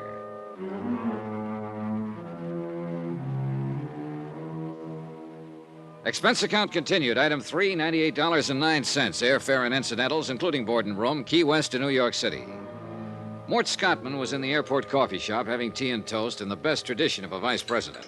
He looked shaved, rested, and fresh. Would you like some breakfast, Mr. Dollar? Just coffee for now, thanks. Cup of coffee, please. Well, we seem to have made nice connections. Not 7:30 yet. Yeah. Mr. Scottman, the reporter in Key West who printed that story about David Perling was paid $100 in cash to do it. Perling paid her to file an erroneous story that he had been killed in a boating accident. You said cash? Yeah, that's right, cash. No check. No way to prove it one way or another. Just the reporter's word. And she said she'd deny it if anybody else asked her. Disclaim the whole thing. Well, where does that put us? Well, look, Perling had to pay somebody to fire that boat. Probably the skipper, I don't know. But it's an angle if you're thinking about legal lines. It's very good. Of course, the boat would demand explanation. Well, let's let it go for the moment. I noticed a retraction disclaiming the story of Perling's death is in every paper this morning. It was in all of last night's papers, too. Now, if the story could affect the stock market, when would it show up? Today, at the latest. There was no action yesterday? Not on the exchange, no. How do you feel about this whole thing now? In view of the fact you've ascertained that Perling himself arranged for his own death report to be published, I can only assume that he did it for one reason: to take advantage of some brisk trading that would occur because of such a report. But there's been nothing of that so far. Tell me, Mr. Scottman, in the event this does happen, what would you do? I don't know exactly. Possibly report the matter to the exchange and see if Perling could be prosecuted for manipulation. Well, let's go over there and see what's what. Item 4, $5. Cab fare for myself and Morton Scottman to Wall Street and the New York Stock Exchange. Since I didn't understand too much about the board, I simply sat and kept an eye on Scottman. The pinstripe suit, the Homburg, the tie, the shirt, the glasses. Somehow he tickled me. I was beginning to like the guy. About 15 minutes before the place closed, he cleared his throat and touched my arm. I suspicioned wrong, Mr. Dollar. There's been no manipulation on the exchange. I thought certainly if there had been any, it would appear in that Alabama company. I was wrong, and I apologize for taking up your time. You're paying for it. Besides, I'm glad you did. Shall we go? Yeah. Where? Well, we know he didn't have the story printed to cheat on the market, but we still have the same old question. What's that? Why did Perling pay that reporter to say he was dead? The reporter lied to you. You've been lied to before, I'm sure. Oh, sure, and by experts. But she wasn't a good one, not even halfway good. So I still believe her story. You believe that board up there?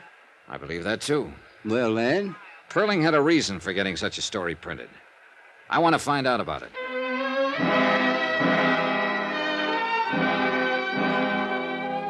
Expense account item 5, $4. Lunch for Morton Scottman and myself.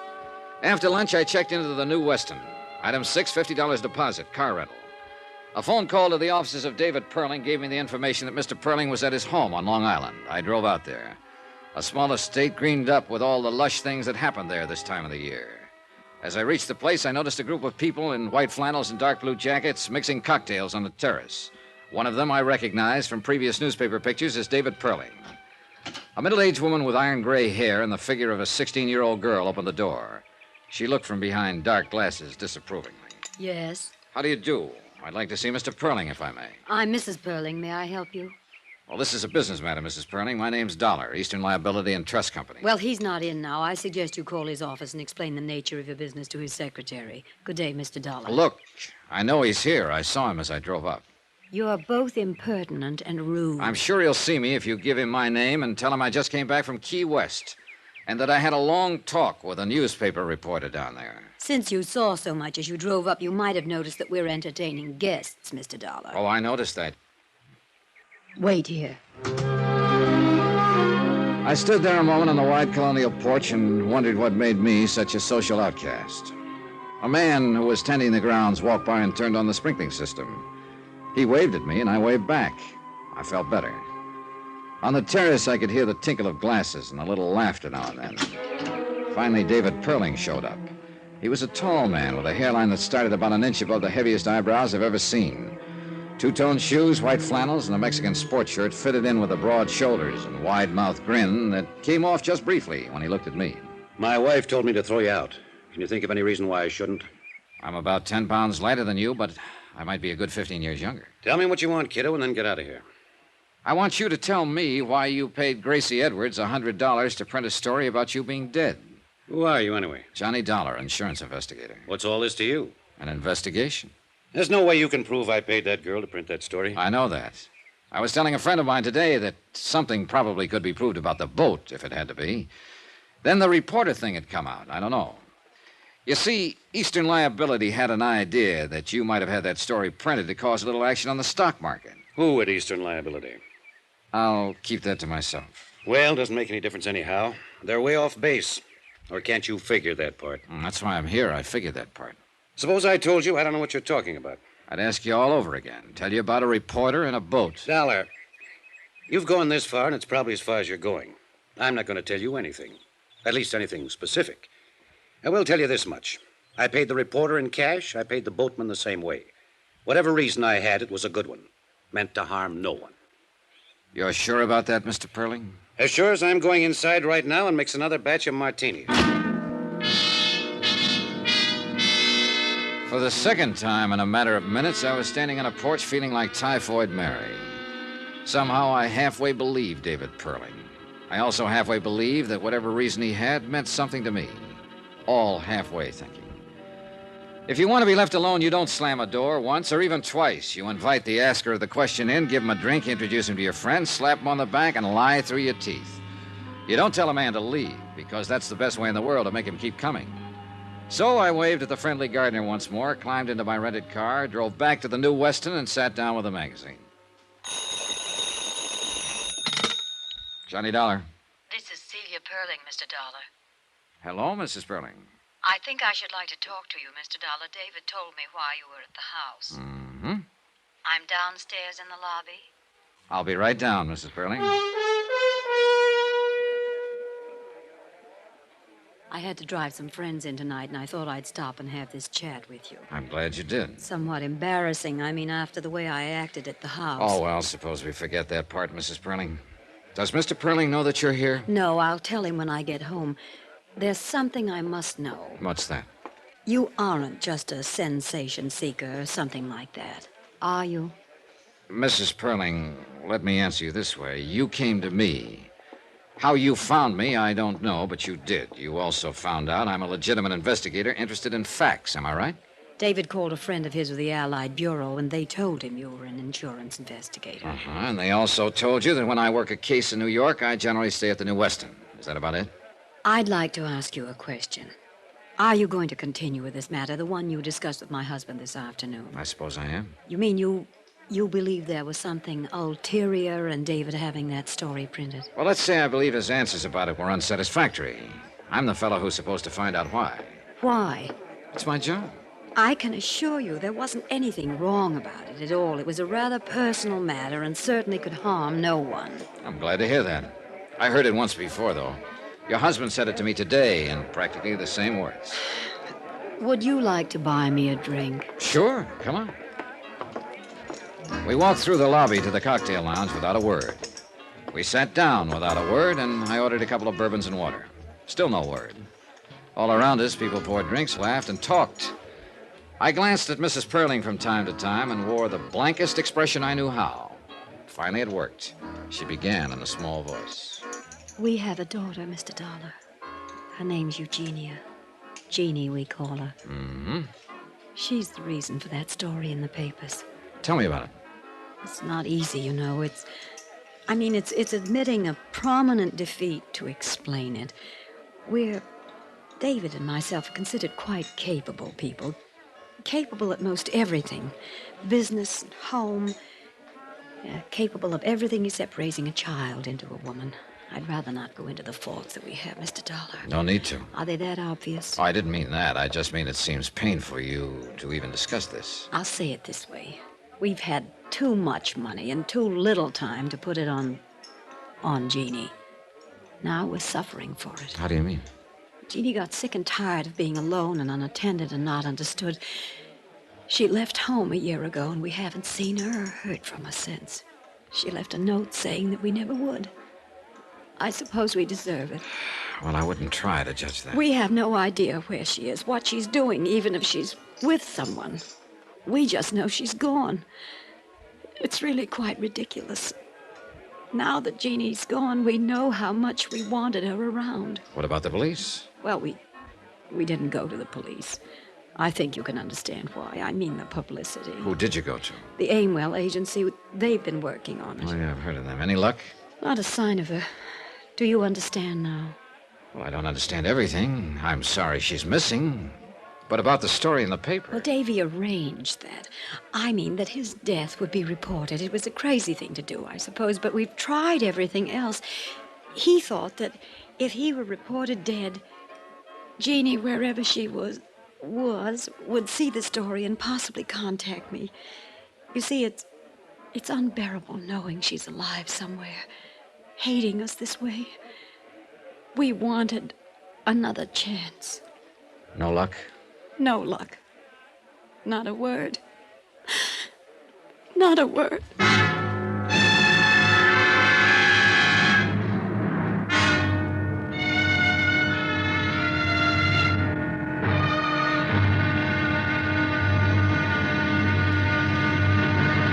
Now, here's our star to tell you about tomorrow's intriguing episode of this week's story. Tomorrow, the trap is all baited.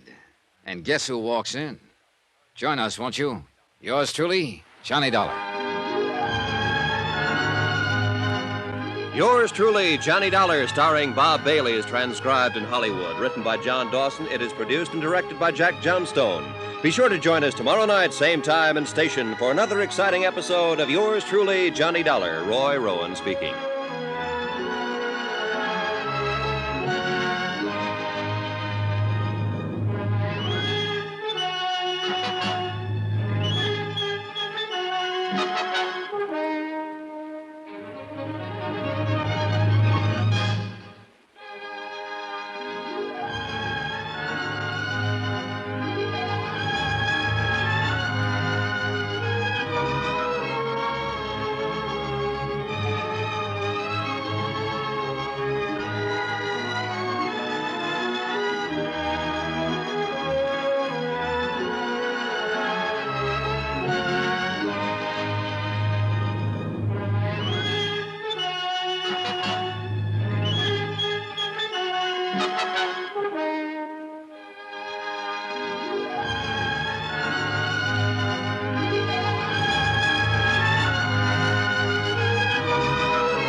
From Hollywood, it's time now for...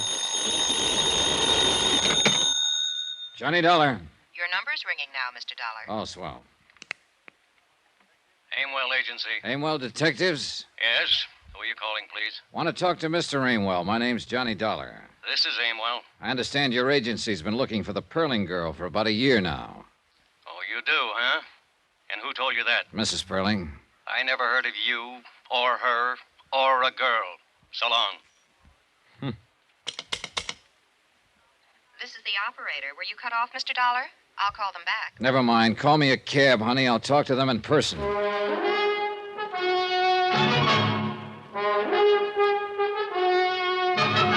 Tonight and every weekday night, Bob Bailey in the transcribed adventures of the man with the action-packed expense account, America's fabulous freelance insurance investigator. Yours truly, Johnny Dollar.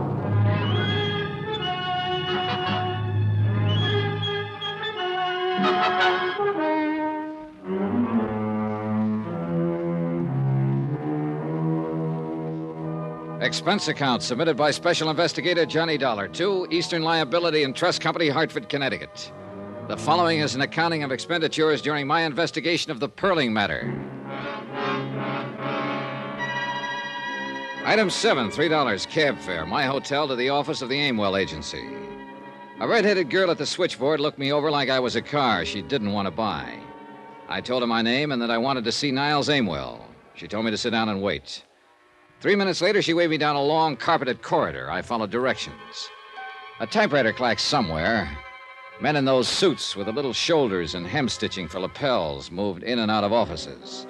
It looked more like an advertising office than a detective agency. Finally, I opened a door and stepped into a small room that was decorated in gray. Gray walls, gray carpeting, gray draperies. A desk, a brass lamp, a filing cabinet, and a man were there. He didn't get up when I walked in, but slouched back in his chair and let his bald head rest against the wall. You're kind of determined, aren't you? I suppose so. You're Aimwell? Mm-hmm. On the phone, I told you I didn't know what you were talking about. Now I'll tell you again. Don't slam the door when you go out. What are you paying rent here? If I've got it figured right, you wish you weren't paying it. But then a place like this draws a snappier crowd of clients, so what you've got in the end is more clients and more rent, no more money for yourself. Now that you've said all that, will you get out of here? I know one of those snappy clients happens to be the Perlings. I know you've been trying to find their daughter. This is my ID. This is my license, bond, letter of authority from Eastern Liability. Now, 2 days ago, the papers carried a story that David Perling was killed in a boating accident in Key West. That was a lot of baloney. It was retracted. I know that, but I talked to a reporter down in Key West who told me Perling paid to have that story about himself printed. My client had an idea Perling might have done it to set up the stock market for a killing. Mrs. Perling told me he did it in the hope his missing daughter would see the story in the papers and contact home. Now, what have you got to say? Here's your stuff. One other thing. Perling the kind of man who'd pull a trick like that? Ask him. You got a way about you I don't like. Well, that's too bad. But in between the time I called and the time I got here, you had time to call the Perlings on the phone and ask about me. They said it was all right to tell me what I wanted to know. If there was a daughter, if you'd been hired to look for her. If you don't tell me, you might jeopardize the part of the rent the Perlings pay for you. Now, look, Dollar. I've got something else you aren't going to like. I might just want to see your operatives report on the case. I might have the idea that if you've been looking for her this long, you might just be dragging it out a little bit. You know, the rent money, it's due every month. Get Mr. or Mrs. Perling on the phone right away. I hope they tell me to throw you out on your ear. Well, while we're waiting, let's get back to the questions. Where have you looked? What have you done? We pulled the case 11 months ago, almost to the day. The girl's 5'5", 114 pounds, no visible scars, no glasses. Black hair, brown eyes. She's 24 and will be 25 next month. We thought we had her located in Muncie, Toledo, Detroit, Fort Worth, and Pueblo. We think she's traveling alone. We think she's a little girl who was fed up to here with Mama and Daddy and just struck out for herself. But you haven't found her. 5 men have been looking on 8-hour shifts, 7 days a week for 11 months to the day. 5 men, 11 months, 7 days a week, and I'm one of the 5. My feet hurt, and my head aches most of the time. My wife's thinking about divorcing me. And then you walk in here and plant yourself in my office. You're suggesting maybe I can go out and find her just like that. Well, I can't. Nobody can. So I want you to know I kind of resent that remark about how I'm laying down on the job. And if you don't take it back, I'll have to cave in the side of the wall with you. What do you got to say, Dollar? I take it back, Mr. Ringwell. Sit down and have yourself a smoke. Hello? Well, hello, Mrs. Perling. Mr. Dollar's in my office now. Yes, I'll cooperate with him. Yes, Mrs. Perling, I understand. He explained it all to me. Yes, ma'am. The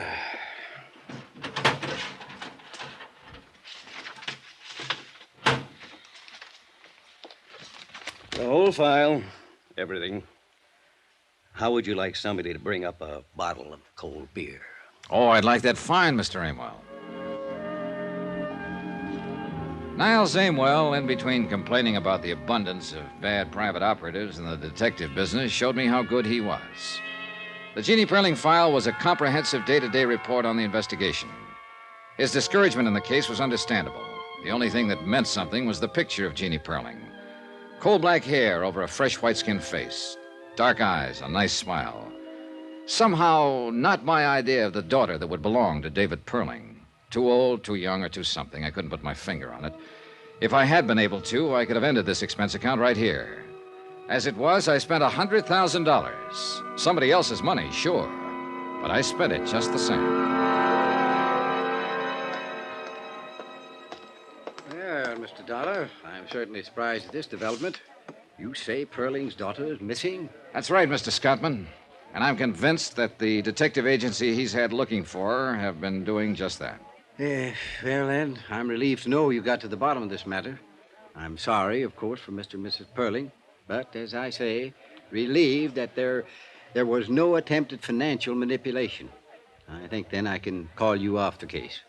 There is no case now. Nope, guess not.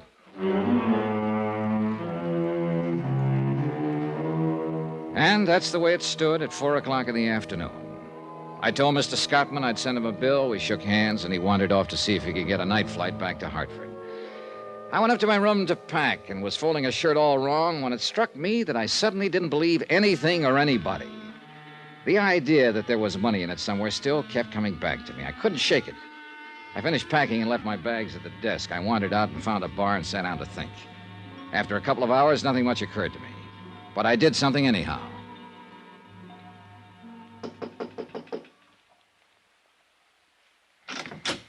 Oh, hello, Dollar. Hi.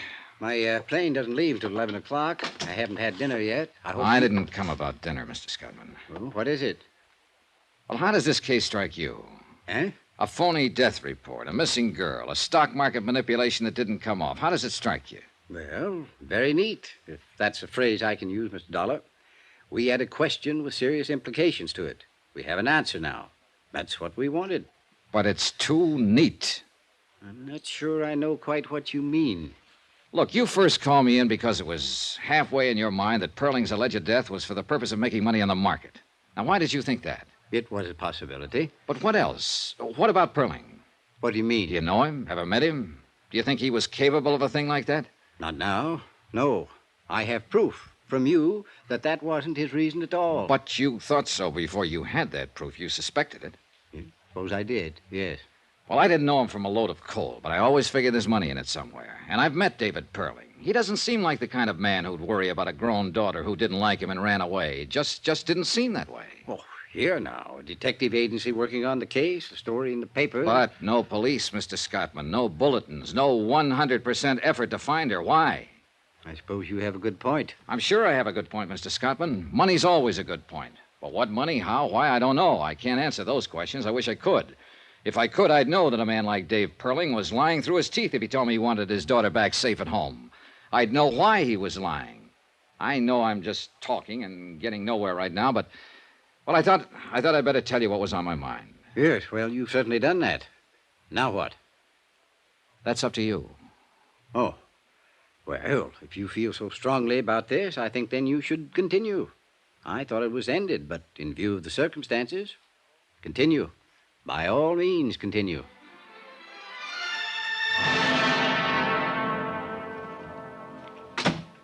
Well, Dollar, Well, you're working late. Yeah, I'd rather stay here than go home sometimes.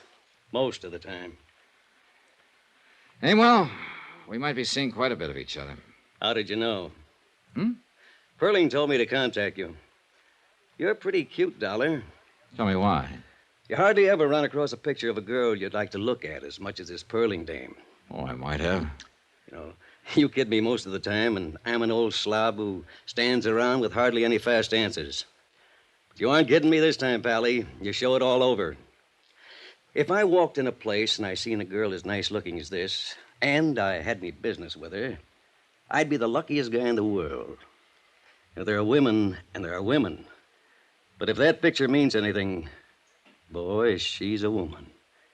And you want to meet her, right? Sure I want to meet her, but you're getting romantic. And if I saw but didn't have any business with her, just saw, I'd go take a walk around the block before I talked to anybody. Yeah, I know.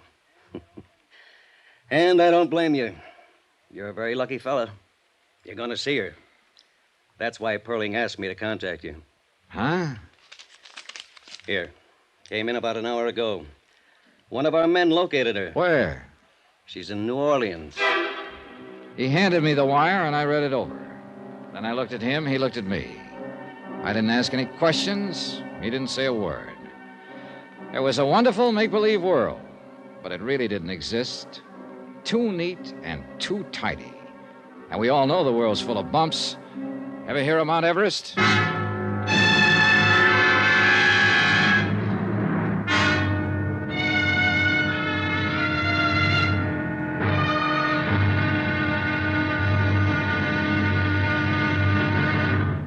Now, here's our star to tell you about tomorrow's intriguing episode of this week's story. Tomorrow?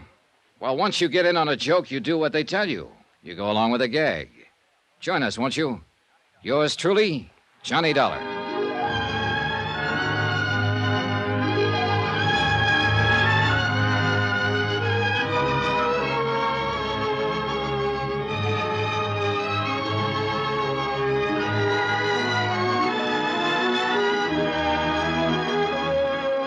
Yours truly, Johnny Dollar, starring Bob Bailey, is transcribed in Hollywood.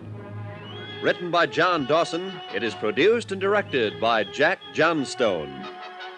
Be sure to join us tomorrow night, same time and station, for another exciting episode of Yours truly, Johnny Dollar.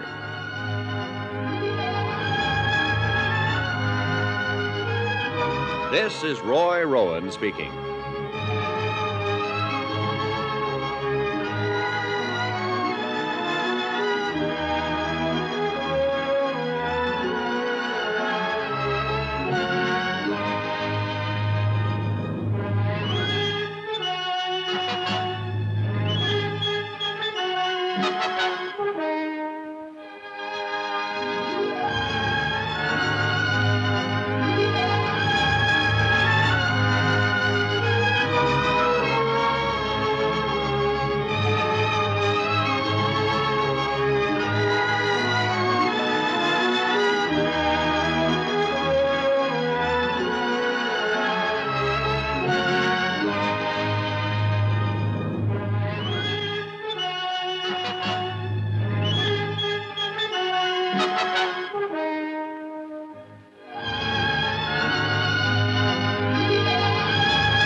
From Hollywood, it's time now for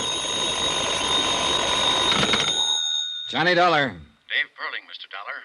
I want to talk to you. Hello, Mr. Perling. Mr. Amwell tells me you're in his office looking into my private affairs. If investigating the matter I came here for involves your private affairs, I guess I did that. I should be irritated, I suppose. And I guess I'm not. When can I see you? Most any time. How about today? I'll be at my house all day long.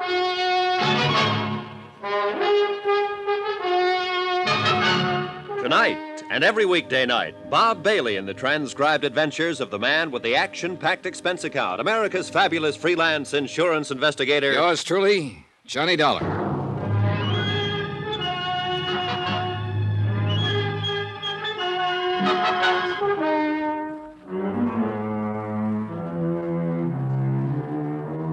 Expense account submitted by Special Investigator Johnny Dollar to Eastern Liability and Trust Company, Hartford, Connecticut.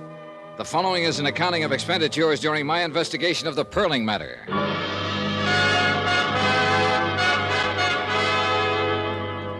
Item 9, 10 cents, one phone call to Morton Scottman advising him that Jeannie Perling had been located in New Orleans by one of Aimwell's operatives. Mr. Scottman thought that over for a while and then assumed it would be in the best interests of Eastern Liability to make certain this was the truth. I told Mr. Scottman I intended to do just that. Item 10, $5, cab fare from the New Weston Hotel to the home of David Perling. Hi. Come on in. The man who opened the door wasn't a servant. He wore a dark blue double-breasted suit. He smelled of cigars and bourbon, and private detectives stuck out all over him. He jabbed a pudgy finger in the general direction of what later turned out to be the library, and I followed. The room we went into was empty, except for us. As far as I could see or hear, the rest of the house was empty, too. The man in the blue suit sat down on a leather sofa and pointed to a quart of bourbon that had just come out of a sack. You must be this Dollar guy, huh? Yeah. Mr. Perling will be along in a minute. He asked me to say hello to you. By the way, my name's Brad Copeland. I'm one of Niles' men. Niles Aimwell? That's great. Where is Niles? He's with Mr. Perling. They'll be along. Sit down, relax. They said they thought it was about time for a little conference. What for? The girl's been found, hasn't she? Oh, sure. Now they gotta figure some other things out. I'll bet. You don't believe much of this, do you? Nope.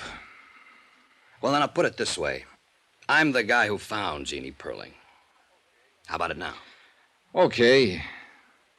Look, I got put on this thing because an insurance company executive thought Perling might have had a false death report made on him to juggle some things in the stock market. Oh, that story in the papers about Perling dying, huh? Yeah, Perling paid to have that story printed, all right, but not for any stock market angles.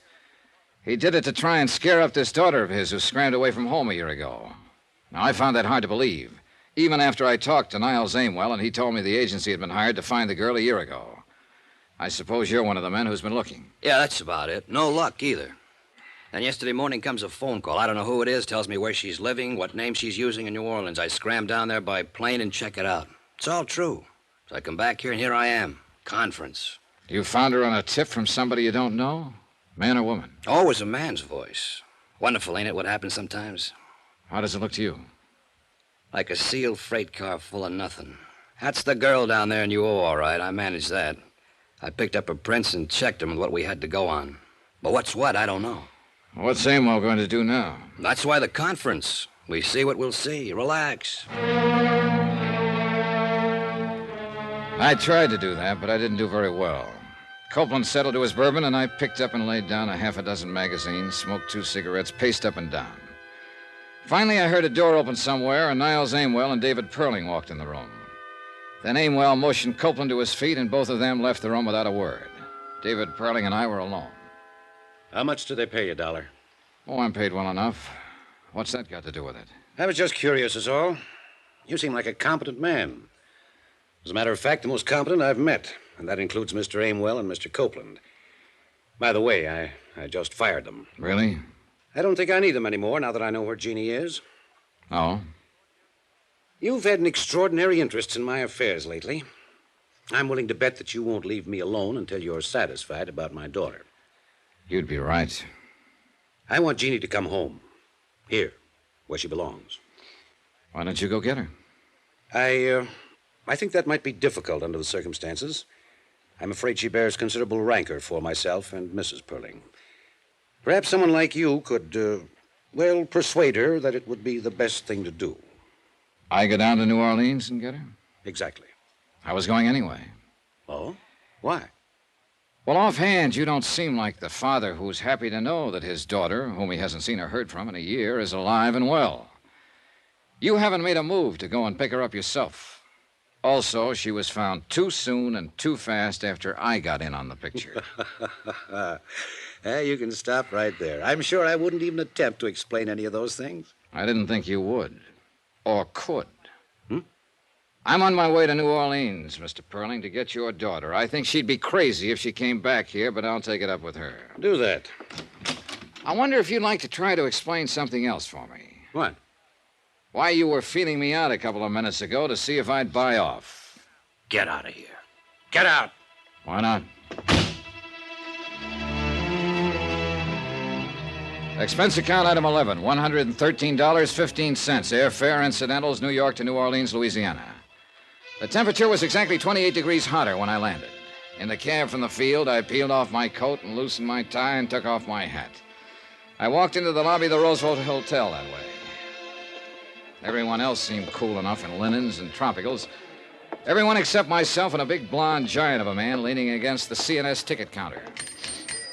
Boy, take Mr. Dollar to 511. The giant smiled when he saw me and stuck out his hand. Well, I'm certainly glad to see you. We thought you'd never get here. Hope you had a pleasant trip. I was okay. I know you're tired and hot and would like to wash up a little and refresh yourself, but the rest of the boys are headquartered in 810. They're mighty anxious to meet you. Mighty anxious. Us Delta cotton growers are going to make it or break it at this convention. Yes, sir. Yes, sir. We sure are, aren't we? As soon as you're cleaned up, you come right over. We have a drink, and I'll show you around the town. Yeah, that'll be swell. 8:10? 8:10. About an hour? About an hour. I'll see you. Hey, clerk. Yes, sir? How long have the Delta cotton growers been in town? Delta cotton growers?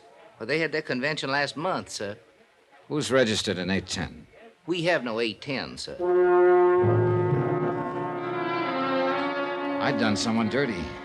When he came over with a hand out in front, I was supposed to say, "You got the wrong fellow. My name's Dollar." But I made him play it out for a particular reason. He wanted to know who I was, and he didn't quite know. But then I wanted to know who he was, and I didn't quite know. I wanted to know him because of that .38 strapped under his left arm. It bulged out just enough to make me curious. By 7:30, I'd eaten dinner and found an address on Ursuline Street, the address where Jeannie Perling was living. The mailbox carried that name. It was one of those unpainted apartment houses in the French Quarter, full of heat and low-watt light bulbs. The girl who opened the door was a medium-sized blonde, and she wore a black dress. The girl I was looking for had coal black hair.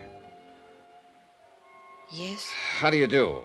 My name's Johnny Dollar. I came here to see Jeannie Perling. Come in, please.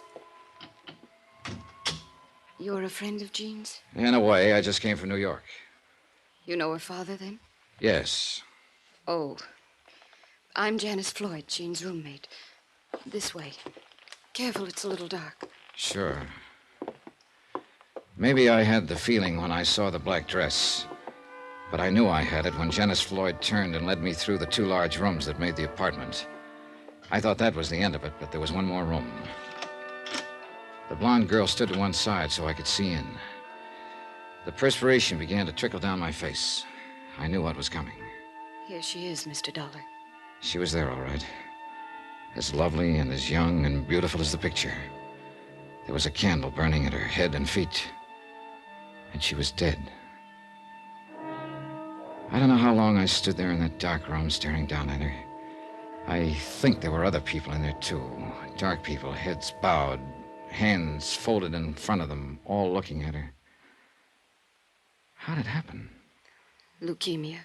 You know, didn't you know her very long? No. No, as a matter of fact, Miss Floyd, I didn't ever know her. I certainly didn't know she was dead when I came here tonight. I hardly expected She asked that it be this way. But who are you? I'm an insurance investigator. From her father? Not exactly, no. Oh, yes, I see it now. You aren't the first one who's been here looking for her. There have been others. Detectives and lawyers trying to get her to go back. What? If he'd loved her, if they'd loved her for just one unselfish moment, she would still be there. Well, Mr. Dollar, she's where her father can't bother her anymore.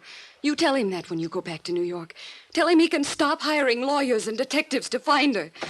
Now, get out. Expense account item 13, $5, the usual charge in any city for having a legal document copied and photostated.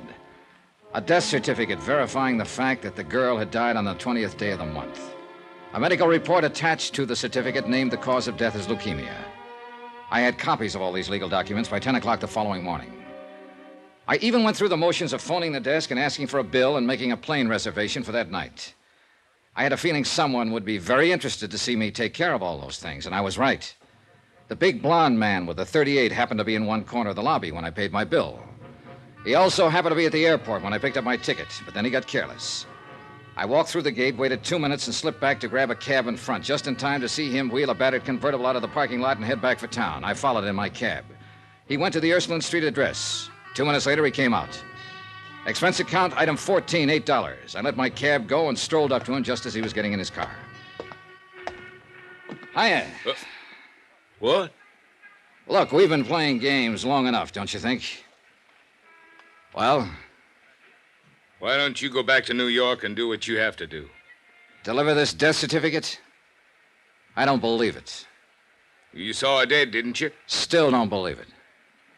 That's too bad, because that's the way it is. He got in his car, started it up, drove away. I stood there and watched him go. Money, I kept saying to myself. Money. There's money in it somewhere. Plain old money.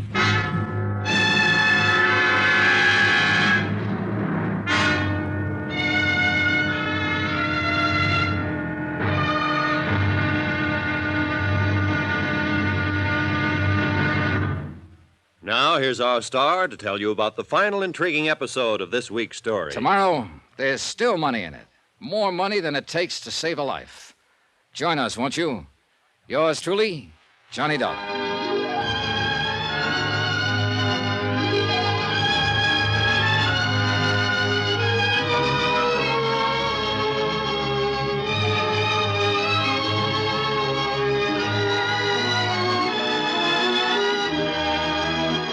Yours truly, Johnny Dollar, starring Bob Bailey, is transcribed in Hollywood. Written by John Dawson, it is produced and directed by Jack Johnstone. Be sure to join us tomorrow night, same time and station, for the final episode of this week's story of Yours truly, Johnny Dollar. Roy Rowan speaking.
From Hollywood, it's time now for...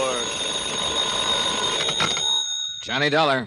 This is Janice Floyd, Mr. Dollar. Hello. I understand you don't quite believe that Jeannie Perling is dead. That's about right. I'm really not concerned one way or the other what you believe or disbelieve. I do know that I've been through quite an ordeal lately, and if you have any plans for interfering or bothering me in any way, I'll call the police. All right. I hope you understand that. I do. Well then, goodbye. Goodbye.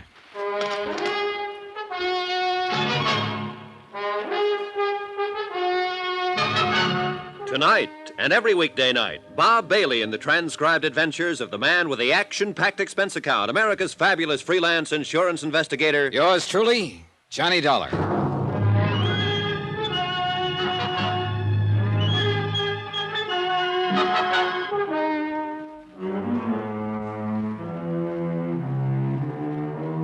Expense account submitted by Special Investigator Johnny Dollar to Eastern Liability and Trust Company, Hartford, Connecticut. The following is an accounting of expenditures during my investigation of the Perling matter. I wrote to Morton Scottman at Eastern Liability, and I explained the circumstances under which I had arrived in New Orleans and located Jeannie Perling. I enclosed her death certificate and the medical statement. I also reported on the conduct of her ex-roommate, Janice Floyd. Then I sat down and called Janice on the phone. Hello? This is Johnny Dollar, Miss Floyd. Yes. I think it's time we had a talk. Mr. Dollar, we have nothing to discuss. I think we have. What? How you're being taken. Taken? By whom? By a couple of people. Goodbye, Look, Mr. don't hang up on me, Miss Floyd. I came down here to find Jean Perling. I'm with an insurance company. It was my job to check on a story her father told. Finding her was part of it. Let me come over and talk to you. I'll be home tonight. The apartment was 6 blocks from the hotel. I walked it for a reason. All kinds of people have followed me at one time or another, and I've followed all kinds of people. But the man who followed me off and on in New Orleans, the big blonde man with a .38, knew what he was doing. He was a professional. I made up my mind about that the first time I saw him, and I thought I was ready for him, but I wasn't. He waited until the streetlights got dim and no one was in sight. Oh! I vaguely remember that he caught me under the arms and laid me gently down on the street. That was all.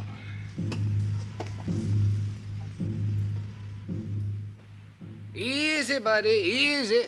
You've been making too much whoopee. Oh. You folks visiting down here ought to be more careful. Oh. Get your suit all dirty. I wouldn't have found you, but my cab conked out right here. My head, the side of my head. You must have fallen hard. You had enough for tonight, or you want to keep going? Oh, I've had plenty. Yes, sir. I'll call a doctor. No, help me. I'll be all right. Go up. Easy now, easy. Thanks. What time is it? Almost midnight. 2 hours. Where you want to go? Ursuline Street. Get in, get in. Expense account item 16, $10 to one Good Samaritan cab driver who picked me up and dropped me at Janice Floyd's apartment. I was still weaving on my feet when I tapped on the door. Mr. Dollar, you've been hurt. Come in. I'm all right. Packing? Yes, I've decided to leave town. Tonight, as a matter of fact. Yeah, I thought it'd be something like that. Did a big fella, a blonde man, have anything to do with your decision to leave? That's none of your business. Let me tell you my business, Miss Floyd. I came down here to see Jean Perling. You saw her. She is dead. Yes, I saw her, dead. Yesterday, I mailed a copy of her death certificate to New York. Well, then what else? What other business?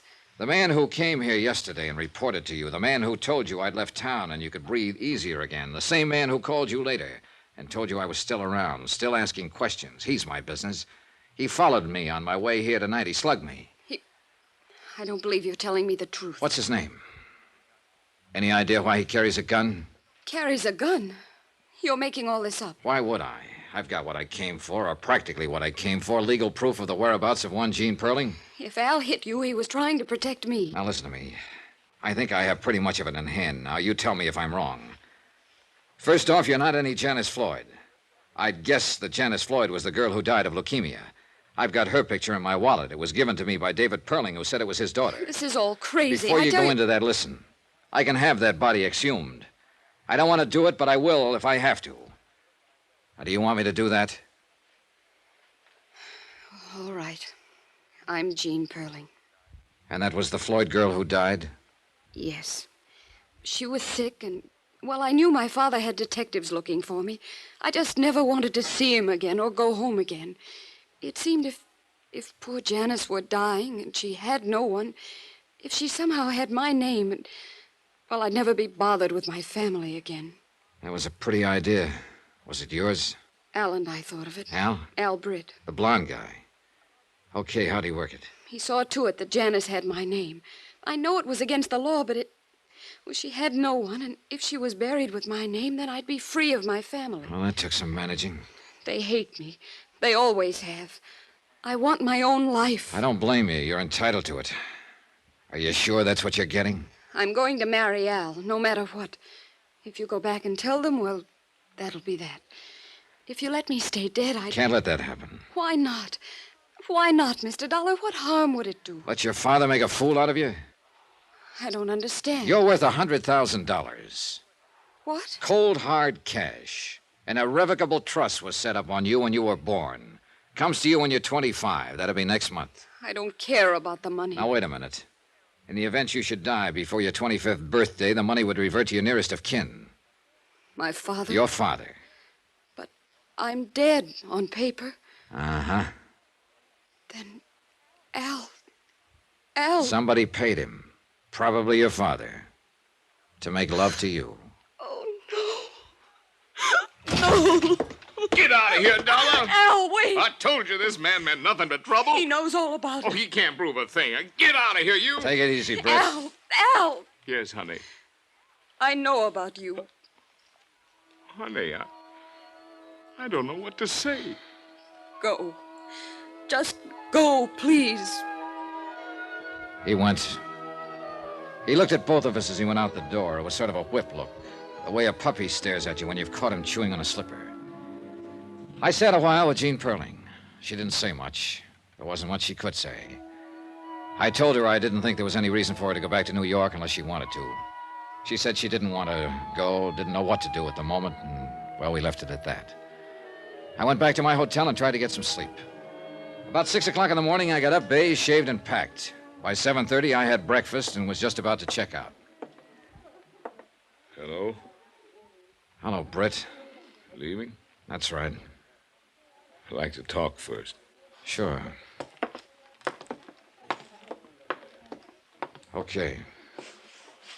You messed it up fine for her and me. I tried to call her this morning, and she hung up on me. I went over there, she wouldn't let me in. I don't blame her, do you? I guess I don't.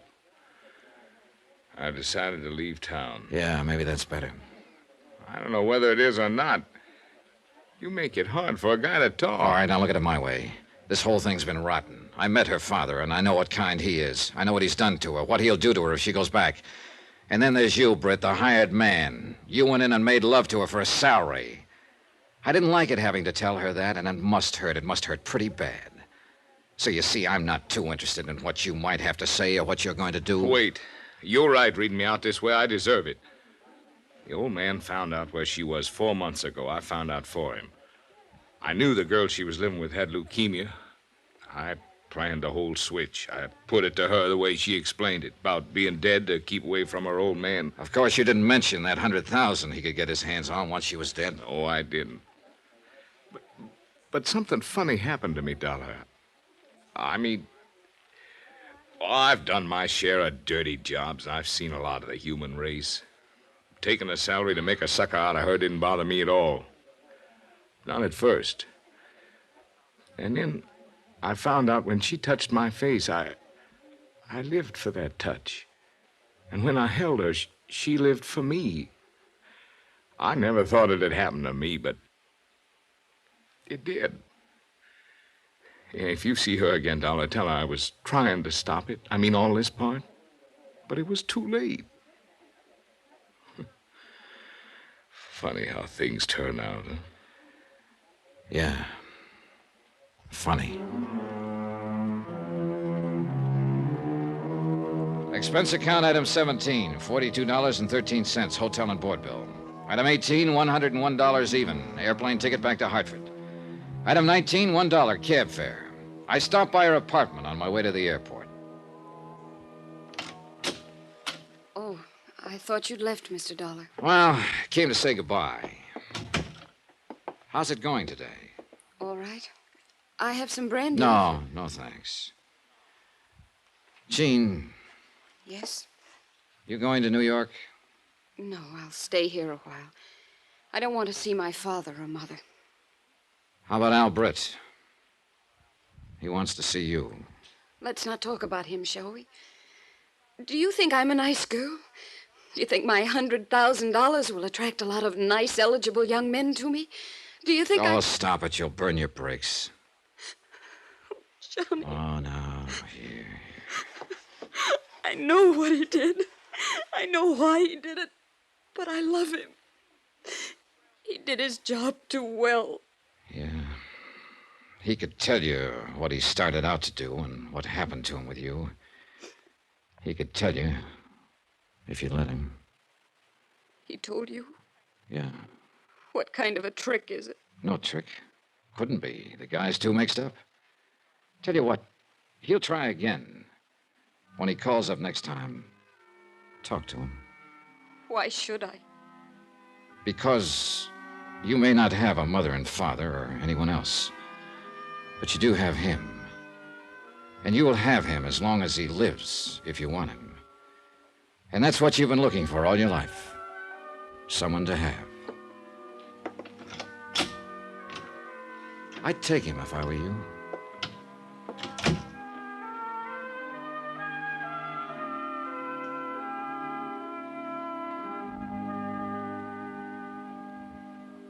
Item 20, $10. Miscellaneous. Total expense account, $714.35. Remarks, none. Report?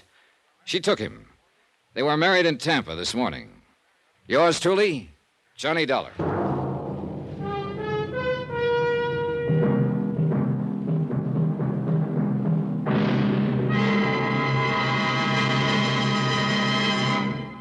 Now, here's our star to tell you about next week's intriguing story. Next week, a lonely girl, a fine young man, a gentle father, and one of them is a killer. Join us, won't you? Yours truly, Johnny Dollar. Yours truly, Johnny Dollar, starring Bob Bailey, is transcribed in Hollywood. Written by John Dawson, it is produced and directed by Jack Johnstone. Heard in this week's cast were Mary Jane Croft, Forrest Lewis, Jeanette Nolan, Russell Thorson, Michael Ann Barrett, Jack Petruzzi, Barbara Fuller, Herbert Ellis, and Marvin Miller. Musical supervision by Amerigo Marino and Carl Fortina. Be sure to join us on Monday night, same time and station, for another exciting story of yours truly, Johnny Dollar. Roy Rowan speaking.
From Hollywood, it's time now for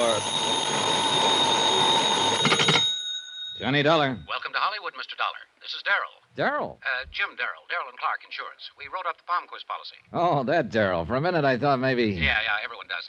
About the policy. Understand you're worried about it. National Underwriters is. They asked me to take a look. Come on over and help yourself. It's a simple enough policy.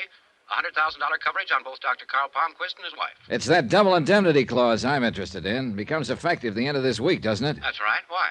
What's wrong? An anonymous letter sent to underwriters. Kind of hints that somebody's going to try to collect.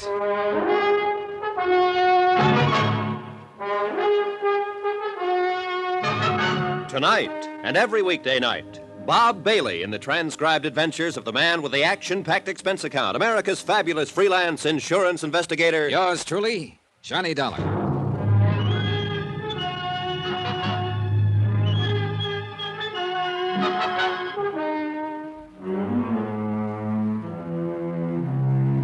From Special Investigator Johnny Dollar to National Underwriters Association, 1180 River Road, Hartford, Connecticut. The following is an accounting of expenditures during my investigation of the long shot matter. Expense account item 1, $174.90, airfare and incidentals to Hollywood, California. A good night's sleep at the Beverly Hilton Hotel, and in the morning sunshine, Hartford's slush was only a clammy memory. Nobody walks in California, so when in Rome, item 2, $2 even, cab fare to Darrell and Clark Insurance Brokers. Beverly Hills, where else? Come on in, Dollar. Won't be a minute. Grab a chair. One look at the furnishings, and you knew a lot of insurance was sold here.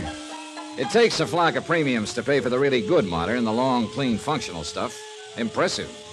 Jim Darrell was even more so, and I'd have bet that 90% of his policyholders were women. He seemed to be doing two things at once, shaving and keeping track of passers-by in the street outside. I watched him glance quickly out the window for the fifth time, smile happily, then make a check mark on a desk pad. I give up.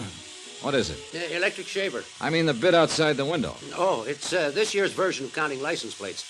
You playing alone? With Clark, my partner. You see, he takes charcoal gray suits and I take Bermuda shorts. Based on strictly how many pass the window. The other side of the street doesn't count. Loser buys lunch. Where's Clark? Seeing a prospect. We play on the honor system. Yeah. Mr. Darrell. There, that's better. Yeah, palm quiz policy, huh? You want to know about it? Well, you sound reluctant. It's delicate. So is this letter. Look into palm quiz policy. You may have to pay off soon. Nice corny touch there. Letters from a magazine pasted on to form the message. Well, the style's a little old hat, but the meaning's clear enough. You want to fill me in? The palm quiz, Mr. Dollar? The last of one of our oldest families out here. Name, social position, money. They've got it all. That's why I'm not too impressed with this little, communique. You were telling me about the family. Palmquist's a doctor, an important one. Six-ish, to the manner born. Complete with iron gray hair and distinguished bearing. A, knows what he wants type of man. Has a tremendous practice and still finds time to go hunting about 2 months out of every year. And his wife? Invalid, confined to the house. A huge house, by the way, out near the beach. And there's a son, Eric, 25, who lives with him. That's the family. About the policy, Darrell. Simple enough. 100,000 straight coverage on both Dr. Palmquist and his wife. And the beneficiaries? Only one, the son, Eric. For both? For both. It's a pretty pointed grunt. Why not? I was thinking of the double indemnity clause that'll be effective in a few days. That's what I thought you were thinking. Well, let me have a couple of addresses, will you? The house at the beach and Palmquist's office. Sure. The office is only a few blocks from here. And, Dollar, please be tactful, will you? Those premiums, they're so lovely. Well, the way to make sure they keep coming is to keep people healthy. Yeah, I guess you have some. Hey, what do you know? Another one. What? Bermuda shorts. Oh. That puts me 3 up. Clark's going to scream like an eagle when he pays that lunch check. Today we eat at Romanoff's. I walked the 4 or 5 blocks to Dr. Carl Palmquist's office. It was easy to find. You just look for the most expensive building in the most expensive part of Beverly Hills, or as the natives sometimes call it, Lootville. As I turned into the entrance, a young executive type brushed past me on the street. Suit? Charcoal gray. I hoped he wouldn't pass Darrell's window. Dr. Palmquist's office was all it should be. Tasteful, quietly lush, the kind of place that made you wonder why he didn't live right there. The nurse who came forward did nothing to destroy the thought. Blonde, complete with doe eyes, retrosé nose, and a figure that floated. Great medicine for the sick. May I help you? I'd like to see the doctor. You have an appointment, Mr. Dollar, Johnny Dollar. No, I haven't. Dr. Palmquist isn't in right now. Oh, what time will he be back? Well, he has a 4:30 appointment. Suppose I show at 5, then, Miss... Lund. Steffi Lund. Miss Lund. 5? I can't promise anything, but you might try. Oh, I will. I'll try like mad.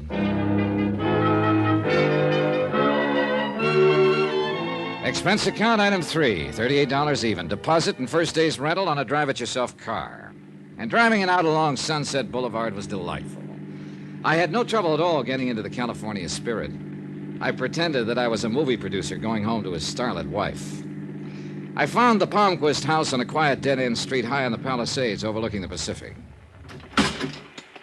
Darrell was right. It was huge, a single-story farmhouse that seemed to ramble endlessly.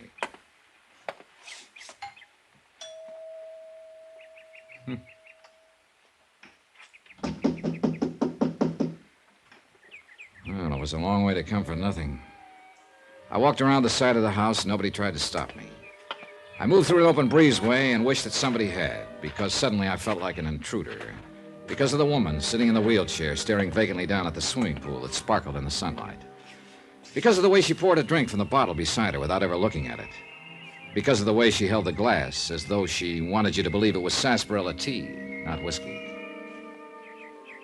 It isn't really medicine, you know. I only pretend that it is. Yeah, sure. Look, I didn't mean to barge in like this. Mrs. Palmquist? Victor says it's disgusting. Calls it a sign of weakness. Do you feel that way, young man? Well, nobody does anything without a reason. My name is Dollar, Mrs. Palmquist, and, well, I'd like to talk to you for a little while, if you feel up to it. Weakness. Oh, I'm sorry. Well, it's... Very sorry. Victor wouldn't like that either. Would you mind wheeling me into the house, young man? I'm very tired. Oh, yeah, sure thing. You just relax. She leaned back in the chair and closed her eyes. She wasn't sleeping, just somewhere off in thoughts of her own. I pushed the chair toward the house as gently as I could. It wasn't until we almost reached it that I realized we had an audience, a good-looking kid in his mid-20s watching us from a bedroom window. A kid who didn't want to be seen. The way he jumped back from the window told me that. It was getting pretty weird out.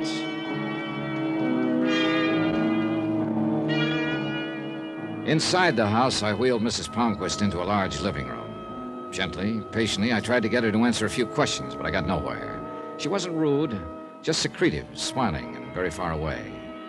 I was wondering how to get out gracefully when... I'm so very sorry. I'm afraid I haven't been very attentive, have I, Mr. Dollar? Suddenly, just as clear and lucid as that, I looked around to see what had made this almost magical change, and he was standing just inside the room, the kid I'd seen watching from the window. Eric, come here, dear. This is my son, Eric. I'm afraid I've forgotten where you told me you were from, Mr. Dollar. My mother's been ill, Mr. Dollar. She's not supposed to be disturbed. Oh, now, Eric. Oh, I am sorry. I was just leaving. Good. I'll show you the way out. Oh. Maybe that would be best. You'll come back again, Mr. Dollar, when I'm feeling better. Yeah, sure, of course. Please make it soon. I don't seem to keep very good track of time. Another sign of weakness, I suppose. Well, When you show Mr. Dollar out, please come back, Paul. Oh, yes, Mother. You're a good son, Paul. This way, Mr. Dollar.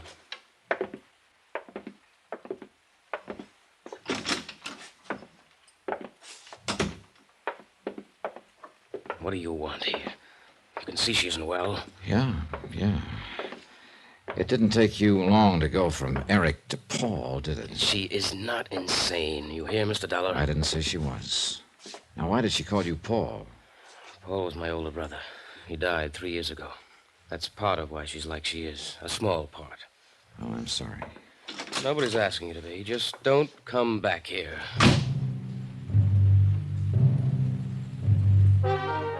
I had plenty of time to kill before 5 o'clock, and a lot of things would have been pleasant. Sopping up the Malibu sun, watching the kids on the beach, you name it. But instead, I settled for a visit with an old friend, Lieutenant Berry, homicide. I wasn't just being social. Pretty sneaky, as a matter of fact. The anonymous note which underwriters had received intrigued Berry, and he promised to have it gone over by the police lab. At 5 on the dot, I was back in Dr. Palmquist's office. Hi. You're a punctual sort of patient, Mr. Dollar. Yeah, I used to get gold stars for it at school. Well, I'm afraid Dr. Palmquist doesn't get one. He called just a little while after you left this morning. Oh? Said to cancel all appointments for today, that he wouldn't be in. I'm so sorry. Yeah, so am I. I would have called you, but I didn't know where to reach you. Oh, sure, that's okay. What about tomorrow? I can give you an appointment at 10. How's that? I'll be here.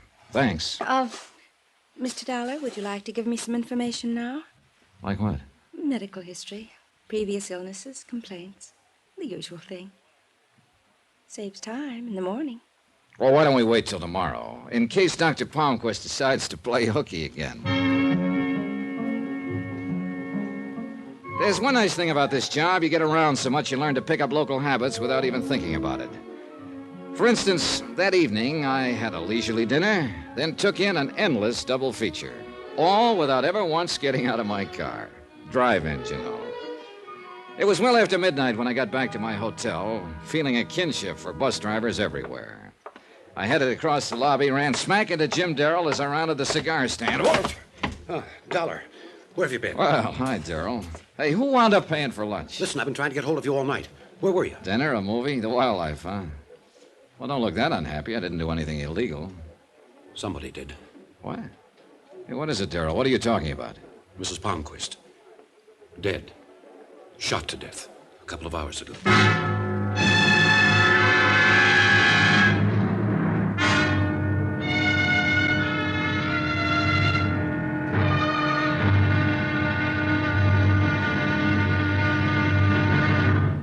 Now, here's our star to tell you about tomorrow's intriguing episode of this week's story. Tomorrow, variations on an old theme. You pays your money and you takes your choice. But no matter how you pick it, it comes out murder. Join us, won't you? Yours truly, Johnny Dollar.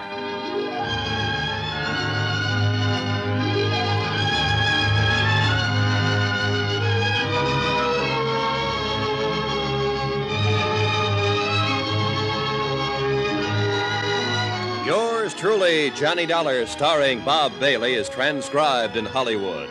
Written by Tony Barrett. It is produced and directed by Jack Johnstone. Be sure to join us tomorrow night, same time and station, for the next exciting episode of Yours truly, Johnny Dollar. Roy Rowan speaking.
From Hollywood, it's time now for...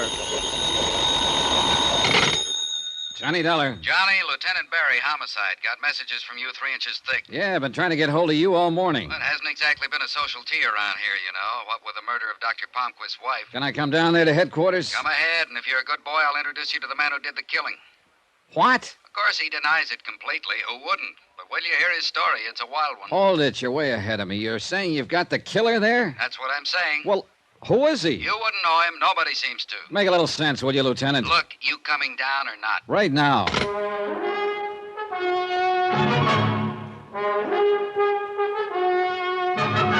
Tonight and every weekday night, Bob Bailey in the transcribed adventures of the man with the action-packed expense account, America's fabulous freelance insurance investigator. Yours truly, Johnny Dollar.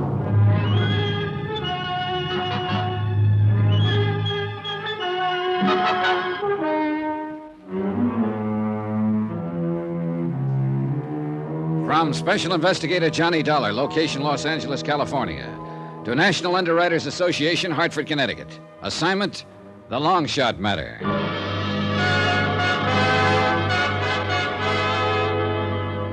Los Angeles traffic being what it is, there was plenty of time to think on the way to Barry's office. But think about what? An unsigned warning that someone was going to collect on a $100,000 policy?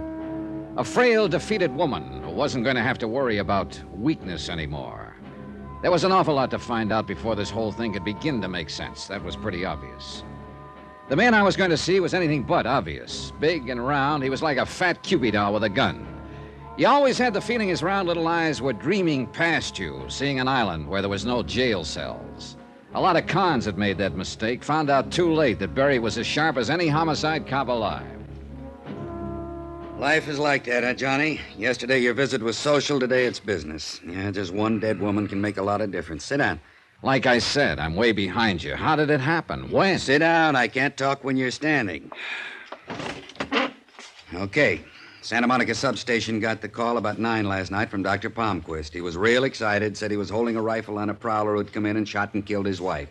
So we got out there fast. Wait a minute. Did the doctor know? Let me tell it my way, huh? Okay. We found Mrs. Palmquist dead on the living room floor, and the doctor's still holding this guy at rifle point. 38 Colt lay in a corner with nobody paying much attention to it. Ballistic says it's the murder weapon, all right. What's the doctor's story? Says he was out on a house call, got home a couple of minutes before 9. On the way to the front door, he glanced through the living room window, saw this prowler holding a gun on Mrs. Palmquist. The doctor got into the house quietly and was sneaking up from behind when the prowler heard him and got rattled. The prowler fired and killed the woman just as the doc brought a paperweight down on his head. Nice, huh? A little out of left field. Funny, I always thought prowlers and gunmen are two different things. Nothing says it can't happen, and the evidence says it did. What does that mean? That this is one prowler who's sewn up tight, because everything checks out. The 38 is his prints are on it. Lab found the lock he forced to get in. What else you want, a moving picture? Oh, don't get mad. I'm just asking. Now, that house call the doctor was out on. I'm a stranger in town, but isn't that kind of a late hour to see a patient, unless it's a real emergency? Not when they look like this one. Oh? I checked with her this morning. She could make me go to medical school right now, even at this age. Nice, huh? Put it this way. Her first name ought to be Marilyn. Well, that's pretty clear. Who is she? A Mrs. Laura Considine. 35, widow, money, and everyone should look like that. She been Dr. Palmquist's patient long? 3 or 4 years, and she backs up the story of the house call completely. You sold? I want to know about the prowler. Who is he? Ex-con, drifter, 57 years old, got a record that goes way back. What kind of record? I was afraid you'd ask, because that's the fly in the ointment. It's a long sheet and it's buried. Bunco, con game, badger, bad checks, pigeon drop, all small stuff. But not an ounce of violence anywhere. A killing's way out of pattern, isn't it? Yeah. This prowler, what does he claim? It's so wild I'm embarrassed to repeat it. How's chances of my seeing him? Maybe he'll tell me.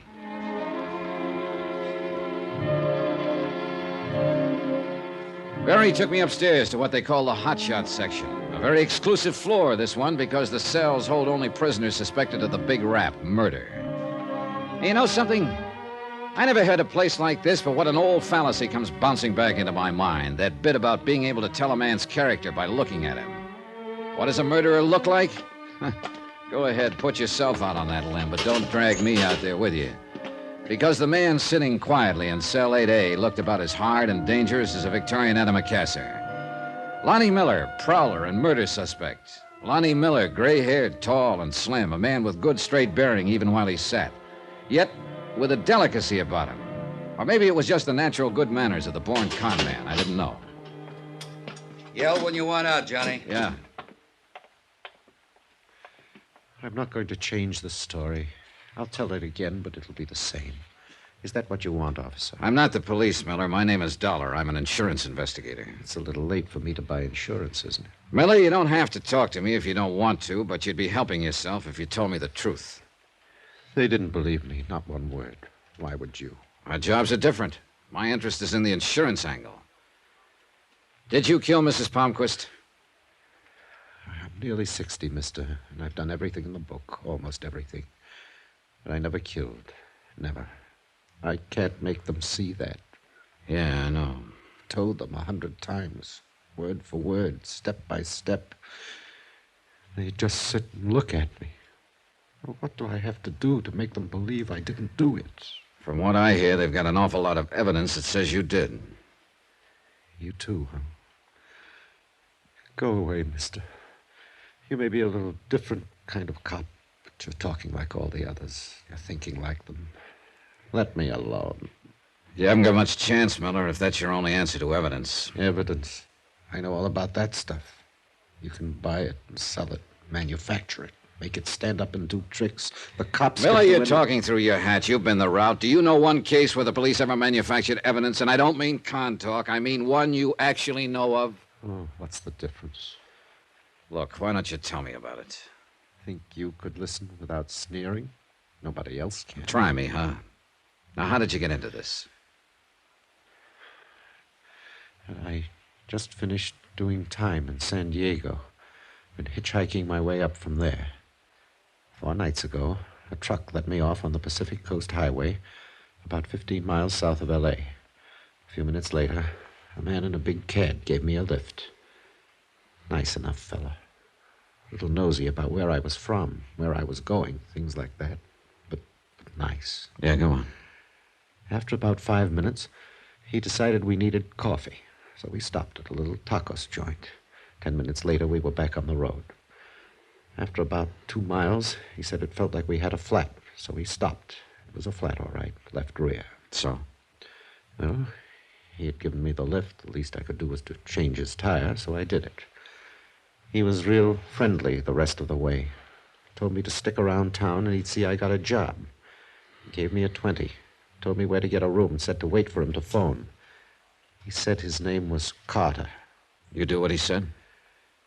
Last night he called me. Said to be at his house at 9 sharp to meet a man who had a job for me, an address in the Palisades. Well, go on. The house was dark when I got there, so I rang the bell. Someone opened the door. I took 1 step inside and got hit on the head. Next thing I know, I'm coming to on the living room floor. There's a dead woman a few feet away, and my friend Carter is holding a rifle at my head, threatening to blow it off if I move. Only when the cops got there, they didn't call him Carter, but Dr. Palmquist. Palmquist? Miller, do you realize what you're saying? I know. And every word of it's the truth. Now tell me this, mister. How do I get anyone to believe it?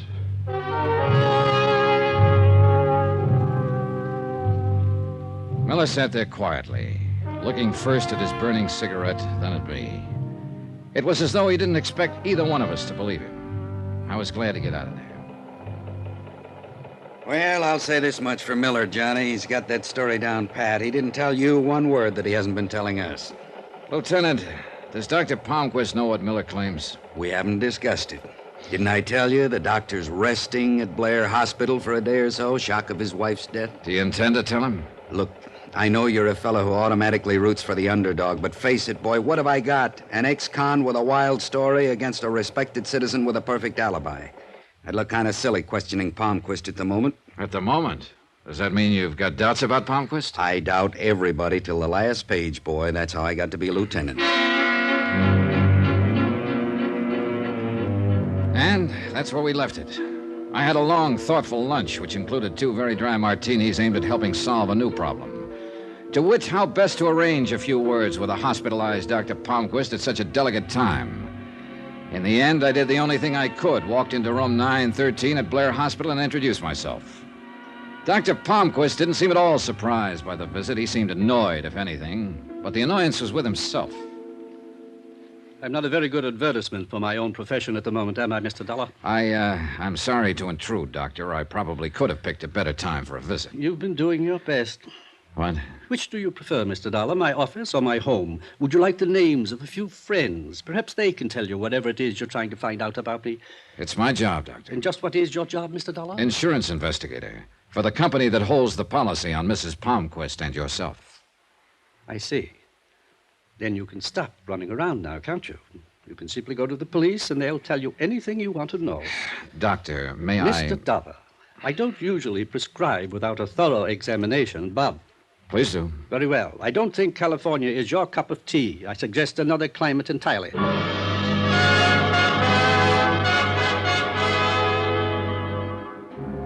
The visit was over. Palmquist lay back against the pillows, no longer interested, and I turned to leave. Just as I was reaching for the door, it opened, and one of the most beautiful women I'd ever seen started into the room. I think you have the wrong room, madam. For a moment, she just stood there, startled. Then, without a word, she turned and hurried out. But not before I'd gotten a good look at the large block initials on the purse she carried, LC. The 2 letters plus the way she looked made Laura Considine a pretty good bet. Nice twist, huh? The doctor is ill and the patient comes to call. You can't trust anybody these days, can you?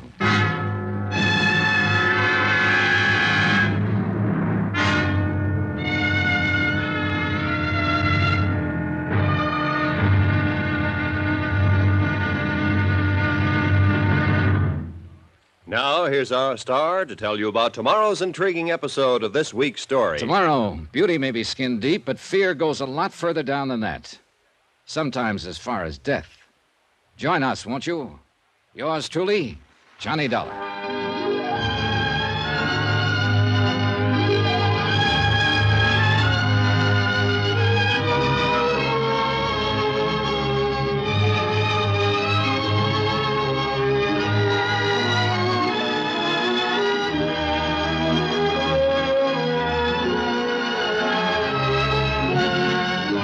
Yours truly, Johnny Dollar, starring Bob Bailey, is transcribed in Hollywood. Written by Tony Barrett, it is produced and directed by Jack Johnstone. Be sure to join us tomorrow night, same time and station, for the next exciting episode of Yours truly, Johnny Dollar. Roy Rowan speaking.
From Hollywood, it's time now for Johnny Dollar. Lieutenant Barry here. Oh, hi, Lieutenant. You're stepping on toes, Johnny boy. Who's now? Dr. Victor Palmquist. Here you had a chat with him. Just how do you chat with a clam? Whatever it was, he was very unhappy about it. He called you? Yeah, very snide, too. Said if we had any more questions, to leave him alone and call his lawyers, and to keep unauthorized people away from him. Meaning me? Meaning you. Well, what's he worried about? You've already got his wife's killer in jail, haven't you? Everybody buys that but you, Johnny. You said it before. I'm a hard sale. Meet me for lunch. I'll try to sell you.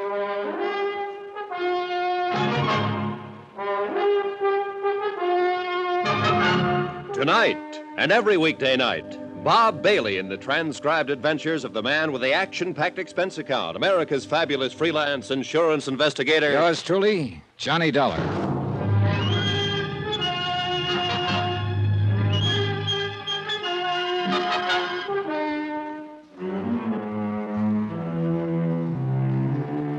From Special Investigator Johnny Dollar, location Los Angeles, California, to National Underwriters Association, 1180 River Road, Hartford, Connecticut.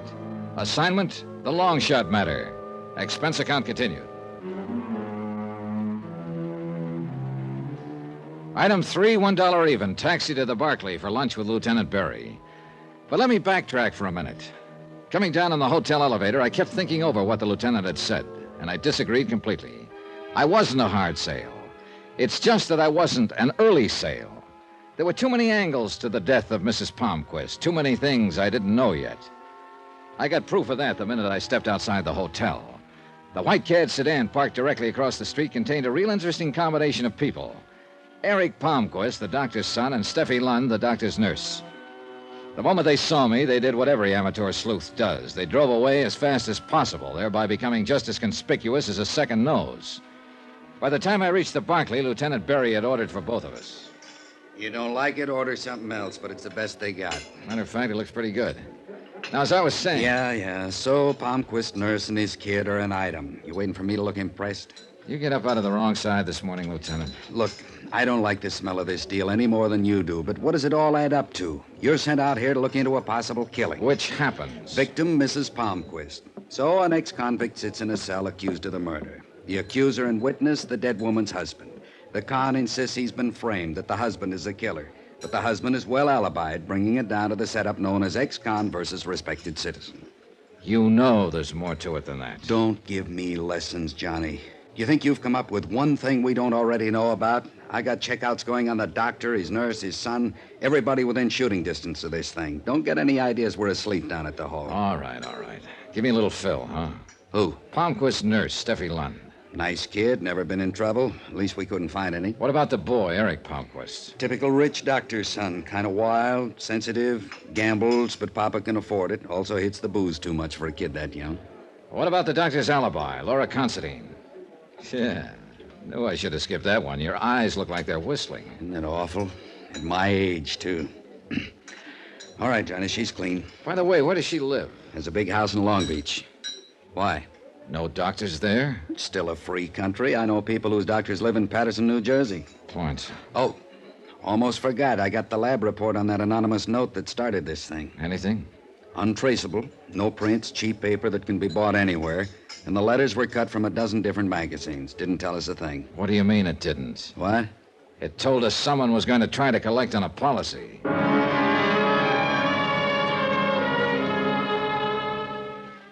We knocked it around a little while longer, getting no place in particular.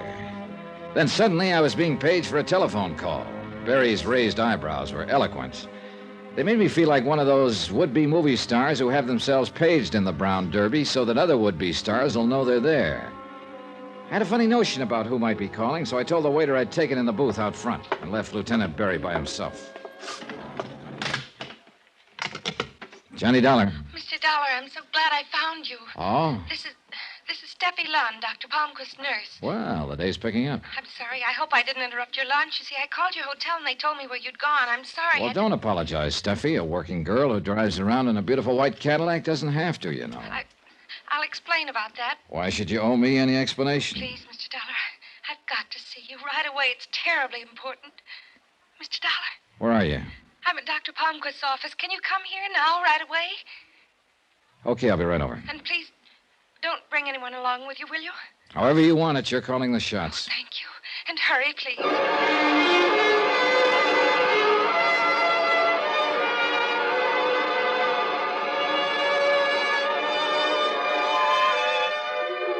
Expense account item 4, citation for speeding, $25. The carbon copy reads 63 miles per hour in a 35 zone. You ever tried to talk an LA-type cop out of a ticket? It's ridiculous. He's always a big, good-looking guy who listens seriously while you alibi, but never stops writing. Then he smiles, calls you sir, and hands you the ticket. I couldn't beef about it, though. 2 reasons. 1, I deserved it. And 2, if I hadn't been stopped, I'd never have realized I was being tailed. Because the tail knew what he was doing. A heavy-set, thuggy-looking fellow in a black 51 sedan. He circled the block twice while I was getting the ticket. Was right back on me as I started out again. He was still there as I pulled up in front of Dr. Palmquist's office. But he was smart enough to ride on by without even looking at me. I waited to see if he'd come around the block again. He didn't.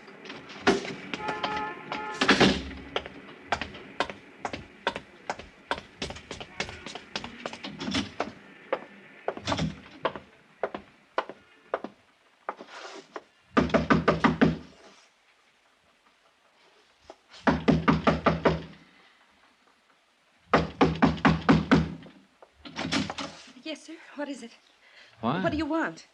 Well, now, that's a switch. When you called me a few minutes ago, you said... No, you're mistaken.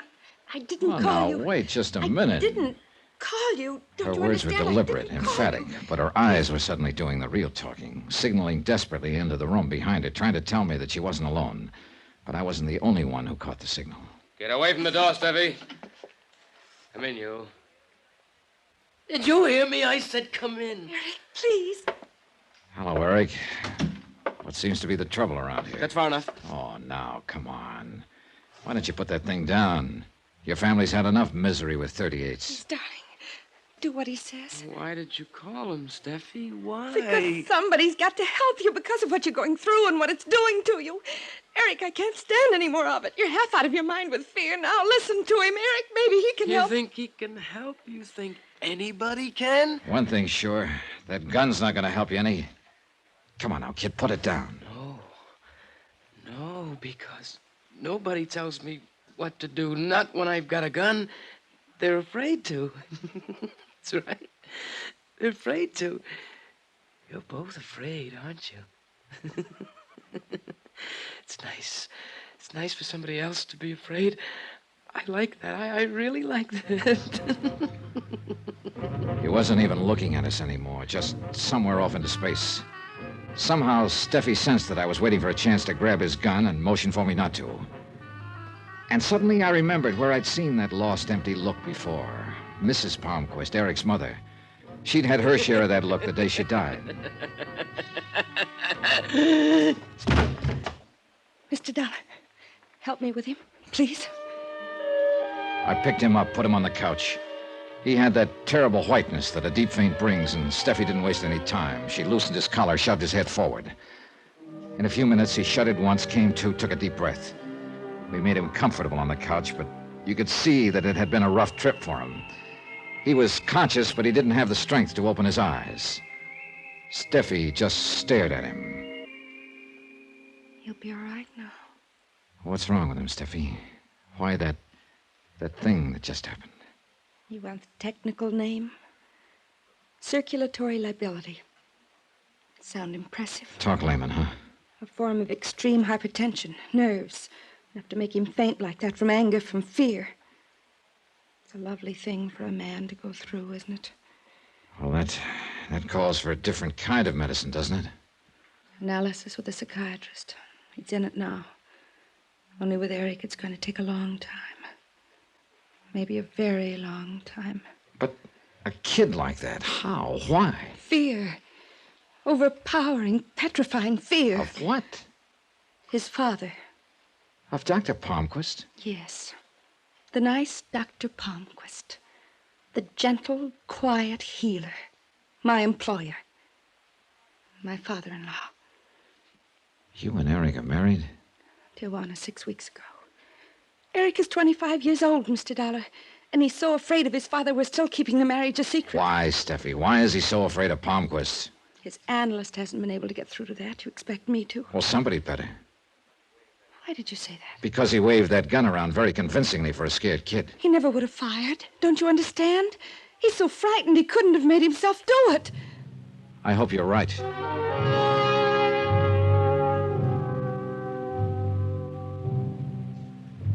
I didn't think it was quite the time to mention one small fact. That if Eric Palmquist was incapable of pulling a trigger, it might turn out to be a very good thing for him. As the sole beneficiary of his mother's will, he would soon have $100,000 in a nice, tidy lump. And if he really was afraid of his father, a piece of money like that could take him a long, long way from the parental fold. In fact, no matter which way you turned, you couldn't get away from the logic that Eric Palmquist might be regarded by some parties as a first-class suspect in the death of his mother.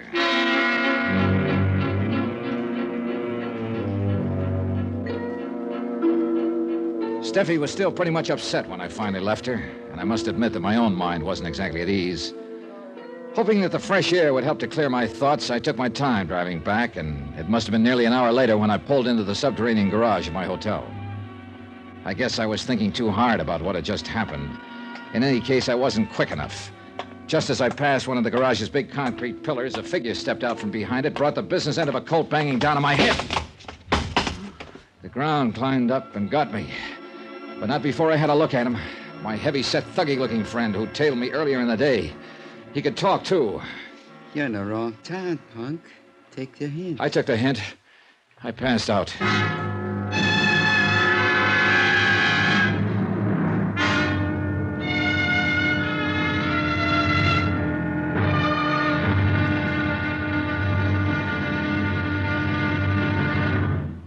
Now, here's our star to tell you about tomorrow's intriguing episode of this week's story. Tomorrow, a study in reactions. 3 of them.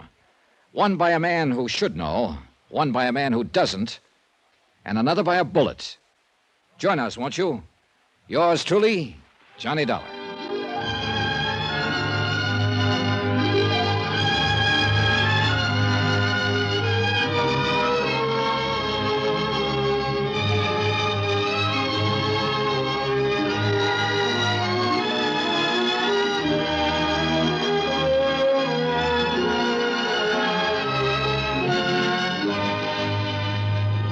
Yours truly, Johnny Dollar, starring Bob Bailey, is transcribed in Hollywood.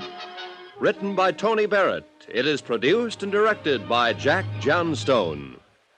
Be sure to join us tomorrow night, same time and station, for the next exciting episode of Yours truly, Johnny Dollar. Roy Rowan speaking.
From Hollywood, it's time now for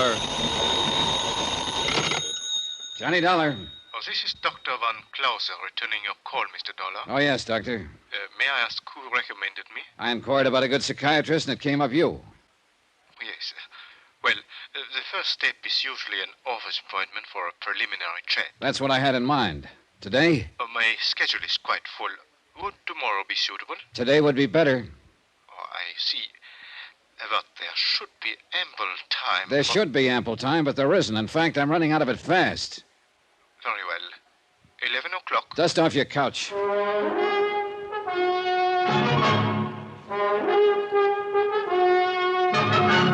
Tonight and every weekday night, Bob Bailey in the transcribed adventures of the man with the action-packed expense account, America's fabulous freelance insurance investigator. Yours truly, Johnny Dollar.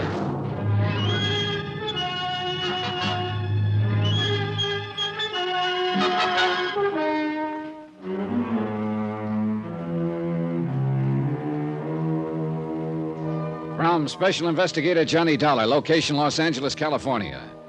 To National Underwriters Association, 1180 River Road, Hartford, Connecticut. Assignment, the long shot matter.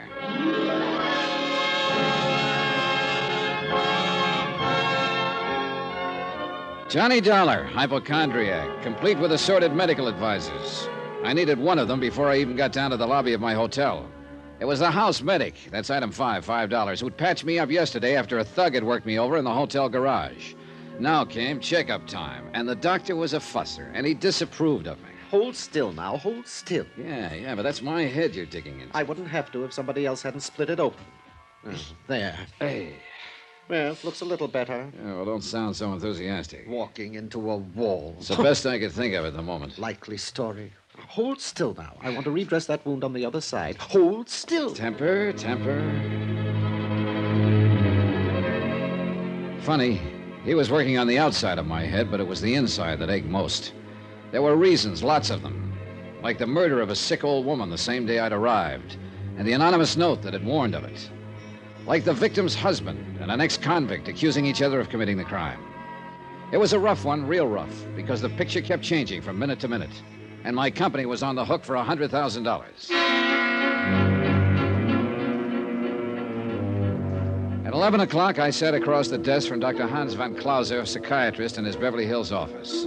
He was small, spectacled, and charmingly Viennese. More important, he was the analyst who was treating Eric Palmquist, the murdered woman's son. Now, Mr. Dollar. Afraid I owe you an apology, Doctor. I deceived you a little bit. I'm not exactly here as a patient. Oh, everyone finds it difficult to begin, Mr. Dollar. Suppose we hear some of the medical history first. I tell you, we're off on the wrong foot, Doctor, and it's my fault. Here, take a look at these, my credentials. I see, then you're hardly here as a patient. About a patient, let's say. My dear Mr. Dollar, I think you know very well that I can reveal nothing which is told to me in this room. I know that. Then the purpose of this visit? I just want answers from a competent authority about a certain illness. I won't bring personalities into it. It's important, Doctor. And the particular illness? Something called circulatory lability. You know that it's a form of extremely provoked hypertension? Yeah, that much I do. Hypertension is the result of anxieties. The anxieties may be real or fancied, but the hypertension is very genuine indeed and very dangerous. Dangerous to the extent that a man could turn to violence, maybe kill? If sufficiently aroused, yes, it has happened. I see. Thank you. Thank you very much. Item 7, 10 cents, recklessly squandered on a phone call to my hotel to check for messages. There was one. Lieutenant Berry of the L.A. Police Department would like to see me at my convenience. Would I? I would. You get practically nowhere ignoring police lieutenants. He stared at the bandage on my head and my assorted cuts and bruises, and his opening line was quite inspired. Oh, what happened to you? Somebody was pretty fast with a gun barrel last night. Where'd it happen? Garage under my hotel. It seems he didn't like my being in town. You got a look at him? Enough. Want to go through the mug book? No, I'll catch up with him someday. Besides, whoever was paying him is the interesting one. Have it your own way. Well, now, you didn't call me all the way down here for laughs, Lieutenant. Anything special on your mind? Lonnie Miller, the guy we got sitting in cell number 8A, the prowler who shot Mrs. Palmquist. So Dr. Palmquist insists. He isn't the only one, Johnny, not anymore. What? Yeah. We finally traced the murder weapon. It was bought at a pawn shop in Burbank. The pawnbroker positively identified a mugshot of the buyer, Lonnie Miller.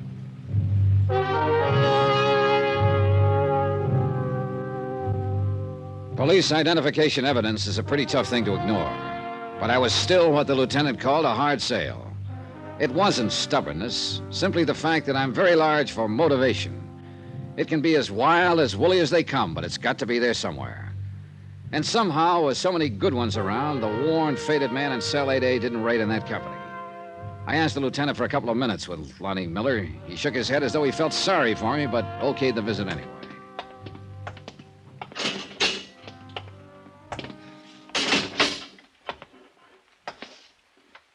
Miller? You're angry about something, Mr. Dollar. I can tell. It's in your face. Yeah. About a story you told me the other day. About Dr. Palmquist giving you a lift, keeping you around town, then using you as a patsy so he could kill his wife. You want to change any of it? You asking if I lied, mister? Is that it? That's it. It's figured to be like this sooner or later. Goodbye, mister. Come on, Miller, talk to me. Lie? Think I'd lie to the only man who even looked like he believed me? You still haven't answered. Mister, don't you think I know I haven't got a chance? That I'm dead? I don't even care anymore. But I didn't lie. Not one word. A Burbank pawnbroker says you did. Says you bought the murder gun from him. I've never even been in Burbank, I swear to you. How could I have bought the gun? He identified a picture of you. Says you showed your driver's license as identification. Where is your license, Miller? In my wallet, downstairs. They took everything when they booked me. Mr. Dollar? Tell it to me all over again, Miller, from the minute Dr. Palmquist gave you the lift, step by step, every single detail. Tell it to me.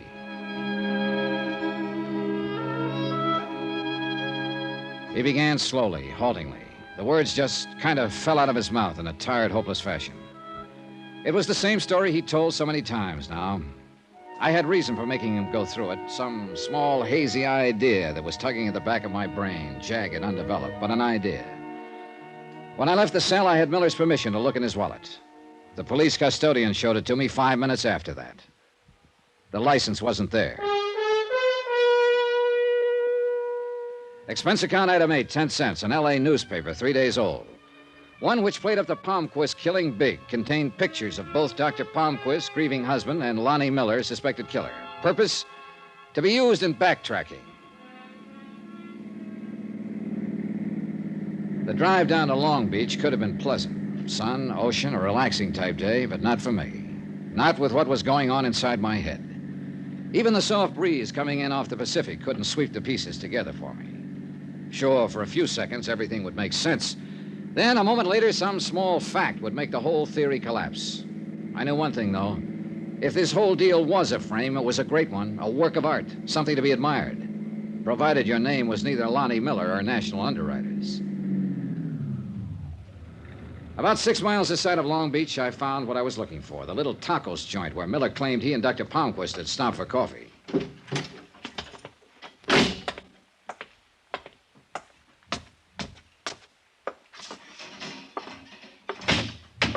Hola, amigo. You like some tacos? Sure. Sit down. It won't be a minute. Owner around? You're looking at him, amigo. Irving Gonzalez, owner. Irving? Sure. I had it changed. Nobody could pronounce Plutarco Gonzalez. I see your point. It doesn't pay to make problems for your customers in business. Yeah. When are you going to work up to asking the questions, amigo? What? I can make tacos blindfolded, and I can tell a cop the same way. Well, you're not too far wrong. Want to take a look at this newspaper? Either of these men ever been in here? And Dr. Victor Palmquist and Lonnie Miller. Oh, I read about that killing. Very interesting. Yeah. Well, what about it, Irving? What about what? These men. Have they ever been in here, alone, together, any time? Yes, I mean, they look kind of familiar, but maybe it's only because I see them in the papers.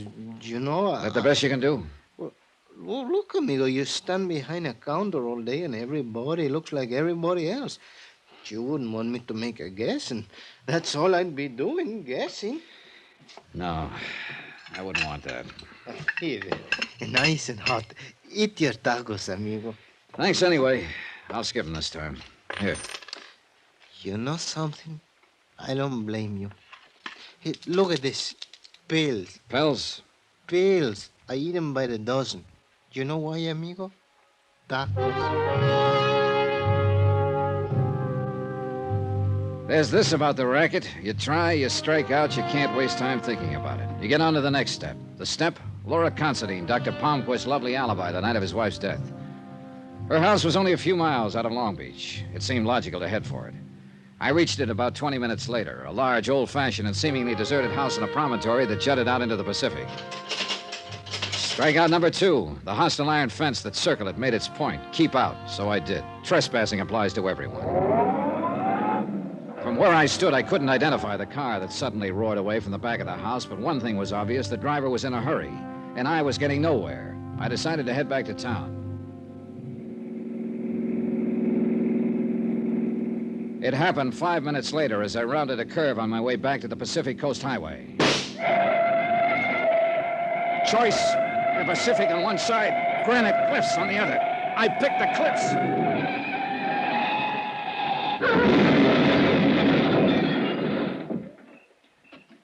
Funny what your mind does at moments like that. I remember looking at the mashed inside of the car and wondering which company carried the insurance policy. Then I thought of how good a marksman a man must be to pick off a tire from any of those cliffs. And then I remembered still another thing. Hadn't I been told about someone who was a great shot, who made it a rule to hunt 2 months out of the year, no matter how busy he was? Sure. A highly respected citizen named Dr. Victor Palmquist.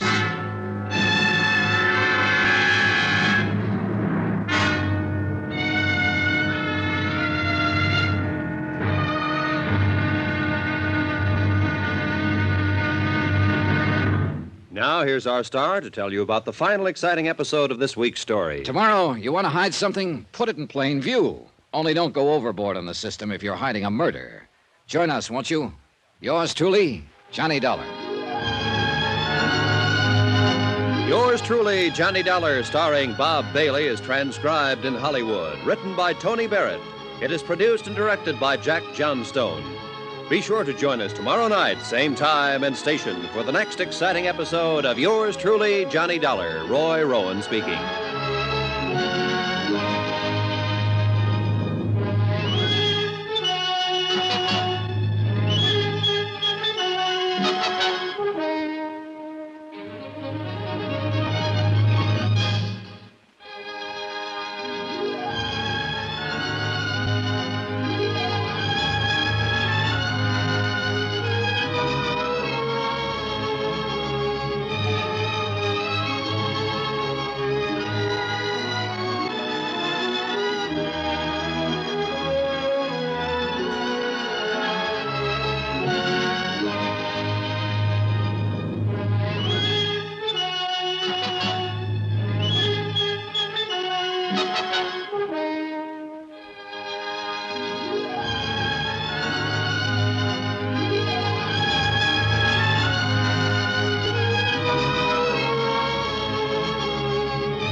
From Hollywood, it's time now for Johnny Dollar. This is Laura Considine, Mr. Dollar. You don't know me, but... Oh, but I do, Mrs. Considine. You're the best friend a doctor ever had. Dr. Palmquist, that is. Mr. Dollar... He paid you a professional call the night his wife was murdered. That was lucky. Alibis don't grow on trees. Just a minute, Mr. Look, Dollar. lady, I've been slugged, shot at. Matter of fact, someone tried to pick me off with a rifle a couple of hours ago, right near your house. Maybe Dr. Palmquist will alibi you this time. Return the courtesy. Will you please listen? I've got to see you. I've got to talk to you. All right, when? An hour.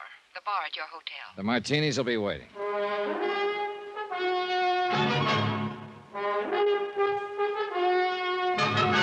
Tonight and every weekday night, Bob Bailey in the transcribed adventures of the man with the action-packed expense account, America's fabulous freelance insurance investigator. Yours truly, Johnny Dollar.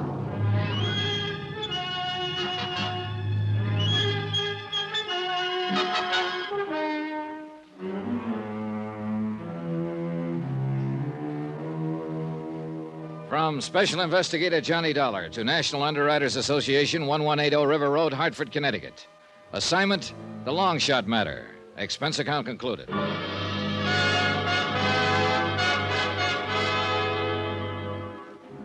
There was still a lot of questions, like where I was getting, trying to find out who really had killed Mrs. Palmquist. Like, was it all a smoothly planned frame on the part of her doctor husband? Or had it been a prowler killing by another man now in jail? Or had the dead woman's son, Eric, a complex we didn't know about? Mrs. Considine was 5 minutes late, but I hoped she could answer some of them. Mr. Dollar?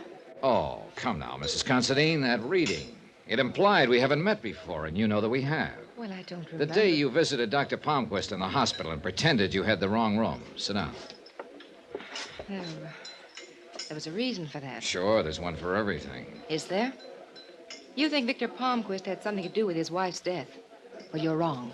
Completely wrong. Correction. You don't know what I'm thinking, and being wrong is anybody's privilege. You don't know about Victor, Mr. Dollar. What his life's been like, what he had to put up with. Why don't you tell me, Mrs. Considine? That wife of his. A millstone around his neck. A woman in love with a bottle. Go on. And that son of his, that Eric. Insane. Completely insane. He hates his father. He always has. He gains a fortune by that woman's death. But do you suspect him? No, of course not. You badger a man like Victor Palmquist. Now, does that make sense? You're building a big thing on the fact that a lot of people hate Victor Palmquist, but you're overlooking something. Mr. Dollar. Where there's that much hate, there's always a good reason. I went to the hotel garage, rented a car, and pointed it toward Burbank. There was a man in a pawn shop there I wanted to see. The man who had identified Lonnie Miller as the buyer of the gun that had killed Mrs. Victor Palmquist. He turned out to be a mild, friendly little guy with thick glasses and a desire to please. He barely glanced at my identification, pushed it back over the counter to me, and smiled. What do you want to know? Everything you can remember about the man who bought the gun, Mr. Lerner. What's to remember? A kind of skinny, gray-haired fella come in, said he wanted to buy a gun. I showed him one. He bought. He showed you a driver's license for identification, didn't he? I copied the information right here in the book. Right here. Lonnie Miller, 173, Fuller, San Diego, height 6 feet, weight 152, color white. Here, look this up. Yeah. Look at this paper, Mr. Lerner. One of these the fella? Let me see. Lerner adjusted his glasses and leaned forward to peer at the newspaper I'd put on the counter. It was the way I was leaning on the paper that really started the whole thing. The two pictures were side by side, Dr. Palmquist in a business suit and Lonnie Miller in a cap, leather jacket, and work pants.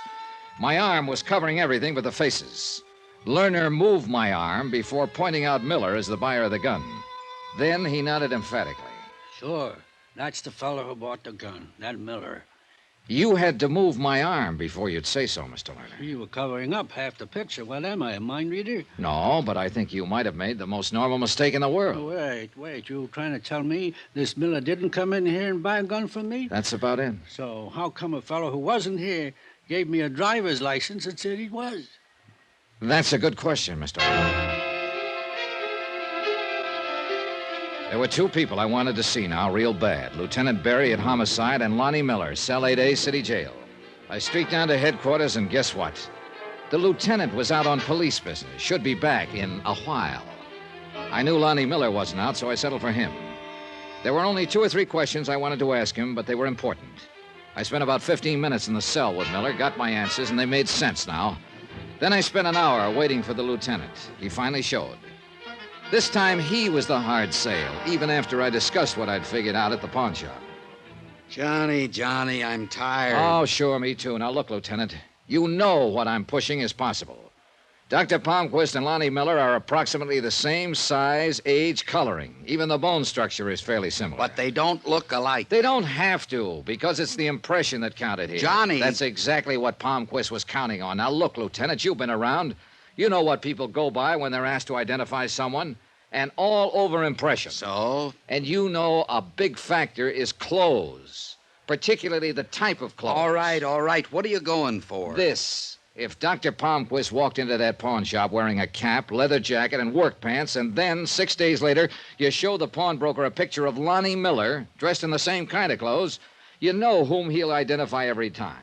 Especially when he'd already seen a driver's license made out to Lonnie Miller. 1,000 ways to make a living. What did I pick? Lieutenant. This? Look, suppose I buy that. Where are you? Dr. Palmquist, for some reason or other, wants his wife dead. He needs a patsy. So he picks up Lonnie Miller, a hitchhiker on the Pacific Coast Highway. If you say so. At a coffee stop, the doctor remembers something he left in the car. He goes out for a minute, sticks a match or a toothpick in a tire valve, guaranteeing a flat a few miles further on. So when they stop, it's the doctor who looks at the flat, gets rid of the toothpick. Grateful for the lift, Miller changes the tire. You ever change a tire on a hot summer night? Well, sure. You took off your jacket, didn't you? How else? That's what Doc was counting on. He had a couple of minutes alone with Miller's jacket and lifted his driver's license. Then he keeps Miller in town on the promise of a job. He buys the gun at the Burbank pawn shop wearing work clothes and giving Miller's license as identification. Monday night, he killed his wife, called Miller to the house with a phony story about a job, struck him from behind, and staged the scene the police found. Smooth, huh? Johnny, can you see me going to the DA with all that theory and no proof? Palmquist would laugh me out of town. Barry, look. Knock it off. You're no kid. You know I'm right. Well, don't go away mad. Sure, I know he was right. That's what was driving me crazy. Proof. One little piece of it, but where? Oh, Palmquist had used his head all right. But the smartest ones alive always leave one little hole somewhere along the line. But 3 hours later in my hotel room, I hadn't found it. Steffi, what are you doing here? Johnny, Eric's been drinking all day, brooding, working himself into a rage, saying terrible things about Mrs. Considine and his father, and about his father being a murderer. I don't know what he'll do.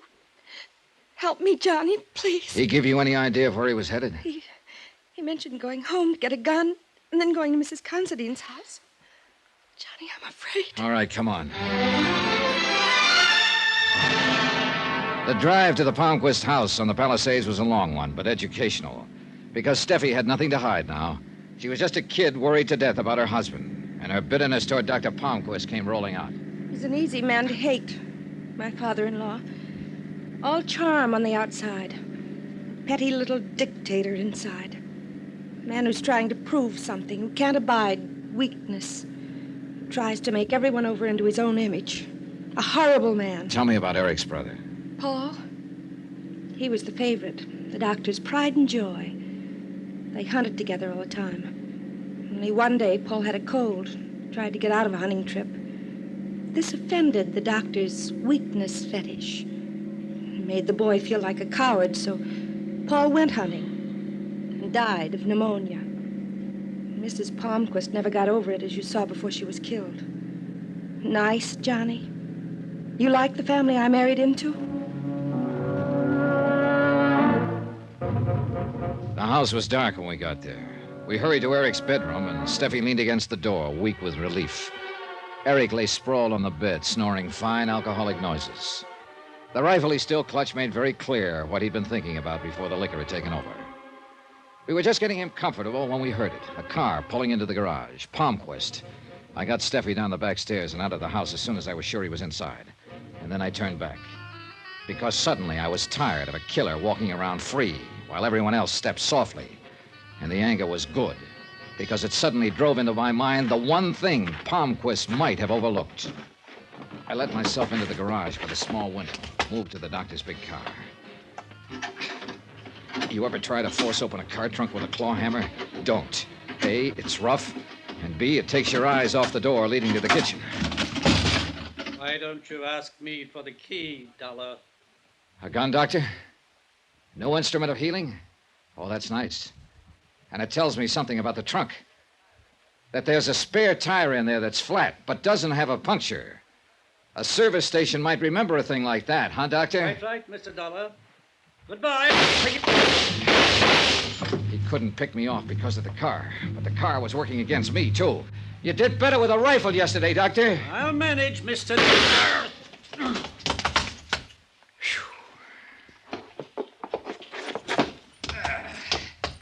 A man my age through windows, no less. He had it? Nah, he'll look good in court. Small question, Lieutenant. Not that I'm ungrateful. Ask. Aren't you a long way from home? I didn't like the look in your eye when you stomped out. You know something, Johnny? You're easier to tail than a trolley car. Expense account, item 12, $71. L.A. hotel bill. Item 13, $174.90. Return airfare to Hartford. Expense account total, $490.80. Details? Eric Palmquist admitted sending us the original warning note out of fear of his father. He never knew till the death of his mother that he himself was the beneficiary. Remarks about Hollywood. Let's call it the Easterner's Revenge. Quote, it's a nice place to visit, but I wouldn't want to live there. Unquote. Yours truly, Johnny Dollar.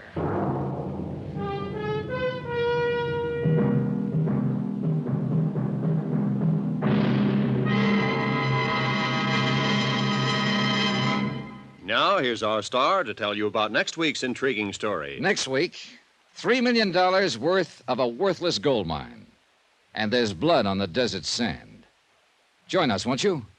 Yours truly, Johnny Dollar.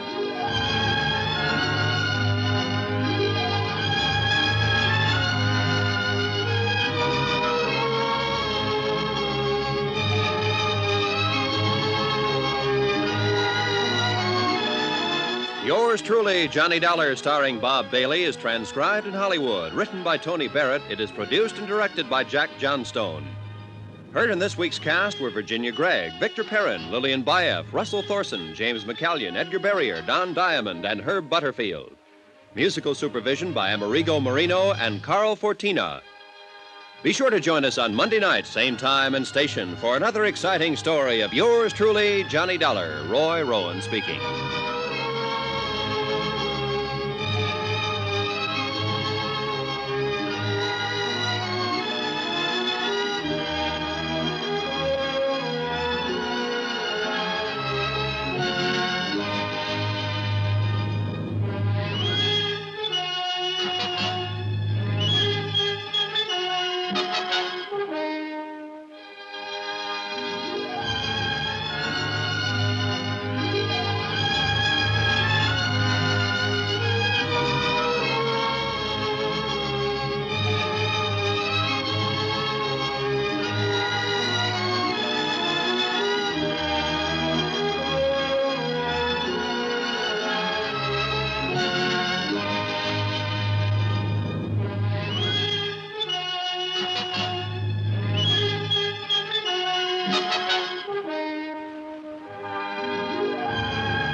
From Hollywood, it's time now for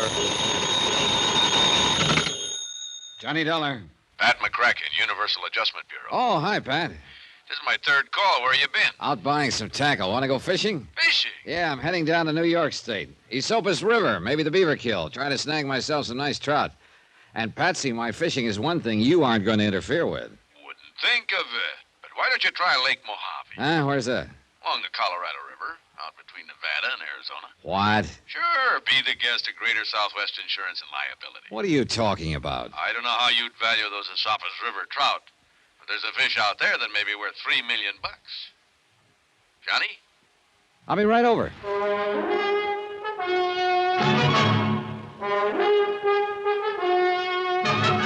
Tonight and every weekday night, Bob Bailey in the transcribed adventures of the man with the action-packed expense account, America's fabulous freelance insurance investigator. Yours truly, Johnny Dollar.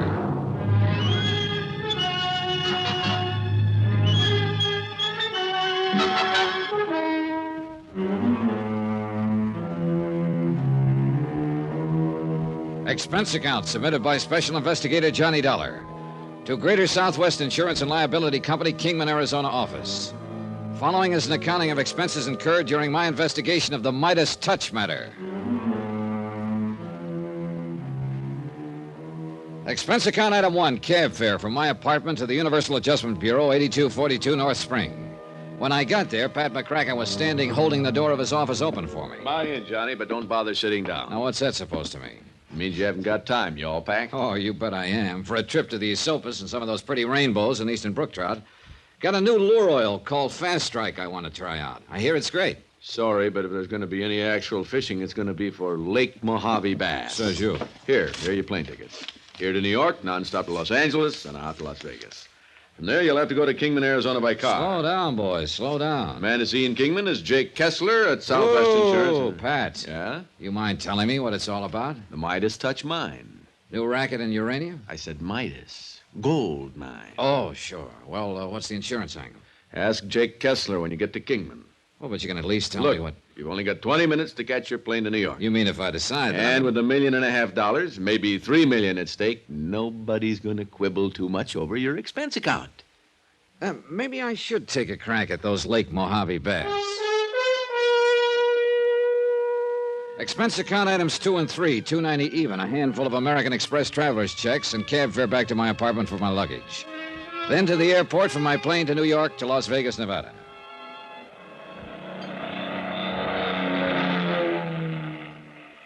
It was 11:30 p.m. when the big plane slowly glided down out of the clear starlit sky.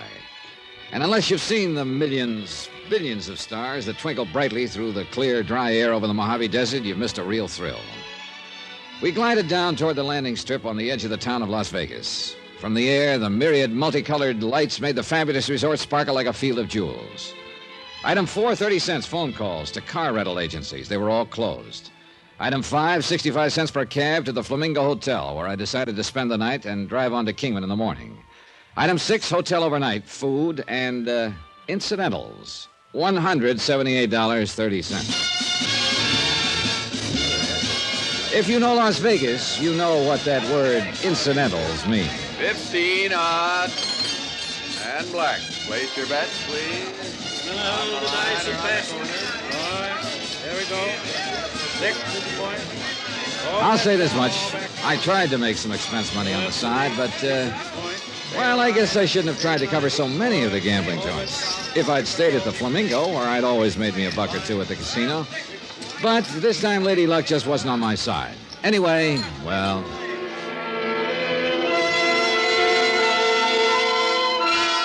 Item 7, $50. Deposit on a rental car the next morning. I headed south and east toward Kingman, Arizona. First stop, Hoover Dam, where that tremendous hunk of steel and masonry straddles the Nevada-Arizona state line. And I took a brief but longing look at what I could see of giant Lake Mead. I wanted to stay right there, break out my fishing tackle, and take a crack at some of the huge lunker bass for which Lake Mead is famous. But duty is duty, or something. Anyhow, I hit the highway again across the hot, dry desert toward the city of Kingman. At this time of year, at this time of morning, the thermometer hits the 100 mark without any trouble at all. And the occasional swimming pools and motels outside Kingman look pretty inviting. But I drove straight to Jake Kessler's insurance office on East Palm Drive. Well, hi. You must be Dollar. It's a good name. Come on in. Jake was tall, angular, well-tanned, and dressed in blue jeans, open denim shirt, high-heeled boots, and broad-brimmed hat. He looked as though he'd be more at home on a range pony than in this insurance office. All right, Dollar, let me tell you what this is all about. Okay, thanks, Mr. Kessler. Jake, you want the folks around town to think I'm putting on airs? Okay, Jake. By the way, Johnny, I hope you didn't make any arrangements to stay right here in Kingman, did you? No, my bags are still out in the car. Good. I got a place waiting for you down at Catherine Landing. Where's that? Lake Mojave Resort's what they call it now. It's nice cabins, good restaurant, nice people, right down at the edge of the lake. Too bad you aren't a fisherman. Well, I just happened to have brought along a couple of rods and reels. Good boy. Then you'll love it. Buster Favor down there will show you spots where you can haul in the prettiest mess of largemouth bass you ever saw. 5, 6 pounds, maybe more. Oh, stop making my mouth water, Jake. I'm supposed to be here working on a case. Well, every man's entitled to a little time off for fishing. And you look like you could stand some. Brother, you are killing me. Listen, Pat McCracken at Universal Adjustment Bureau said something about a gold mine. Yeah, I contacted Pat because I knew he'd know where to find you. It's the Midas Touch mine, Johnny. And it's right down that neighborhood where you'll be staying. Well? The mine was abandoned back in the early 30s. Worked out, apparently. But about a year ago, Hard Luck Dennis took another look at it. Who's he? Dennis, prospector, promoter. Here and there, Arizona, Nevada, California, he's found himself an old mine, pecked away at it, and managed to scratch out a fair living for himself. You said promoter. Yeah, well, that was in Texas mostly. Never was able to get the full story, but it appears he got some folks to invest in some kind of phony oil stock down there a couple of years ago and had to skip out. Couldn't have been too serious, though, because the law never bothered chasing him up here. Or else he was able to make things look legal enough. Could be, could be. Anyhow, he's been back in this country for a while now, poking around the hills, looking for the big strike again. You know how prospectors are. Yeah, I've heard. Finally, a while back, he started prowling around the old Midas Touch. First thing you know, he'd got a lease on it. Well, I still don't see the insurance connection. You will. You will. And you won't like it. Okay, go on. Well, next thing we knew, he'd got a report on some ore samples he'd brought into town here at the assay office. Johnny, well, you wouldn't believe it. Good, huh? Johnny, it looked like a prospector's dream come true. Ore worth about $1,100 a ton. All right, now, it takes money to work a mine like that, no matter how you figure it. First of all, he had a big pumping job to do. Pumping? Out there in the middle of the desert? That's right. You see, when there was just the Colorado River running down the valley, it was different. But since Davis Dam was put in to form Lake Mojave about 10 years ago, the level of the water table in that whole area is raised considerably. Oh, I see. The Midas touch was in a low spot, and parts of it were dug pretty deep. So now, with seepage from the lake feeding it, the lower level filled up with water. Yeah. Well, now, Jake. Simmer down, Johnny. I'm getting to it. Hard Luck Dennis needed money. A lot of money. So who should he come to but the Haskell brothers, 3 of my best clients. So what happened? I hate to keep chewing your ear off this way, but I've got to give you some background. Shoot. Ernie, Kevin, and George Haskell are money men from back east. What do you mean, money men? Oh, brokers. You know, stock market. Oh. They made themselves a big pile of dough, got the usual ulcers doing it, and then decided to give up and get as far away from New York as possible. I don't blame them. But about But this... when they got out here, instead of just retiring and taking it easy, you know, much as you might like it at first, you can get pretty bored just riding around on horseback and hunting and fishing all the time. Get tired of fishing? Huh? Nothing. Go on. Yeah, well, after a few months, they decided they'd have to have something to do with themselves, or at least something to occupy their minds, so they bought up the old Too Lazy 2 ranch. Cattle? 80,000 acres north of Easton here. Not very good grazing land, but enough to keep 200-300 head of beef alive, and with Alex Bundy as their foreman, they did all right. Well, now let's get down to... Gentlemen ranchers, they called themselves, and that's just about what it amounted to. They built a nice house on the property, settled in it, and, well, not much work, but just enough worry and responsibility so that time didn't hang too heavy on their hands. Now, all their insurance is with my company, the Straight Life, that is. $500,000 apiece. And you're afraid something's yes, going to... Yes, sir, $500,000 each and double indemnity. Wow. $1 million apiece in case of death by accident. Right. Accident. So, let's get back to Hard Luck Dennis. Well, that part's easy, isn't it? Is it? Sure. Dennis needs money to open his mine. The Haskell boys are obviously loaded. Right. First off, even before he got his lease, he tried to sweet-talk him into putting up some money, but after years of fooling around with those bulls and bears in Wall Street, they were too smart for that. So we took 'em down in the mine, let 'em chip off some samples of ore, and had 'em take it themselves down to the assay office. And was that the ore that you said tested so high? Yes, sir. And from the minute they saw the report on it, you couldn't have held 'em back with a 20-mule team. How much did they go in for? $20,000 apiece, cash, on the strength of a handwritten agreement with Hard Luck Dennis that they'd get 30% of whatever came out of the mine. Okay, Jake, now let's get down to business. Are you afraid that something connected with this Midas touch mine and Hard Luck Dennis has put the Haskell brothers in jeopardy? I'm afraid it's got beyond that, Johnny. Huh? 3 days ago, Hard Luck took the Haskells over to the mine again for another look. Yeah? Cave in. They finished digging their bodies out yesterday morning. All 3 of them. Hard Luck Dennis? He wasn't caught in that cave in. Where is he? Who knows? Then for you, it's a question of a $3 million payoff on the policies or $1.5 million. Yep, Johnny. A question of accident or murder. Then for me, it's a matter of finding a killer. Yeah, named Hard Luck Dennis. And when you do, look out for him. Yeah. Tell me, Jake, does anybody know I've come here to look into this? Oh, the whole town, I'm afraid. Maybe I should have kept it quiet. Well, sometimes it is better if... Where are the policies? Here, I'll get them for you. They're right in this little side office. Who are the beneficiaries? There's only one. The girl that was married to Kevin Haskell. The other 2 are bachelors. She lives at the ranch. She filed a claim yet? No. Has, well, can you make the coroner's reports available to me? Anytime you want. You get through here. I'll take it for you. Johnny Dollar. I mean, this is the office of... You're the one I want to talk to. Huh? I want to talk to you. I want you to meet me alone. Oh? Who are you? Tell you where and when in a second. And don't come carrying a gun, because, mister, I can outdraw you 2 to 1. Who is this? They call me Hard Luck Dennis.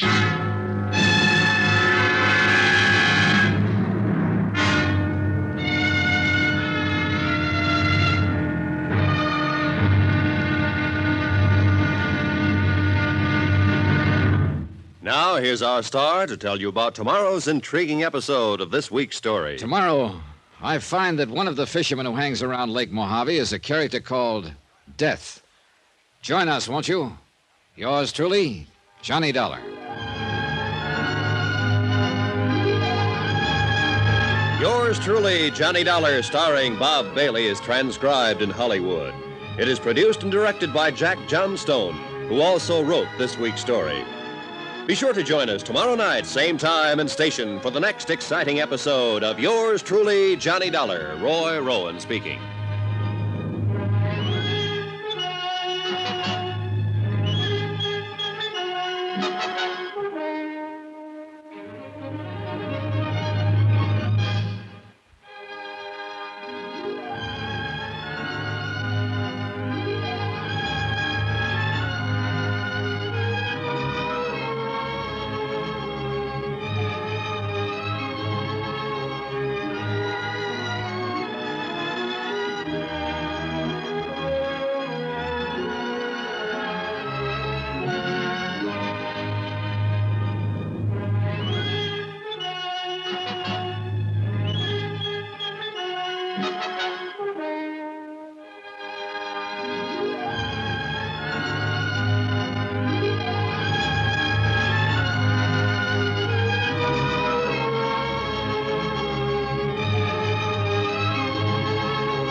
From Hollywood, it's time now for...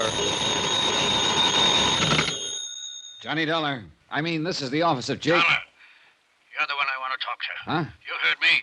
I want you to meet me alone. Oh, who are you? Tell you when and where in a second. Don't come carrying a gun, because, mister, I can outdraw you 2-1. Who is this? They call me Hard Luck Dennis.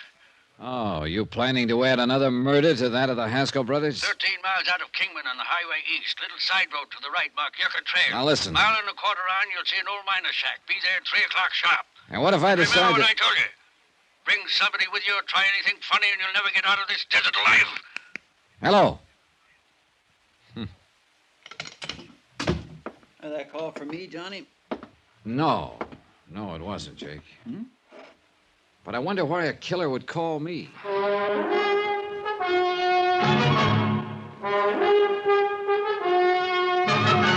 Tonight and every weekday night, Bob Bailey in the transcribed adventures of the man with the action-packed expense account, America's fabulous freelance insurance investigator. Yours truly, Johnny Dollar.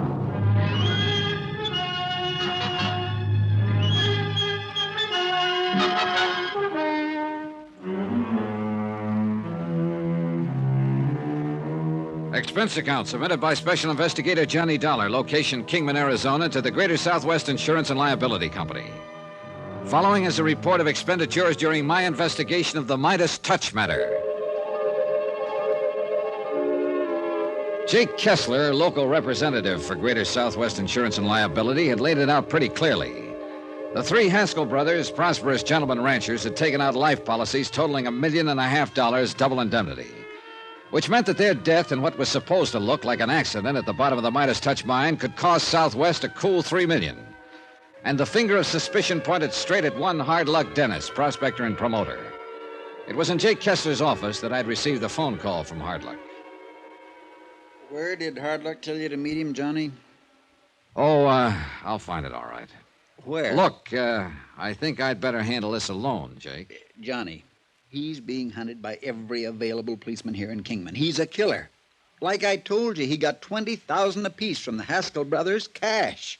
Then took them down to the Midas Touch and caved it in on them. All right, even supposing that he did. Why would he do it? Well, daggone it, that's as obvious as those two heads you're wearing. The mine is worthless. How do you know?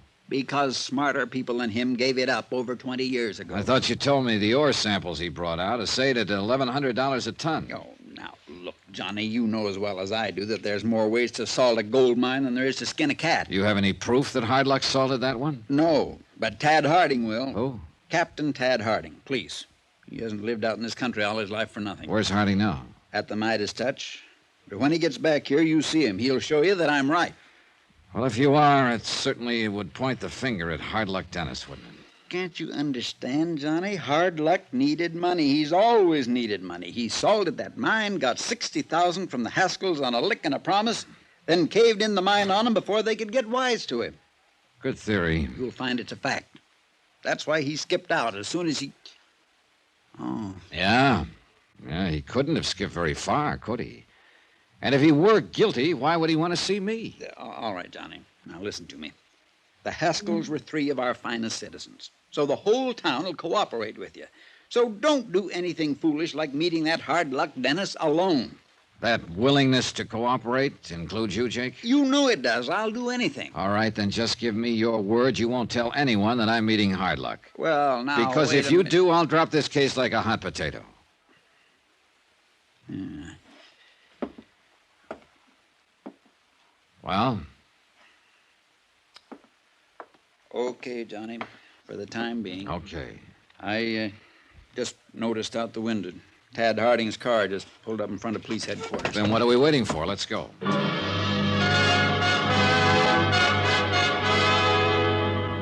Captain Tad Harding turned out to be a tall, well-built, cool-headed man of about 40 who impressed me as being able to cope with any situation that might arise. He bore out everything Jake Kessler had told me about the Haskells and about Hard Luck. And he added 2 new and very important bits of information. One, that he'd found nothing whatsoever to indicate that the Midas touch had been salted. On the contrary, he'd picked up some very rich chunks of ore. 2, he'd learned the probable cause of the cave-in and what it meant. I told you it was murder, Johnny. I told you. Tad Harding had found a length of wire rope, one end wrapped around the spool of a powerful hand winch. The other end had very obviously been tied around a pillar, a thick pillar of rock and gravel that had been dug around so as to leave support for the ceiling of a horizontal shaft. Jake and I walked back to his office. That's it, Johnny. No doubt about it. No doubt. A few quick turns of the handle on that winch, the pillar came down and the roof caved in. I'll have to admit it certainly looks that way. Well, at least the company's off the hook for $1.5 million of the insurance. If we can prove that somebody operated that winch while the Haskells were down there. Now, look, And Johnny, that means finding that person. I'm satisfied it was murder. Would the courts be? The courts? Sure. When the claims on these policies are filed, they'll be for $3 million on the basis of double indemnity for accidental deaths. You can bet your last penny on that. Claims haven't been filed yet, have they? Oh, no. Well, I hope we'll have time before they are. Time? To prove it was murder by producing the murderer. You still plan to see and talk to Hard Luck Dennis? Yep. Alone? Yep. When? Sometime soon. When, Johnny? Tell you all about it after I've seen him. Johnny, it's Say, dangerous. look, if I'm going to stay at that place you told me about over at Lake Mojave, I may as well go and get settled, huh? How do I get there? I'll drive you over, Johnny. No point in that. I've got my rented car. Well, you'll probably want to be seeing the mine, too. Maybe I can be of help to you. Or maybe you just want to be present if I happen to keep a date with Hard Luck Dennis. Now, I didn't say that. You didn't need to. Jake, I want you to stay right here in Kingman so you can keep in touch with whatever the police dig up and still be in touch with me. There's a phone at the Lake Mojave Resort, isn't there? Well, sure, Johnny. Also, don't forget, the $3 million claim may be filed here at your office any minute. If so, I want to know about it. Now, how do I get to Lake Mojave? Head east on Highway 68, he said. So I did. And 13 miles out of town, I found the little side road, Yucca Trail, that Hard Luck had described over the phone. The next mile and a quarter was about the worst driving I ever encountered. This was nothing but an old wagon trail. Several times, the crankcase and rear axle scraped on boulders in the middle of it. The trail had dropped off sharply from the highway, and as far as I could see, there was nothing but sun-baked rock and gravel of the Mojave Desert, splotched here and there with withered sagebrush, tumbleweed, some weirdly shaped Joshua trees, an occasional yucca plant with its stalk poking upward like a huge candle, and too many kinds of cactus to mention. All of it surrounded by bleak needles and crags of rock, by high plateaus and mesas. The going got so bad, I'd almost decided to get out and walk when I spotted the old miner's shack that Hard Luck had named as our meeting place. As I approached it, I could see no sign of life around it. Hello? Anybody here? Hard Luck Dennis? Hello? Nothing. No one. No sign of life at all, huh?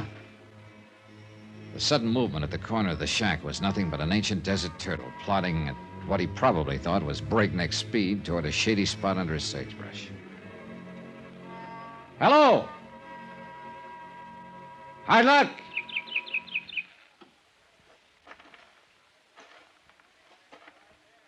Anyone inside there?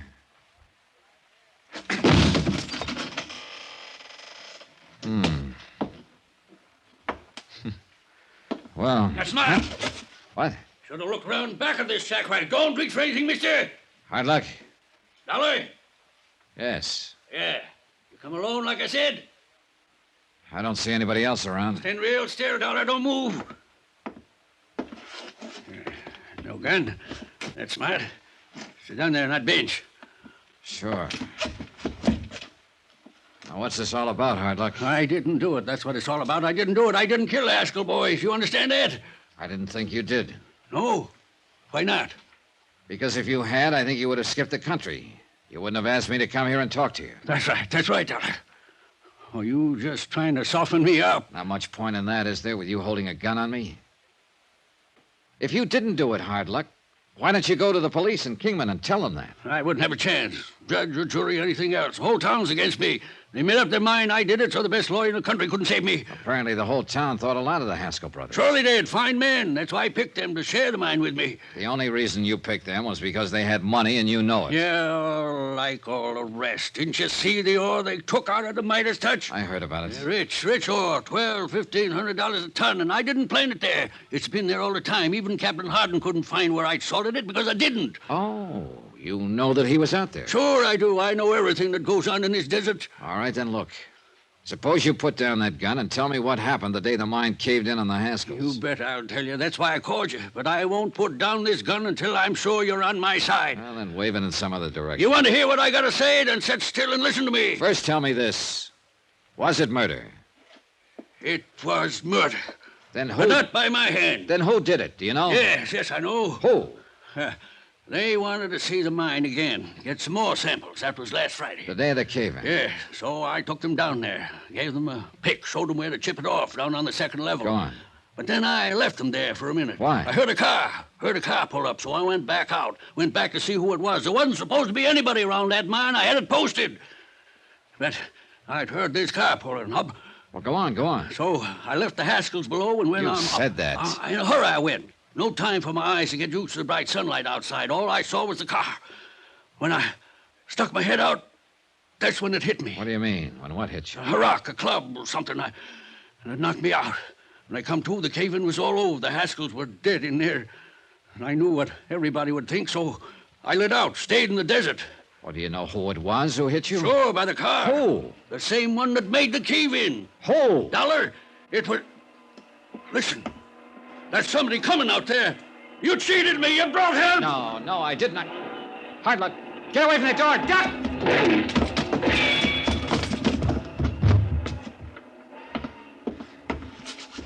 Hard luck. Yeah, I guess they named you right.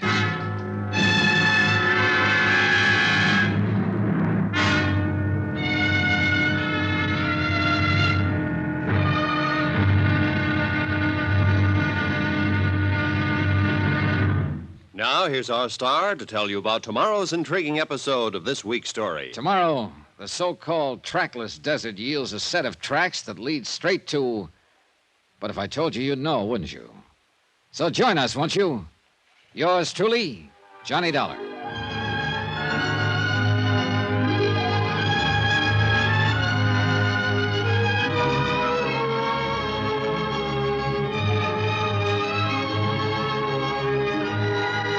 Yours truly, Johnny Dollar, starring Bob Bailey, is transcribed in Hollywood.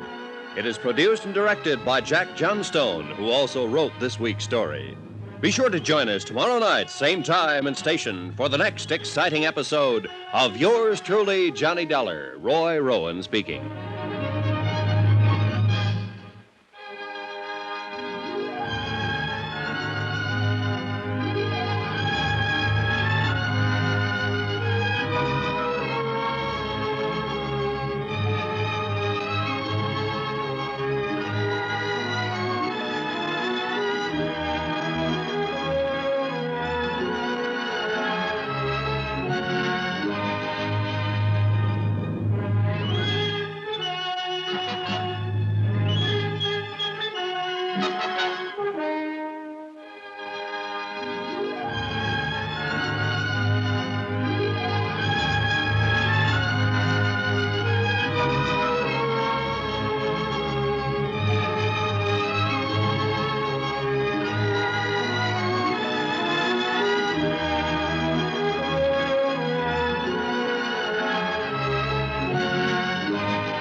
From Hollywood, it's time now for Johnny Dollar. Jake Kessler returning your call, Johnny. I just got back here to my office. You been at the hospital? Yes, and it looks like Hard Luck Dennis may pull through. Has he been able to talk? He may never be able to. That bullet went right through his neck. Anyhow, he's still unconscious. He's the key to the whole case, Jake, so phone me here as soon as he can be talked to. Meantime, I'm going to try to snag me some of these Lake Mojave bass. lucky dog.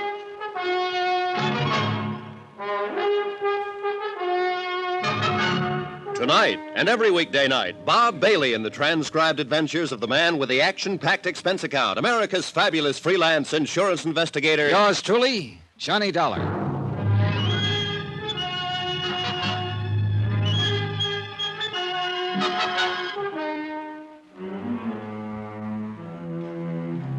From Special Investigator Johnny Dollar, location Catherine Wash on the Colorado River, to the Greater Southwest Insurance and Liability Company, Kingman, Arizona office. Following is a report of expenses incurred during my investigation of the Midas Touch matter. Item 8, $6.20 gas for the rental car that I drove down here to the Lake Mojave Resort on the Colorado River just above Davis Dam. And what a place. Modern, comfortable cabin within spitting distance of the lake itself. Good restaurant, tackle shop, dock. In fact, everything to make a fisherman happy and to help him fight it out with the lunker bass that inhabit the 60-mile-long lake. But much as I wanted to fish, I had other things to do. First, I wanted a good look at the Midas Touch mine. On the advice of the manager, Ham Pratt, I took along Buster Favor, general factotum of the resort. I liked Buster immediately. Short, stocky, cheerful, and with keen eyes that took in everything that went on about him. Little side road to the left, Johnny. Okay. So old Hard Luck Dennis got shot up, huh? Yeah, apparently because he knew too much. You see, when that cave-in occurred at the Midas Touch and killed the Haskell brothers... Hey, you better go into second gear on this road. Okay, right. Why, Hard Luck was the only person known to have been there with him. Couple that with the fact he just got $60,000 from them to reopen the mine. Well, that mine's worthless, Johnny. Yeah, so I understand. Anyhow, naturally enough, everybody decided Hard Luck had done it. You know, before the brothers could get wise to him. He's a funny old character. Pretty nervous when I saw him. He almost took a shot at me a couple of times when he didn't like something I said. Instead, he got it. Yeah. While he was just prospecting, he was all right. Managed to get enough out of the ground here and there to live on. Some left over for a Saturday night binge now and then. Hey, you see the workings up ahead? Right. But when he couldn't seem to make a big strike like every prospector tries for... That's when he tried finding suckers for some of his fancy promotions, huh? Yeah. But he really wasn't very good at it. They threw him out of the Texas oil country, you know. Yeah, so I heard. Well, so that's the Midas Touch. Not too many of this kind of mine anymore, with the entrance going into the hillside this way. Here, now, I better use this flashlight. Okay. Hey, tell me something, Buster. If this mine is worthless, how could Hard Luck get the Haskell brothers to chip off chunks of ore that assayed over $1,000 a ton? Well, I got kind of a theory about that. Let's see if I'm right. Everything's so covered up with dust down here, not having been worked for years, it ought to be easy to see where they knocked off chips for a sample to take back. Well, what are you doing down here? Holy smoke, that's a rattler. Yeah. Guess he decided to get in out of the hot sun out there. Well, here, I'll find a big rock or something. No, you just wait. Handle to this old pick here. If I can get him to strike at it, maybe I can grab him by the tail and... Watch it! And crack him like a whip. Oh, so help me, Buster. Sometimes you do it right, you can snap their heads right off. Got to be careful, though, not to snap that head against your own self. Oh, brother. Yeah, I can see what you mean. No chance of somebody having planted that snake down here, is there? You mean like the scorpion in the monument? Huh? You know, those little neat piles of rock you see here or there in the desert, 2-3 feet high. I thought those were where some prospector had staked a claim. Markers. Yeah, they are. Monuments, they call them. In the old days, they always did it the same way. How is that? Well, pull a couple of stones away, you'd find an old Prince Albert tobacco tin. You open the tin, you'd find 2 things in it. A piece of paper describing and marking off the claim, and a scorpion. Alive? As long as he stayed alive. That meant stay away, no trespassing. This is mine. Well, I'll be darned. Now, look here. Here, Johnny, on this pillar. That was the pillar that was left by digging around it to hold up the ceiling. Oh? You see where some of it was knocked off with a pick? Yeah, Hey, wait a minute, Buster. That looks like yellow. That looks like gold. That's what it is. Then this mine is rich. No, Johnny. You mean the only gold ore left down here is in these pillars? That's right. And without them, the roof would cave in. Well, couldn't it be shored up with wood? Why? Only 2, 3, 4 of these left down here. Probably not more than a ton in all. Not worth it. Oh, yeah, I see. But worth using it to bring in the suckers. Yeah. Well, now you want to see how the cave in on the Haskell. Now, what in the Sam hell is this doing down here? This winch and length of wire rope. Isn't that the answer to the cave-in? Tad Harding over at headquarters in Kingman seemed to think so. Yeah, sure. Somebody used it to pull down one of the pillars. But, Johnny, a winch of this type hadn't got any place in the mine. Where would a rig like this be used? Well, every ranch in this whole area probably has a couple. Cattle ranch? Yeah, that's right. That gives me an idea. About who did it? At least it gives me a lead to an idea. Or at least the kind of questions to ask Hard Luck Dennis. Well, I thought you said he was still unconscious. Yeah, so I'll have to wait. Well, let's get out of here. What do you plan to do now? Oh, just wait, I guess. And do some fishing while I wait. Oh, now that's right down my alley. Only first I'm going to knock off a bit of this ore for a souvenir. Yeah, this old pick ought to do. Well, now take it easy, John. I said take it easy.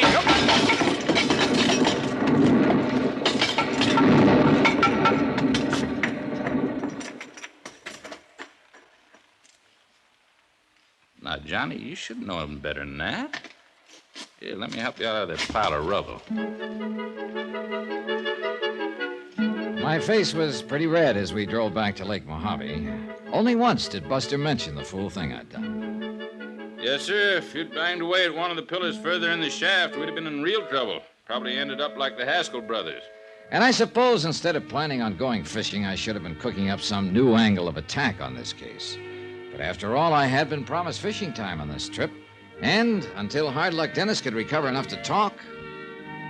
I got the boat all ready and waiting for us, Johnny, with a 30-horse Johnson outboard on it. Oh, boy, I can't wait. And I'll take you to spots I know where you can pull out the biggest fightingest bass you ever saw. Oh, Buster, you son of a gun, you're tempting me with something I can't resist. I'll even loan you my bottle of Fast Strike. Fast Strike? Yeah, lure oil. Little dab of that on your bait will guarantee you fish. That's for me. You sure you wouldn't rather just sit and try to figure out some new lead on this insurance case? You want my answer? Here.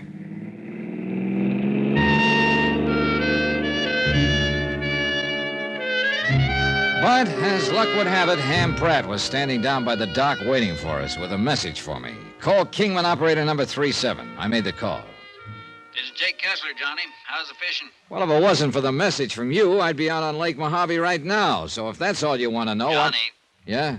I put in this call to you over 2 hours ago, when Hard Luck Dennis first came to. He has? Yes.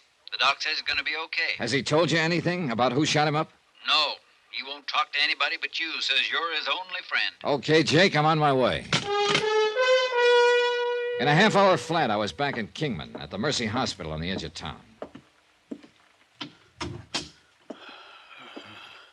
Hello, Hard Luck.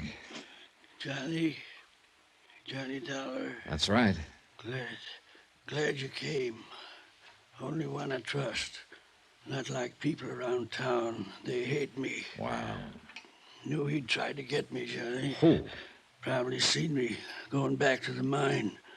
Knew I'd recognize that winch he left there. The winch that was used to pull down the mine pillar caused the cave-in? That's right. A lot of winches like that on the ranches. But only Alex. Only he used that particular make. Royal Standard. Alex who, Hard Luck? Bundy. Alex Bundy. Alex Bundy. Foreman at the Haskell's ranch? The Too Lazy Two? Yes, Alex. But why? In love. Kevin Haskell's wife, Dora. Okay. Will you tell the police, the court, all this when the time comes? If you say so. if I live. Oh, you'll live all right. The doctor says you're going to be fine. You're going to be okay. Now, is there anything you want? Anything I can have sent up here to make you more comfortable? No, thanks, Johnny. Just come and see me, will you? Sure. Thanks. I guess you're the only real friend I have. Just why he felt that way, I don't know. Perhaps it was because he needed a friend. I decided I'd better let Jake Kessler in on what I'd learned and incidentally ask him for directions to the 2 Lazy Twos, so I drove on over to his little second-floor office on East Palm Drive. Alex Bundy, huh? Yeah, that's what Hardluck says. And with his testimony to back me up when I find Alex, we'll have a case, a good case. Which means, by the way, that your company won't have to pay off an additional $1.5 million for double... What's the matter? Shh, wait a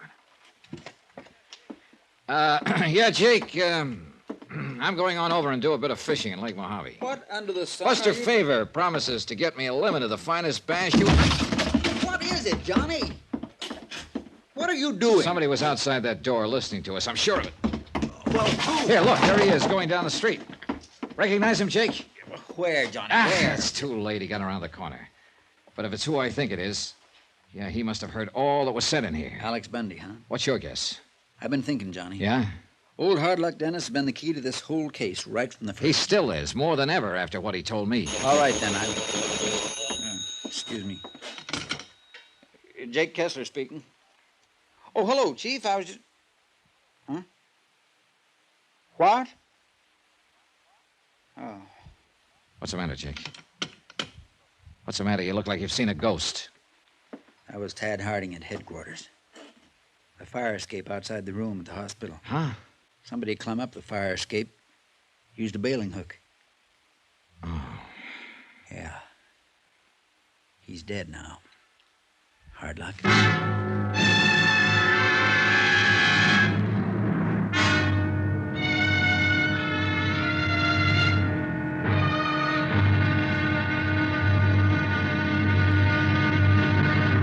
Now, here's our star to tell you about tomorrow's intriguing episode of this week's story. Tomorrow, the case is closed. And then it suddenly reopens with a bang from a .30-06 rifle. Join us, won't you? Yours truly, Johnny Dollar.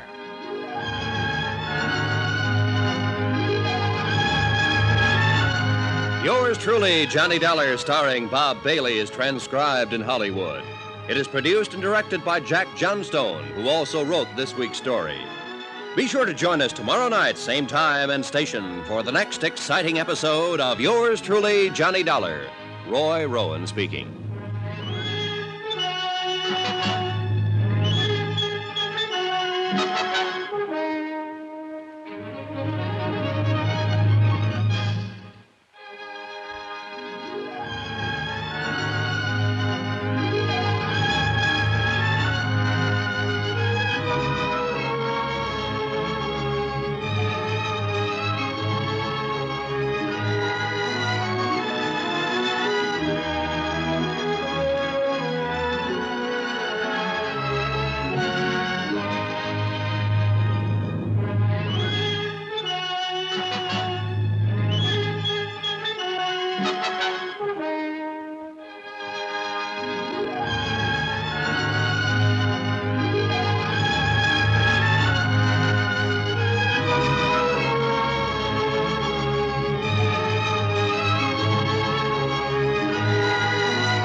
From Hollywood, it's time now for...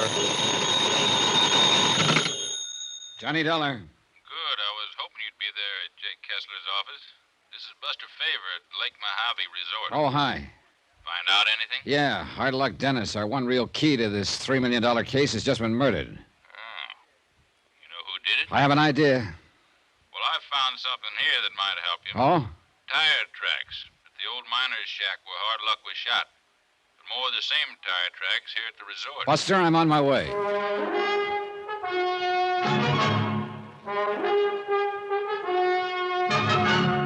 Tonight, and every weekday night, Bob Bailey in the transcribed adventures of the man with the action-packed expense account, America's fabulous freelance insurance investigator. Yours truly, Johnny Dollar.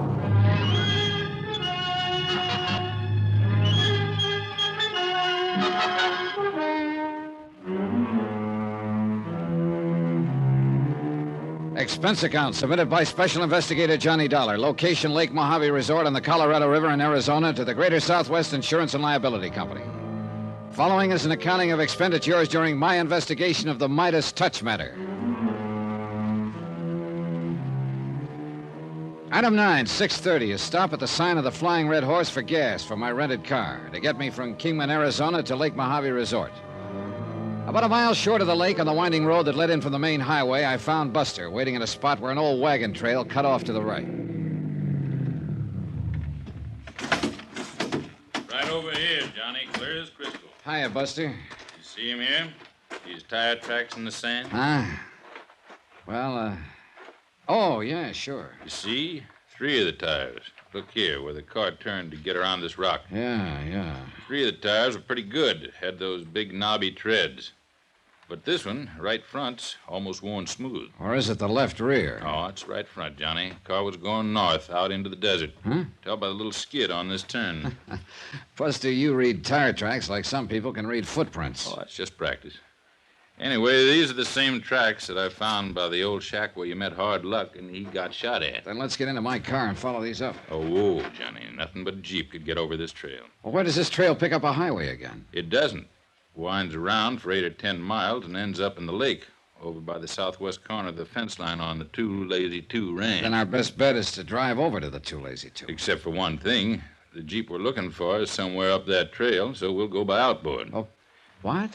This old trail worms around all right, but always close along the edge of Lake Mojave all the way. And the end of it's 8 miles of winding. There's only about 1 mile by water from our dock at the resort. Then we ought to be able to intercept whoever's in that Jeep. That's right. Then let's go.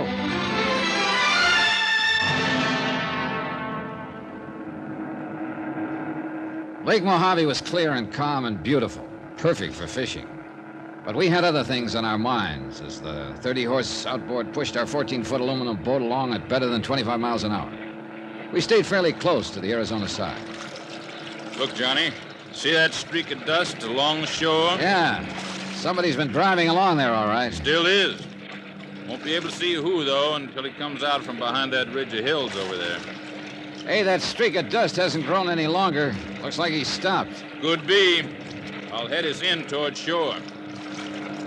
No, I still don't understand why he'd be driving out on that dead-end trail, though, unless he wants to dump a body or something in the lake. Now, that's a morbid thought. All right, but if it is a killer you're looking for... You said that trail ends at a corner of the... Hey, wait a minute, Buster. Yeah? If it's who I think it is, he overheard me tell Jake Kessler I plan to go fishing out here today. So? What was that? The motor giving you trouble? What was what? There. Hear it? Yeah, I heard it, but it wasn't the motor. Hey. That's funny. Buster, look, we're taking in water, those holes in the bottom. Here, you take this can and start bailing. Right. I would drill a lot of holes. No, wait a minute. Look at them close. They're bullet holes. Holy smoke, you're right. Hey, that was a shot. Came from over on shore. I saw the puff of smoke over in that patch of sagebrush. Come on, let's get out of here. Swerve us around, Buster. We've been a pair of sitting ducks. Man, you are right. Keep on bailing and keep your head down. Swing us around that little point there, and we'll be out of range. Wow. You see that spread of water beside us? That guy can shoot. You aren't kidding. Okay, Buster, you can ease her up now. We're out of his line. Yeah.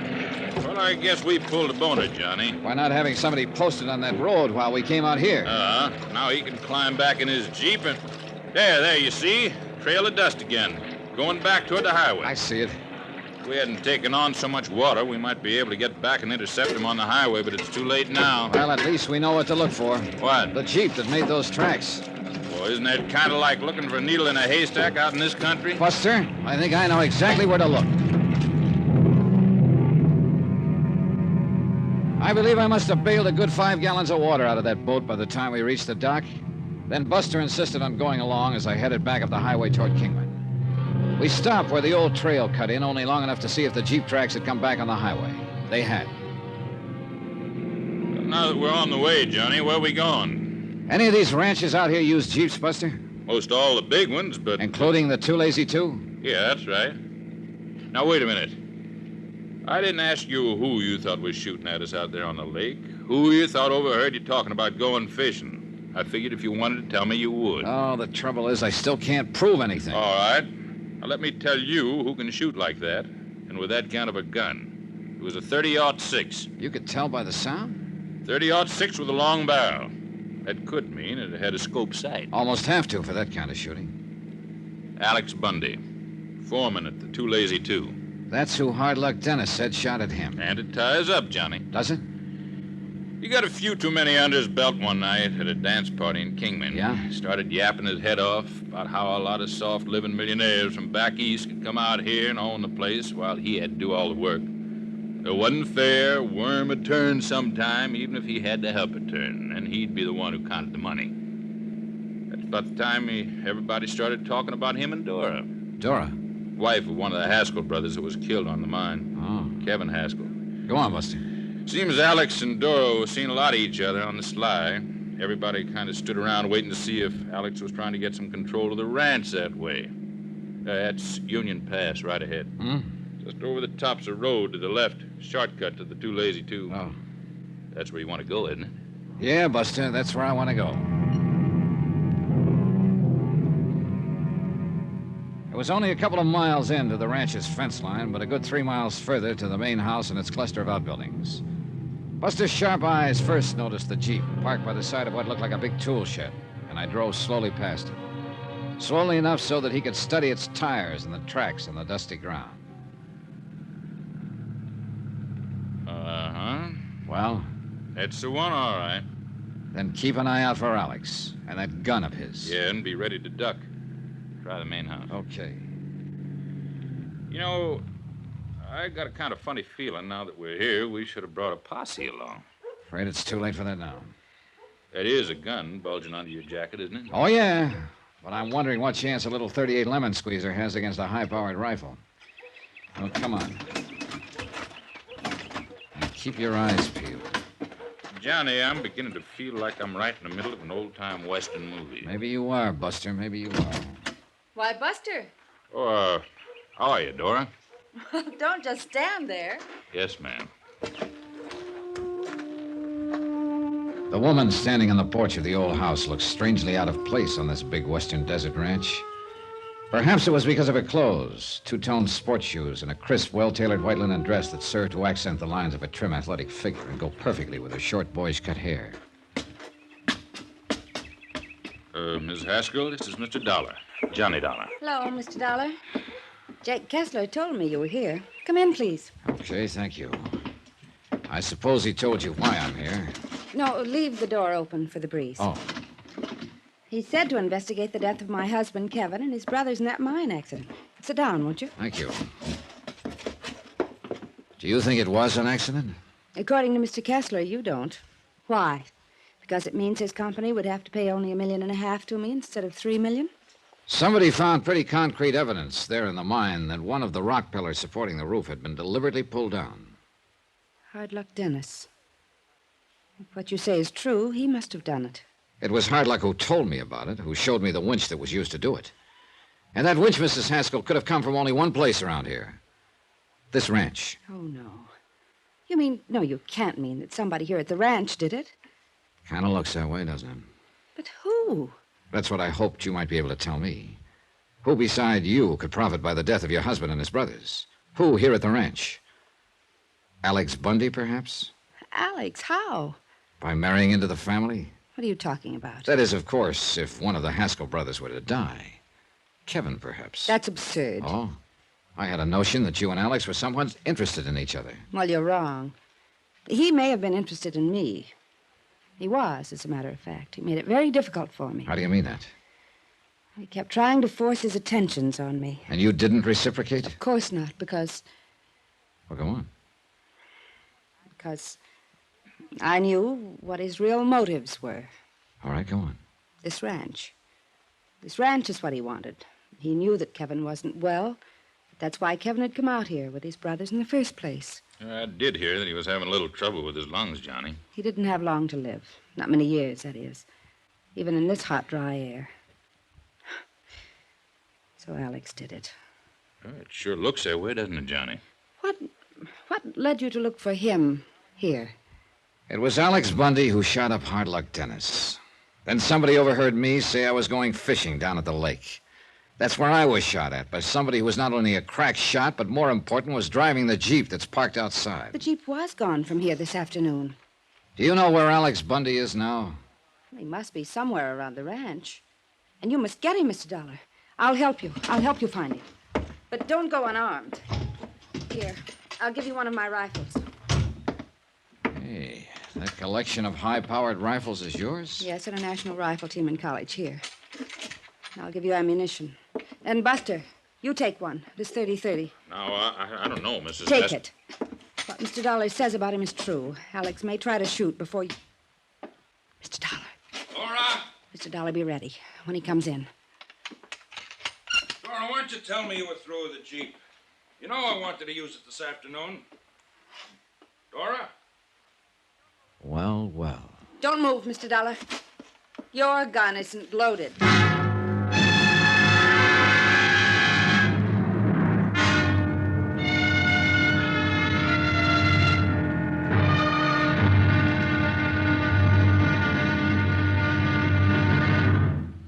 Now, here's our star to tell you about the final intriguing episode of this week's story. Tomorrow, well, sometimes justice is done by strange and devious means.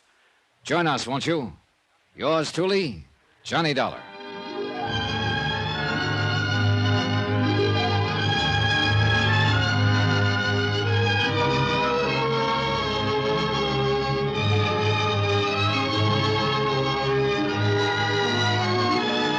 Yours truly, Johnny Dollar, starring Bob Bailey, is transcribed in Hollywood. It is produced and directed by Jack Johnstone, who also wrote this week's story.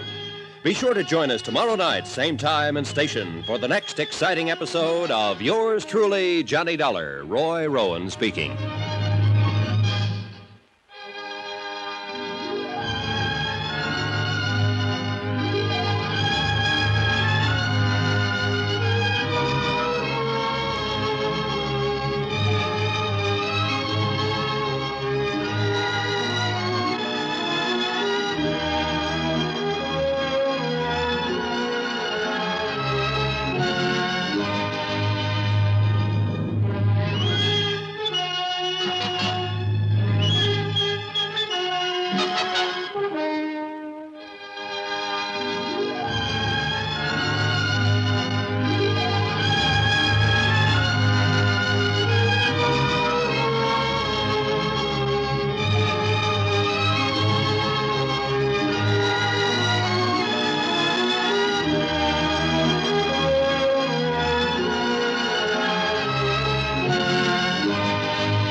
From Hollywood, it's time now for... Johnny Dollar, answer it. Answer it!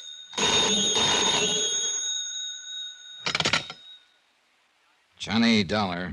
Hello, Johnny. This is Jake Kessler. Be careful what you say. Johnny, what are you doing out there at the Too Lazy Two? Johnny! Talk to him, but be careful. Don't forget this gun.